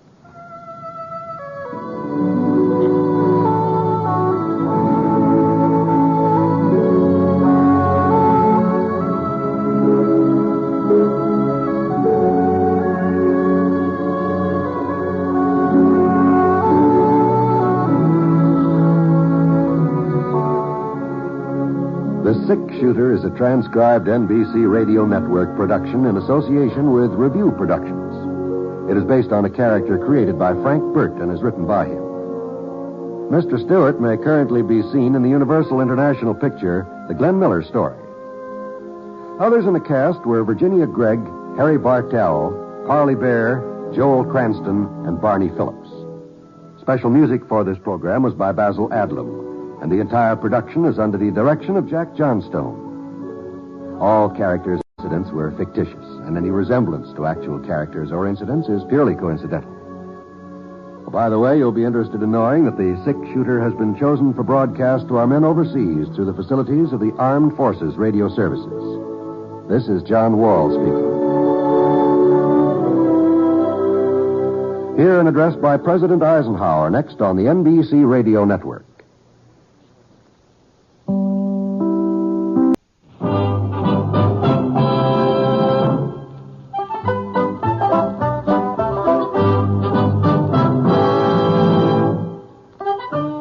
In a moment, you'll hear James Stewart as the Six Shooter. Just one of many fine programs brought to you each week on NBC. Tomorrow night, there's top comedy entertainment with the Bob Hope Show, the Phil Harris, Alice Faye Show, and Can You Top This with Senator Ford. Bob Hope delivers rapid-fire comedy routines, while Phil Harris and Alice Faye bring both mirth and music. It's a great Friday night lineup of comedy programs, all of them heard only on NBC. James Stewart as the Six Shooter.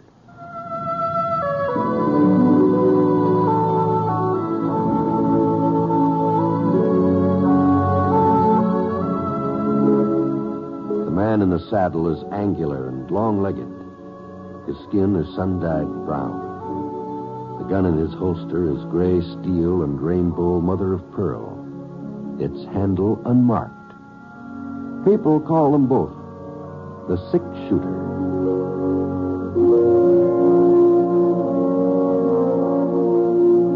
The NBC Radio Network presents James Stewart as the Six Shooter, a transcribed series of radio dramas based on the life of Britt Ponset, the Texas plainsman who wandered through the Western Territories, leaving behind a trail of still-remembered legends.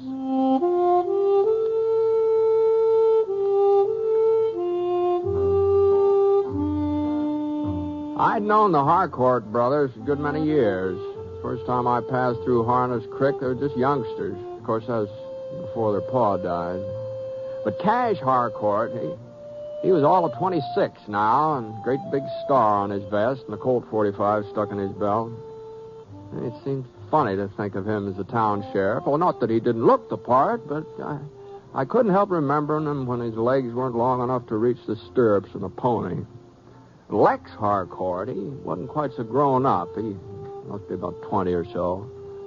Now, he sure tried to appear older, though. A great big mustache sprawling across his upper lip and a kind of a swagger when he walked.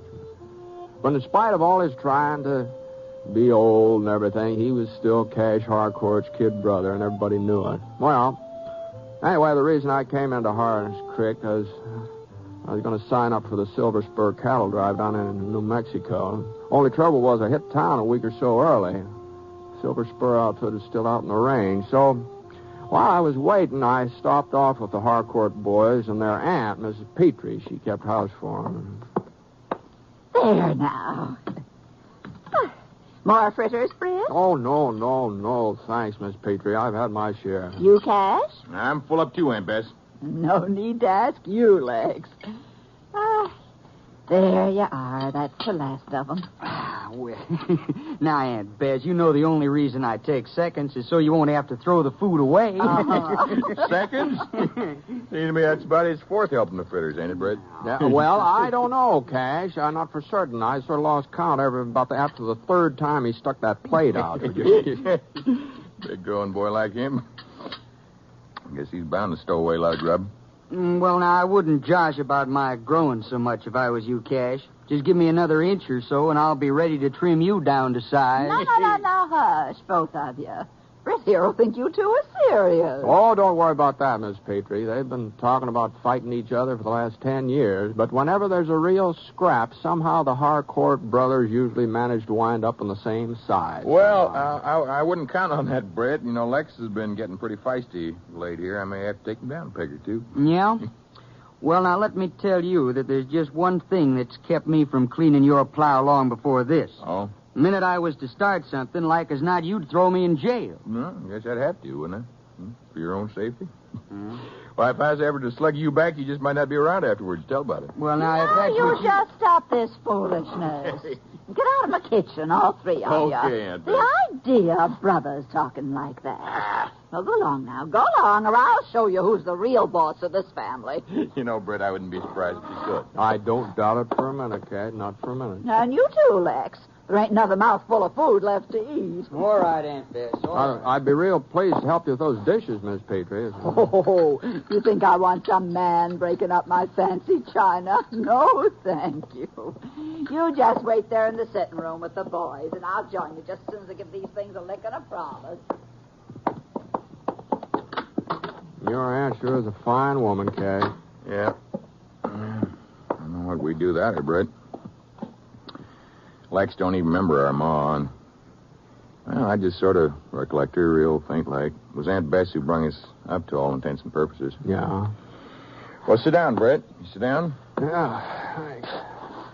Well, what are you so fidgety for, Lex? If you're going calling on Hannah Joseph again tonight, no cause to act sheepish about it. I ain't going calling. Cash. Yeah? Well, Britt and me was talking this afternoon, and he says, well, he thinks that maybe I can sign up for the Silver Spur Drive. Is that so? Well, now it stands to reason. They'll probably be needing all the extra hands they can get. Hey, ain't that how you figured, Britt? Yeah, it usually works out that way. Yeah, well, you ain't going on no cattle drive, Lex, so just get that idea out of your head. I don't see why not. Because I said so, that's why. Look, you may be the sheriff, but you ain't my boss. Cash, I'm not... Lex, look, you ain't got the foggiest notion of what a cattle drive means. You wouldn't last more than a week. Maybe I wouldn't. And maybe I would. And it ain't going to do me no harm to try. Well, I said forget it. You're so anxious to get a job. There's work around here in town. Plenty of work. I'll speak to Mr. Crawford. I ain't interested in a store job. No, you ain't interested in anything you're fit for. I made up my mind, Cash. I'm signing on with the Silver Spur if they'll have me. Yeah, well, you just better start on making that mind of yours. You're staying right here. Where you can keep an eye on me? Yeah, that's right. Where I can keep an eye on you. You know, someday you and me are really going to tangle. And this might just be the day. All right, Lex, that's how you want it? Oh, now, hold on now. Wait a minute here. Now, don't worry, Brett. I whipped him before lots of times. He isn't likely to ask for it again. Are you, Lex? Well?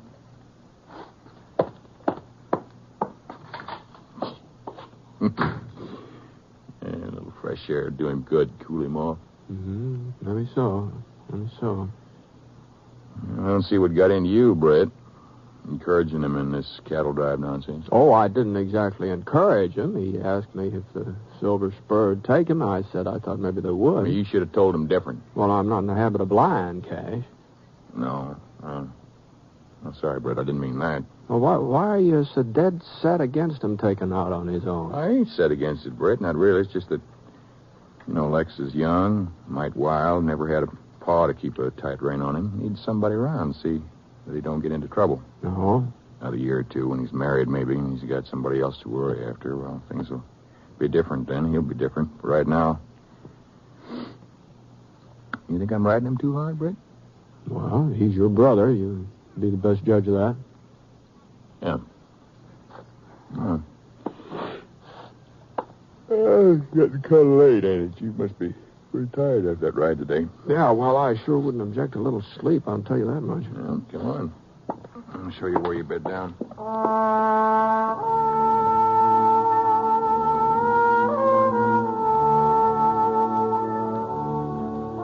I was tired, too. I started sawing the wood the minute I hit that mattress. I guess I'd have slept through almost anything that night. Leastwise, I didn't completely wake up when somebody started pounding on the door along about 2 a.m. I sort of did remember hearing some talk afterwards, but it wasn't loud enough for me to get the gist of it. I figured there'd been some trouble in town, probably, and Cash would take care of it. So I turned over and shoved my face into the pillow. I would have gone right back to sleep again, except a couple of minutes later. Bria, are you awake? Why, oh, yeah, Miss Petrie, I'm awake. What's the trouble? It's Lex.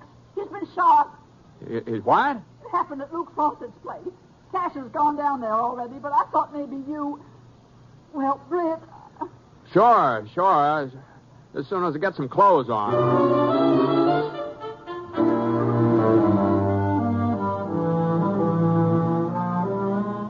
As I came around the corner, I saw a little crowd in front of Fawcett's gambling hall. 5 or 6 men standing together, not saying anything, just waiting. I started to push through them, but before I could get to the door, Cash Harcourt came outside. His jaw was set and his hat's pulled down tight. Eyes were staring straight ahead, but he wasn't looking at anybody. Marched right past me without even noticing where I was. How is he, Cash?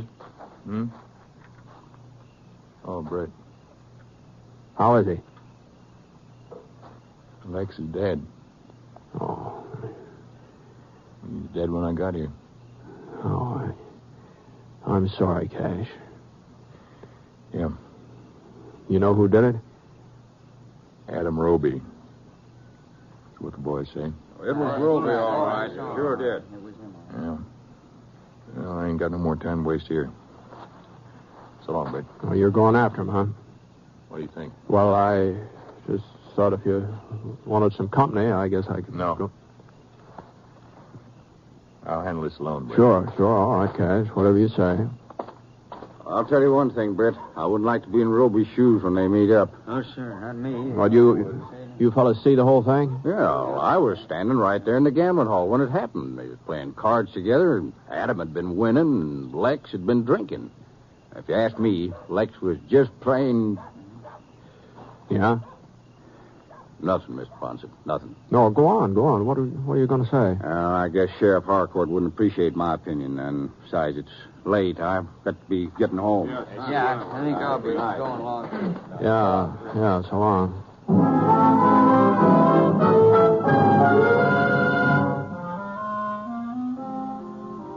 Well, I went on into the gambling hall. Old Mr. Hendricks, he was the undertaker in Harness Creek. He'd already arrived. He'd taken charge. So it looked like it was up to me to go back to the house and break the news to Mrs. Petrie. I sure wasn't looking forward to that. But, well, she sort of read it in my face without me even having to tell her. He's gone, ain't he? Yes, ma'am. Now, if there's anything I can do, Mrs. Petrie... No, there's nothing, Britt. Thank you. How did Cash take it? Well, he didn't say much. He just went looking for the man who shot Lex. Roby, that was his name. Adam Roby? I believe so, yes. You know him? No, not well. He has a farm out south, and a wife and children. I've seen him at church and places. She appeared a real nice woman. Well, I guess she isn't to blame for... I don't blame her, Britt. I don't even blame... Well, the truth is I've been worried about Lex for a long time. Cash had been holding him down too much, trying to make him toe the line too much. Well, I guess he was doing what he thought best. But it wasn't best, not for Lex. You see, he resented it. Being bossed by his brother, he resented it a whole lot. I knew he couldn't keep it in much longer, but I hoped that when the trouble come, it would be between him and Cash. Cash thought the world of Lex, and no matter what happened, he wouldn't have done anything to hurt him. Oh, no, of course not. Oh, there must be somebody coming to offer sympathy. News sure gets around in a small town. It ain't even daylight yet. Oh, here, I'll get it. Yes, ma'am? I'm Mrs. Roby. Oh. Adam's wife. I've come about Adam. Well, the sheriff isn't here right now, Mrs. Roby. He's out looking for my husband, ain't he? Yes, ma'am. Well, that's what I figured. I didn't want to see Sheriff Harcourt. I wanted to talk to you. You're Britt Ponset, ain't you? The six-shooter? Yes, I'm Britt Ponset. May I? Well, I just don't know, Mrs. Roby. You see that? Yeah? Let her come in. Mrs. Petrie. Oh, I'm so sorry. I'm so terrible sorry. Sure. Won't you sit down?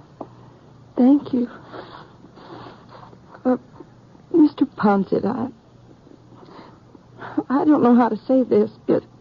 If you'd like to talk to Britt alone... No, it's best that you hear it, too. Mr. Ponset, Adam come home right after the killing to get some things together. Well, he told me it wasn't his fault. He swore that it wasn't. He says Lex was spoiling for a fight that Lex drew first. Adam ain't never been a man for shooting, Mr. Ponset. I believe what he said. Well, I guess that's natural enough. Oh, he's hiding out now. Sheriff won't be able to find him. No, I wouldn't count on that, Mrs. Roby. Sooner or later... Well, that's just it. Adam doesn't want to hide out. He wants to give himself up. Oh? He says he'll give himself up to you. To me? He wants you to promise that you'll turn him over to the district marshal at Standish Falls. Well, I just don't know what you're driving at, Miss Roby. What? Adam's afraid that if Sheriff Harcourt finds him, the sheriff will... Adam's afraid he won't get a trial. That's all he's asking, a fair trial. Oh, I'm sorry, Miss Roby. This isn't any of my affair. Oh, Mr. Ponset, no, please. I'm sorry. Well, thanks anyway. Britt. Yes, ma'am? I'd like you to see that Adam Roby got to the marshal at Standish Falls. You what? With Cash feeling the way he does now, he might do something he'll regret for the rest of his life. Oh, it's bad enough, Britt, what happened tonight. I wouldn't want anything worse. Now, Miss Petrie, I'm certain that Cash wouldn't do anything. Lex was the only person on the face of this earth that Cash cared about. And he'll blame himself for what happened. Blame himself for not being there. And he'll just have to take it out on somebody. I'm not standing up for Adam Roby, Britt. I'm not even thinking about him.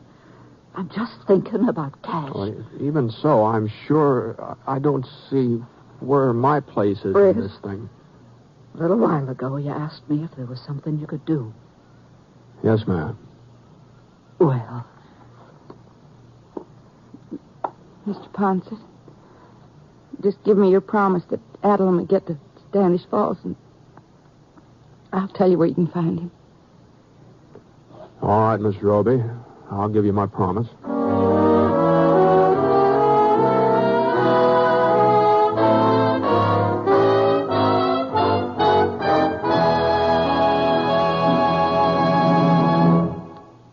We'll return to James Stewart as the six-shooter in just a moment. But first, well, I just want to say thanks to you, our listeners, for the many kind letters you write to us each week. It The kind that makes all of us feel that our efforts in bringing you the six-shooter are genuinely appreciated, and we're grateful. Thanks. And now, Act 2 of the story called Revenge at Harness Creek.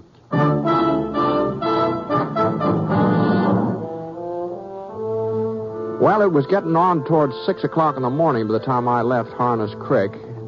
According to his wife, Adam Roby was hiding in a cabin in Moon Canyon about 20 miles east, so I started off in that direction. Well, about 7:30, I passed the north boundary of the Silver Spur, and I swung up a wedge trail that wound through a yellow outcrop of rock. It wasn't more than 10 minutes later when I spotted somebody ahead, a man riding down the trail toward me. I pulled up in the shade of some evergreen and waited. Whoa. The fellow finally came within recognizing distance. Cash Harcourt. Yeah, no doubt about it. From the looks of that bay mare of his, he'd been riding pretty hard. The horse's flanks were covered with sweat, and her head was down, swinging side to side with every step she took. Cash hadn't seen me yet, but when he did, he gave a start, and his .45 came out fast. Hey, it's me, Cash. Britt. Oh. Take it easy with that thing. Devil are you doing out here? Told you I didn't want no help.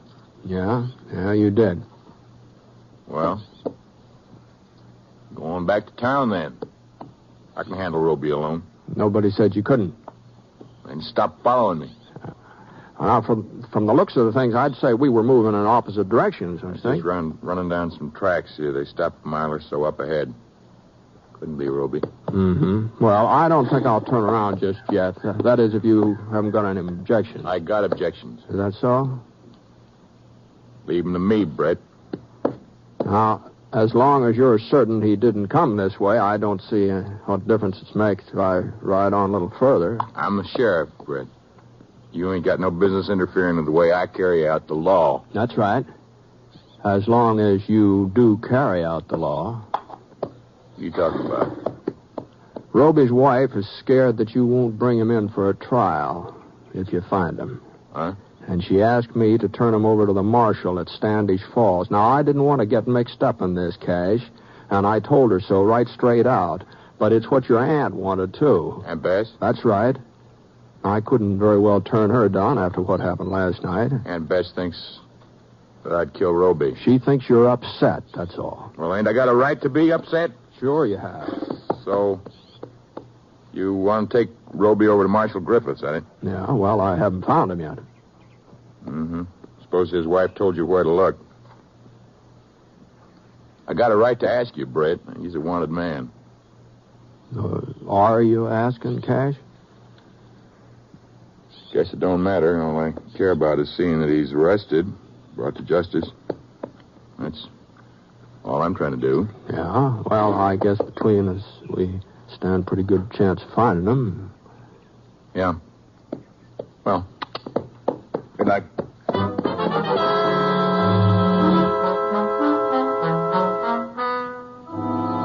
I watched Cash over my shoulder until he was out of sight, and then I started off again. Let's go, boy. Come on.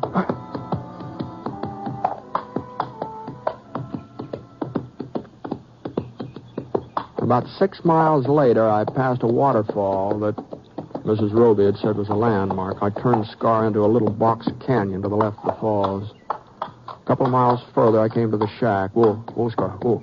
Well,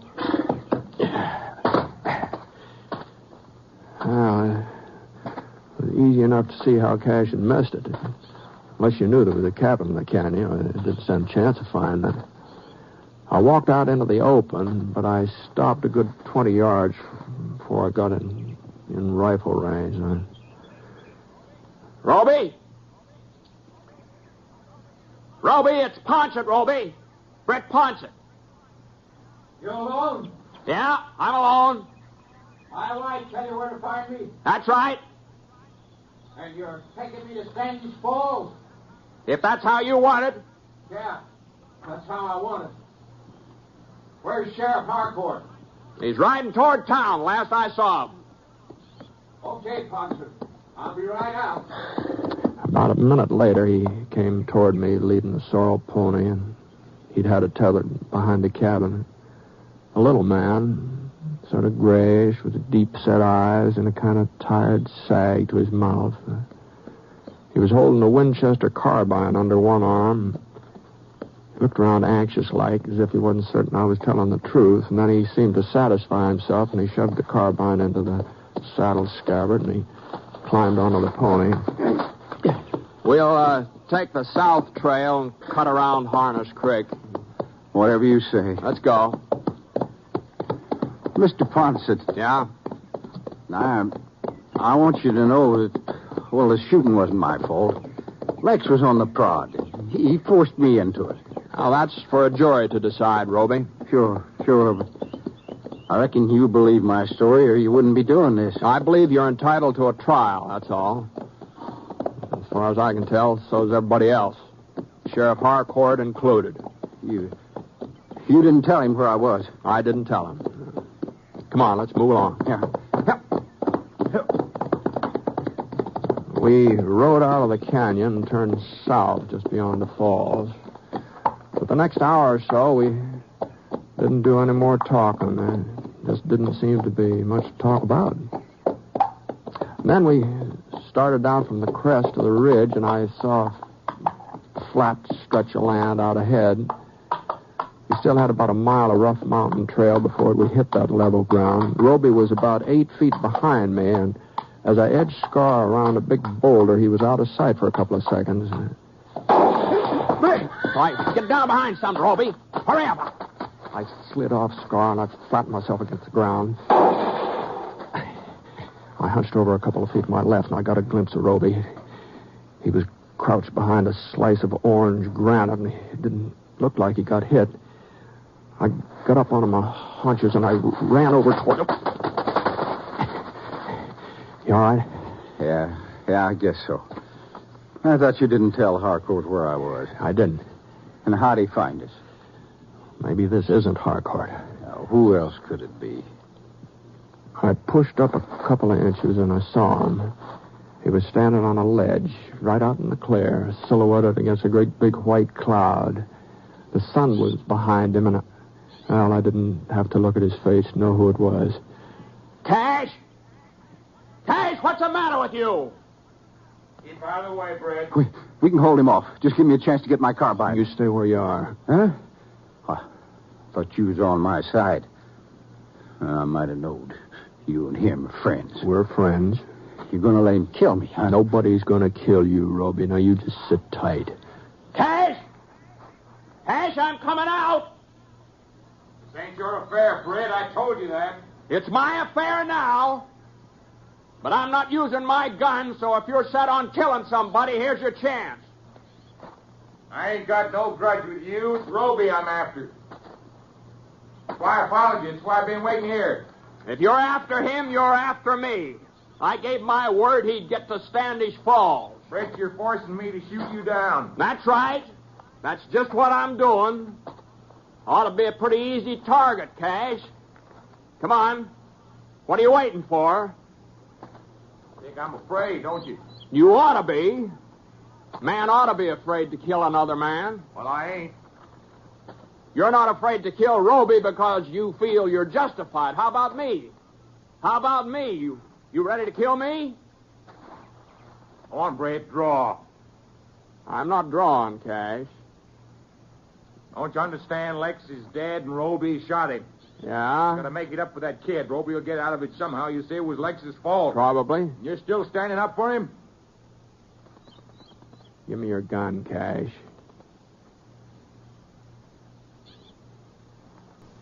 Why can't I kill you, Britt? Give me your gun. I want to pull the trigger, but I can't. Why? I don't know. I don't know, but I was pretty sure you wouldn't.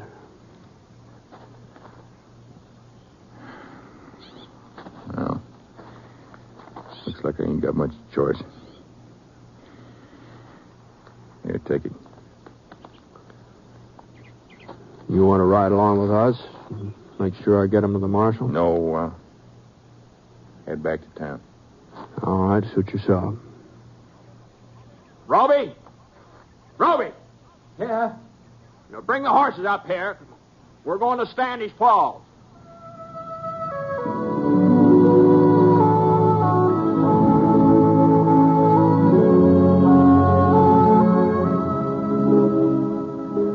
Well, by the time I got back from turning Roby over to the marshal, the Silver Spur Ranch was all ready to start driving its herd north. I moved out with him, so I wasn't around for the trial. Haven't heard how it came out, but I suppose one of these days the news will catch up with me.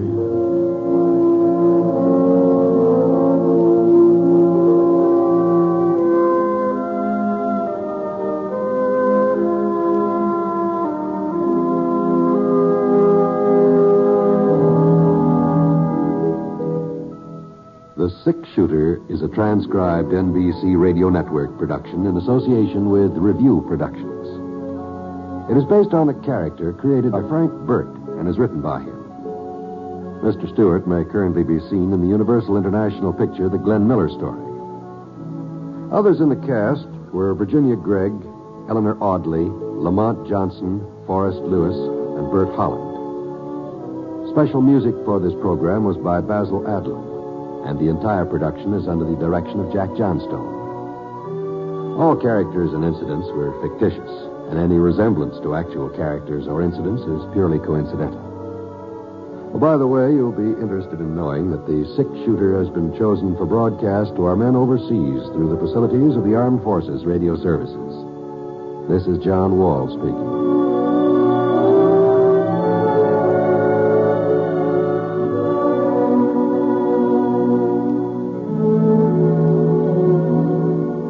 Jason and the Golden Fleece tonight on the NBC Radio Network.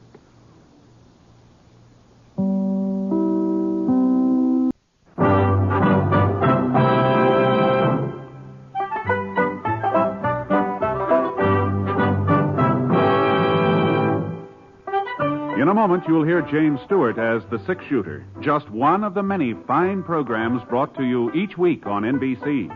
Tomorrow night, there's top comedy entertainment with The Bob Hope Show, The Phil Harris-Alice Faye Show, and Can You Top This with Senator Ford. Bob Hope delivers rapid-fire comedy routines, while Phil Harris and Alice Faye bring both mirth and music. It's a great Friday night lineup of comedy programs, all of them heard only on NBC. James Stewart as the Six-Shooter.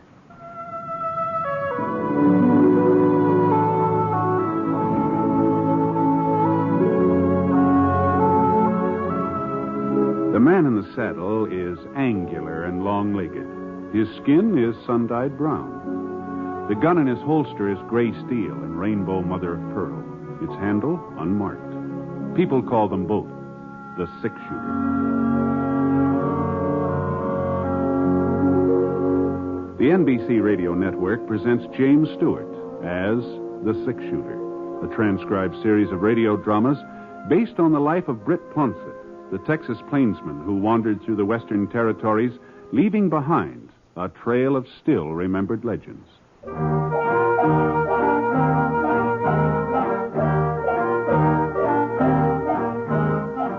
It was Friday morning when I got to Smoke Falls on my first trip to town in about 3 months. But Dad Foster needed a little extra money for feed, so he asked me to drive about a dozen of his heifers in and sell them at Saturday's auction. Well, I turned the cattle over to Brad McLean. He was the auctioneer. And then, seeing as about noontime, I wandered into Windy Night's Cafe. Windy's food was real good, too. Corned beef and cabbage, boiled potatoes, rice pudding for dessert. Real tasty. There was only one drawback to eating there. Windy. And then Ned Burt. He's a marshal now, Britt. But I guess you knew that, didn't you? Well, as a matter of fact, I didn't. Oh, sure. He was elected last July. 102 votes was cast. 102. Well, that's the biggest election we've ever had in this town. The biggest in this part of the state, for all I know. Well, yes, huh? Well, unless you count Fort Lyons. And over there, they ain't very particular who they let vote.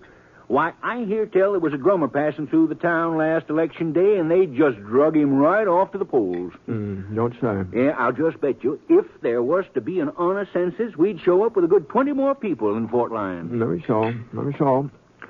Well, it sure was a fine meal, Wendy. Now, where do you think you're going, Britt? You ain't let me tell you about Marshal Burke finding Seth Quincy's body. Huh? Well, what did you think I was leading up to? Well, I didn't exactly know. Yeah, a week ago last Monday. That's when it happened. Oh. The reason I remember so plain is, long about 10 o'clock in the morning, it started to thunder, and I said to Mrs. Coombs, I run into her coming down Main Street. I said, Miss Coombs, I said, don't let that thunder fool you. It ain't going to rain the first week in September. No, sir. I lived around here for 17 years, and it ain't never rained after the 25th of August. That's what I said. Yeah. Well, now, what about Mr. Quincy? Well, I was coming to that, Brett. Can't you give a body a minute? Oh, sure, Wendy. Now, where was I? Oh, yes. Well, he was lying on the floor of his parlor when Marshal Burke come in. They say the place looked like he'd put up quite a fight, too. Broken furniture and glassware all over the place. I see. A slug in his chest, that's what killed him. Shooting must have been around 11 o'clock that morning. That's so. Yeah, leastwise, that's when Mrs. Henderson said she heard what sounded like a shot. You know the Hendersons, Britt. Live right over in the road there, just down the road a bit from Seth Quincy's ranch, you know? Yeah, sure, I know. Clyde Henderson. He's that short, red-haired fellow who married Sarah Watkins. I said I knew him, Wendy. Well, there's no need to take my head off. I'm just trying to give you the facts. Oh, I'm sorry. You go ahead. Give me the facts. Well, let's see. Where was I? Well, that's the trouble. Somebody interrupts you, and you lose your whole train of thought. Oh, yeah. About Seth Quincy.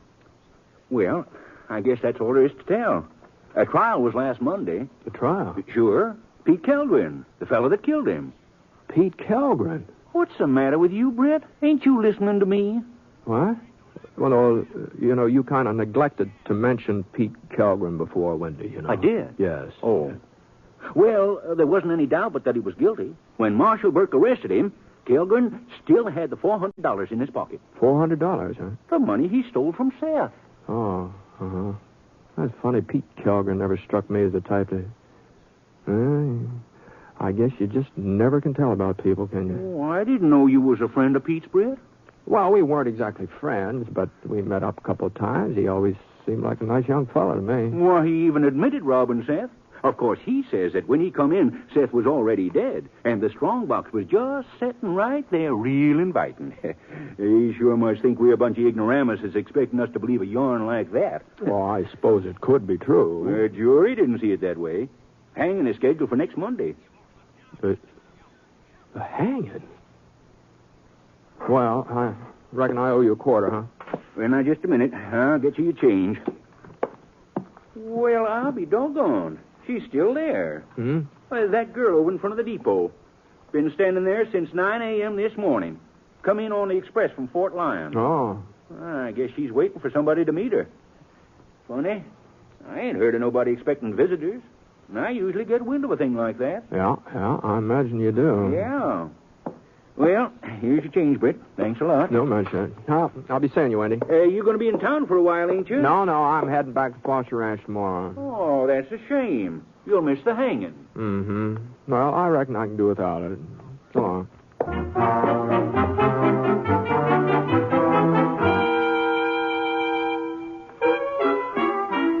I couldn't help noticing the girl waiting on the station platform. She's young, not more than 20 or so. Pretty, too. This straw-colored hair that was sort of fixed up in braids across the top of her head. Real pretty. And it sure looked like she intended to stay around Smoke Falls for a spell. At least why she had plenty of luggage with her. 2 great big canvas suitcases and a wicker basket packed to overflowing. I started to cross over toward her, and she gave a little turn. She was frowning, kind of anxious-like. She seemed to be studying me as if she was trying to make up her mind about something. Excuse me for bothering you, miss, but is there anything I can do for you? You come to meet me, mister? Oh, no. Oh, yeah, I see now. You could not be him. How's that? He's shorter feller. He sent me picture. He's different-looking man.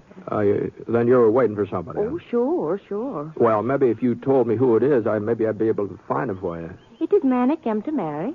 Oh, I see. We write letter over 2 years now.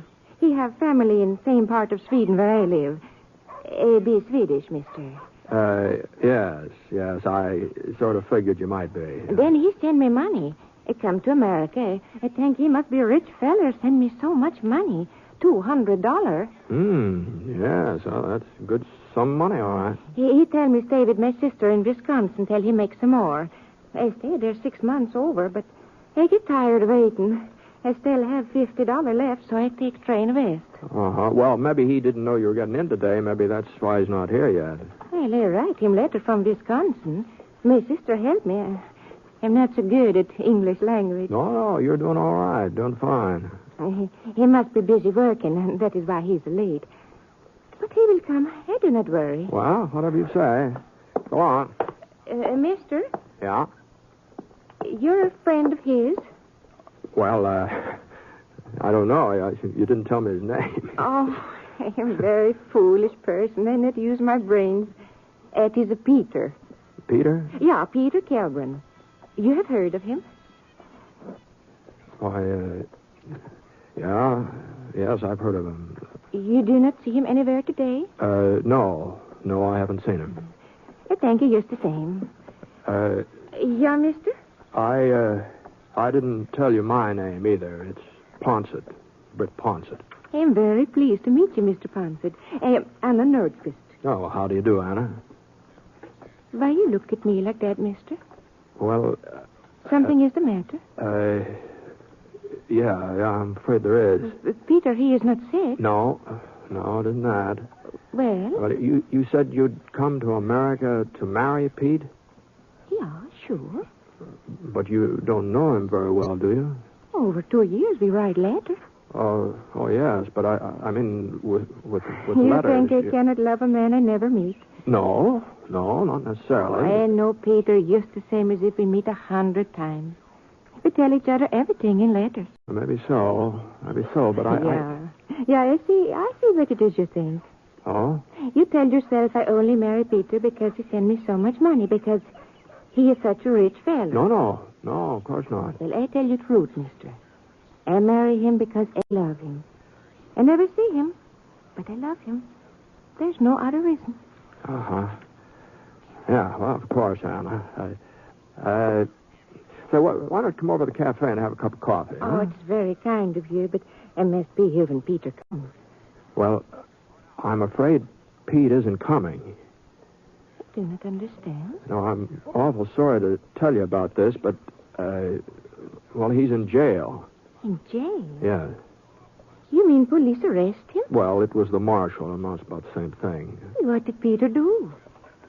Oh, sure, I know. He's scared to meet me, so he has too much to drink, yeah?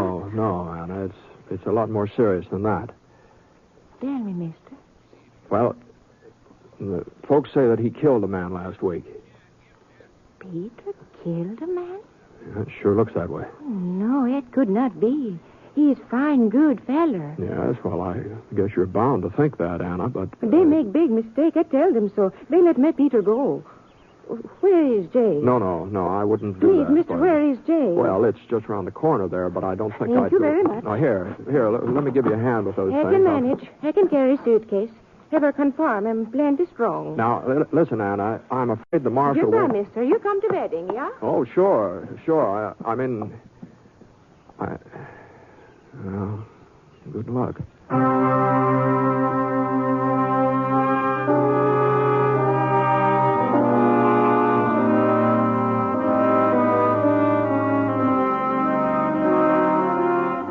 Well, I didn't see where it was up to me to give Anna all the details about the hanging Monday and everything. She'd find out soon enough. Sure was a tough break, though, after coming all this distance and marrying a man she'd never seen. Well, I strolled around town for an hour or so, and then I headed over to George Billings' house where I'd left my things. I was planning to spend the night with George and his wife, Ella. They offered me the use of the spare room.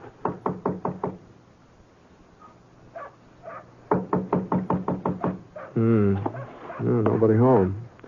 Well, I picked up the flower pot on the top porch step, and I found a key under it, and Oh, there's a note from Ella, too. He said for me to go inside and make myself comfortable.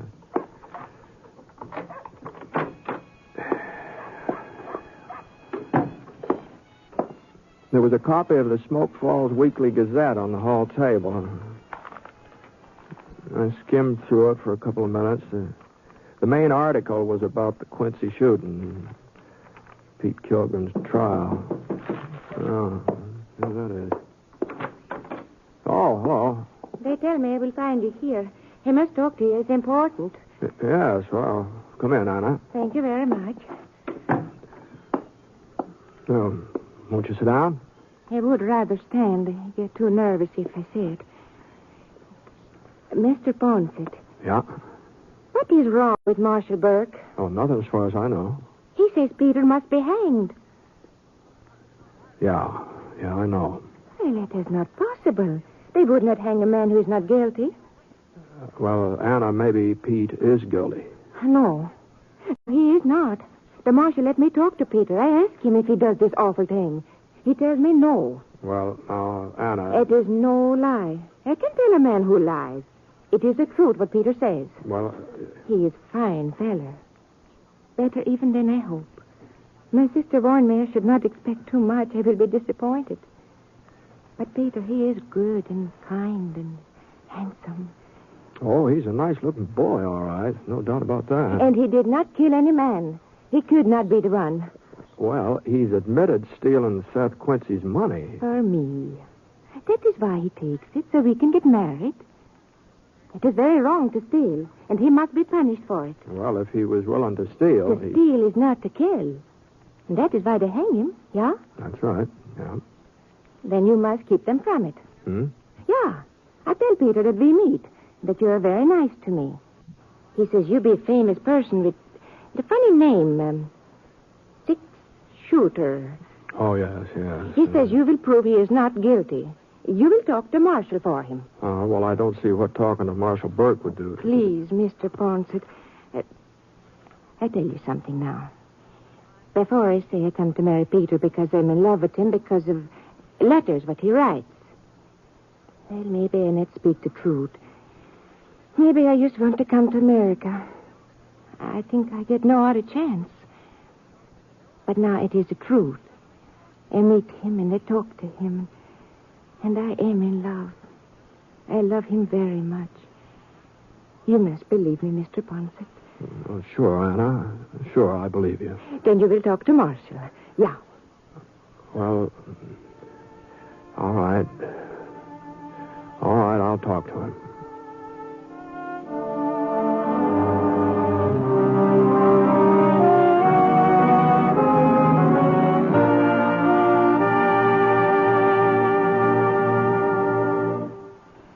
You are listening to The Six-Shooter, starring James Stewart as Britt Ponset, the Texas cowpoke whose name has become legend throughout the West.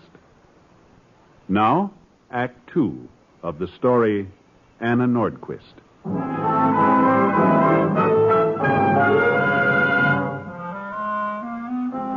I left Anna at the hotel, and I went over to see Ned Burke. His office was in the front part of the jail where they were keeping Pete Kilgren. Ned had only been marshaled for a few months, but he'd had a couple of years' deputy experience, so he knew the job.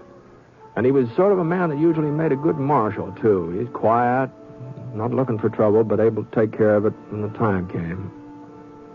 I sure felt terrible, Britt, when she came in here and told me who she was and what she wanted. Yeah. I let her talk to Kilgren. Figured it was the least I could do.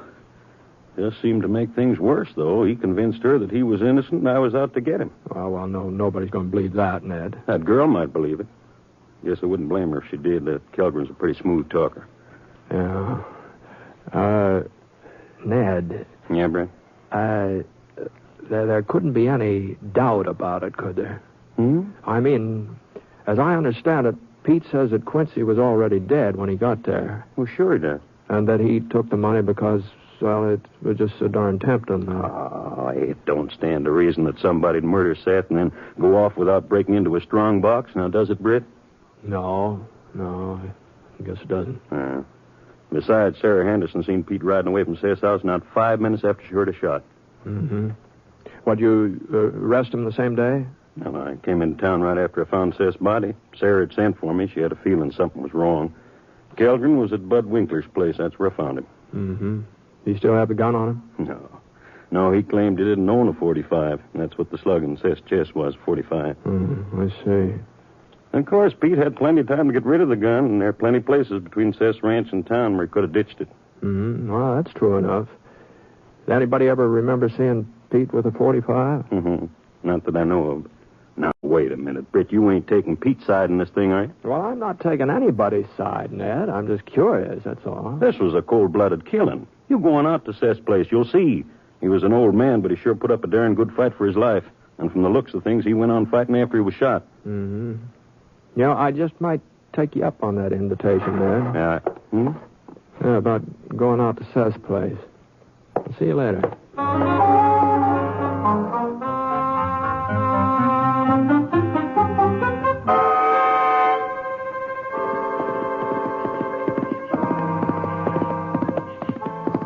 It was getting on toward dusk when I reached Seth Quincy's ranch. Whoa, boy. Whoa, Scar. Whoa. I walked up the front steps and tried the door. It wasn't locked. Seth had lived alone. It didn't look like anybody had in to straighten things up since the murder. Boy, there sure had been a whale of a fight in the parlor there. A couple of broken chairs and some stains on the sofa and pieces of a lamp that had been smashed against the fireplace. Strong box didn't seem to be there. I figured they probably needed that for the evidence. Well, I poked around for about half an hour, and then I headed back to town. The moon was starting to come up as we hit a bend in the trail, and the doggonest thing happened. Now, Scar was usually as sure-footed as a mountain goat, and not a bit skittish either, but when a bat came winging out of some cottonwoods, I darn near sailed right out of the saddle. What the Sam Hill is going? Whoa! Oh, Scar! Come on now. Come on. What? And that's when I saw it. It was buried under a pile of leaves in a little gully. The first thing that caught my eye was the moonlight glinting off a piece of metal. Easy, Scar, easy. Of course, it could have been almost anything, a broken spur or part of a farm tool, anything. But even before I pulled it out from underneath the leaves and the dirt, I knew it was a gun.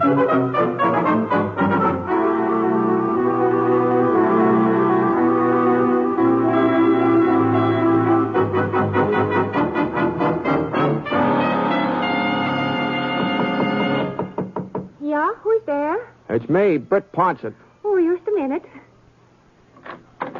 I thank you never come, Mr. Ponset. I get so worried. Well, I'm sorry it took me so long. Well, it does not matter now that you're here.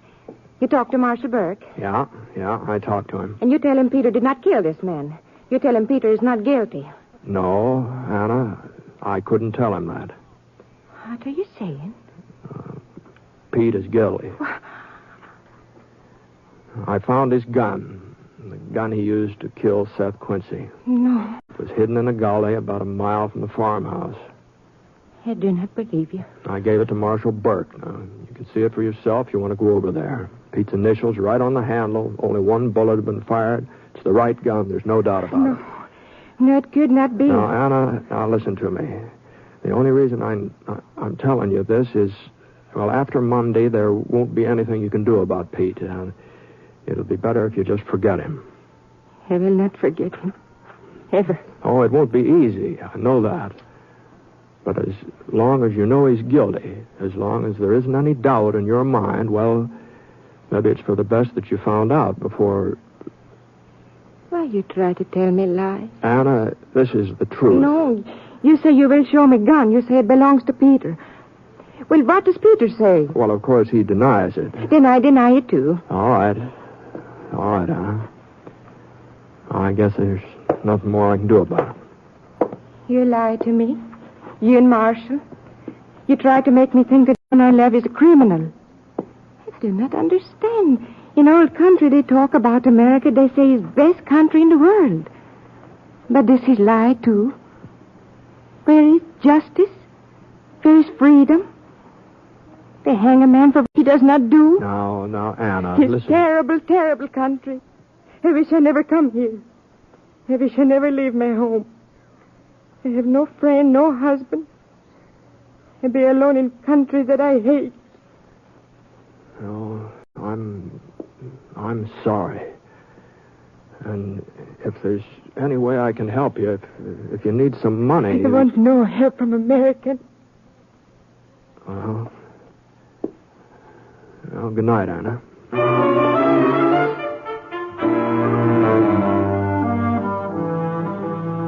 The light was still on in the marshal's office, so I stopped off and I asked Ned if I could go and have a little talk with Pete. He didn't seem to think it'd do much good, and to tell you the truth, I didn't think so either, but, well, I couldn't see it'd do any harm to try, so... Pete was a tall, stringy man, about 25 or so, tow-headed with a yellow mustache, kind of a pointed chin. All right, Britt, I'll leave you here. When you want out, just give me a yell. Thanks, Ned. Sure am popular today, ain't I, Britt? Yeah, I guess you might call it that, Pete. Well? Well, I thought maybe by now you'd feel like coming out with the truth. I told you the truth before. I've never seen that gun my whole life. I ain't the only man with those initials, am I? Besides, what's the difference if I'm going to be hung anyway? Well, the difference is Anna. Anna? She believes you, Pete. She believes you're innocent. And as long as you go on saying so, she's going to keep on believing it. Even after... It's kind of nice to have somebody believe in you, Britt. Nobody else does. Now, Pete, you weren't railroaded. You had a fair judge and a fair trial, but Anna doesn't realize that. She's young, she's upset, and she's in a strange country. She wanted to come here pretty bad. Had a lot of dreams about this country, and now those dreams are turning sour.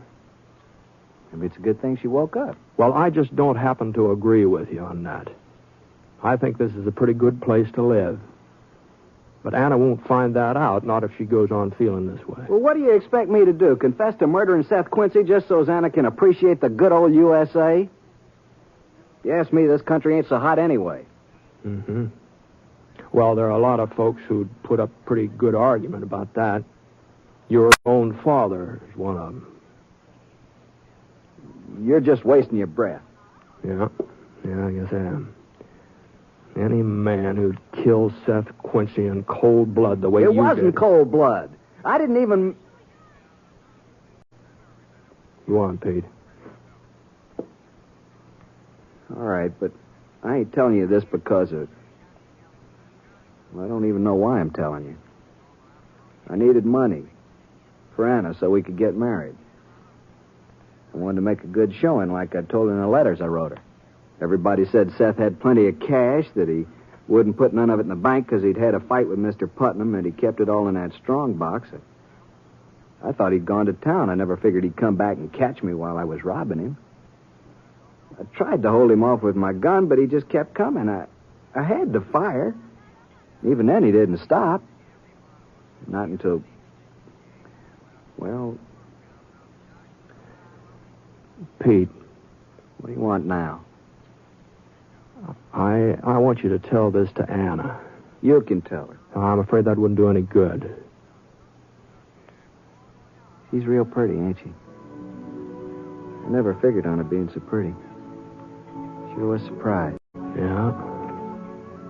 I've been writing her for the last 2 years. It's Pa's idea. He knew her Ken back in Sweden. There wasn't any girl around here that... Well, leastways none I was interested in. Uh-huh. Well, Pete? I'll tell her. But it wasn't cold blood, Britt. Not the way you think. Yeah. Ned, I'm all done here.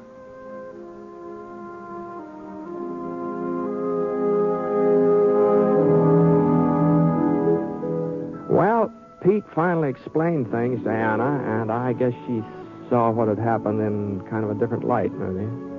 Anyway, she stayed on in Smoke Falls, and last time I was through there, she was working over in Windy Nights Cafe. She changed some, too. The way she wore her hair, the way she dressed. But she was still just pretty as a picture, huh, George? And you know something? Wendy had changed. He wasn't talking so much. Folks said that was Ann's doing. That she'd asked him to simmer down a bit. Well, sir, if she was able to get Wendy to stop talking even for a couple of minutes, if she had that much influence on him, well, you never know, do you?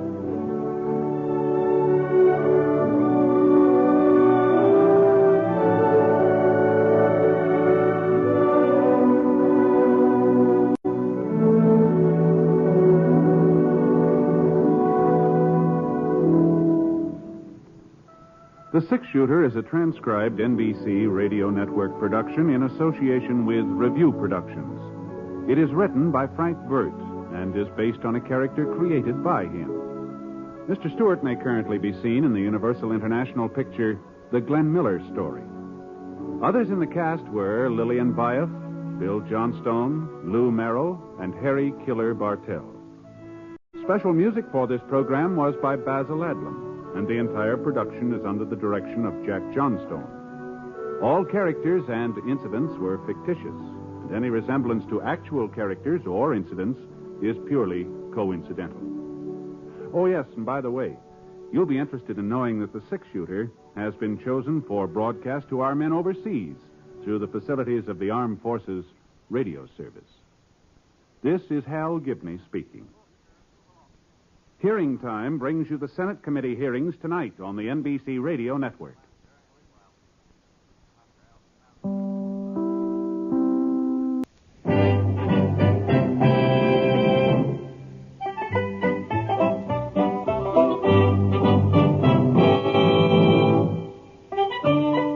In a moment, you'll hear James Stewart as the Six Shooter, just one of the many fine programs brought to you each week on NBC. Tomorrow night, there's top comedy entertainment with the Bob Hope Show, the Phil Harris-Alice Faye Show, and Can You Top This with Senator Ford. Bob Hope delivers rapid-fire comedy routines, while Phil Harris and Alice Faye bring you both mirth and music. It's a great Friday night lineup of comedy programs, all of them heard only on NBC. James Stewart as the Six Shooter.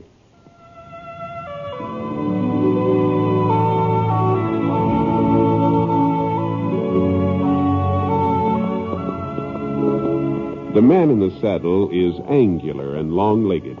His skin is sun-dyed brown. The gun in his holster is gray steel and rainbow mother of pearl. Its handle, unmarked.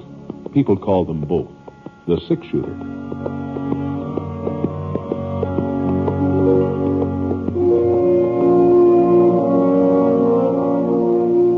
The NBC Radio Network presents James Stewart as the Six Shooter, a transcribed series of radio dramas based on the life of Britt Ponset, the Texas plainsman who wandered through the Western Territories, leaving behind a trail of still remembered legends.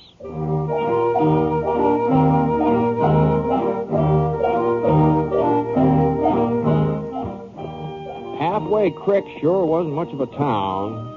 Oh, that was a general store and cafe, rooming house, and a blacksmith shop. That's about all there was to it. And I'd never figured out where the place got its name, either. It didn't seem to be halfway to anything.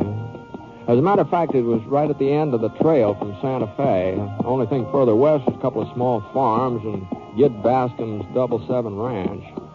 That's where I was heading, to 7, to see if I could sign on with Gid for the spring roundup. Oh. Wow, it didn't look like I was going to have to ride out all the way. Oh, boy. Oh. Yeah. Oh, there was Gid himself pounding down the main street, 5 or 6 fellows behind him. Well, if he had that many men working for him already, he probably wouldn't have much use for me. Hey, Britt. Britt Ponset. Howdy, Gid. Where in the name of Moses you come from, Britt? Oh, no place special. I was laying some railroad track out of Denver for a spell, but then I thought it was about time for me to hit the saddle again. Well, if you're looking for a job, we can always use an extra hand, can't we, boys? It's mighty nice of you, Gid. To tell you the truth, I was sort of hoping that you had room for another. Well, go on, Britt. Oh. I guess you've got enough help here without me. Well, my outfit's been growing since you were through here last. But we're stretched clear over to Apache Hill. You don't say. It takes a lot of riders to cover that much ground. Yeah, I guess it does. Oh, come on then, let's go. We're on our way back to the 777 right now. Mm-hmm. Well, maybe next roundup, Gid. What's the matter with you, Britt? You said you were looking for work. I reckon I'm what changed Ponset's mind, Gid. I reckon he's a little too fancy to ride alongside me. Huh? How about it, six-shooter? You boys know each other? We've met up. Yeah. Well, take it easy, Gid. I'll be seeing you. Now, hold up a minute, Britt. You go ahead, boys. I'll catch up with you. I want to talk with Ponset. You're wasting your breath. I'm still boss of the 777, Clint. I don't need no advice from you. Sure, Gid, sure.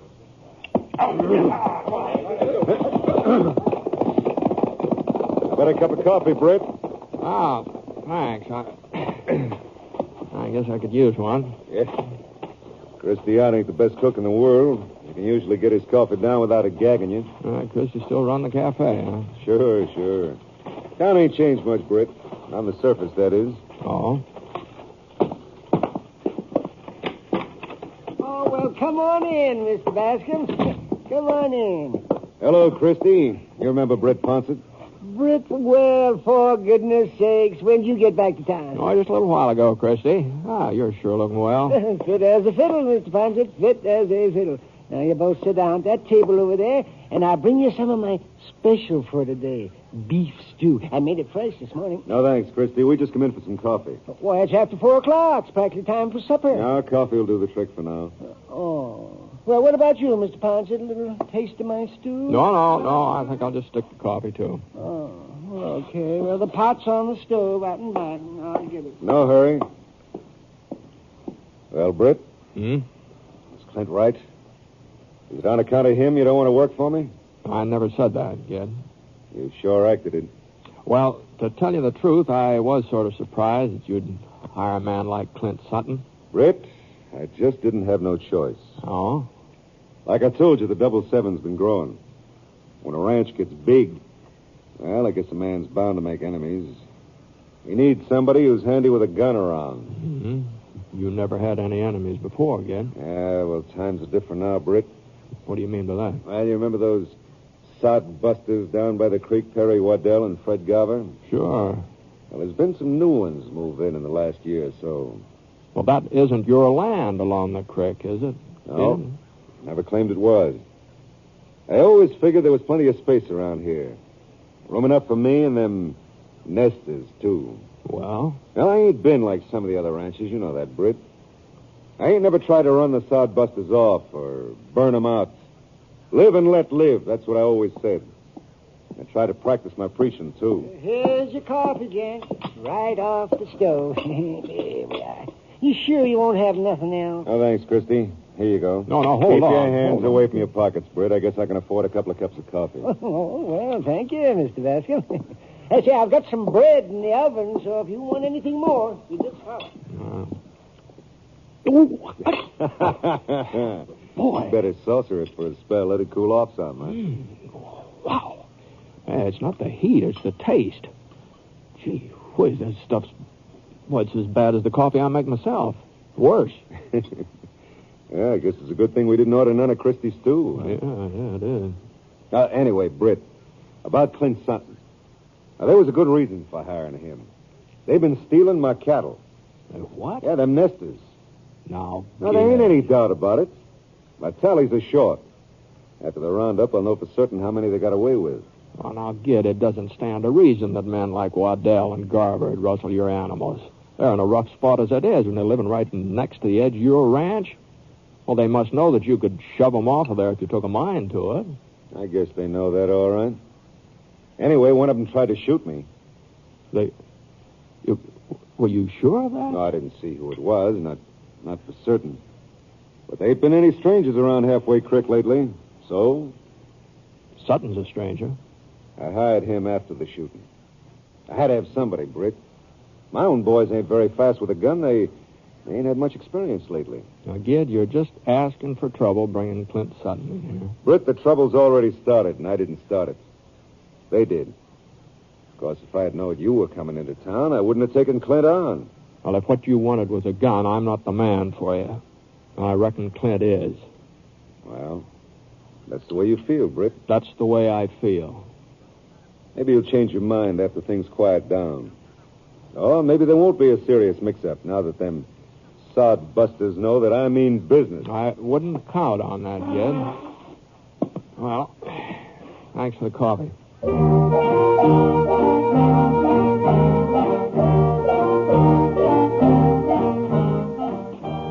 Well, it was getting on toward evening now, and I was beginning to feel some hunger pains down the pit of my stomach.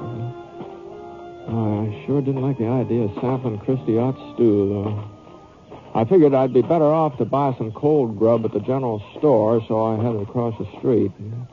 Just as I started to go in the front door, I saw somebody staring at me from behind a wagon over to the blacksmith shop.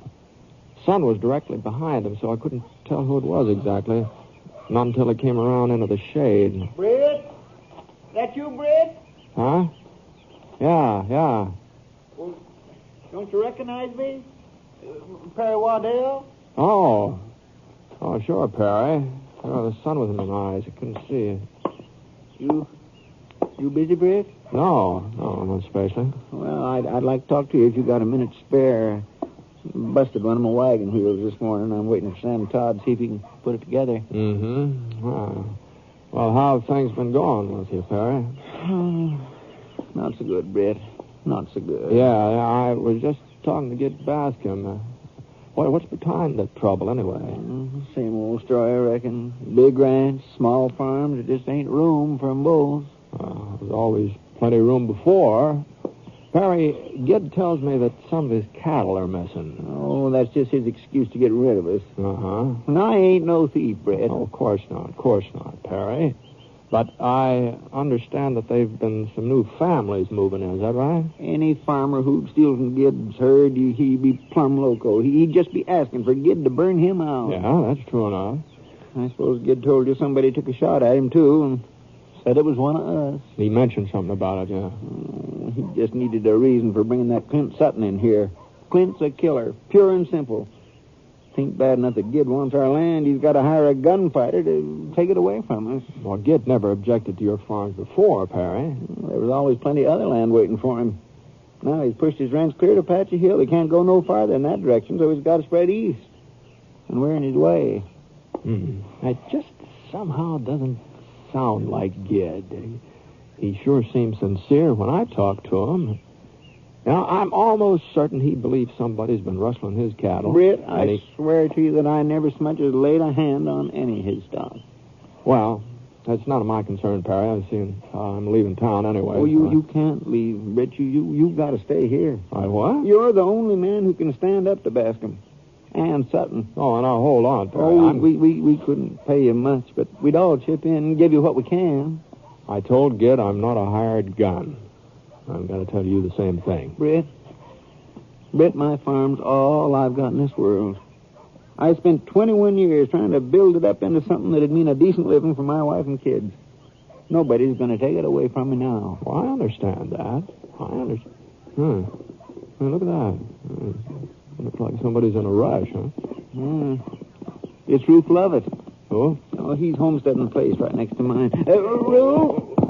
Ruth, what's your hurry? I got to see you, Perry. Sure? Yeah, but it's real important. Well, I was just going into the store anyway, so I'll see you later. No need for you to rush off, Britt. Ruth, this here's Britt Ponset. You can speak your mind in front of him. Six-shooter? That's right. Real pleased to meet you, Mr. Ponset. Howdy.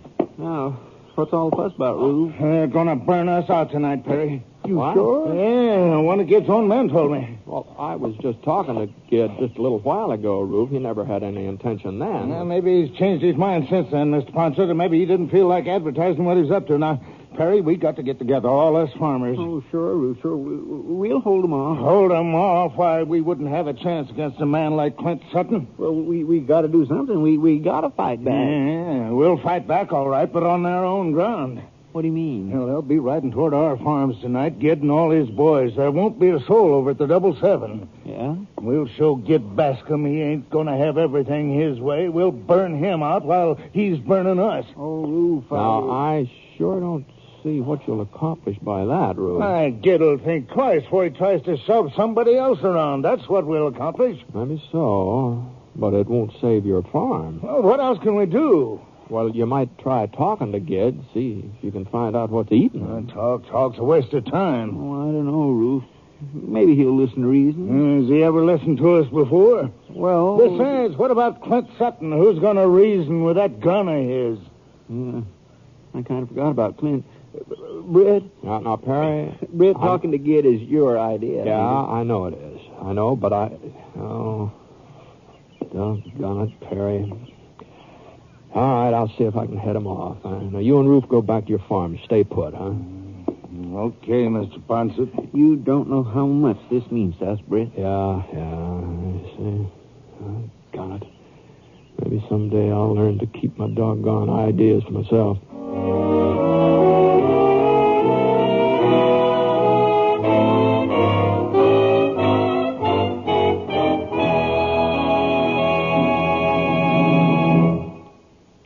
We'll return to James Stewart as the six-shooter in just a moment. If you're of teenage or up, a loyal American, male or female, your country needs you in the Civilian Ground Observer Corps. You've heard the radio broadcasts, seen the television pictures. You know the facts. You know what a single H-bomb dropped in any metropolitan area could do. And today's long-range bombers have made intercontinental war possible. Enemy planes based on the other side of the world could reach the United States in a matter of hours.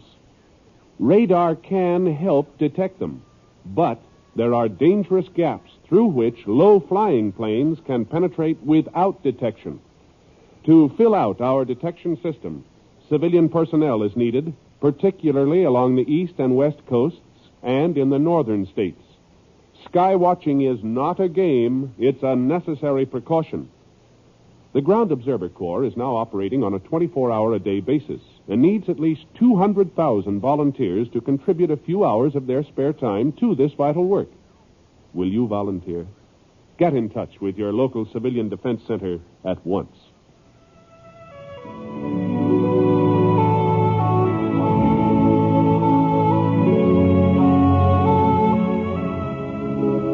Now, Act 2 of The Six-Shooter, starring James Stewart as Britt Ponset.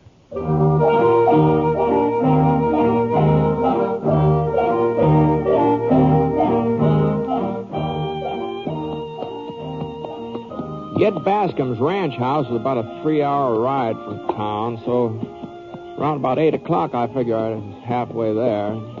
The moon was just beginning to silver up the top of a patchy hill. I hadn't been too sure of the trail, but now that things were lightening up some, I gave Scarlett a nudge. Come on, let's go on. It was real sandy country. A clump of purple sage every now and then, once in a while a pine tree or two. And we must have covered about 4 miles, and then we came to a little creek. From there on, the trail started to wind into a kind of a jagged ravine with a couple of tall yellow rocks at the mouth, sort of sticking up straight in the air like a couple of fingers. We were just getting past those rocks when I heard what sounded like about a half a dozen horses coming toward me. Whoa, whoa, whoa. Whoa, Scar. I pulled up and waited. Oh. Howdy, Gid. What are you doing out here, Britt? Oh, I just thought I might come out and take a look at the 777. Some other time. You, in a hurry to go somewhere? That's right, we're in a hurry. Oh, hello, Clint. Come on, Gid, we ain't got all night. Right. You mind telling me where you're heading, Gid? Now, look, I offered you a job this afternoon. You turned me down. I don't see where anything I do from here on in is your concern. No, it sure isn't. But I was just noticing, and it looks to me like you've got the whole crew with you. What if I have?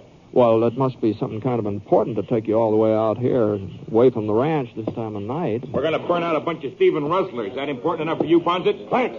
Well, you might as well know it. You can't do nothing to stop us. What happened, Ged? You weren't planning anything like this when I talked to you a little while ago. Clint found 5 of my steers over in a canyon behind one of them farms. Well, maybe your steers got lost. Maybe they just strayed over that way. And hobbled themselves? Well, even so, it seems to me like this is a matter for the law. There ain't no sheriff in Halfway Creek. You know that, Britt. Well, there's a sheriff at Bixby Falls. Somebody go over and get him. You get him if you want him, Ponset. We got other things to do. Now, Come on, Gid. Now, I wouldn't let Clint hurry me if I was you, Gid. What difference does it make? It might make a lot of difference. Seeing as how those farmers were talking about paying you back if you go after them. I'd sure like to know what they could do. Well, they sort of had an idea that they could burn down the 777. What? Well, they sure must want to get themselves killed. Uh-huh. It doesn't look to me like there'd be anybody there to kill him, Sutton. Look, he's lying. He's just trying to stall us. Do you think I'm lying, Gid? Turn around, boys. We're going back to the ranch. Well, you're crazy, Gid. Them nesters wouldn't be fooling us. Turn around. Now, let's go.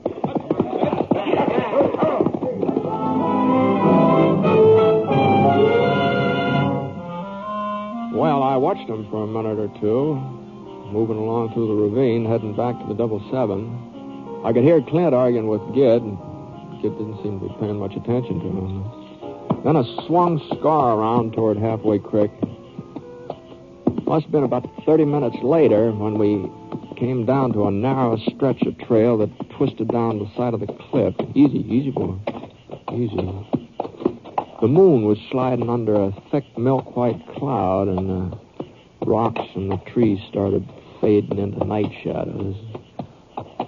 For a minute or so, everything got real still. Even the crickets.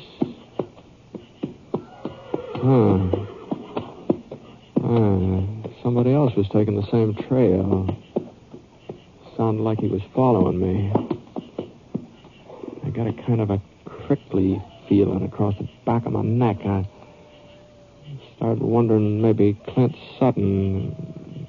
I twisted around to see if I could get a look. I had to squint my eyes, but finally I made out the shape of a horse about 40 feet back. He was just standing there nibbling on a couple of tufts of grass. Wasn't anybody in the saddle. And right then the cloud over the moon started skidding away, and the trees began coming back to size. I was just about to give Scar a touch of the spur when I saw him, crouching low behind a clump of pines. I saw something else, too, a little glint of metal. Whoever it was had a gun. I jerked out of the saddle and hit the ground. Looked around for cover. His aim was close. It was too darn close. Well, it couldn't be Sutton. I knew Clint's style of gunplay. He might miss one shot, and he wouldn't miss twice. And then I spotted a little gully a few feet to my left, and I crawled toward it, keeping as low as I could. I was almost there before he had a chance to fire again. When he did, I started rolling, and I tumbled down into the draw. I took out my gun. I was hoping he'd think he'd hit me, that his bullet had sent me over the side. I couldn't hear him move. I pressed flat, and I pulled up behind a couple of big tumbleweeds. I sort of cut down my chance of him spotting me. He was coming now. He was going to be at the edge of the gully in a couple more steps. I shoved my gun up and sort of gauged where I thought he'd show. Then a leg came into sight. Not more than 6 feet away. Then his body swung up into view. And just before he fired, he went down on his knees fast. I swung out of the way, and his bullet cut through one of the tumbleweeds. I gave it a shove, and the wind sort of caught it. He fired again. But he wasn't firing at me now. He was firing at the weed. And he had to rise up into sight to get aim. Yeah, my bullet slapped him on the shoulder, and for a minute he sort of hung in midair and teetering on the edge of the draw. And then he pitched forward and toppled down beside me. And I turned him over. I got a look at his face. What? Well, what the thunder are you trying to do, Roof? You should have been able to recognize me. It wasn't as dark as all that. I recognized you, Ponset. What? You shouldn't have meddled in this. Gid would have burned us out if it hadn't been for you stopping him. Well, you wanted him to burn you out? It's going to happen anyway, ain't it? Sooner or later. Well, not if Gid isn't forced into it. Big ranchers don't need no forcing. What are you talking about? I don't understand you, Roof. It was your farm he was going to burn. You're talking like that you hoped it would happen. You think I care about that farm? I had me a farm once down in Texas. Real good soil, brown, soft, rich, plenty of water, too. A man could grow anything on that land. Oh, what happened to it? Well, there was a ranch. Bigger than Gid's outfit, even. But it wasn't big enough. Not big enough to suit the fellow who owned it. He kept stretching out, crawling down from the hills, moving his fences closer and closer till one day they was right up against my property. He offered to buy me out. He offered me good money, but it was my farm. I didn't want to sell no matter what he was willing to pay me. Here, come on now. Pull out your shirt, too. Try and see if I can get that bleeding to stop. Yeah. You think you'll be able to ride? I don't know. Give me a couple of minutes. Oh, sure. Well, go on now. You were telling me about your farm down in Texas. Ain't much more to tell. I wouldn't sell it. Nancy, she was my wife. She told me I was wrong. I'd have to give in, but I didn't listen to her. I should have listened and burned us out. I see. I wasn't there when it happened. I was in town. Nancy, she tried to stop him. They killed her. Oh, I'm sorry, Lovett. They killed her and left her there in the house while they burned it. Couldn't even give her a decent burial. There was... No, take it easy, Roof. Don't matter what becomes of me, Ponset, not anymore. After Nancy... Well, afterwards I come up here to New Mexico. Figured maybe I could start over. Maybe things would be different, but there wasn't no different. There's always a ranch and a fellow like Gid Bascom to shove you around. I watched him spreading out clear to Apache Hills, and then when he couldn't go no further in that direction, I knowed he'd be coming my way. Well, I wasn't just going to sit around and wait for him like I'd done before. So you stole Gid's cattle. Is that what you're saying? Didn't have nothing to lose. I was going to be burned out anyways. I even took a shot at him, but I ain't much good with a gun. I guess I kind of showed that tonight. Well, it wasn't Gid who burned you out down in Texas, Roof. Luke was a rancher, just like Gid. They're all the same, Ponset, with their grabbing, burning, and killing.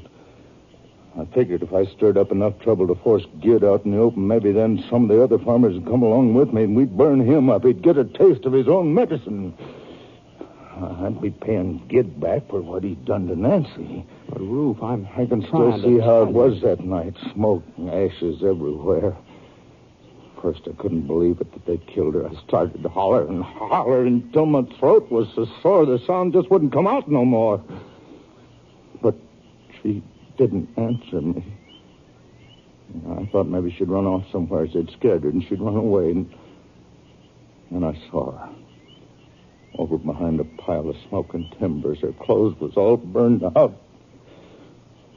That's what he'd done. That's what Gid had done. That wasn't Gid Bascom. Now, get a hold of yourself. I've got to make it up for Nancy. I got to burn the 777. And you're coming to town with me. Town? Come on now. Can you stand up? I guess so. Who are you? You come along. Now, here, let me give you a hand. Well, what about Luke Harper? Luke Harper? You ain't been listening to me. I told you I've got to get even with Harper for killing my wife. That's what I was going to do tonight. Burn down his ranch. Now, I told you. I know, yeah. Now, you told me. But you just better forget about that for now. Well, I couldn't forget. No, not ever. Come on, Ruth. Come on, you and me are going to town. Huh? Here, I'll help you on your horse here. Come on. Thanks, mister. Thanks a lot. You've been real kind to... Funny. There's something wrong with my shoulder. Somebody shot me. Did Luke Harper do that, mister? Maybe he did, Ruth. In a way. Maybe he did.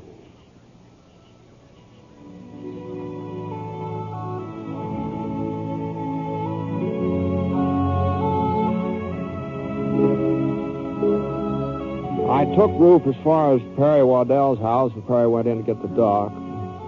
It looked like Ruth was going to be all right. At least it looked like he'd get over that wound in the shoulder. But whether he'd really ever get well again, I guess even the doctor couldn't tell that.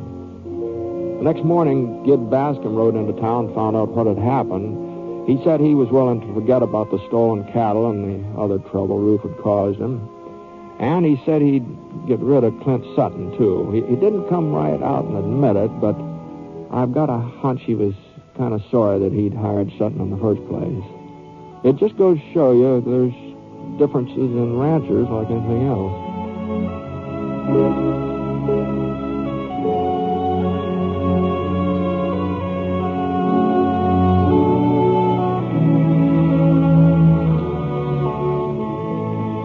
The Six Shooter is a transcribed NBC Radio Network production in association with Review Productions.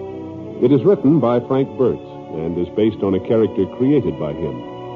Mr. Stewart may currently be seen in the Universal International picture The Glenn Miller Story. Others in the cast were Lamont Johnson, Gerald Moore, Bob Griffin, Parley Bear, and Howard McNear. Special music for this program was by Basil Adlin, and the entire production is under the direction of Jack Johnstone.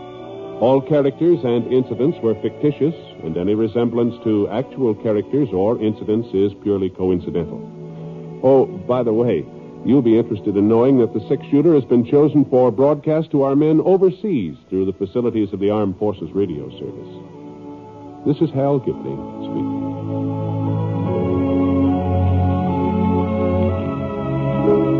Hearing Time brings you highlights from the Senate committee hearings tonight on the NBC Radio Network.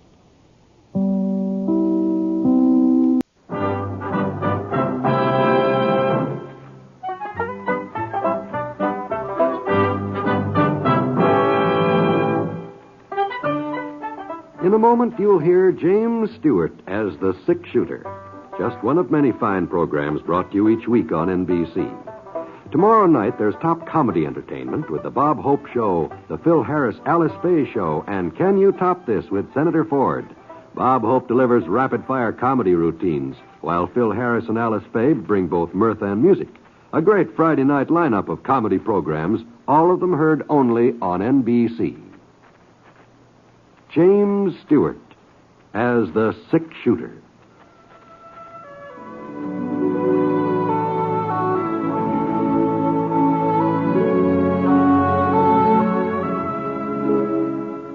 The man in the saddle is angular and long-legged.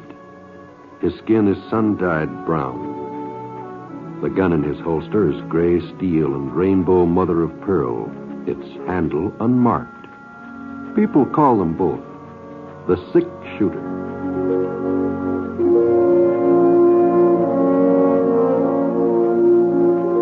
The NBC Radio Network presents James Stewart as the Six Shooter, a transcribed series of radio dramas based on the life of Britt Ponset, the Texas plainsman who wandered through the Western Territories, leaving behind a trail of still-remembered legends.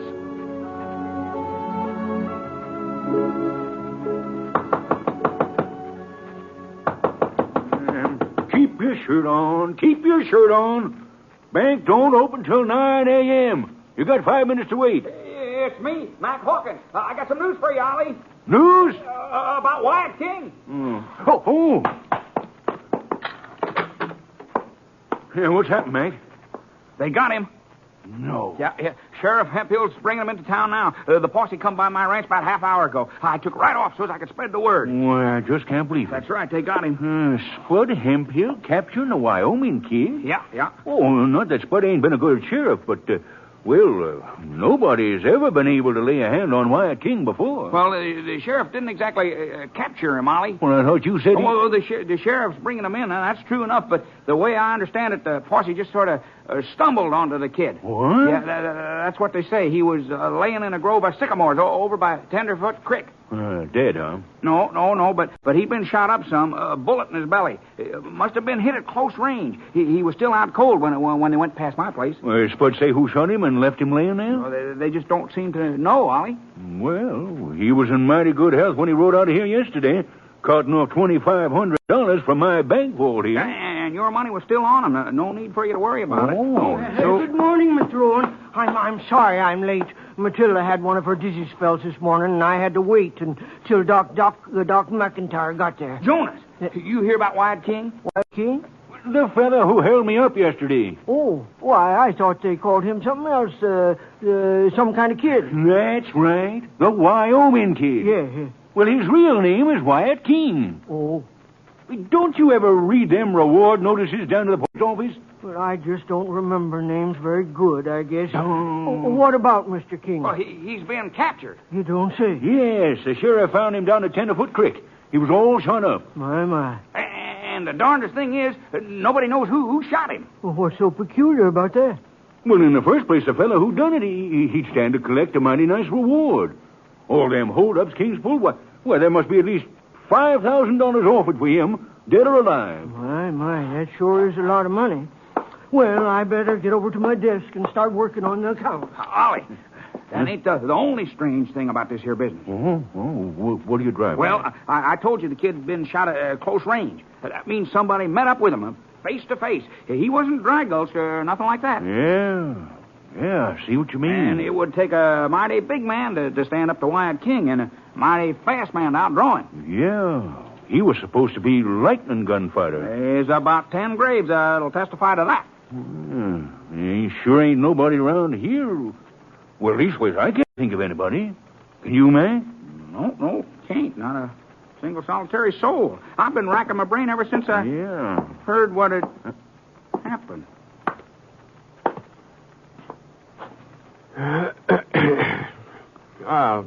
Morning, Judge. Yes, sir. What can I do for you?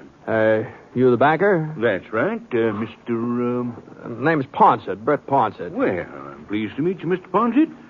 I'm Oliver Rowan. Howdy. I got a little check here. I was wondering if you... Did you say Britt Ponset? That's right. Well, I'll be doggone. What's the matter, man? Why, he's a six-shooter, Ollie. A six-shooter? Ain't that right, Mr. Ponset? Well, sometimes I guess folks call me... There. What'd I tell you? Well, sir, I guess we don't have to do no more wondering about who shot up Wyatt King. What? Well, sir, we're all mighty grateful, Mr. Ponset. Hold on. If we'd have known you was in these parts, we wouldn't have had no doubts in the first place. No, sir. I'm afraid I don't follow you. You're the fellow who shot it out with the King last night, ain't you? Well, it must have been you. It couldn't have been nobody else. Why, of course it was him, Ollie. There ain't no doubt about it. I said it would take a fast man to outdraw the kid. Well, the six-shooter's just about the fastest man west of the Mississippi from the way I hear it. Well, that's mighty flattering, but as far as outdrawing Wyatt King, well, I wouldn't know about that, seeing as how we never met up. Never met up? No. Oh, you mean you didn't recognize him last night?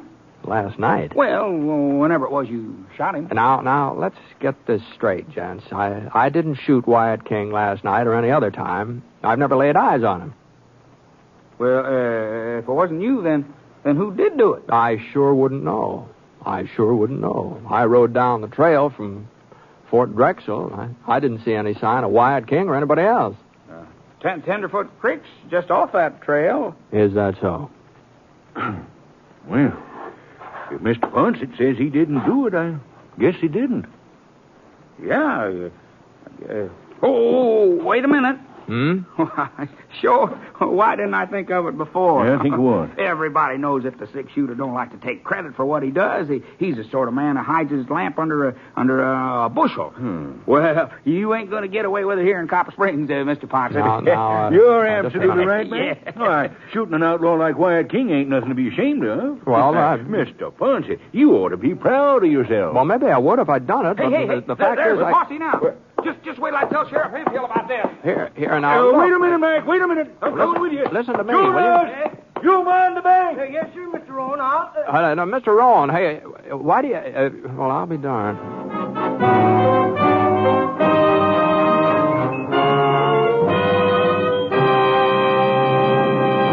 Well, I never saw anything like it. For the next half hour, folks came up to me from all directions, all saying I'd shot Wyatt King, giving me their congratulations. I told them I hadn't had anything to do with it, but they just wouldn't be convinced. And I didn't see how I could straighten them out on it. It did make me feel kind of funny, though, all this hullabaloo over a misunderstanding.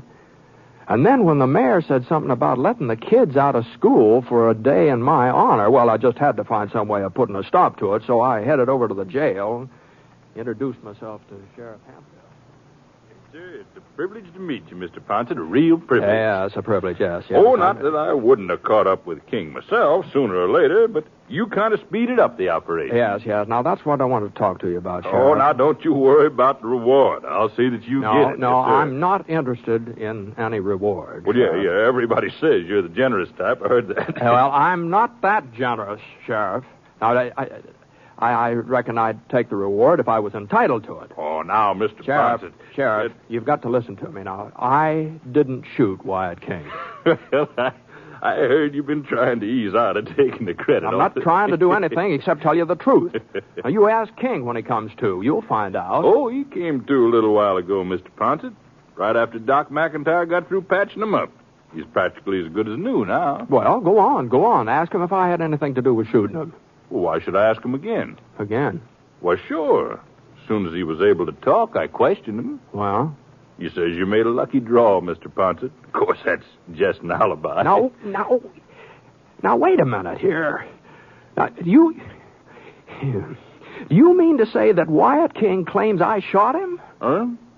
Well, you're the six-shooter, ain't you? Well, that's who he says done it. I just couldn't believe my ears. I never laid eyes on this Wyoming kid my whole life. Though I'd heard plenty about him, of course. All his escapades. He had quite a reputation.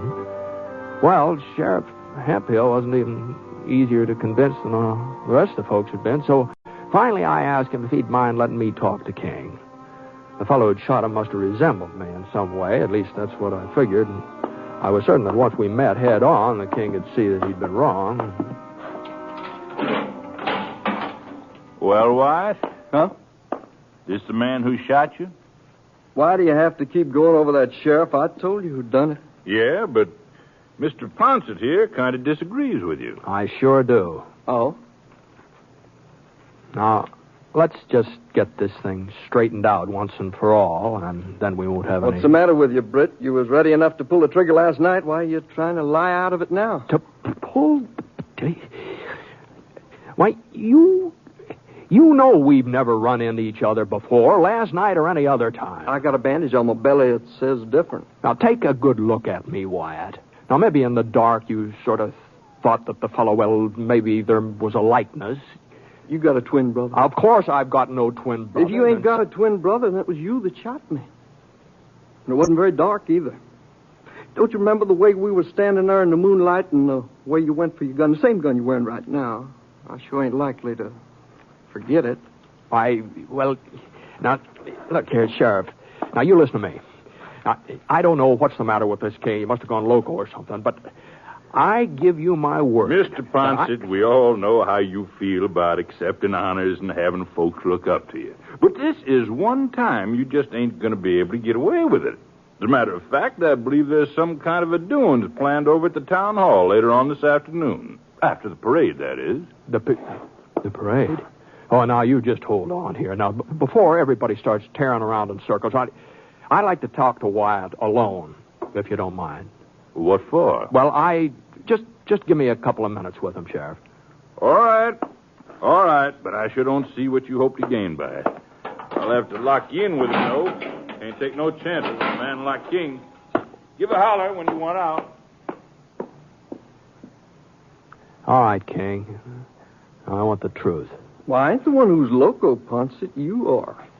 That's a pretty big reward for me. there's a reward for the fellow who captured you. Well, as long as I keep saying you're the fella you can collect, I'm doing you a favor. Well, maybe I don't happen to want any favor from you. Well, don't look like you got much choice in the matter, does it? Of course, just between the two of us. Now seeing you right close like that, it might have been somebody else that shot me. You know doggone well it was. Well, even if it was, even if I was mistaken about it, I sure wouldn't admit it. I don't see why not. Oh, now, Mr. Ponset, you don't think I want folks to know I was outdrawed by a little fellow with gray hair and a pot belly? Oh, how's that? A man who nobody's heard of, a grocery clerk or a sod buster. That's what he looked like to me. Why, he even had a ready-made suit on, a coat and pants cut out of the same cloth. Stiff collar. And a necktie. I never supposed a man like him would know how to use a gun. Otherwise, I'd been more careful. Well, at least we finally got down to the truth, huh? Now, all you got to do is tell the sheriff and we'll get... I'm not telling anybody else, Ponset. And I got an idea your telling them won't make much difference. What? Not as long as I keep saying it was you that shot me. And, of course, that's what I'm going to say. I ain't got no choice. Well, you haven't got any reason to lie about it. Well, now, look, it's one thing to be outshot by Britt Ponset. That ain't so hard to swallow. But the idea of being outdrawed by a nobody... Well, I wouldn't be able to face my friends again after I break out of jail. They'd all have a laugh on me. Yes, sir. It sure was a lucky break when the sheriff come in and said you was in town. Yeah. Asked if you was the one that shot me. You're not going to get away with this, King. Well, I'm sorry if it upset you, Ponset, but after all, I got my reputation to consider. Your reputation? Why, I never heard of such a thing. Sheriff, get me out of here.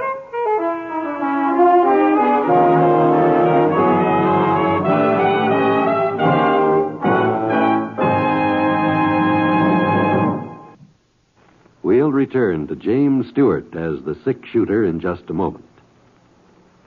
Each year, forest fires take a tragic toll, destroying the natural resources that are vital to our nation's strength. Remember, one moment of carelessness can destroy national beauty and wealth that can never be replaced. Forest fires have been called America's most shameful waste because they can be prevented. Don't fail to do your part in preventing them. Don't be guilty of starting one.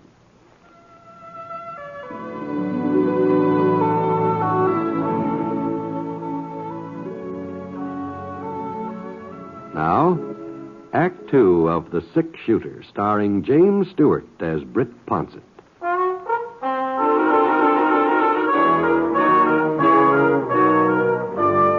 Well, I knew that there wasn't any point in hanging around the jail trying to make Sheriff Hemphill believe what Wyatt King had told me. King was right. As long as he kept insisting that I shot him, I wasn't going to be able to convince anybody of the truth, unless the man who really did shoot him... I was walking down the main street, passing the bank, when I remembered what King had said. A gray-haired fellow with a pot belly, wearing a ready-made suit and a stiff collar and tie.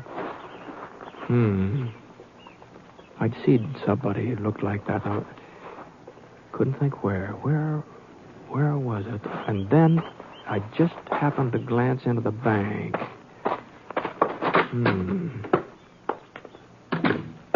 Yes, sir. What can I do? Oh, what? You're Mr. Ponset, ain't you? That's right. My, you sure stirred up a lot of talk, Mr. Ponset. The whole town. Yeah, I know. Mr. Rowan just stepped out for a couple of minutes, but if there's anything I can do... You're the teller, aren't you? Yes, sir. Uh-huh. Been with the bank for 26 years now. You don't say. The name's Jonas Pilgrim, Mr. Ponset. Well, pleased to meet you, Mr. Pilgrim.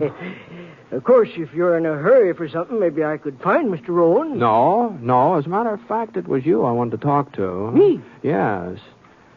You see, I've just come from a session with Wyatt King over at the jail. Oh? And, he told me about the shooting last night. Uh-huh. Well, that's real interesting, Mr. Ponset. Well, I've got some statements to get out now, so if you don't mind, And King told me about the man who did it.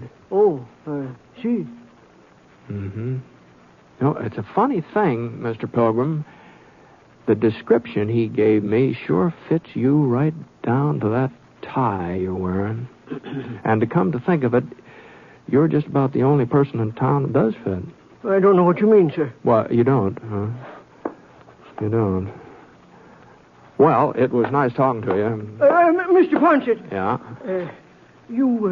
You won't mention this to anybody else. Well, I don't see what difference it makes as long as it wasn't you he was talking about. Well, it might be kind of embarrassing.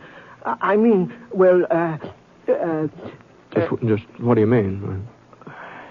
All right. All right, I'll admit it to you, Mr. Ponset. But you got to promise me you won't tell anybody else. You got to give me your word. You shot him, huh?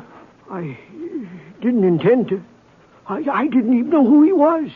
You see, I wasn't here when he held up the bank. Oh? I was on my way back to town from Widow Tolliver's ranch. I'd rid out to tell her that her account was overdrawn again. Uh-huh. And this fella, he come at me out of the dark. Told me he wanted my horse. I didn't even stop to think. I just grabbed my gun and let fire. I never should have done it, Mr. Ponset. I don't know what got into me. You're sorry you shot a man like Wyatt King? No, not exactly, but it's kind of hard to explain. The fact is, I'm married, Mr. Ponset. And Matilda, that's my wife, Matilda's kind of particular about some things. She's real particular about me. That's why I gotta wear this doggone collar. Just cuts my neck so I can hardly stand it sometimes. Is that so? Yeah. Shame. I sure feel sorry for you, Jonas, but I don't see what that's got any connection Well, with now, Mr. Ponset, if don't you see, if Matilda knew, if I so much as carried a gun, well, she'd just have a conniption fit. And if she was to find out that I used to be, kind of experienced at gunplay, why, she'd just raise the roof. I don't think that she'd ever let me get out of her sight after that. You see, I never told her that when I was younger I used to be sort of quick on the trigger. I'll be doggone. Well, I take it your talents haven't exactly deserted you, huh? Well, sir, that was the doggonest thing. I wouldn't even had that dang revolver with me, except that Widow Tolliver had given me some money to deposit, and she was real worried about my getting it into town. All right, you see. It was old Smith Tolliver's gun. She insisted on loaning it to me. I see. When this Wyatt King jumped up at me, well, I guess some of my old instincts must have come through. Leastways, the next thing I knew, he was laying there in the dirt, not moving. Yeah, I'll be darned. Now, mind you, I wasn't a gunfighter in my younger days. But I did kind of manage to shoot my way out of a few scrapes. I guess I don't look much like it now, do I? Well, a man's liable to do a certain amount of aging, I expect. Sometimes I think I've done more than my share. Well, anyway, I suppose you can see now why I don't want folks to know what happened last night about me and Wyatt King. Yeah, I guess you've got a point, Jonas. But I can't go on taking the credit for what you did. Well, Mr. Ponset, you give me your word on it. No, I didn't do any such thing. Well, you sure No. did. Why, I wouldn't have been telling all this if I didn't. What in tarnation? Mr. Hawkins, what's all the rumpus about? Wyatt King here just broke out of jail. He broke out of jail? Yeah, some darn fool forgot to lock his cell. Sheriff thinks he's heading toward Badwater Falls. We're getting a posse together. For goodness sake. Well, we won't be needing you, Jonas. Oh, no. Of course not. No. But the sheriff was real anxious to have you come along, Mr. Ponset. Is that so? Well, I'm sorry. I won't be able to oblige. But you've already captured Wyatt once. Well, let's just say that once was enough. As a matter of fact, I'm figuring on leaving town. Which way is Badwater Falls? South. Due south. I'm heading north. So long.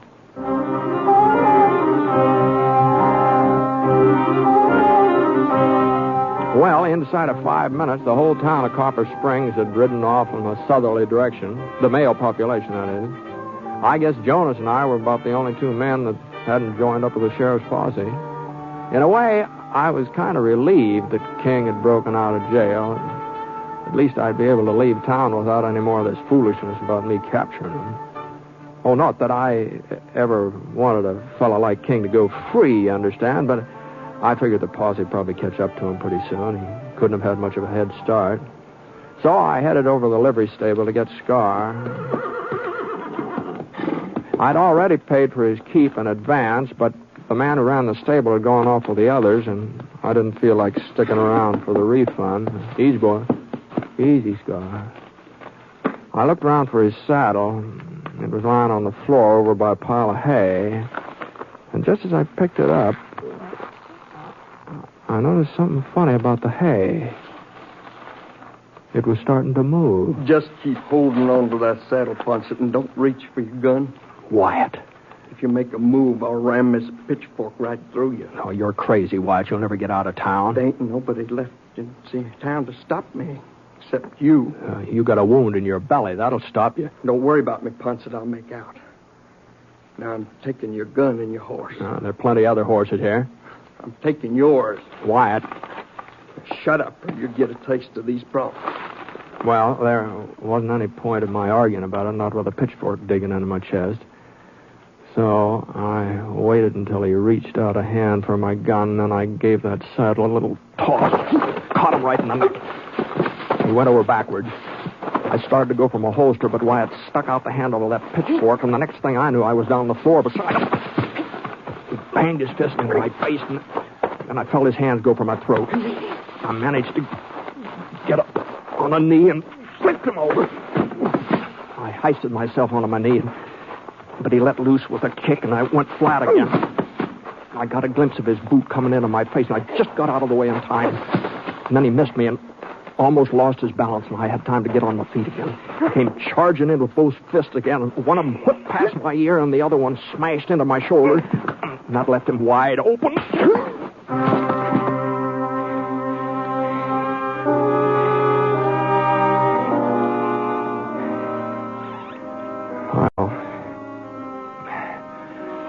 I just couldn't leave him lying there on the floor unconscious.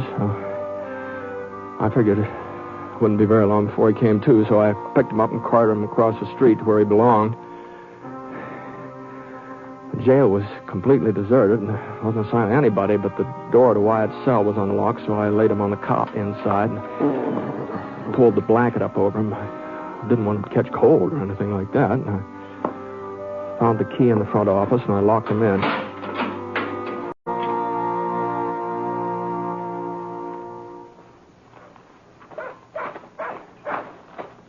Hey, Jonas. Hold up a minute, Jonas. Mr. Ponset, what? I thought you'd left town. I'm leaving right away, Jonas, right away. That is, if you'll do me a little favor. A favor? Yeah, you're through for the day with the bank, aren't you? Oh, yes. We close at 4 o'clock sharp. I'm on my way home now. Well, I was wondering if you'd mind putting off your supper a little bit. Well, Matilda... Until the posse comes back, that is. What for, Mr. Ponset? Well, you see, I was over at the jail just a minute ago, and there's nobody over there watching things while the sheriff's out of town. Well, I don't see what difference it makes. Wyatt King was the only prisoner, and he's escaped. Yeah. But even so, now suppose somebody were to break in. They could do a lot of damage, The sheriff's probably got some important papers in the file. No, Mr. Ponset. No, but you never know, Jonas. You never know about things like that. Well, I guess the sheriff should have locked up when he left, but I don't see what... Well, then you won't mind holding down the fort while he's gone. Well, Well, as long as there aren't any prisoners to look after. I just wouldn't feel right about running off if there wasn't somebody to mind the jail. Well, Mr. Ponset, it sure seems to me like you're worrying unnecessarily, but... Well, I guess I can do that much for you. Thanks, Jonas. I really appreciate it. All you have to do is sit in the front office until somebody shows up. All right, Mr. Ponset. I'll get right over there. So long, Jonas. Good luck to you. Yeah. Oh, Mr. Ponset, Yeah? I hope you aren't put out about my letting folks think it was you who shot Wyatt King last night. Oh, I guess I'll get over it. After all, sometimes it is best if a man takes a responsibility for something, even if he hasn't done it himself. What? Oh, yeah. Yeah, I guess this, yeah. Well, I'll be seeing you.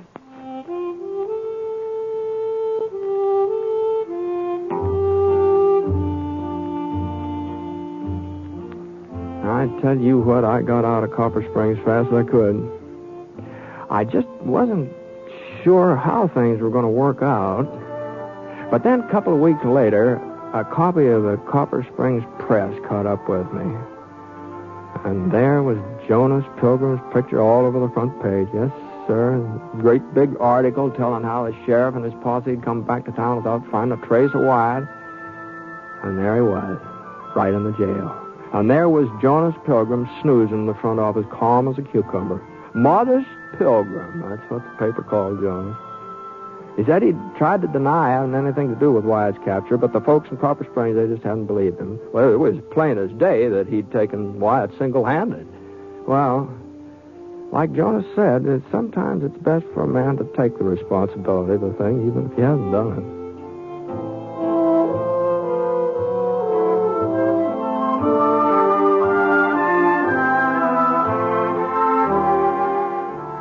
The Six-Shooter is a transcribed NBC Radio Network production in association with Review Productions.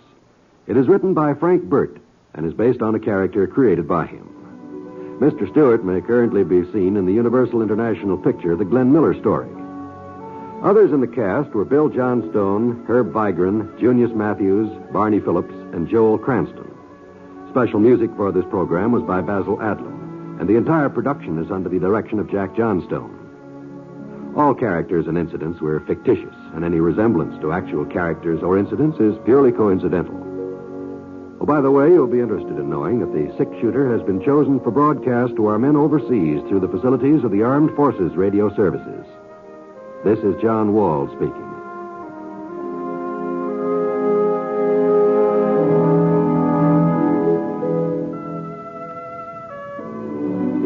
MacDonald Carey stars in Jason and the Golden Fleece tonight on the NBC Radio Network.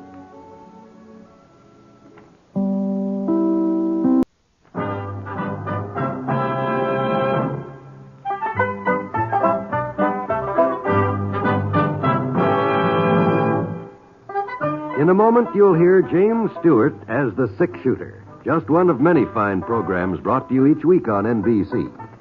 Tomorrow night, there's top comedy entertainment with the Bob Hope Show, the Phil Harris-Alice Faye Show, and Can You Top This with Senator Ford. Bob Hope delivers rapid-fire comedy routines, while Phil Harris and Alice Faye bring both mirth and music. It's a great Friday night lineup of comedy programs, all of them heard only on NBC. James Stewart as the Six-Shooter.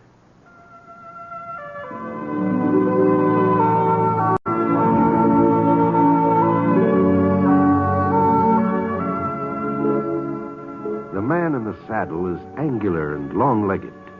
His skin is sun-dyed brown. The gun in his holster is gray steel and rainbow mother of pearl. Its handle unmarked. People call them both the Six-Shooter.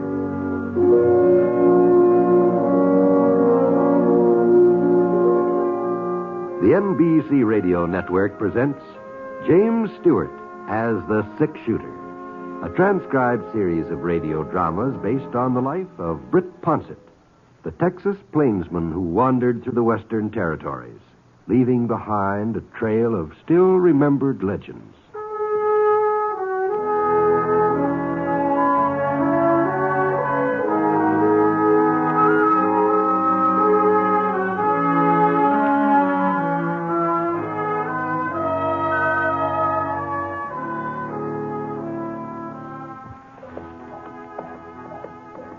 It was a little over 4 years since last time I worked for the Wilcox outfit, but when George Wilcox wrote me about his pa's death and said he needed somebody to handle the cattle drive east to Abilene, well, There weren't exactly any other demands on my services, so I headed up to Adobe Junction and rode through the town to the Wilcox Ranch a couple miles beyond. It was getting on toward evening when I pulled into the yard. Whoa, boy. Whoa, Scar. Whoa. Only about 8 or 10 steers in the main corral over back of the house. Well, maybe George hadn't finished the roundup yet, or maybe he was going to start the drive from out on the range. Whatever it was, he'd have to get started pretty soon or the weather'd be against us.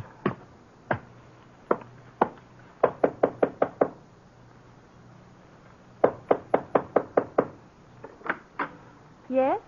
Good evening, ma'am. Is George Wilcox in? Why, Mr. Ponset, don't you remember me? What? I'm Viola Wilcox, George's sister. Viola No, you... Why, I just can't believe it. Well, I guess I have changed since you last saw me.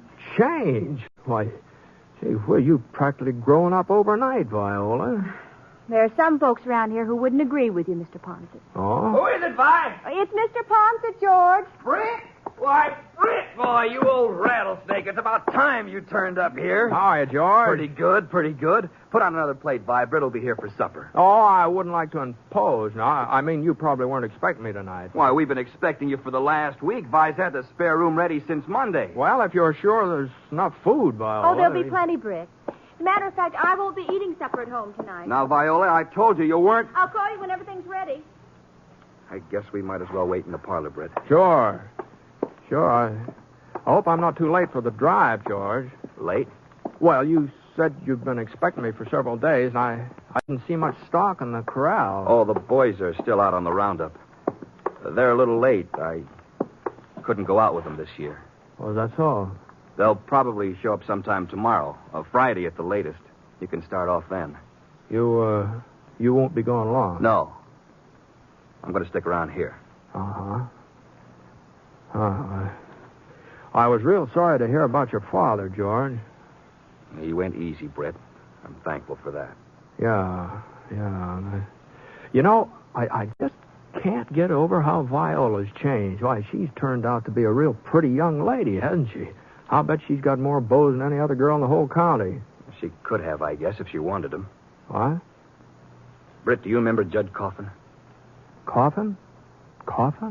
He was that outlaw from up around Cloud City. You had something to do with capturing him, as I recollect. Well, I was sort of in the neighborhood when it happened. I was just a kid then, but Pa took me over to Cloud City to see Coffin's trial and the hanging afterward. I guess he figured it'd be a good lesson for me. Uh-huh. He was right, too. I never forgot it. There's something else I never forgot either. The way Judd Coffin looked. His eyes. His nose. Everything about him. He was born to be a killer. It was writ all over him. No, I don't know now, George. Well, I do. And now he's back here again. Well, what are you talking about? Judd Coffin was hung. You saw it yourself. You just said so, George. Judd had a brother. A few years younger. I don't remember his name, but I saw him at the trial, too. Yeah. Oh, yes. Yeah, now that you mention it, it seems to me there was another Coffin boy. What about him? There's a young fella started working for the Mercantile in Adobe Junction, and if he ain't... I'll be right there, Hank. Everything's on the table, George. Just stack the dishes when you finish eating, and I'll do them when I get home. Now, you hold up a minute, Viola. See you later, Britt. Night. Come over here, Britt. Over here to the window. What? There he is in that buggy. Now, you take a good look. Well, what's... Now, don't he look just like Judd? Well, it's been quite a while, George. I've sort of forgotten Judd Coffin. Well, I ain't forgot him. I couldn't, not ever. I can still see him when they led him up to them gallows.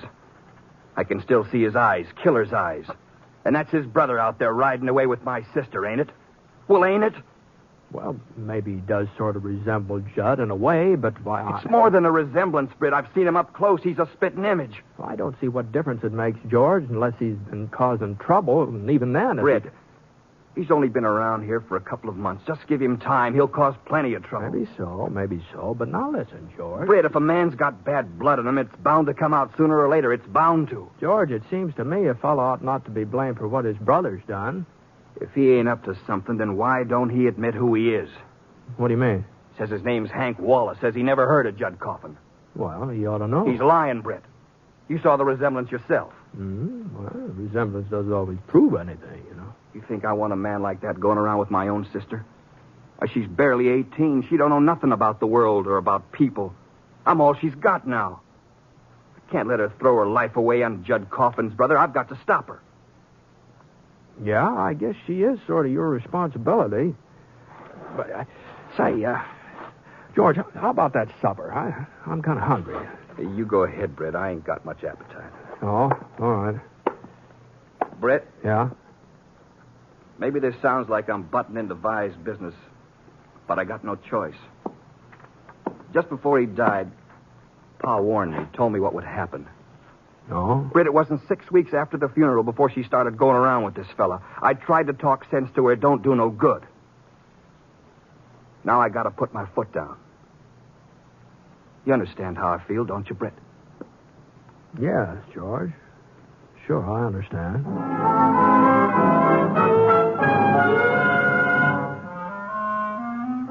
Well, I went ahead and had some supper. Cold ham, potato salad with bacon in it, and stewed peaches for dessert. Wasn't anything exceptional, but it was filling enough. And afterwards, since George hadn't eaten anything, I decided maybe I'd go ahead and do the dishes. The dishpan was hanging right beside the sink, so I pumped some water in it. There was only a couple plates and cups to wash. But the handle on that cup just wasn't very substantial, and when it slipped... Oh, doggone it. Well, looked like it was beyond the gluing stage, so I kind of got the pieces swept together and put them in the garbage bucket. I wasn't exactly trying to hide them or anything like that, but, there were plenty of other cups in the cupboard. Anyhow, I walked back into the parlor and said goodnight to George and went upstairs to bed. I figured he was going to wait up for Viola, and I didn't suppose she'd like the idea, but it wasn't any of my business, so I was kind of tired anyway.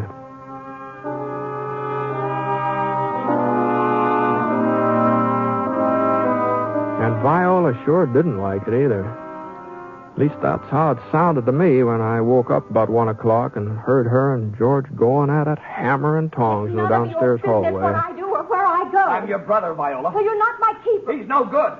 If he was, he wouldn't keep you out until all hours of the night. Staying out was my idea. I didn't want to come home because I knew I'd have to sit here and listen to you. Well, you're going to listen. I told you who he was, but you wouldn't believe me. Now maybe you'll believe Britt. Don't drag him into this, please. Please, George. Britt? Britt, are you still awake? George, I asked you not to. Britt? Yeah, what's the trouble? Would you mind coming down here?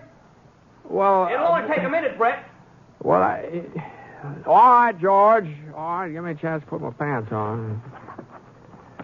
I sure didn't like the idea of mixing into a family argument, but I didn't look like I was going to get any sleep till George had simmered down, so I pulled on my trousers and I slapped a little cold water in my face.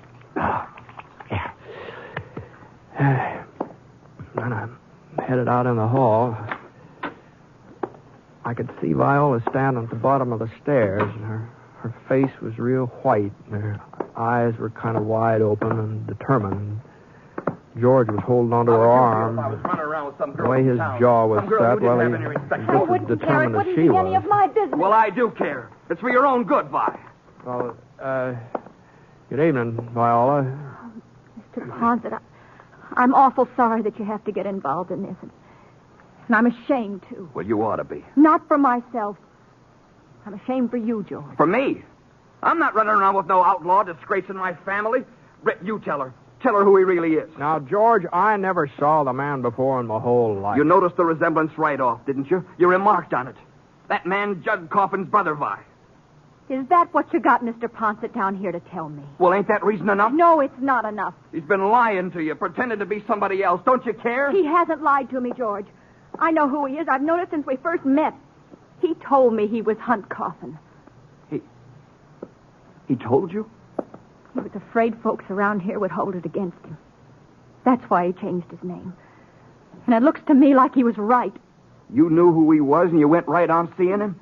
Can't you understand, George? He's not to blame for something his brother did. They're two different people. The same blood's in him that was in Judd Coffin. And he'll turn mean and pull the same kind of stunt his brother did, and he'll end up the same way. Oh, that's crazy. Why, he doesn't even carry a gun. You've seen him often enough. You know he doesn't. He can get a gun easy enough, and he will. The very first time he figures he needs one. Mr. Ponset, won't you talk to George? Maybe you can make him see that I'm not a child, that I know my own mind. Well, it seems to me we've all done enough talking for one night. Anyway, I sure could use a little more sleep. You know, things may look different in the morning. Don't you think so? You know. Mr. Ponset's right. We'd better go to bed, too. Things won't be any different tomorrow, Vi, not as far as I'm concerned. I'm telling you here and now, you're not to see young Coffin again, ever. I'm going to marry him, George. What? I wasn't intending to tell you yet. I thought maybe later you'd come around, but I guess you never will. I promised him tonight. Promised him? You don't know what you're saying, Vi. George, let's go. You're just doing this to spite me, ain't you? Well, I'll teach you. I'm in love with him. In love with a man like that? I'll slap some sense into you, but takes me all night. Hey, George, now get a hold of yourself. You heard what he said. She's going to marry him. Well, she'll be singing a different tune before... No, wait a minute. You stay out of this, George. She's my sister. I don't care whose sister she is. Now, let go of her.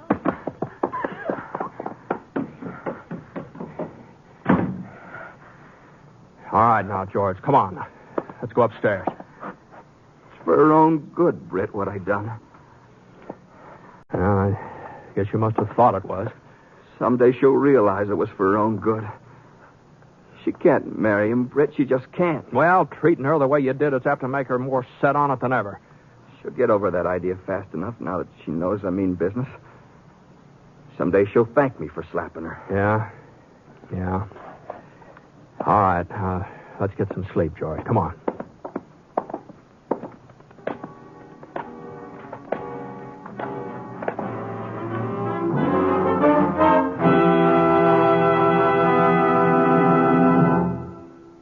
You are listening to The Six-Shooter, starring James Stewart as Britt Ponset, the Texas plainsman whose name has become legend throughout the West. Now, Act 2 of the story called Blood Relations.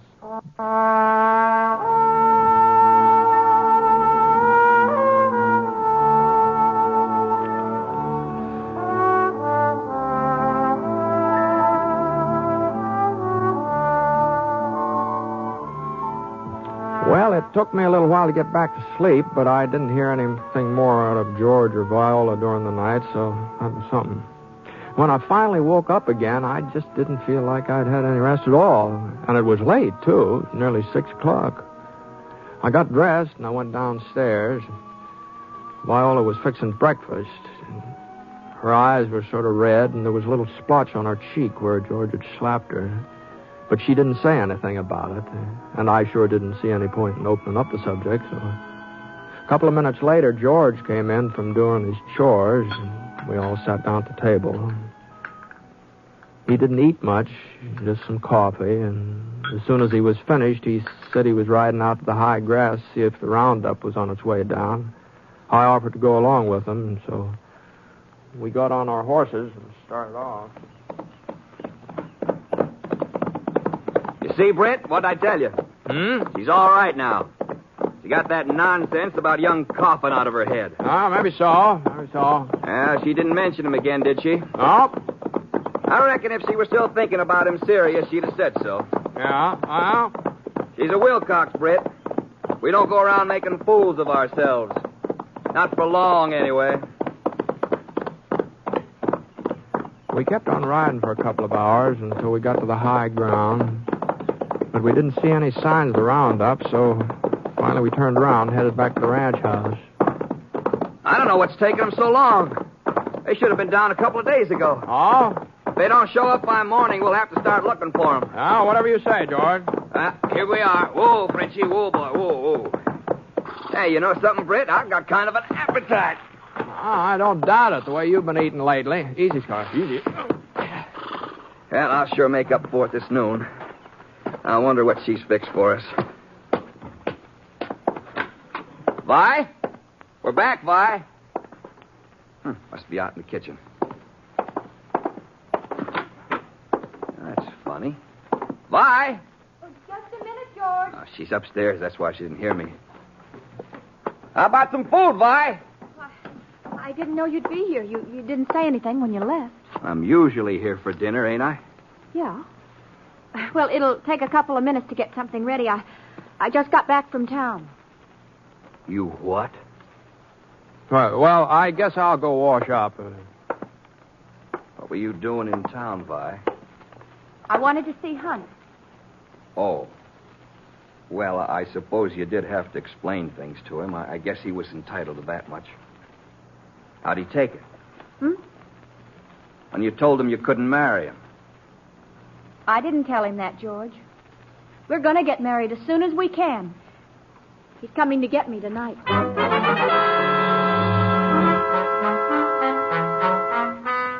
Well, I sure didn't feel like sticking around for another one of their arguments, so I sort of sneaked out the front door and climbed into the saddle.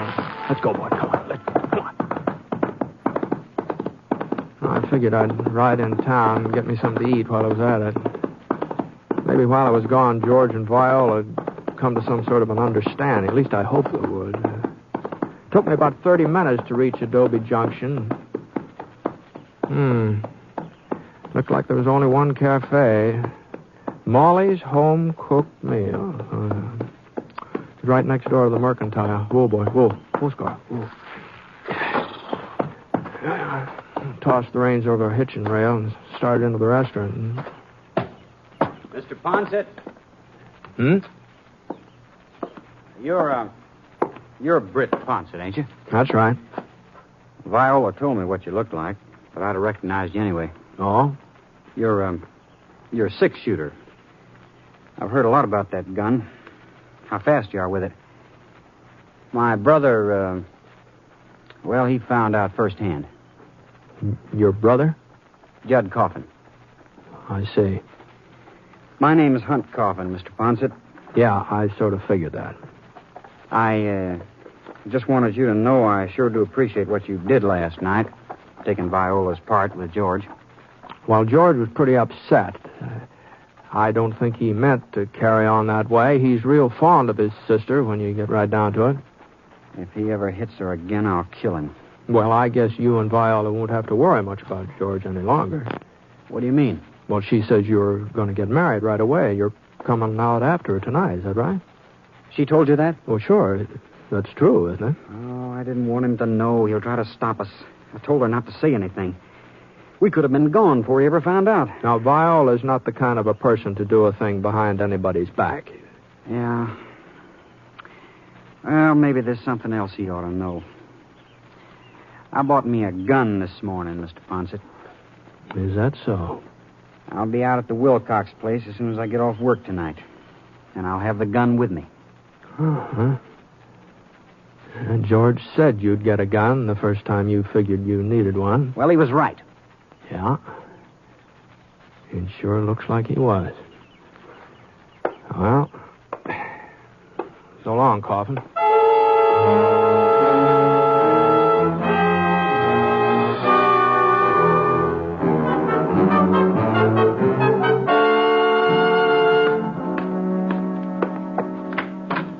What in thunder happened to you, Britt? Oh, I thought maybe you and Viola ought to have a chance to talk this out in private, so I rode in town. You needn't have bothered. Huh? Tried to talk to her, but she just wouldn't listen. She wouldn't, huh? I don't know what to do, Britt. I just don't. After last night, I thought she'd see things my way. I guess you were right. She's more set in marrying him now than ever. If Paul was still alive, he'd find some way of stopping her. I guess I'm letting him down. Well, where's Vi now? Upstairs, packing. I thought about locking her in her room, but it just wouldn't do no good. Besides, she ain't to blame, not really. That's right, George. A person just can't help It's his fault. Everything that's happened. And it's him I'm going to take care of. As a matter of fact, I ran into Hunt Coffin while I was in town. You saw it? Yeah, we had a little chat. He's kind of upset about what happened last night. He's upset? He'll have something to get upset about if he comes around here tonight. Well, maybe you ought to know, George. He's got himself a gun. There. What'd I tell you? Just like his brother. Why? Why, your friend's coming out here with a gun. He means to kill me. A man who'll take up a gun once, he won't stop, not as long as he lives. Now what do you think of it? Viola didn't answer George. She just stayed upstairs and went on with whatever she was doing. George walked into the hall. I heard him rummaging around in the closet. And he was gone for a minute or so, and then he came back into the parlor. He was carrying his pa's old Winchester rifle. He jammed some cartridges into the magazine and stared out of the window. The sun was just beginning to drop behind the hills to the west, and the shadows on the slopes were turning orange. And George pulled up a chair and sat down. The rifle was lying on his lap, the barrel pointing toward the open window beside him. George? Yeah? You use that gun, you'll be doing the very thing you accuse him of. There's a difference, Britt. This is my property. Pa left it to me outright. Sure. If Hunt Coffin sets foot on it, he's trespassing. I got a right to shoot a trespasser, ain't I? No, you haven't. Not under these circumstances. You gonna interfere? You gonna take his side? I'm not taking anybody's side. I'm riding into town, and I won't be back. You'll have to hire somebody else to handle your cattle drive. Suits me. I'll be able to handle the cattle myself now. I won't have to stay here after tonight. You know, George, he might kill you. Leastwise, if he takes after his brother, there's a good chance of it. Well, it looks like you're going to be around for it, whatever happens. What? There he is now, pulling into the yard. Coffin! Get out of here, Coffin! I don't want no trouble, Wilcox. Well, then start moving. I'm taking Viola with me. You're not taking anybody! I could see Hunt Coffin through the window over George's shoulder. He was climbing down from his buggy. Looked like he was carrying a .44 in his holster. George Wilcox stood up. His back shut off my view of Hunt. He shoved the stock of his rifle against his shoulder, and his finger curled around the trigger. He shifted his weight onto one foot, and I got a glimpse of Hunt again. His right hand was inching toward that .44, but he hadn't pulled it out yet. I'm coming in and get her, Wilcox. Go on and draw. I know you got a gun. Go on, use it. I don't think I'll need it. I gave him a chance. You heard me, Britt. He There wouldn't wasn't take much it. You time heard to me. answer him. His finger was already squeezing back. There wasn't even time to get over to him. I grabbed for my gun. The bullet hit him right in the arm, spun him half around. For a second, I didn't know what had happened. I hadn't fired at him. I hadn't even had a chance to finish drawing. And then I saw a little spiral of smoke on the hall stairs behind him. Viola, Put down that rifle, George. you're crazy, Vi. Vi! Are you all right? Stay there, Hunt. I'll be right out. Put it down, George. Now, I'm going away with Hunt. And if you come after me, it won't be Hunt who will stop you. Kind of funny, isn't it? You always said Hunt would turn out bad because his brother was that way. And they both had the same blood in them. What about it, George? Would you be willing to shoot me? What are you talking about, Vi? You know I'd never do a thing like that. Why not? I was willing to shoot you. We've got the same blood, haven't we? Goodbye, George. Goodbye, Mr. Ponset. So long, Vi. Good luck. Upward. Up. She wasn't making any sense, Britt, asking if I'd shoot her. Why, that's just plain foolishness. Yeah. Yeah, well, I'll take you into town, George. You better see the doc about that arm. My own sister. My own flesh and blood. Sure had her figured wrong. Well, Maybe you had young Coffin figured wrong, too. Come on, let's go.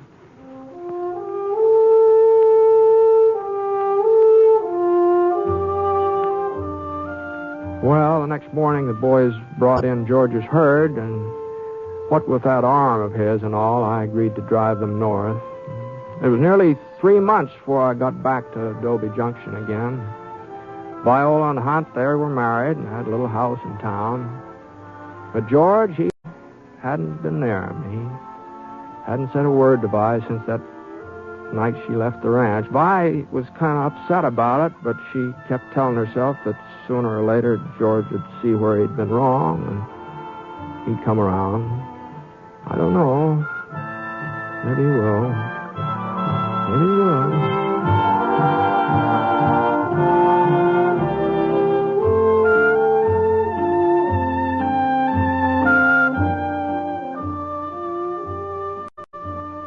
The Six-Shooter is a transcribed NBC Radio Network production in association with Review Productions. It is written by Frank Burt and is based on a character created by him. Mr. Stewart may currently be seen in the Universal International picture The Glenn Miller Story. Others in the cast were Barbara Eiler, Herb Ellis, and Sam Edwards. Special music for this program was by Basil Adlam, and the entire production is under the direction of Jack Johnstone. All characters and incidents were fictitious, and any resemblance to actual characters or incidents is purely coincidental. Oh, by the way, you'll be interested in knowing that the Six-Shooter has been chosen for broadcast to our men overseas through the facilities of the Armed Forces Radio Services. This is John Wall speaking.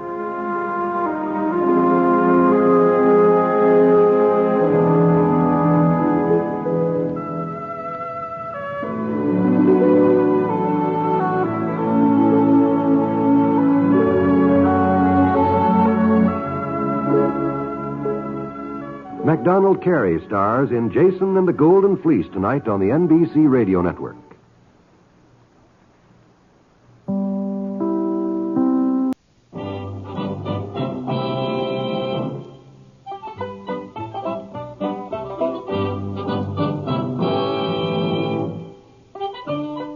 In a moment, James Stewart as the Six-Shooter. Tomorrow night here on NBC, there's a complete lineup of both music and laughter for you. On the musical side, there's the Dinah Shore Show, followed by Songs with Sinatra. For humor, the Bob Hope Show, followed by the Phil Harris Alice Faye Show. Then comes Can You Top This? And your nightly visit with Fibber McGee and Molly. A great Friday night lineup of programs, all of them heard only on NBC. James Stewart as the Six-Shooter.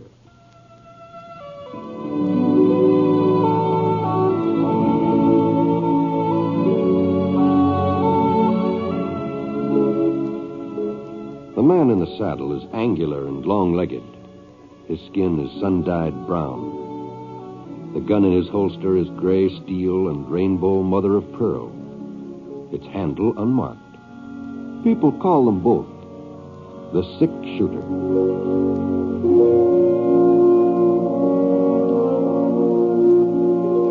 The NBC Radio Network presents James Stewart as the Six-Shooter, a transcribed series of radio dramas based on the life of Britt Ponset, the Texas plainsman who wandered through the Western Territories, leaving behind a trail of still-remembered legends.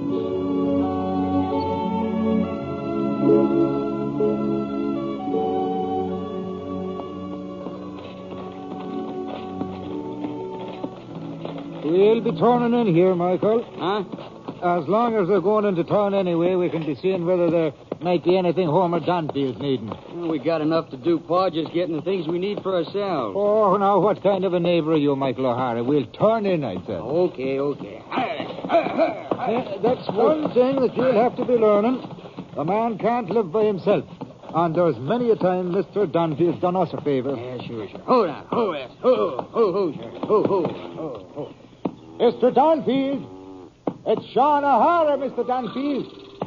I don't see no sign of him. Maybe he's gone into town himself. Hold on. Don't be in such a hurry now. The least we can do is... Mike, would you listen now? Huh? Them cows. There's something the matter with Mr. Dunfield's cows. Reckon they're hungry, Pa. That's what it sounds like to me. That's more than hunger that's troubling them animals. Come on, boy. Now, we'll have a look. Oh, now, Pa, wait. Michael. All right. Like as not, Mr. Danfield ain't going to appreciate us butting into his affairs. He's always been able to run this farm without any... Look there, would you look? Aha. Yeah, they've not been milked, that's what it is. The sun's in the middle of the sky and they've not been milked. Yeah. But I knew there was something wrong here. I felt it the minute we pulled up in the yard, so I did. Maybe Mr. Danfield's sick. Maybe that's it, huh? Well, sure, and I hope that's all it is. But when I get one of these foreboding feelings, well... Mr. Danfield! Well, try it, Pa. See if it's locked. Oh, no, I don't know. It doesn't seem right to enter another man's house when he's not That's for his own sake, ain't it? Here. If he ain't home, we'll leave him a note explaining that we... Pa. What is it, Mike? Over there, across the room by the sofa. Michael, that's Mr. Danfield.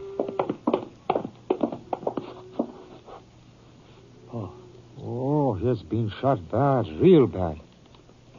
But there's the spark of life left into him. Would you get the doctor, Michael, as fast as you can, and I'll stay here till you come back. Sure, Pa, sure. And the sheriff, too, the sheriff. You best bring the sheriff. Yeah, Pa. That poor Mr. Danfield.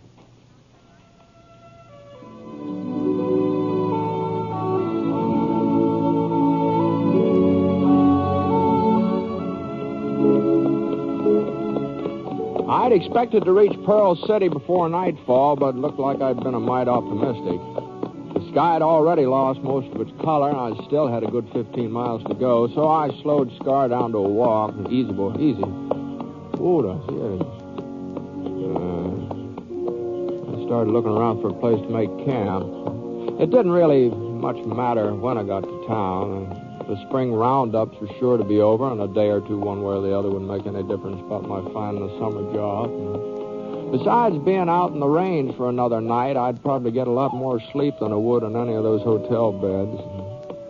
Well, about a mile further on, I spotted a little flicker of light behind a couple of gray-green boulders, and when I rode up closer, I heard somebody singing and playing a guitar. It looked like I wasn't the only one in the range that night.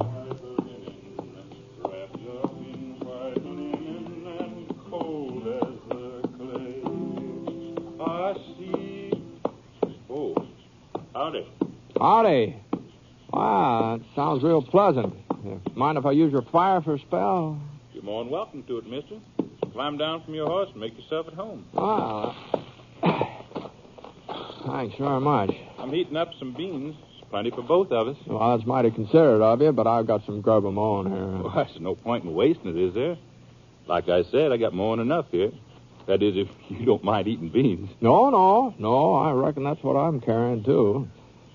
My name's Ponset, Britt Ponset. Well, I'll be darned. Huh? I sure heard about you, Mr. Ponset, and that gun of yours. Yeah. I'm Toby Yeager. I'm pleased to meet you, Yeager. Here, just let me get my guitar out of your way so you can sit down. Oh, thanks. I hope I didn't interrupt your singing. That sounded real pretty. It just sort of helps to pass the time, especially when I'm alone. Mm-hmm. Care to try a tune, Mr. Ponset? Oh, no. I'm afraid I'm not much of a singer. You just go right ahead. Well, ain't anybody going to hear us, excepting a few coyotes, and they're not likely to be very critical. What do you say? Shall we give our vocal cords a little exercise while we're waiting for them beans to heat up? Well, as I said... Come on now. I like that third verse. Oh, beat the drum slowly and play the fife lowly. Come on, Mr. Ponset.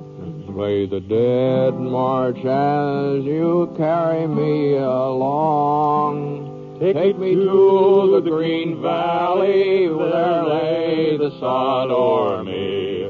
For I'm a young cowboy and know I done wrong.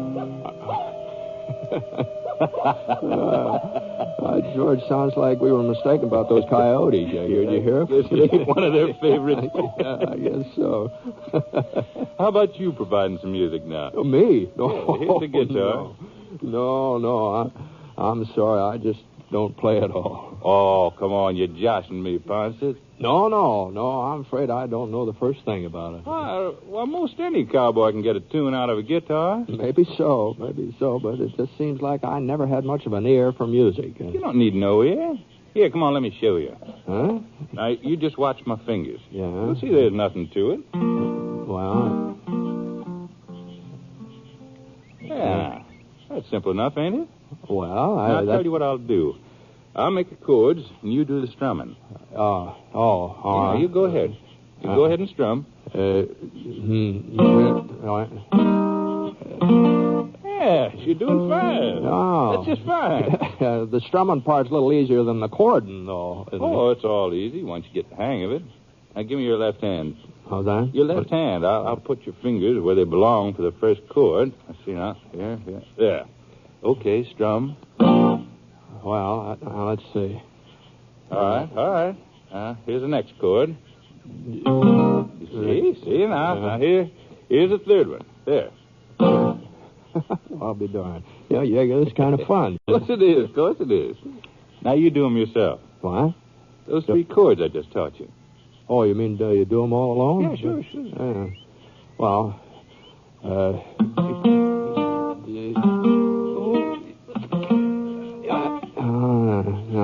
no, this contraption just isn't for me. Oh, you mustn't give up yet. A little more practice, you'd be a first-rate guitar player. No, I was mighty flattering, Yeager, but I think I'd better stick to my humming. Well... You go right ahead now. Play some more. That tune you were trying to teach me, that sounds real pretty. You mean this one? Yeah. I don't think I've ever heard that before, have I? Oh, it's brand new. Folks back east are all singing it, but it ain't got this far west yet. Oh, I see. Are you from the east? No. Utah's my home. But I spent a couple of months in Chicago last winter. That's where I picked up this tune. I see. I sure didn't cotton to city life, Mr. Ponset. I headed back this way first chance I got. Been laying track for the Santa Fe. That's so? Line reaches Pearl City now. Oh, I didn't know that. Yeah. But they had to stop there for a spell on account of some legal ruckus about the right-of-way. So I took my pay, bought myself that mare over yonder, and moseyed on. I don't know what it is about this song. Once you hear it, it just sort of sticks with you. Yeah, it does. Silver Threads Among the Gold. That's the title. Darling, I am growing old. Silver threads among the gold shine upon my brow today. Life is fading fast away, but my darling, you will be always young and fair to me. Yes, my darling, you will be always young and fair to me. Oh, that's real nice, Yeager. Oh, God.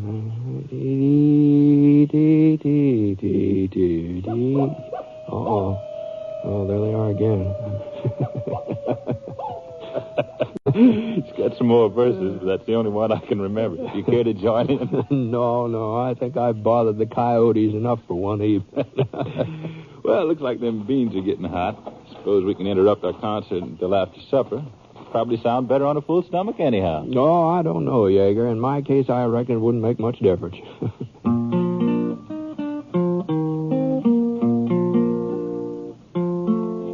Well, we had our fill of beans, and then Yeager picked up his guitar again, did some more singing. What with the music and all, I felt kind of sleepy, so I spread out my bedroll. And the last thing I remember is hearing that guitar as I dropped off.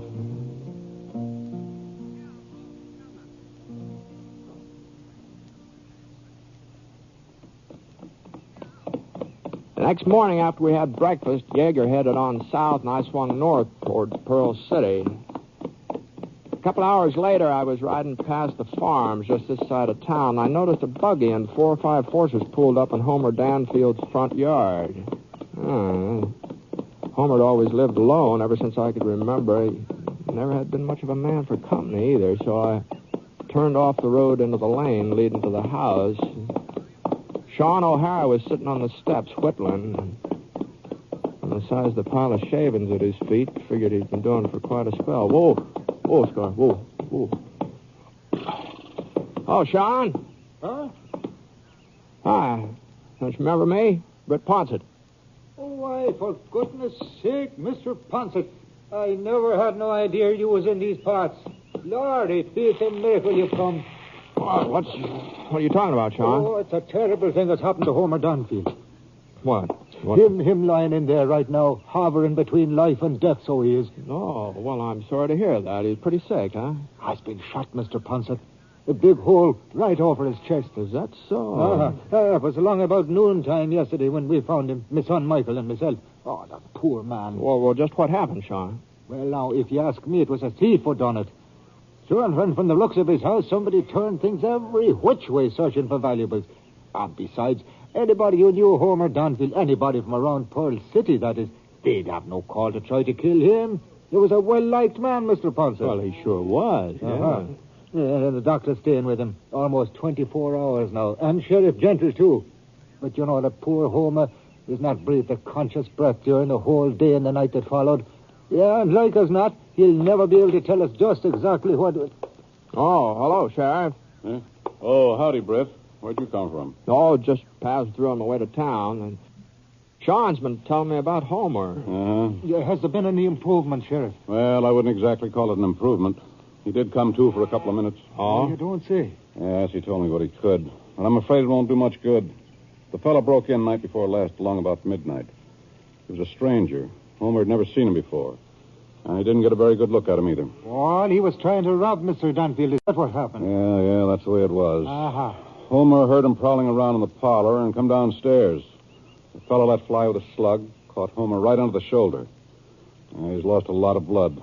The doc thinks maybe one of his lungs is nicked, too. Yeah, that sure is too bad. Yeah. Well, not much I can do without a description, evidence. Sure, no one couldn't he tell you anything at all about the man? No, as far as Homer can recollect, he was medium height, medium build. That's about all. Except for the song he was singing. The song? Yeah. Homer didn't pass out right after he was shot, not entirely. He remembers hearing the fellow searching around and humming and singing to himself while he was at it. Something about silver and gold and getting old. Homer ain't too clear in his own mind, and well, as far as I can tell, it's a song I never heard before. You ever hear it, Sean? No, it don't sound familiar to me, Sheriff. What about you, Britt? Britt? I've heard it, Sheriff. Huh? At least I've heard something mighty similar. Mighty similar.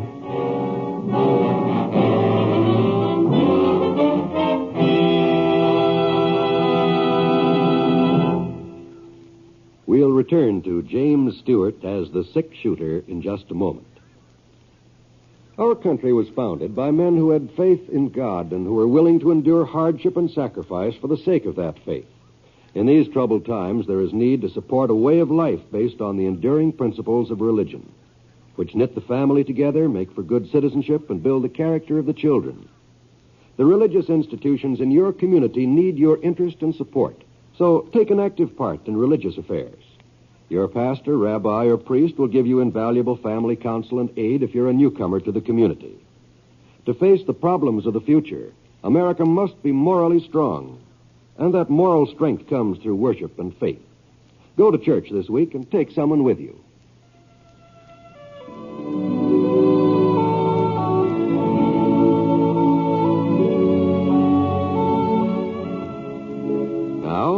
Act 2 of The 6-Shooter, starring James Stewart as Britt Ponset.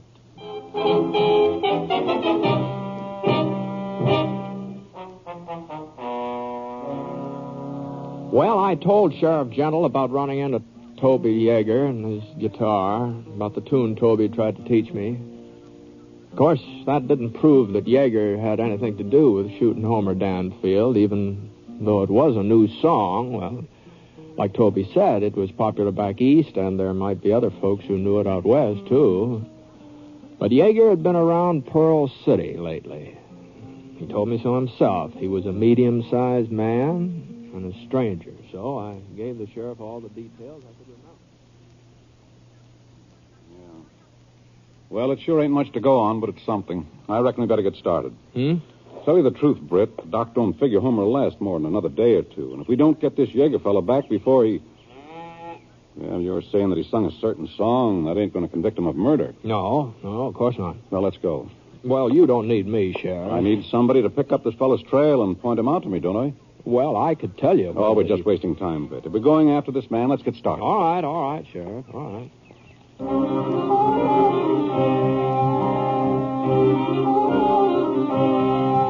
It took us a couple hours to ride back to the place where Yeager and I had camped for the night. When we'd split up, he said he was heading south, so the sheriff and I looked around for his trail that way. We didn't have too much trouble finding it, and there was only one thing. He hadn't gone south, leastwise not for very long. As soon as he hit Little Creek, a mile or so from the camp, he turned west towards Saddle Mountain. We were able to make pretty good time the rest of the day, and that trail didn't look like he was in too much of a hurry, so I figured maybe we'd been gaining on him. We didn't stop for supper. We just kept right on going, and even after nightfall, there was enough moon so we could still make out his tracks. Well, about 9 o'clock, we were moving through the pass between Saddle Mountain and Porcupine Peak. We're getting pretty high up, too. Not very many trees, just a scrub pine every once in a while. Easy, Scrub. Whoa. Here. Hold up a minute, Sheriff. Huh? I thought I heard something. No, I guess I was wrong. Or maybe the wind's changed. Here. No. There it is again. You hear it? Hear it? Yeah, he must be up there. Right around that bend. Think we better move in on foot. No, I rode up on him last night. He seemed tame enough. Well, okay.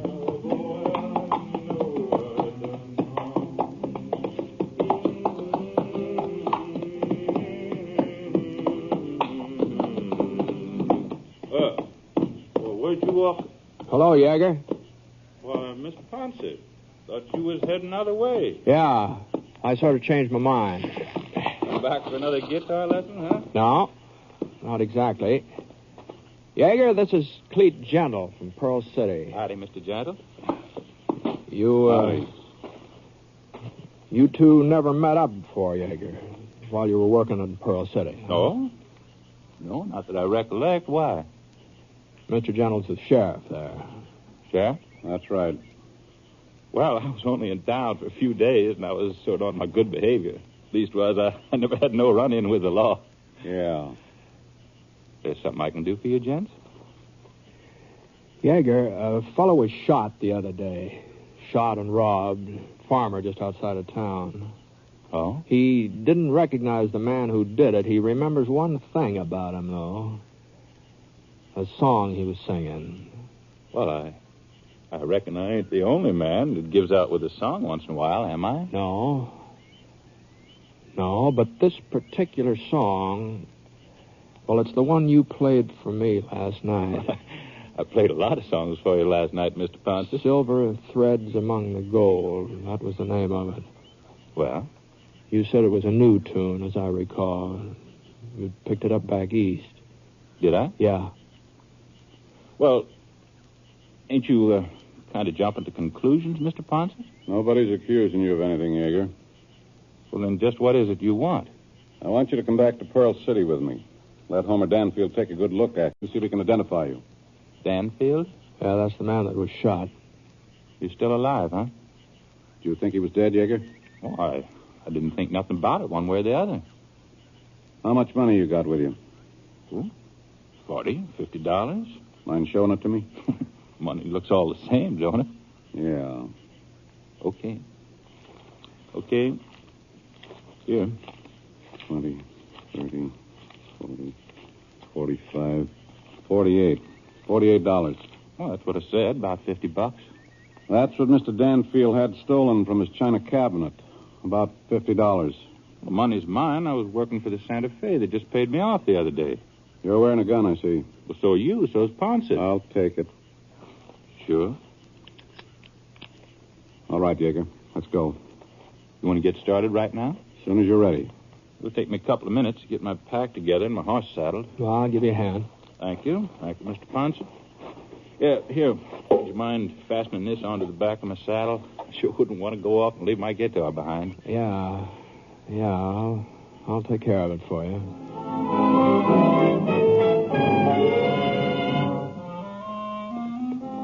Well, we rode all night, the three of us. Nobody did much talking, but every once in a while, Yeager had let loose with some humming and some singing. He sure didn't seem very worried about what had happened when he came face to face with Danfield. I couldn't make up my mind. Maybe it was just that he had a clear conscience, or maybe he was putting up a good front for our benefit. Anyway, along about 6 o'clock in the morning, we were riding past the O'Hara farm. That meant we were almost there. Danfield's place would be next. Sean O'Hara came running out of the barn carrying a pail of milk, and when he saw us, he set the milk down and gave a holler. Sheriff, gentlemen, hold up a minute, Sheriff. Oh, no. Whoa there. Whoa, Scar. Morning, Sean. Aha. So you found the fellow you were looking for, I take it. Yeah, we found him. Well, it's sure too bad you went to all this trouble. What do you mean? Poor Mr. Danfield. He is no longer with us. No. He passed away a little before midnight last night. God rest his soul. Oh. Tell me, Sean, did he say anything more before he died? No, Sheriff, not a word. I see. Well, looks like you won't have no more use for me, Sheriff. You ain't going to prefer charges of murder just on account of the song I happen to sing to Ponset, are you? Well, I guess he's right, Sheriff. Yeah. All right, Yeager. Here's your money and your gun. Thank you. Well, so long, gents. Come on, boy. Yeager. Yeah? I don't know whether you had anything to do with this or not.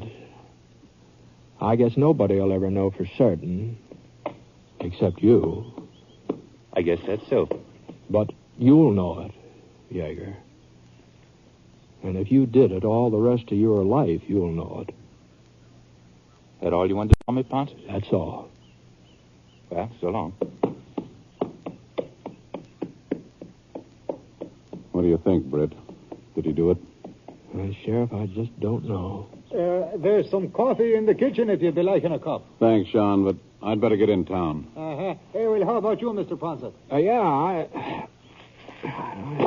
reckon I could use a cup of coffee. Well, I'll be seeing you. Take it easy. Sure.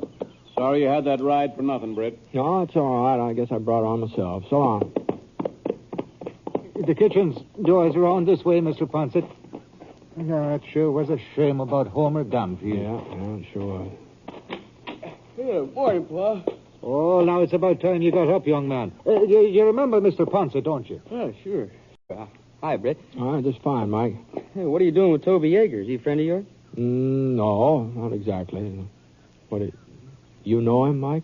Oh, well, he was working over on the railroad. We met a couple of times. Played poker over at Red Philpott's place. Now, Michael, I told you can't afford to be losing your money. Oh, I never lost, Pa. Not when Toby was in the game. Why, he's got the worst luck any man I ever played with. Take the other night. Railroad paid him off, and he lost every cent of it.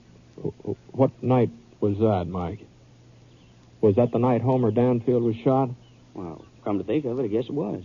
I see. I think maybe I'll skip that coffee for the time being, Sean. Thanks anyway.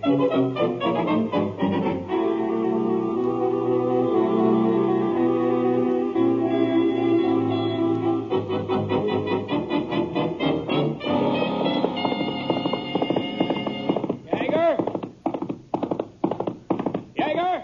Huh? Oh. What is it now, Ponce? Let you and me go into town, huh? What for? Easy going, easy. That $48 you're carrying, that isn't Santa Fe money. What do you mean? You lost your pay the other night in a poker game, all of it. Oh? Where'd you get the $48, Jaeger? What might be kind of hard to explain, Ponset? It sure would. Looks like you was wrong, don't it? Huh? Well, you said if I was the fellow who shot him, nobody'd know it, except me. You shot him, huh? Sure. Well, then I was wrong. Maybe we'd better go back to Pearl City, huh? Sure.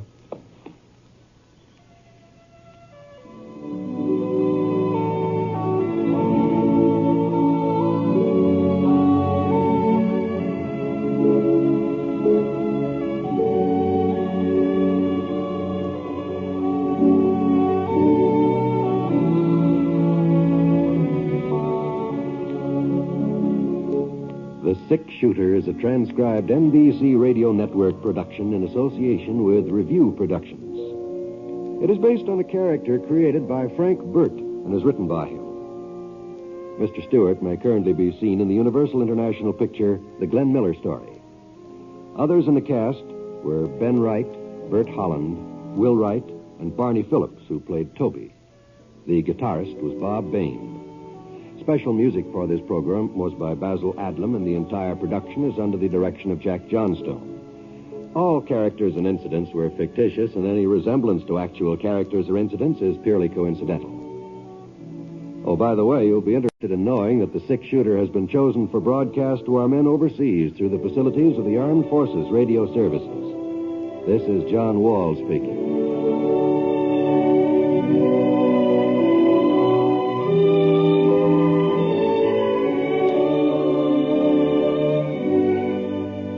MacDonald Carey stars in Jason and the Golden Fleece tonight on the NBC Radio Network.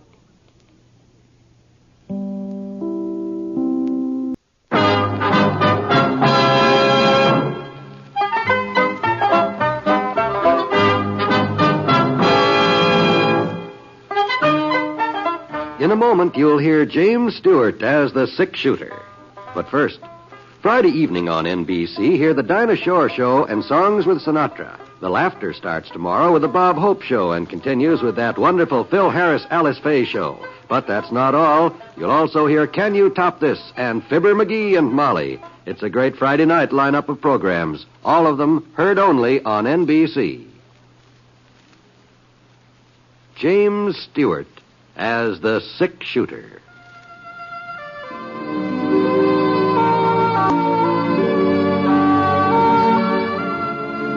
The man in the saddle is angular and long-legged. His skin is sun-dyed brown. The gun in his holster is gray steel and rainbow mother of pearl. Its handle unmarked. People call them both the Six Shooter.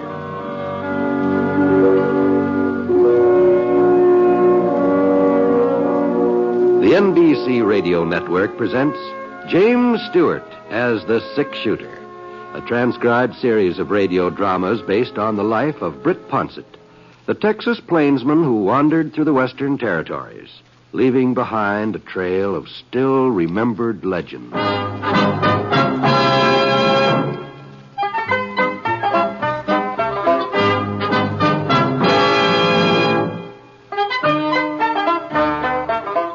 Well, at first I didn't know what I was getting into. The town of Virtue City had never looked like this before. Banner over the main street, posters stuck in the store windows, bunting draped across most of the buildings. It was the wrong time of the year for the county fair. I pulled up the Mansion Hotel and headed into the lobby. Yes, sir? I'd like a room for the night. Well, I guess we can fix you up, mister, if you'll just sign the book. Sure. Oh, by golly, Never mind. I'll blot it up. You just stand back out of the way. I put a new point in that pen this morning, but I got some people, well... I sure am sorry about that. Yeah. Well, that'll be 50 cents in advance, Mr. Ponset? That's right. Here you go. You're really Britt Ponset? Well, if he ain't, he's sure been fooling a lot of folks for quite a spell. How are you, Britt? Well, Doc Cross. Where'd you come from? I've been sitting there behind that geranium plant. I thought I recognized you when you come in. Oh, I'll be darned. Well, here's your key, Mr. Ponset, number 12. Oh, thanks. About that ink blot, I know it wasn't your fault. They just don't make pen points the way they used to. Inferior workmanship. Sure. You in a hurry to go upstairs, Britt? No, not especially. Well, come on over to the window and sit for a spell. We can sort of keep our eye on the street and see what's going on. All right, Doc. Well, you been up to, Britt? Oh, same as usual. I was riding herd over to Smoke Falls for the last 6-7 weeks. Probably go back there in the spring. Uh-huh. Here, just let me get my instrument bag out of the way. Now, there's a place for you. You treating somebody in the hotel? No, not exactly. I sort of make my headquarters here in the hotel nowadays. Well, what happened to your regular office? Oh, I still got it. But, hotel's handier. What with all this fighting and shooting going on so much of the time. Shooting? You ain't heard the news, huh, Britt? No, guess I haven't. Well, you see, Gus Cotton moved into Virtue City a couple of months ago. Gus Cotton? You know who Gus is, Britt, that gunfighter. He used to be part of the McGinnis gang over at Willow Fork. Oh, sure, yeah, I've heard of him. Well, it seems Gus and Tracer McGinnis had sort of a falling out.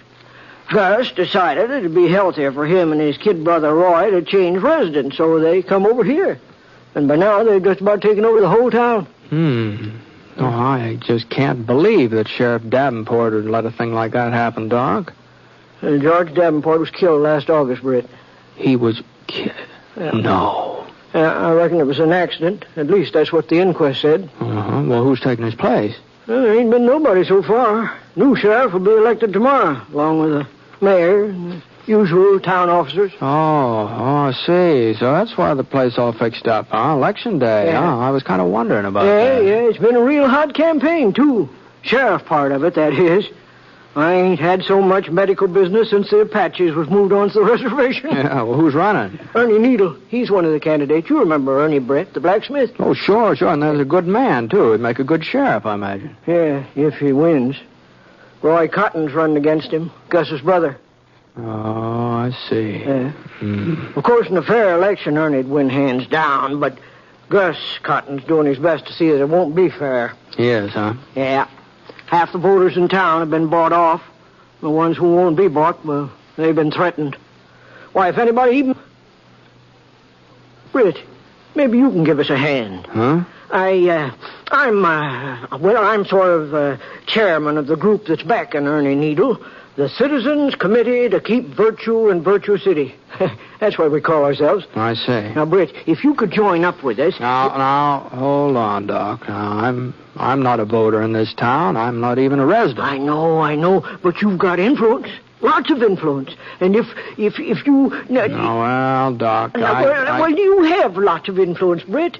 And look, if you was to come to our rally at the schoolhouse tonight and sort of sit up there on the platform next to Ernie Needle, well, that might win him some of Roy Cotton's votes. Now, I'm sorry, Doc. Now, this just isn't any of my business. Now, you know that as well as I do. Now, Britt... No, so long, Doc.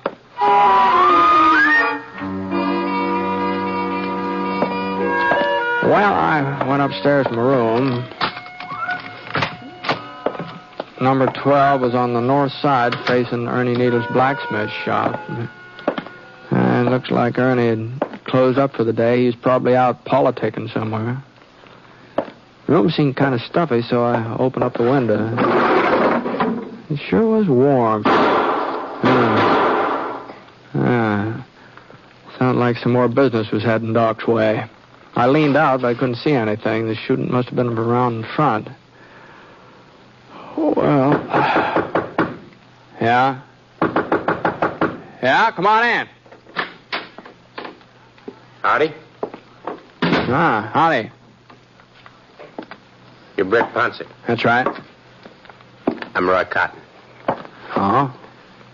Understand you were having a little chat with Doc Cross just now. Uh-huh. Doc a friend of yours? Yeah, I guess you could say so, Roy. Well, you know it's funny, ain't it, how friends sometimes get a man into trouble? Oh? Is that so? Yeah. Yeah. You plan to stay around town for long, Ponset? Oh, I hadn't made up my mind yet. Why? I was just wondering if you were going to be here for the election tomorrow. You heard about the election? I heard about it.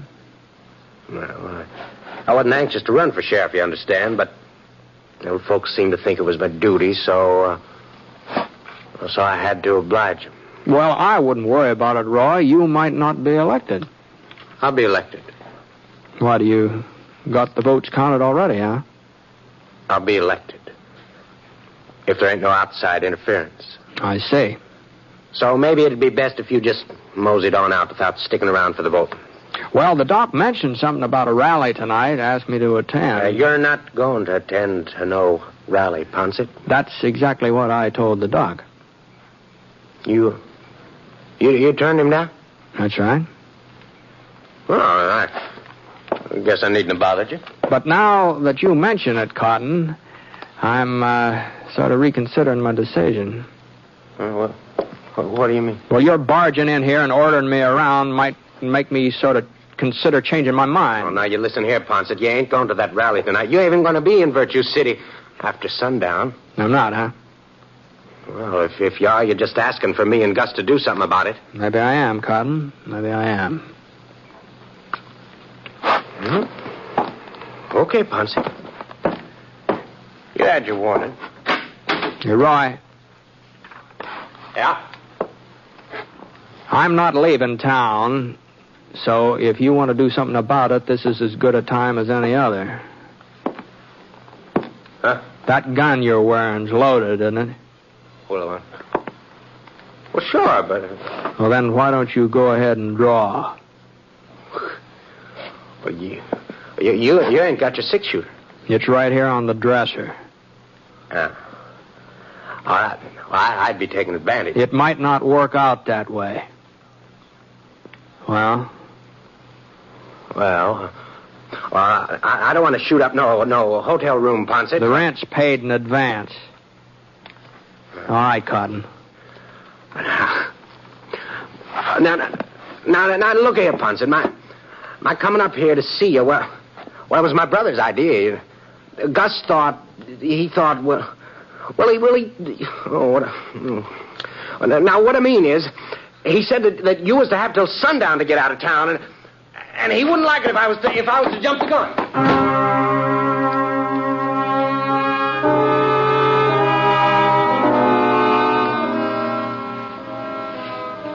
Well, I guess nobody exactly welcomes the idea of being told what he can do and what he can't do. And I suppose when it comes right down to it, I'm as stubborn as the next man. So, instead of leaving town, I had supper in the hotel dining room, and afterwards, well, I sort of moseyed over in the direction of the schoolhouse. There were only 3 or 4 horses out in front, and a couple of buggies. Didn't look like the Citizens Committee to keep virtue in Virtue City had drawn much of a crowd. Well, I hadn't really planned on attending the rally. I was going to walk right by and head back to the hotel. But just as I started to move past the school, I spotted Roy Cotton waiting behind a big elm tree across the street. There was another fellow with him, bigger, older. Stood to reason he was Roy's brother, Gus. And it stood to reason that if I left without going inside, they'd figured they'd bluffed me into keeping away. So, the meeting was in the combination 4th, 5th, 6th grade classroom, and Doc Cross was introducing the various candidates when I opened the door. And as candidate for mayor, our good friend Cecil Potter. Oh, yeah. You all know Bo Spitzer, who's running for coroner. And last but far from least, the man who will be responsible for maintaining law and order. Ernie Needle, candidate for sheriff. Now, folks, I guess that's about all, so let's get... Wait a minute. Looks like we got us a visitor. Hey, sirree. Step right up here, Britt. Step right up here. Hey, look at Britt. Now, wait a minute, Doc. I didn't mean to interrupt your meeting here. I was just strolling by. Why, you ain't interrupting, Britt. You're a godsend.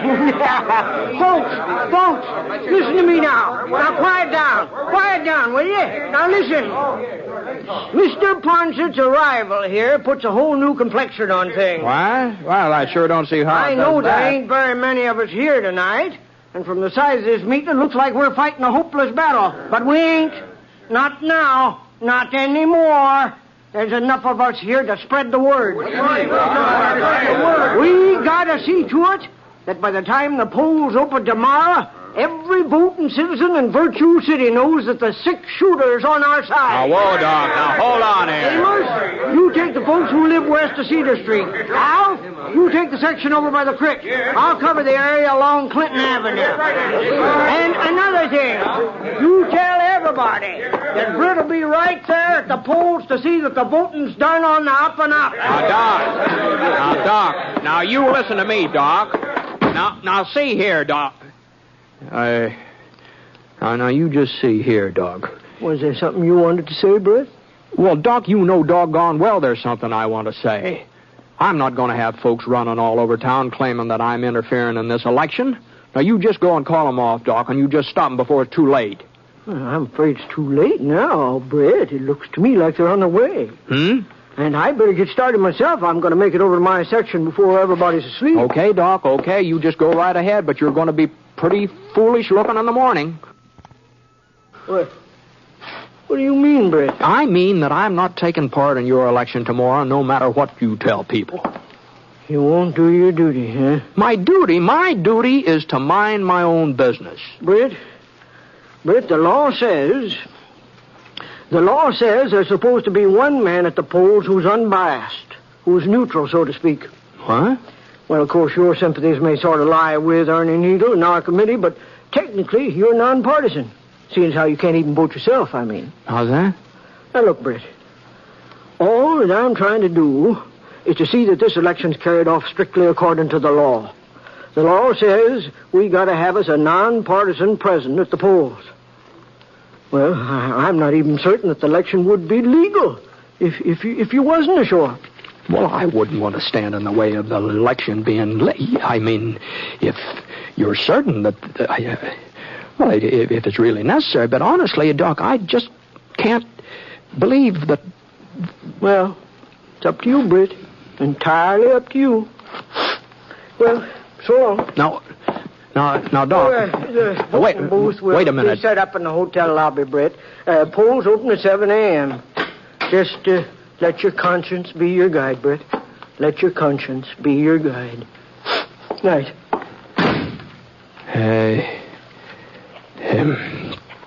Good night.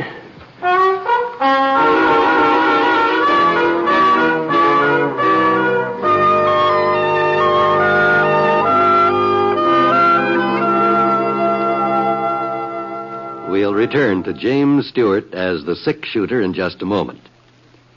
Meantime, I'd like to pass on a word of thanks for the many gratifying letters we receive each week from you, our audience. And this word of thanks comes not only from Jimmy Stewart, but from our director, Jack Johnstone, our writer, Frank Burt, our skilled technicians, in fact, all of us who are involved in the production of the program. We appreciate your letters far more than you may think, even though we may not be able to answer all of them. That is why we take this way of saying thank you.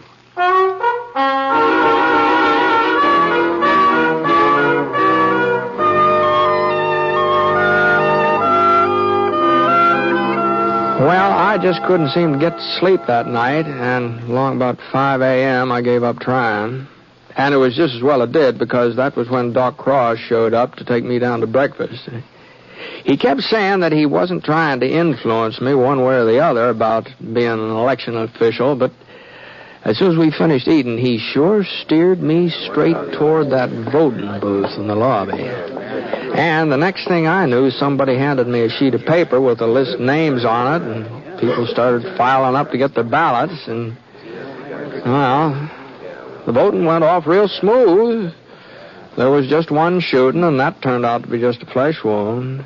And when it finally came time to shut down the polls, just about everybody who was eligible had cast a ballot. There'd been a real good turnout, too. I didn't stick around for the counting. I figured I'd done my share, so I had some supper, and I went upstairs to the room. Oh, I sure was tired. Not having any sleep the night before and having to sit around indoors all day. Well, I took my boots off. And I sort of stretched out flat on the bed for a couple minutes. I didn't intend to doze off. I was just trying to build up enough strength to go on with my undressing, but I don't know. Huh?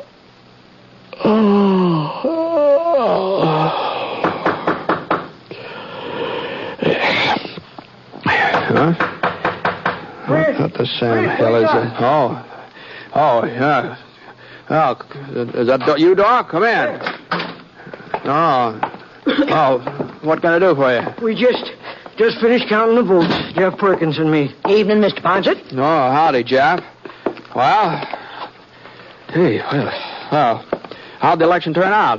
Well, it's kind of hard to say, Britt. Well, now, come on, Doc. Did Ernie win, or didn't he? Well, no, Britt, no, he didn't win. Oh. But it could have been worse. It could have been lots worse. I see. It was close, huh? Oh, I wouldn't exactly call it close, Mr. Ponset. Uh-huh. Well, suppose you just give me the figures, huh, Doc? Well, in the race for sheriff, we figured that was the most important contest. Yeah? Ernie Needle got 7 votes. 7 votes, huh? Is that all? Yeah, that was his total. We made certain. And Roy Coffin, he got 33. 33. Well, I'm sorry, Doc, but I guess if the people want Roy for their sheriff, they're entitled to have him. Yes. I'd say folks are entitled to whoever they want. Well, I have to admit, I'm kind of surprised, though. I thought Ernie'd do better than that. By the way folks were voting, I just thought that he... Now, just hold on a minute here, Doc. There's something funny here. Hmm? Oh, no, you said Ernie got 7 and Roy Coffin 33. Yeah, that's right. Oh, that's 33 and 7. That only makes 40 votes. Why, there must have been twice that many votes cast. 101, you know. 101. Well, that means there are about 60 ballots you haven't accounted for. 61, to be exact, Britt. Yeah? That's how many you got. That's how many I got. That's how many who got? Britt, it gives me great pleasure to announce that you've just been elected sheriff of Virtue City by a landslide. Congratulations. Now, hold on here, Doc. What do you mean? Mr. Ponset, it's the greatest write-in campaign in the history of this here town. Yes, sir, Britt. What? Well, I can't believe this couldn't be true. It's just plain foolishness. The people have spoken. Doc Cross, if you had something to do with it... It was a spontaneous movement. Purely spontaneous. Well, whatever it is, you know doggone well I won't take the job of sheriff. I don't even live here. We just checked the Virtue City Incorporation papers. It must have been an oversight, but they don't say a word about town officials having to be residents. Well, if you've got the idea I'm accepting this office, you're just mistaken. Even if this election is legal. Oh, it was legal, all right. It was legal. And as of right now, you are the legally elected sheriff. All right. Then I resign. Yeah, I sort of thought you might feel that way, so I did a little more checking. And according to the town laws, you've got to submit your resignation in writing to the mayor, and he's got to approve it. But we don't have a new mayor yet. Not until you get sworn in. Now, hold on a minute, Doc. It was the office of sheriff that I got elected to, remember? That's you told right, me. Mr. Ponset. It seems the voters kind of got in the habit of writing in your name, and well, You don't mean they elect me mayor, too? You had a 2-to-1 majority. You don't mean... What? Yep. You didn't do so good for coroner, though. Boke Spitzer beat you out by 4 votes. But don't feel too bad about it, Britt. Boke's a real popular man. Well, I just don't know what to say. Well, this is the most outlandish thing I've ever heard of. It is a mite unusual. I'll agree with you there. Unusual? It's ridiculous. Well, I can tell you I've got no more intention of being mayor than I have of being sheriff. I don't blame you, Britt. Britt, I don't blame you. About the mayor part, that is. As a matter of fact, you couldn't hold both jobs if you wanted to. There's a town ordinance against it. I don't care if the... What'd you say? Yes, sir. One man can't hold both jobs. Well, that's something. But like I said, your resigning the sheriff's position is kind of complicated, you see. Not only have we got the problem of who's going to accept the resignation... I'm the mayor. I'll accept it myself. Well, even so, according to our statutes, when the sheriff resigns or retires, the job goes to the man who got the second highest number of votes. Oh, you mean Roy Coffin would take over my place? That's the gist of it, Mr. Ponset. Uh-huh. So you see the spot you'd be putting us in, Britt. Besides, Mr. Ponset, the people elected you, and they're entitled to have you. You said so yourself. When I said that, I didn't have any idea that this... Oh, now, look here. There's got to be some way out of this situation. Now, Ernie Needle's the man this town needs for sheriff, and he ought to have the job. Isn't that what you wanted? Well, maybe so, but... Well, I just don't see how we can work it out so he gets it. Oh, well, it's getting late. I guess you'll need your sleep. Probably have a big day tomorrow, what with all the swearing-in ceremony. Now, don't run off, Doc. Now, this isn't settled yet. Oh, like as not, things will settle themselves. They usually do. Good night, Mr. Ponset. Oh, by the way, Britt, I'll just leave your star here on the dresser. There's a little rust on the point where the plating's wore off, but good polishing will take care of it.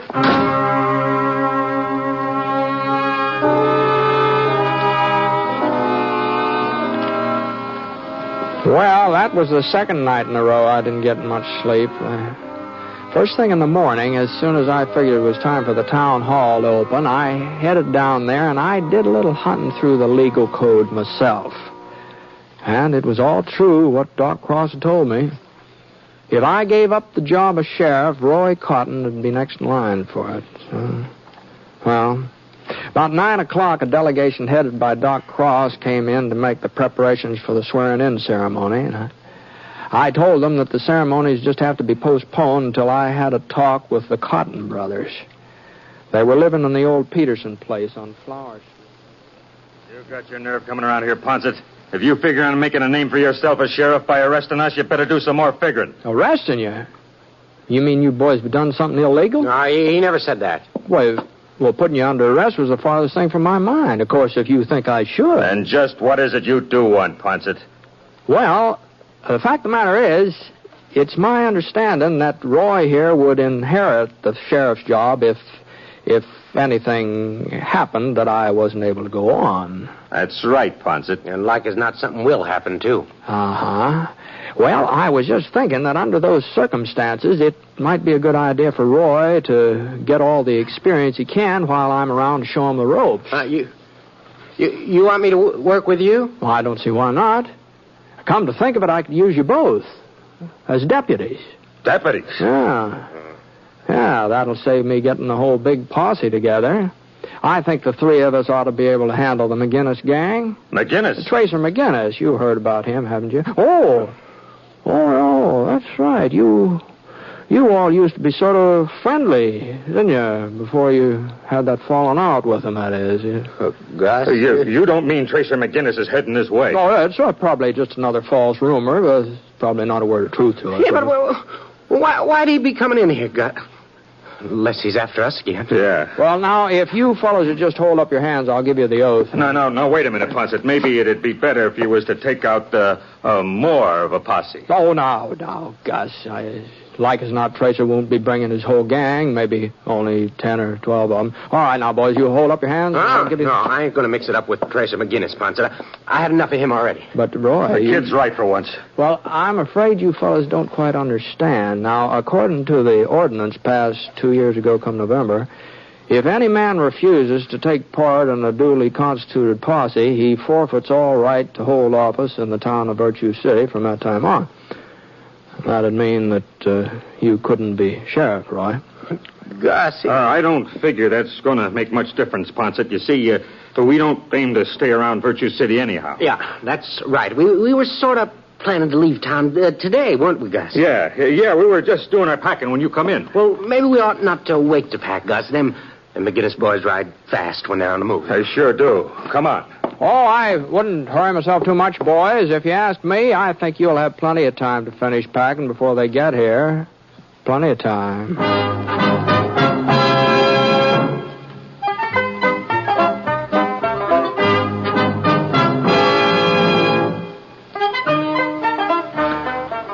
Well, as things worked out, they needn't have heard it all.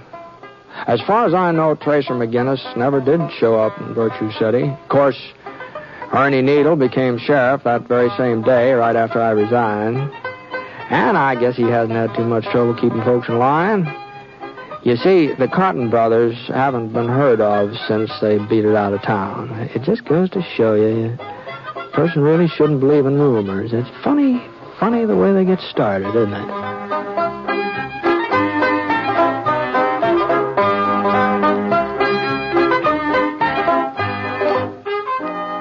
The Six Shooter is a transcribed NBC Radio Network production in association with Review Productions. It is written by Frank Burt and is based on a character created by him. Mr. Stewart may currently be seen in the Universal International picture The Glenn Miller Story. Others in the cast were Carlton Young, Dal McKennon, Paul Richards, Frank Gerstle, and Junius Matthews. Special music for this program was by Basil Adlam, and the entire production is under the direction of Jack Johnstone. All characters and incidents were fictitious, and any resemblance to actual characters or incidents is purely coincidental. This is John Wall speaking.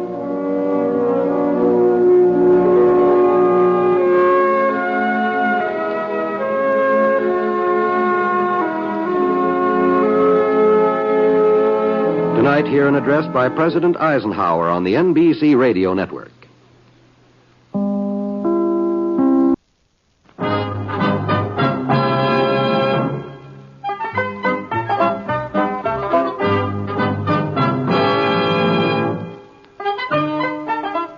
In just a moment, you'll hear James Stewart as the Six Shooter. There's music for you tomorrow evening with two of your favorite song stylists. First, it's the Dinah Shore Show, and then Songs with Sinatra. There's laughter, too, in your Friday lineup with three comedy favorites. The Bob Hope Show with Bob's guest Jerry Colonna, the Phil Harris Alice Faye Show, and Can You Top This? It's a great Friday night program lineup, all of them heard only on NBC. James Stewart as the Six Shooter.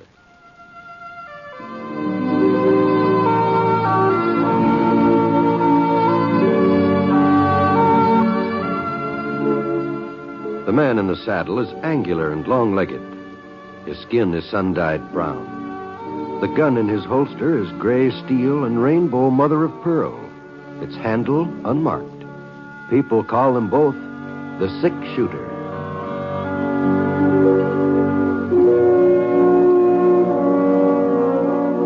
The NBC Radio Network presents James Stewart as the Six Shooter, a transcribed series of radio dramas based on the life of Britt Ponset, the Texas plainsman who wandered to the Western Territories, leaving behind a trail of still remembered legends.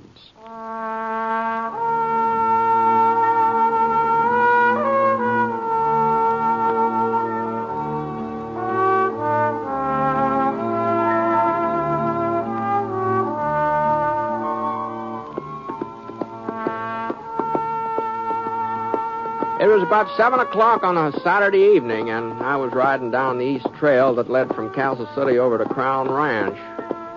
Been a real warm day. A little breeze was coming up now, and things were cooling off. A nice, comfortable twilight. I hadn't seen any signs of habitation for the last few miles.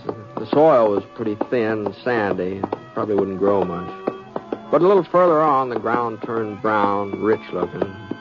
I noticed a frame house sitting back, 50 yards back from the trail. When I was almost even with the house, the front door opened and somebody came running out toward me. Hey, mister! Would you hold up a minute, mister? Young boy, it looked like, about 15, 16, wearing blue jeans and a checkered shirt and a little peaked cap pulled down over his ears. Whoa, Scar. Whoa, boy. Whoa, boy. Howdy, son. What can I do for you? You come from town, mister? That's right. You didn't run across Friendly DeWitt on the trail, did you? Friendly DeWitt? You know him, don't you, mister? He runs the traveling mercantile. How's that? Oh, sure. We're too far out to get into town very much, so he brings around a wagon load of goods every once in a while. I just don't know what we'd do without him. Well, don't stand out there all night jawing. Just find out about Friendly, like I told you. The gentleman ain't seen him, ma'am. Oh, shut up, Fern. You can wear something else if you have to. Oh! The supper dishes are waiting, Cindy Lou. What was that she called you? Cindy Lou? But that's a girl's name. Oh, in this light here, the way you were dressed, I sort of thought maybe you were... It don't matter. Thanks again, mister. So long. So long. Cindy Lou. Well, I gave Scar a little touch of my heel. Let's go. Come on. Come on, boy. We started off. I figured I'd had about 8 miles to go before I'd reach the Crown Ranch. I hadn't been through this part of the country in quite a spell. But I was pretty certain Floyd Prince would remember me from the old days. He'd sign me on for the summer if he had an opening. Come on, Scar. Come on. It was about 15 minutes later, and I came to the fork in the trail. I saw a wagon rolling along from the south. It was some wagon, too. Almost twice the size of anything I'd ever run into before. And the way the canvas bulged out, it looked like it was loaded to the brim. Well, it stood to reason that this was the traveling mercantile that Cindy Lou had mentioned. Whoa, Scar, whoa. Whoa, Peggy, easy now. Easy there. Howdy, friend. Good evening. You're, Mr. DeWitt, I take it. You take it right, sir, except for that Mr. part. Just call me friendly, like the rest of the folks. A friend in need is a friend indeed. Something you needin', mister? No. Shoelaces, chewing tobacco, flour, salt, kitchen utensils, ammunition, yardage, sewing equipment, anything at all. Just you name it, I got it, here in my wagon. Yeah, it sounds like quite an assortment there. Oh, that's only a part of it. I didn't even touch on my medical supplies. Oh. Old Doc Barstow's painkiller, Seth's simple all-purpose salve, Miss Jenny's bunion plasters and corn removers. You got any corns that's troubling you, mister? They're just a thing. No, I don't do too much walking. Oh. Some liniment, then? No, thanks just the same. I'm in pretty good health. Well, what about wearing apparel? I got a full line of Levi's shirts, bandanas, cotton and wool socks. No, I'm just not in the market for anything friendly. The only reason I stopped was to tell you that those folks down the trail were getting kind of anxious about you. Folks down the trail? Uh-huh. You know, the farmhouse a couple miles back there. Well, I just can't imagine who you're talking about, mister. I ain't even headed that way. I'm making a delivery over the Davis Ranch near Evergreen. Davis girl's getting married tomorrow morning. I'm bringing all the paraphernalia for the wedding. You sure somebody in this neighborhood's looking for me? They seem to be. I don't know the family's name exactly. The girl I bumped into is called Cindy Lou. Well, that must be Cindy Lou Ames. But why would... Great yellow pumpkins. Hattie Ames. That dress she ordered for her daughter Fern. What time you make it out to be, mister? I ain't unpacked my shipment of alarm clocks yet. Oh, it must be 7:30. Well, maybe I can get there before they leave. If I don't, Hattie Ames will skin me alive. Giddy up, Teddy. Come on now. Come on, Francis. Come on. I knew there was something else. And I was working on that dress only this morning, too. Shortening the hem. So long, mister. Hope you enjoy the square dance. Dance? What do you... Come on, Scar. Come on. Dance? What are you talking about? Well, that's where you're heading, ain't it? The Crown Ranch? Yeah, as a matter of fact, it is. But I didn't know about any dance or anything. I was going to ask Floyd Prince for a job. You mean tell me you ain't heard about the celebration tonight? No, not a word. Well, it's account of Floyd Prince's son. He just come home from schooling back east. Well, you mean Monty Prince? Yeah, that's the boy's name. You know him, mister? Oh, I used to. He was just a little shaver then. He's all grown up, huh? Well, he must be 20 or so, somewhere along in there. I guess he'll be taking over the crown one of these days. I see. Well, I reckon better put off my job hunting until some other time. I wouldn't want to bother Floyd and give him a party. I'll ride along with you for a spell, friendly. Well, if you're an acquaintance of Floyd Prince's, I imagine you'd be more than welcome at his party. Practically everybody in the neighborhood's been invited. Maybe so. But fact is, I'm not too good at square dancing. I don't know, but there's just something about my legs. A little too much of them, I reckon. Well, I just hope you're the only absentee. Well, what do you mean? Well, Hattie's daughter Fern, she was planning to wear this here dress her ma ordered from me. Oh. Yeah, like as not she's having a tantrum right now. She sure takes after Hattie. She does, huh? Yes, sir. And mind not delivering her outfit on time, well, there'll be real catastrophe. You see, Hattie's aiming to marry her Fern off to this young Monty Prince. And she'll probably manage it, too. Hattie usually gets her own way. Uh-oh. Look over there, mister. Buggy coming up the trail. That'll be Hattie and Fern on the way to the crown. Yeah, I wouldn't be a bit surprised. Well, it's too late to do anything about the dress now if they're started off. Yeah, the best thing for me to do is to stay out of sight. I'll get my wagon over under these trees here. Well, easy, Francis, easy now. But what do you... They're bound to see you sitting there. Oh, you don't know Hattie Ames like I do. What do you mean? Why, she's as nearsighted as a buffalo. Can't see her hand in front of her face unless she's wearing her bifocals. Oh. And she won't be wearing them either. Not if she's heading for a shindig. Well, what about the daughter? Well, I told you, Fern takes after her mother. She's as blind as a bat without her spectacles. I see. Here they come.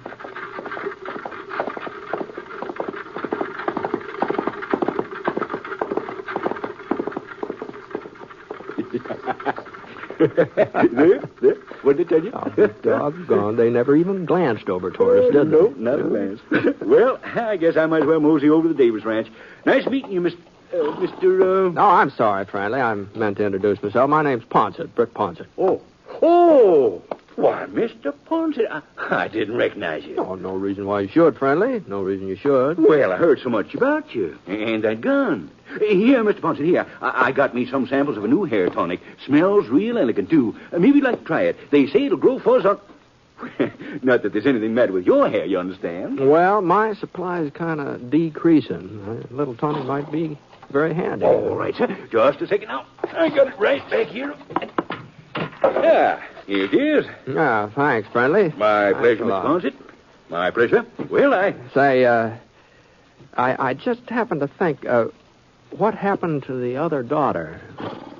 Well, that buggy that just went by, there were only 2 women in it. Now, the girl I met back at the farm, she wasn't Oh, you mean Cindy Lou? Well, she wouldn't be going to Prince's dance. She wouldn't have. No. You see, Hattie ain't got much use for her. Cindy ain't Hattie's real kin. She's just stepdaughter. Oh. Yeah, Hattie and Fern, well, they just seem to go out of their way to make things miserable for her. Like this here dance, for instance. Everybody knows that Monty Prince and Cindy Lou used to be real friendly when they was kids. Well, she'd probably give her eye tooth to go to that party tonight, see him again, but, well... It's too bad she can't. Yeah, but there's nothing anybody can do about it. Why, she don't even have a dress to her name. You know, I've got a hunch she'd be real pretty if Hattie ever allowed her to fix herself up. Well, she seemed a mighty nice-looking girl to me. Yeah, sure is. Yeah. What's the matter? Why shouldn't Cindy Lou go to that dance tonight? With all the stuff in this wagon, I could fix her up so she'd be the prettiest girl there. Oh, maybe you could, friendly. Maybe you could. It'd sure be a good trick to play on Hattie and Fern. Why, if they couldn't tell my wagon at 50 feet, they'd never know Cindy Lou when I got done with her. Come on, Mr. Ponset. Why? Well, girl can't go to square dance all by herself. She's got to have an escort. Oh, I suppose so. But, now hold on, friendly. What, you don't mean me? Well, you're a friend of the princess. You said so yourself. Why, I'm old enough to be her... If we don't hurry, Mr. Ponset, square dance will be all over. Come on. Step lively there, Francis. Come on there, Peggy. Let's start traveling. Come on, Mr. Ponset.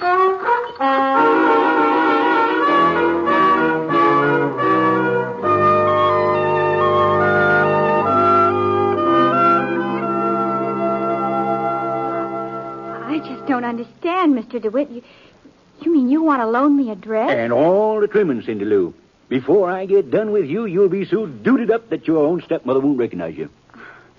And you want to take me to the dance, Mr. Ponset? Yeah, sure. That is, if you want to go. Yeah. Well, that's right kindly of you both, but the fact is, I don't have no interest in attending the doings at the Crown. Oh, you don't, huh? Well, in that case... I don't know where you ever got such a notion, Mr. DeWitt. As if I cared anything about seeing Monty Prince again. Why, I haven't even thought of him since he went away to school. Not once. Well, I reckon your stepsister Fern's done some thinking about him. A lot of good it'll do her. Monty wouldn't look to... I mean, it's none of my business, one way or the other. No, I guess it isn't. I'm sorry we bothered you. Let's go, friendly. Okay, Mr. Ponset. Night, Cindy Lou. Mr. DeWitt. Was there something you wanted, Cindy? I guess maybe I'm acting kind of ungrateful.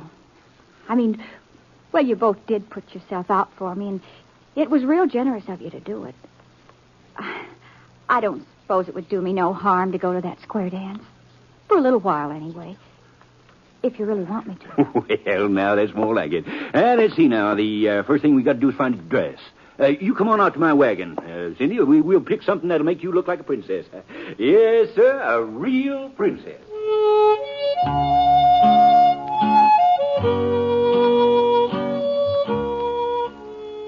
Well, I want to tell you, Friendly wasn't very far wrong.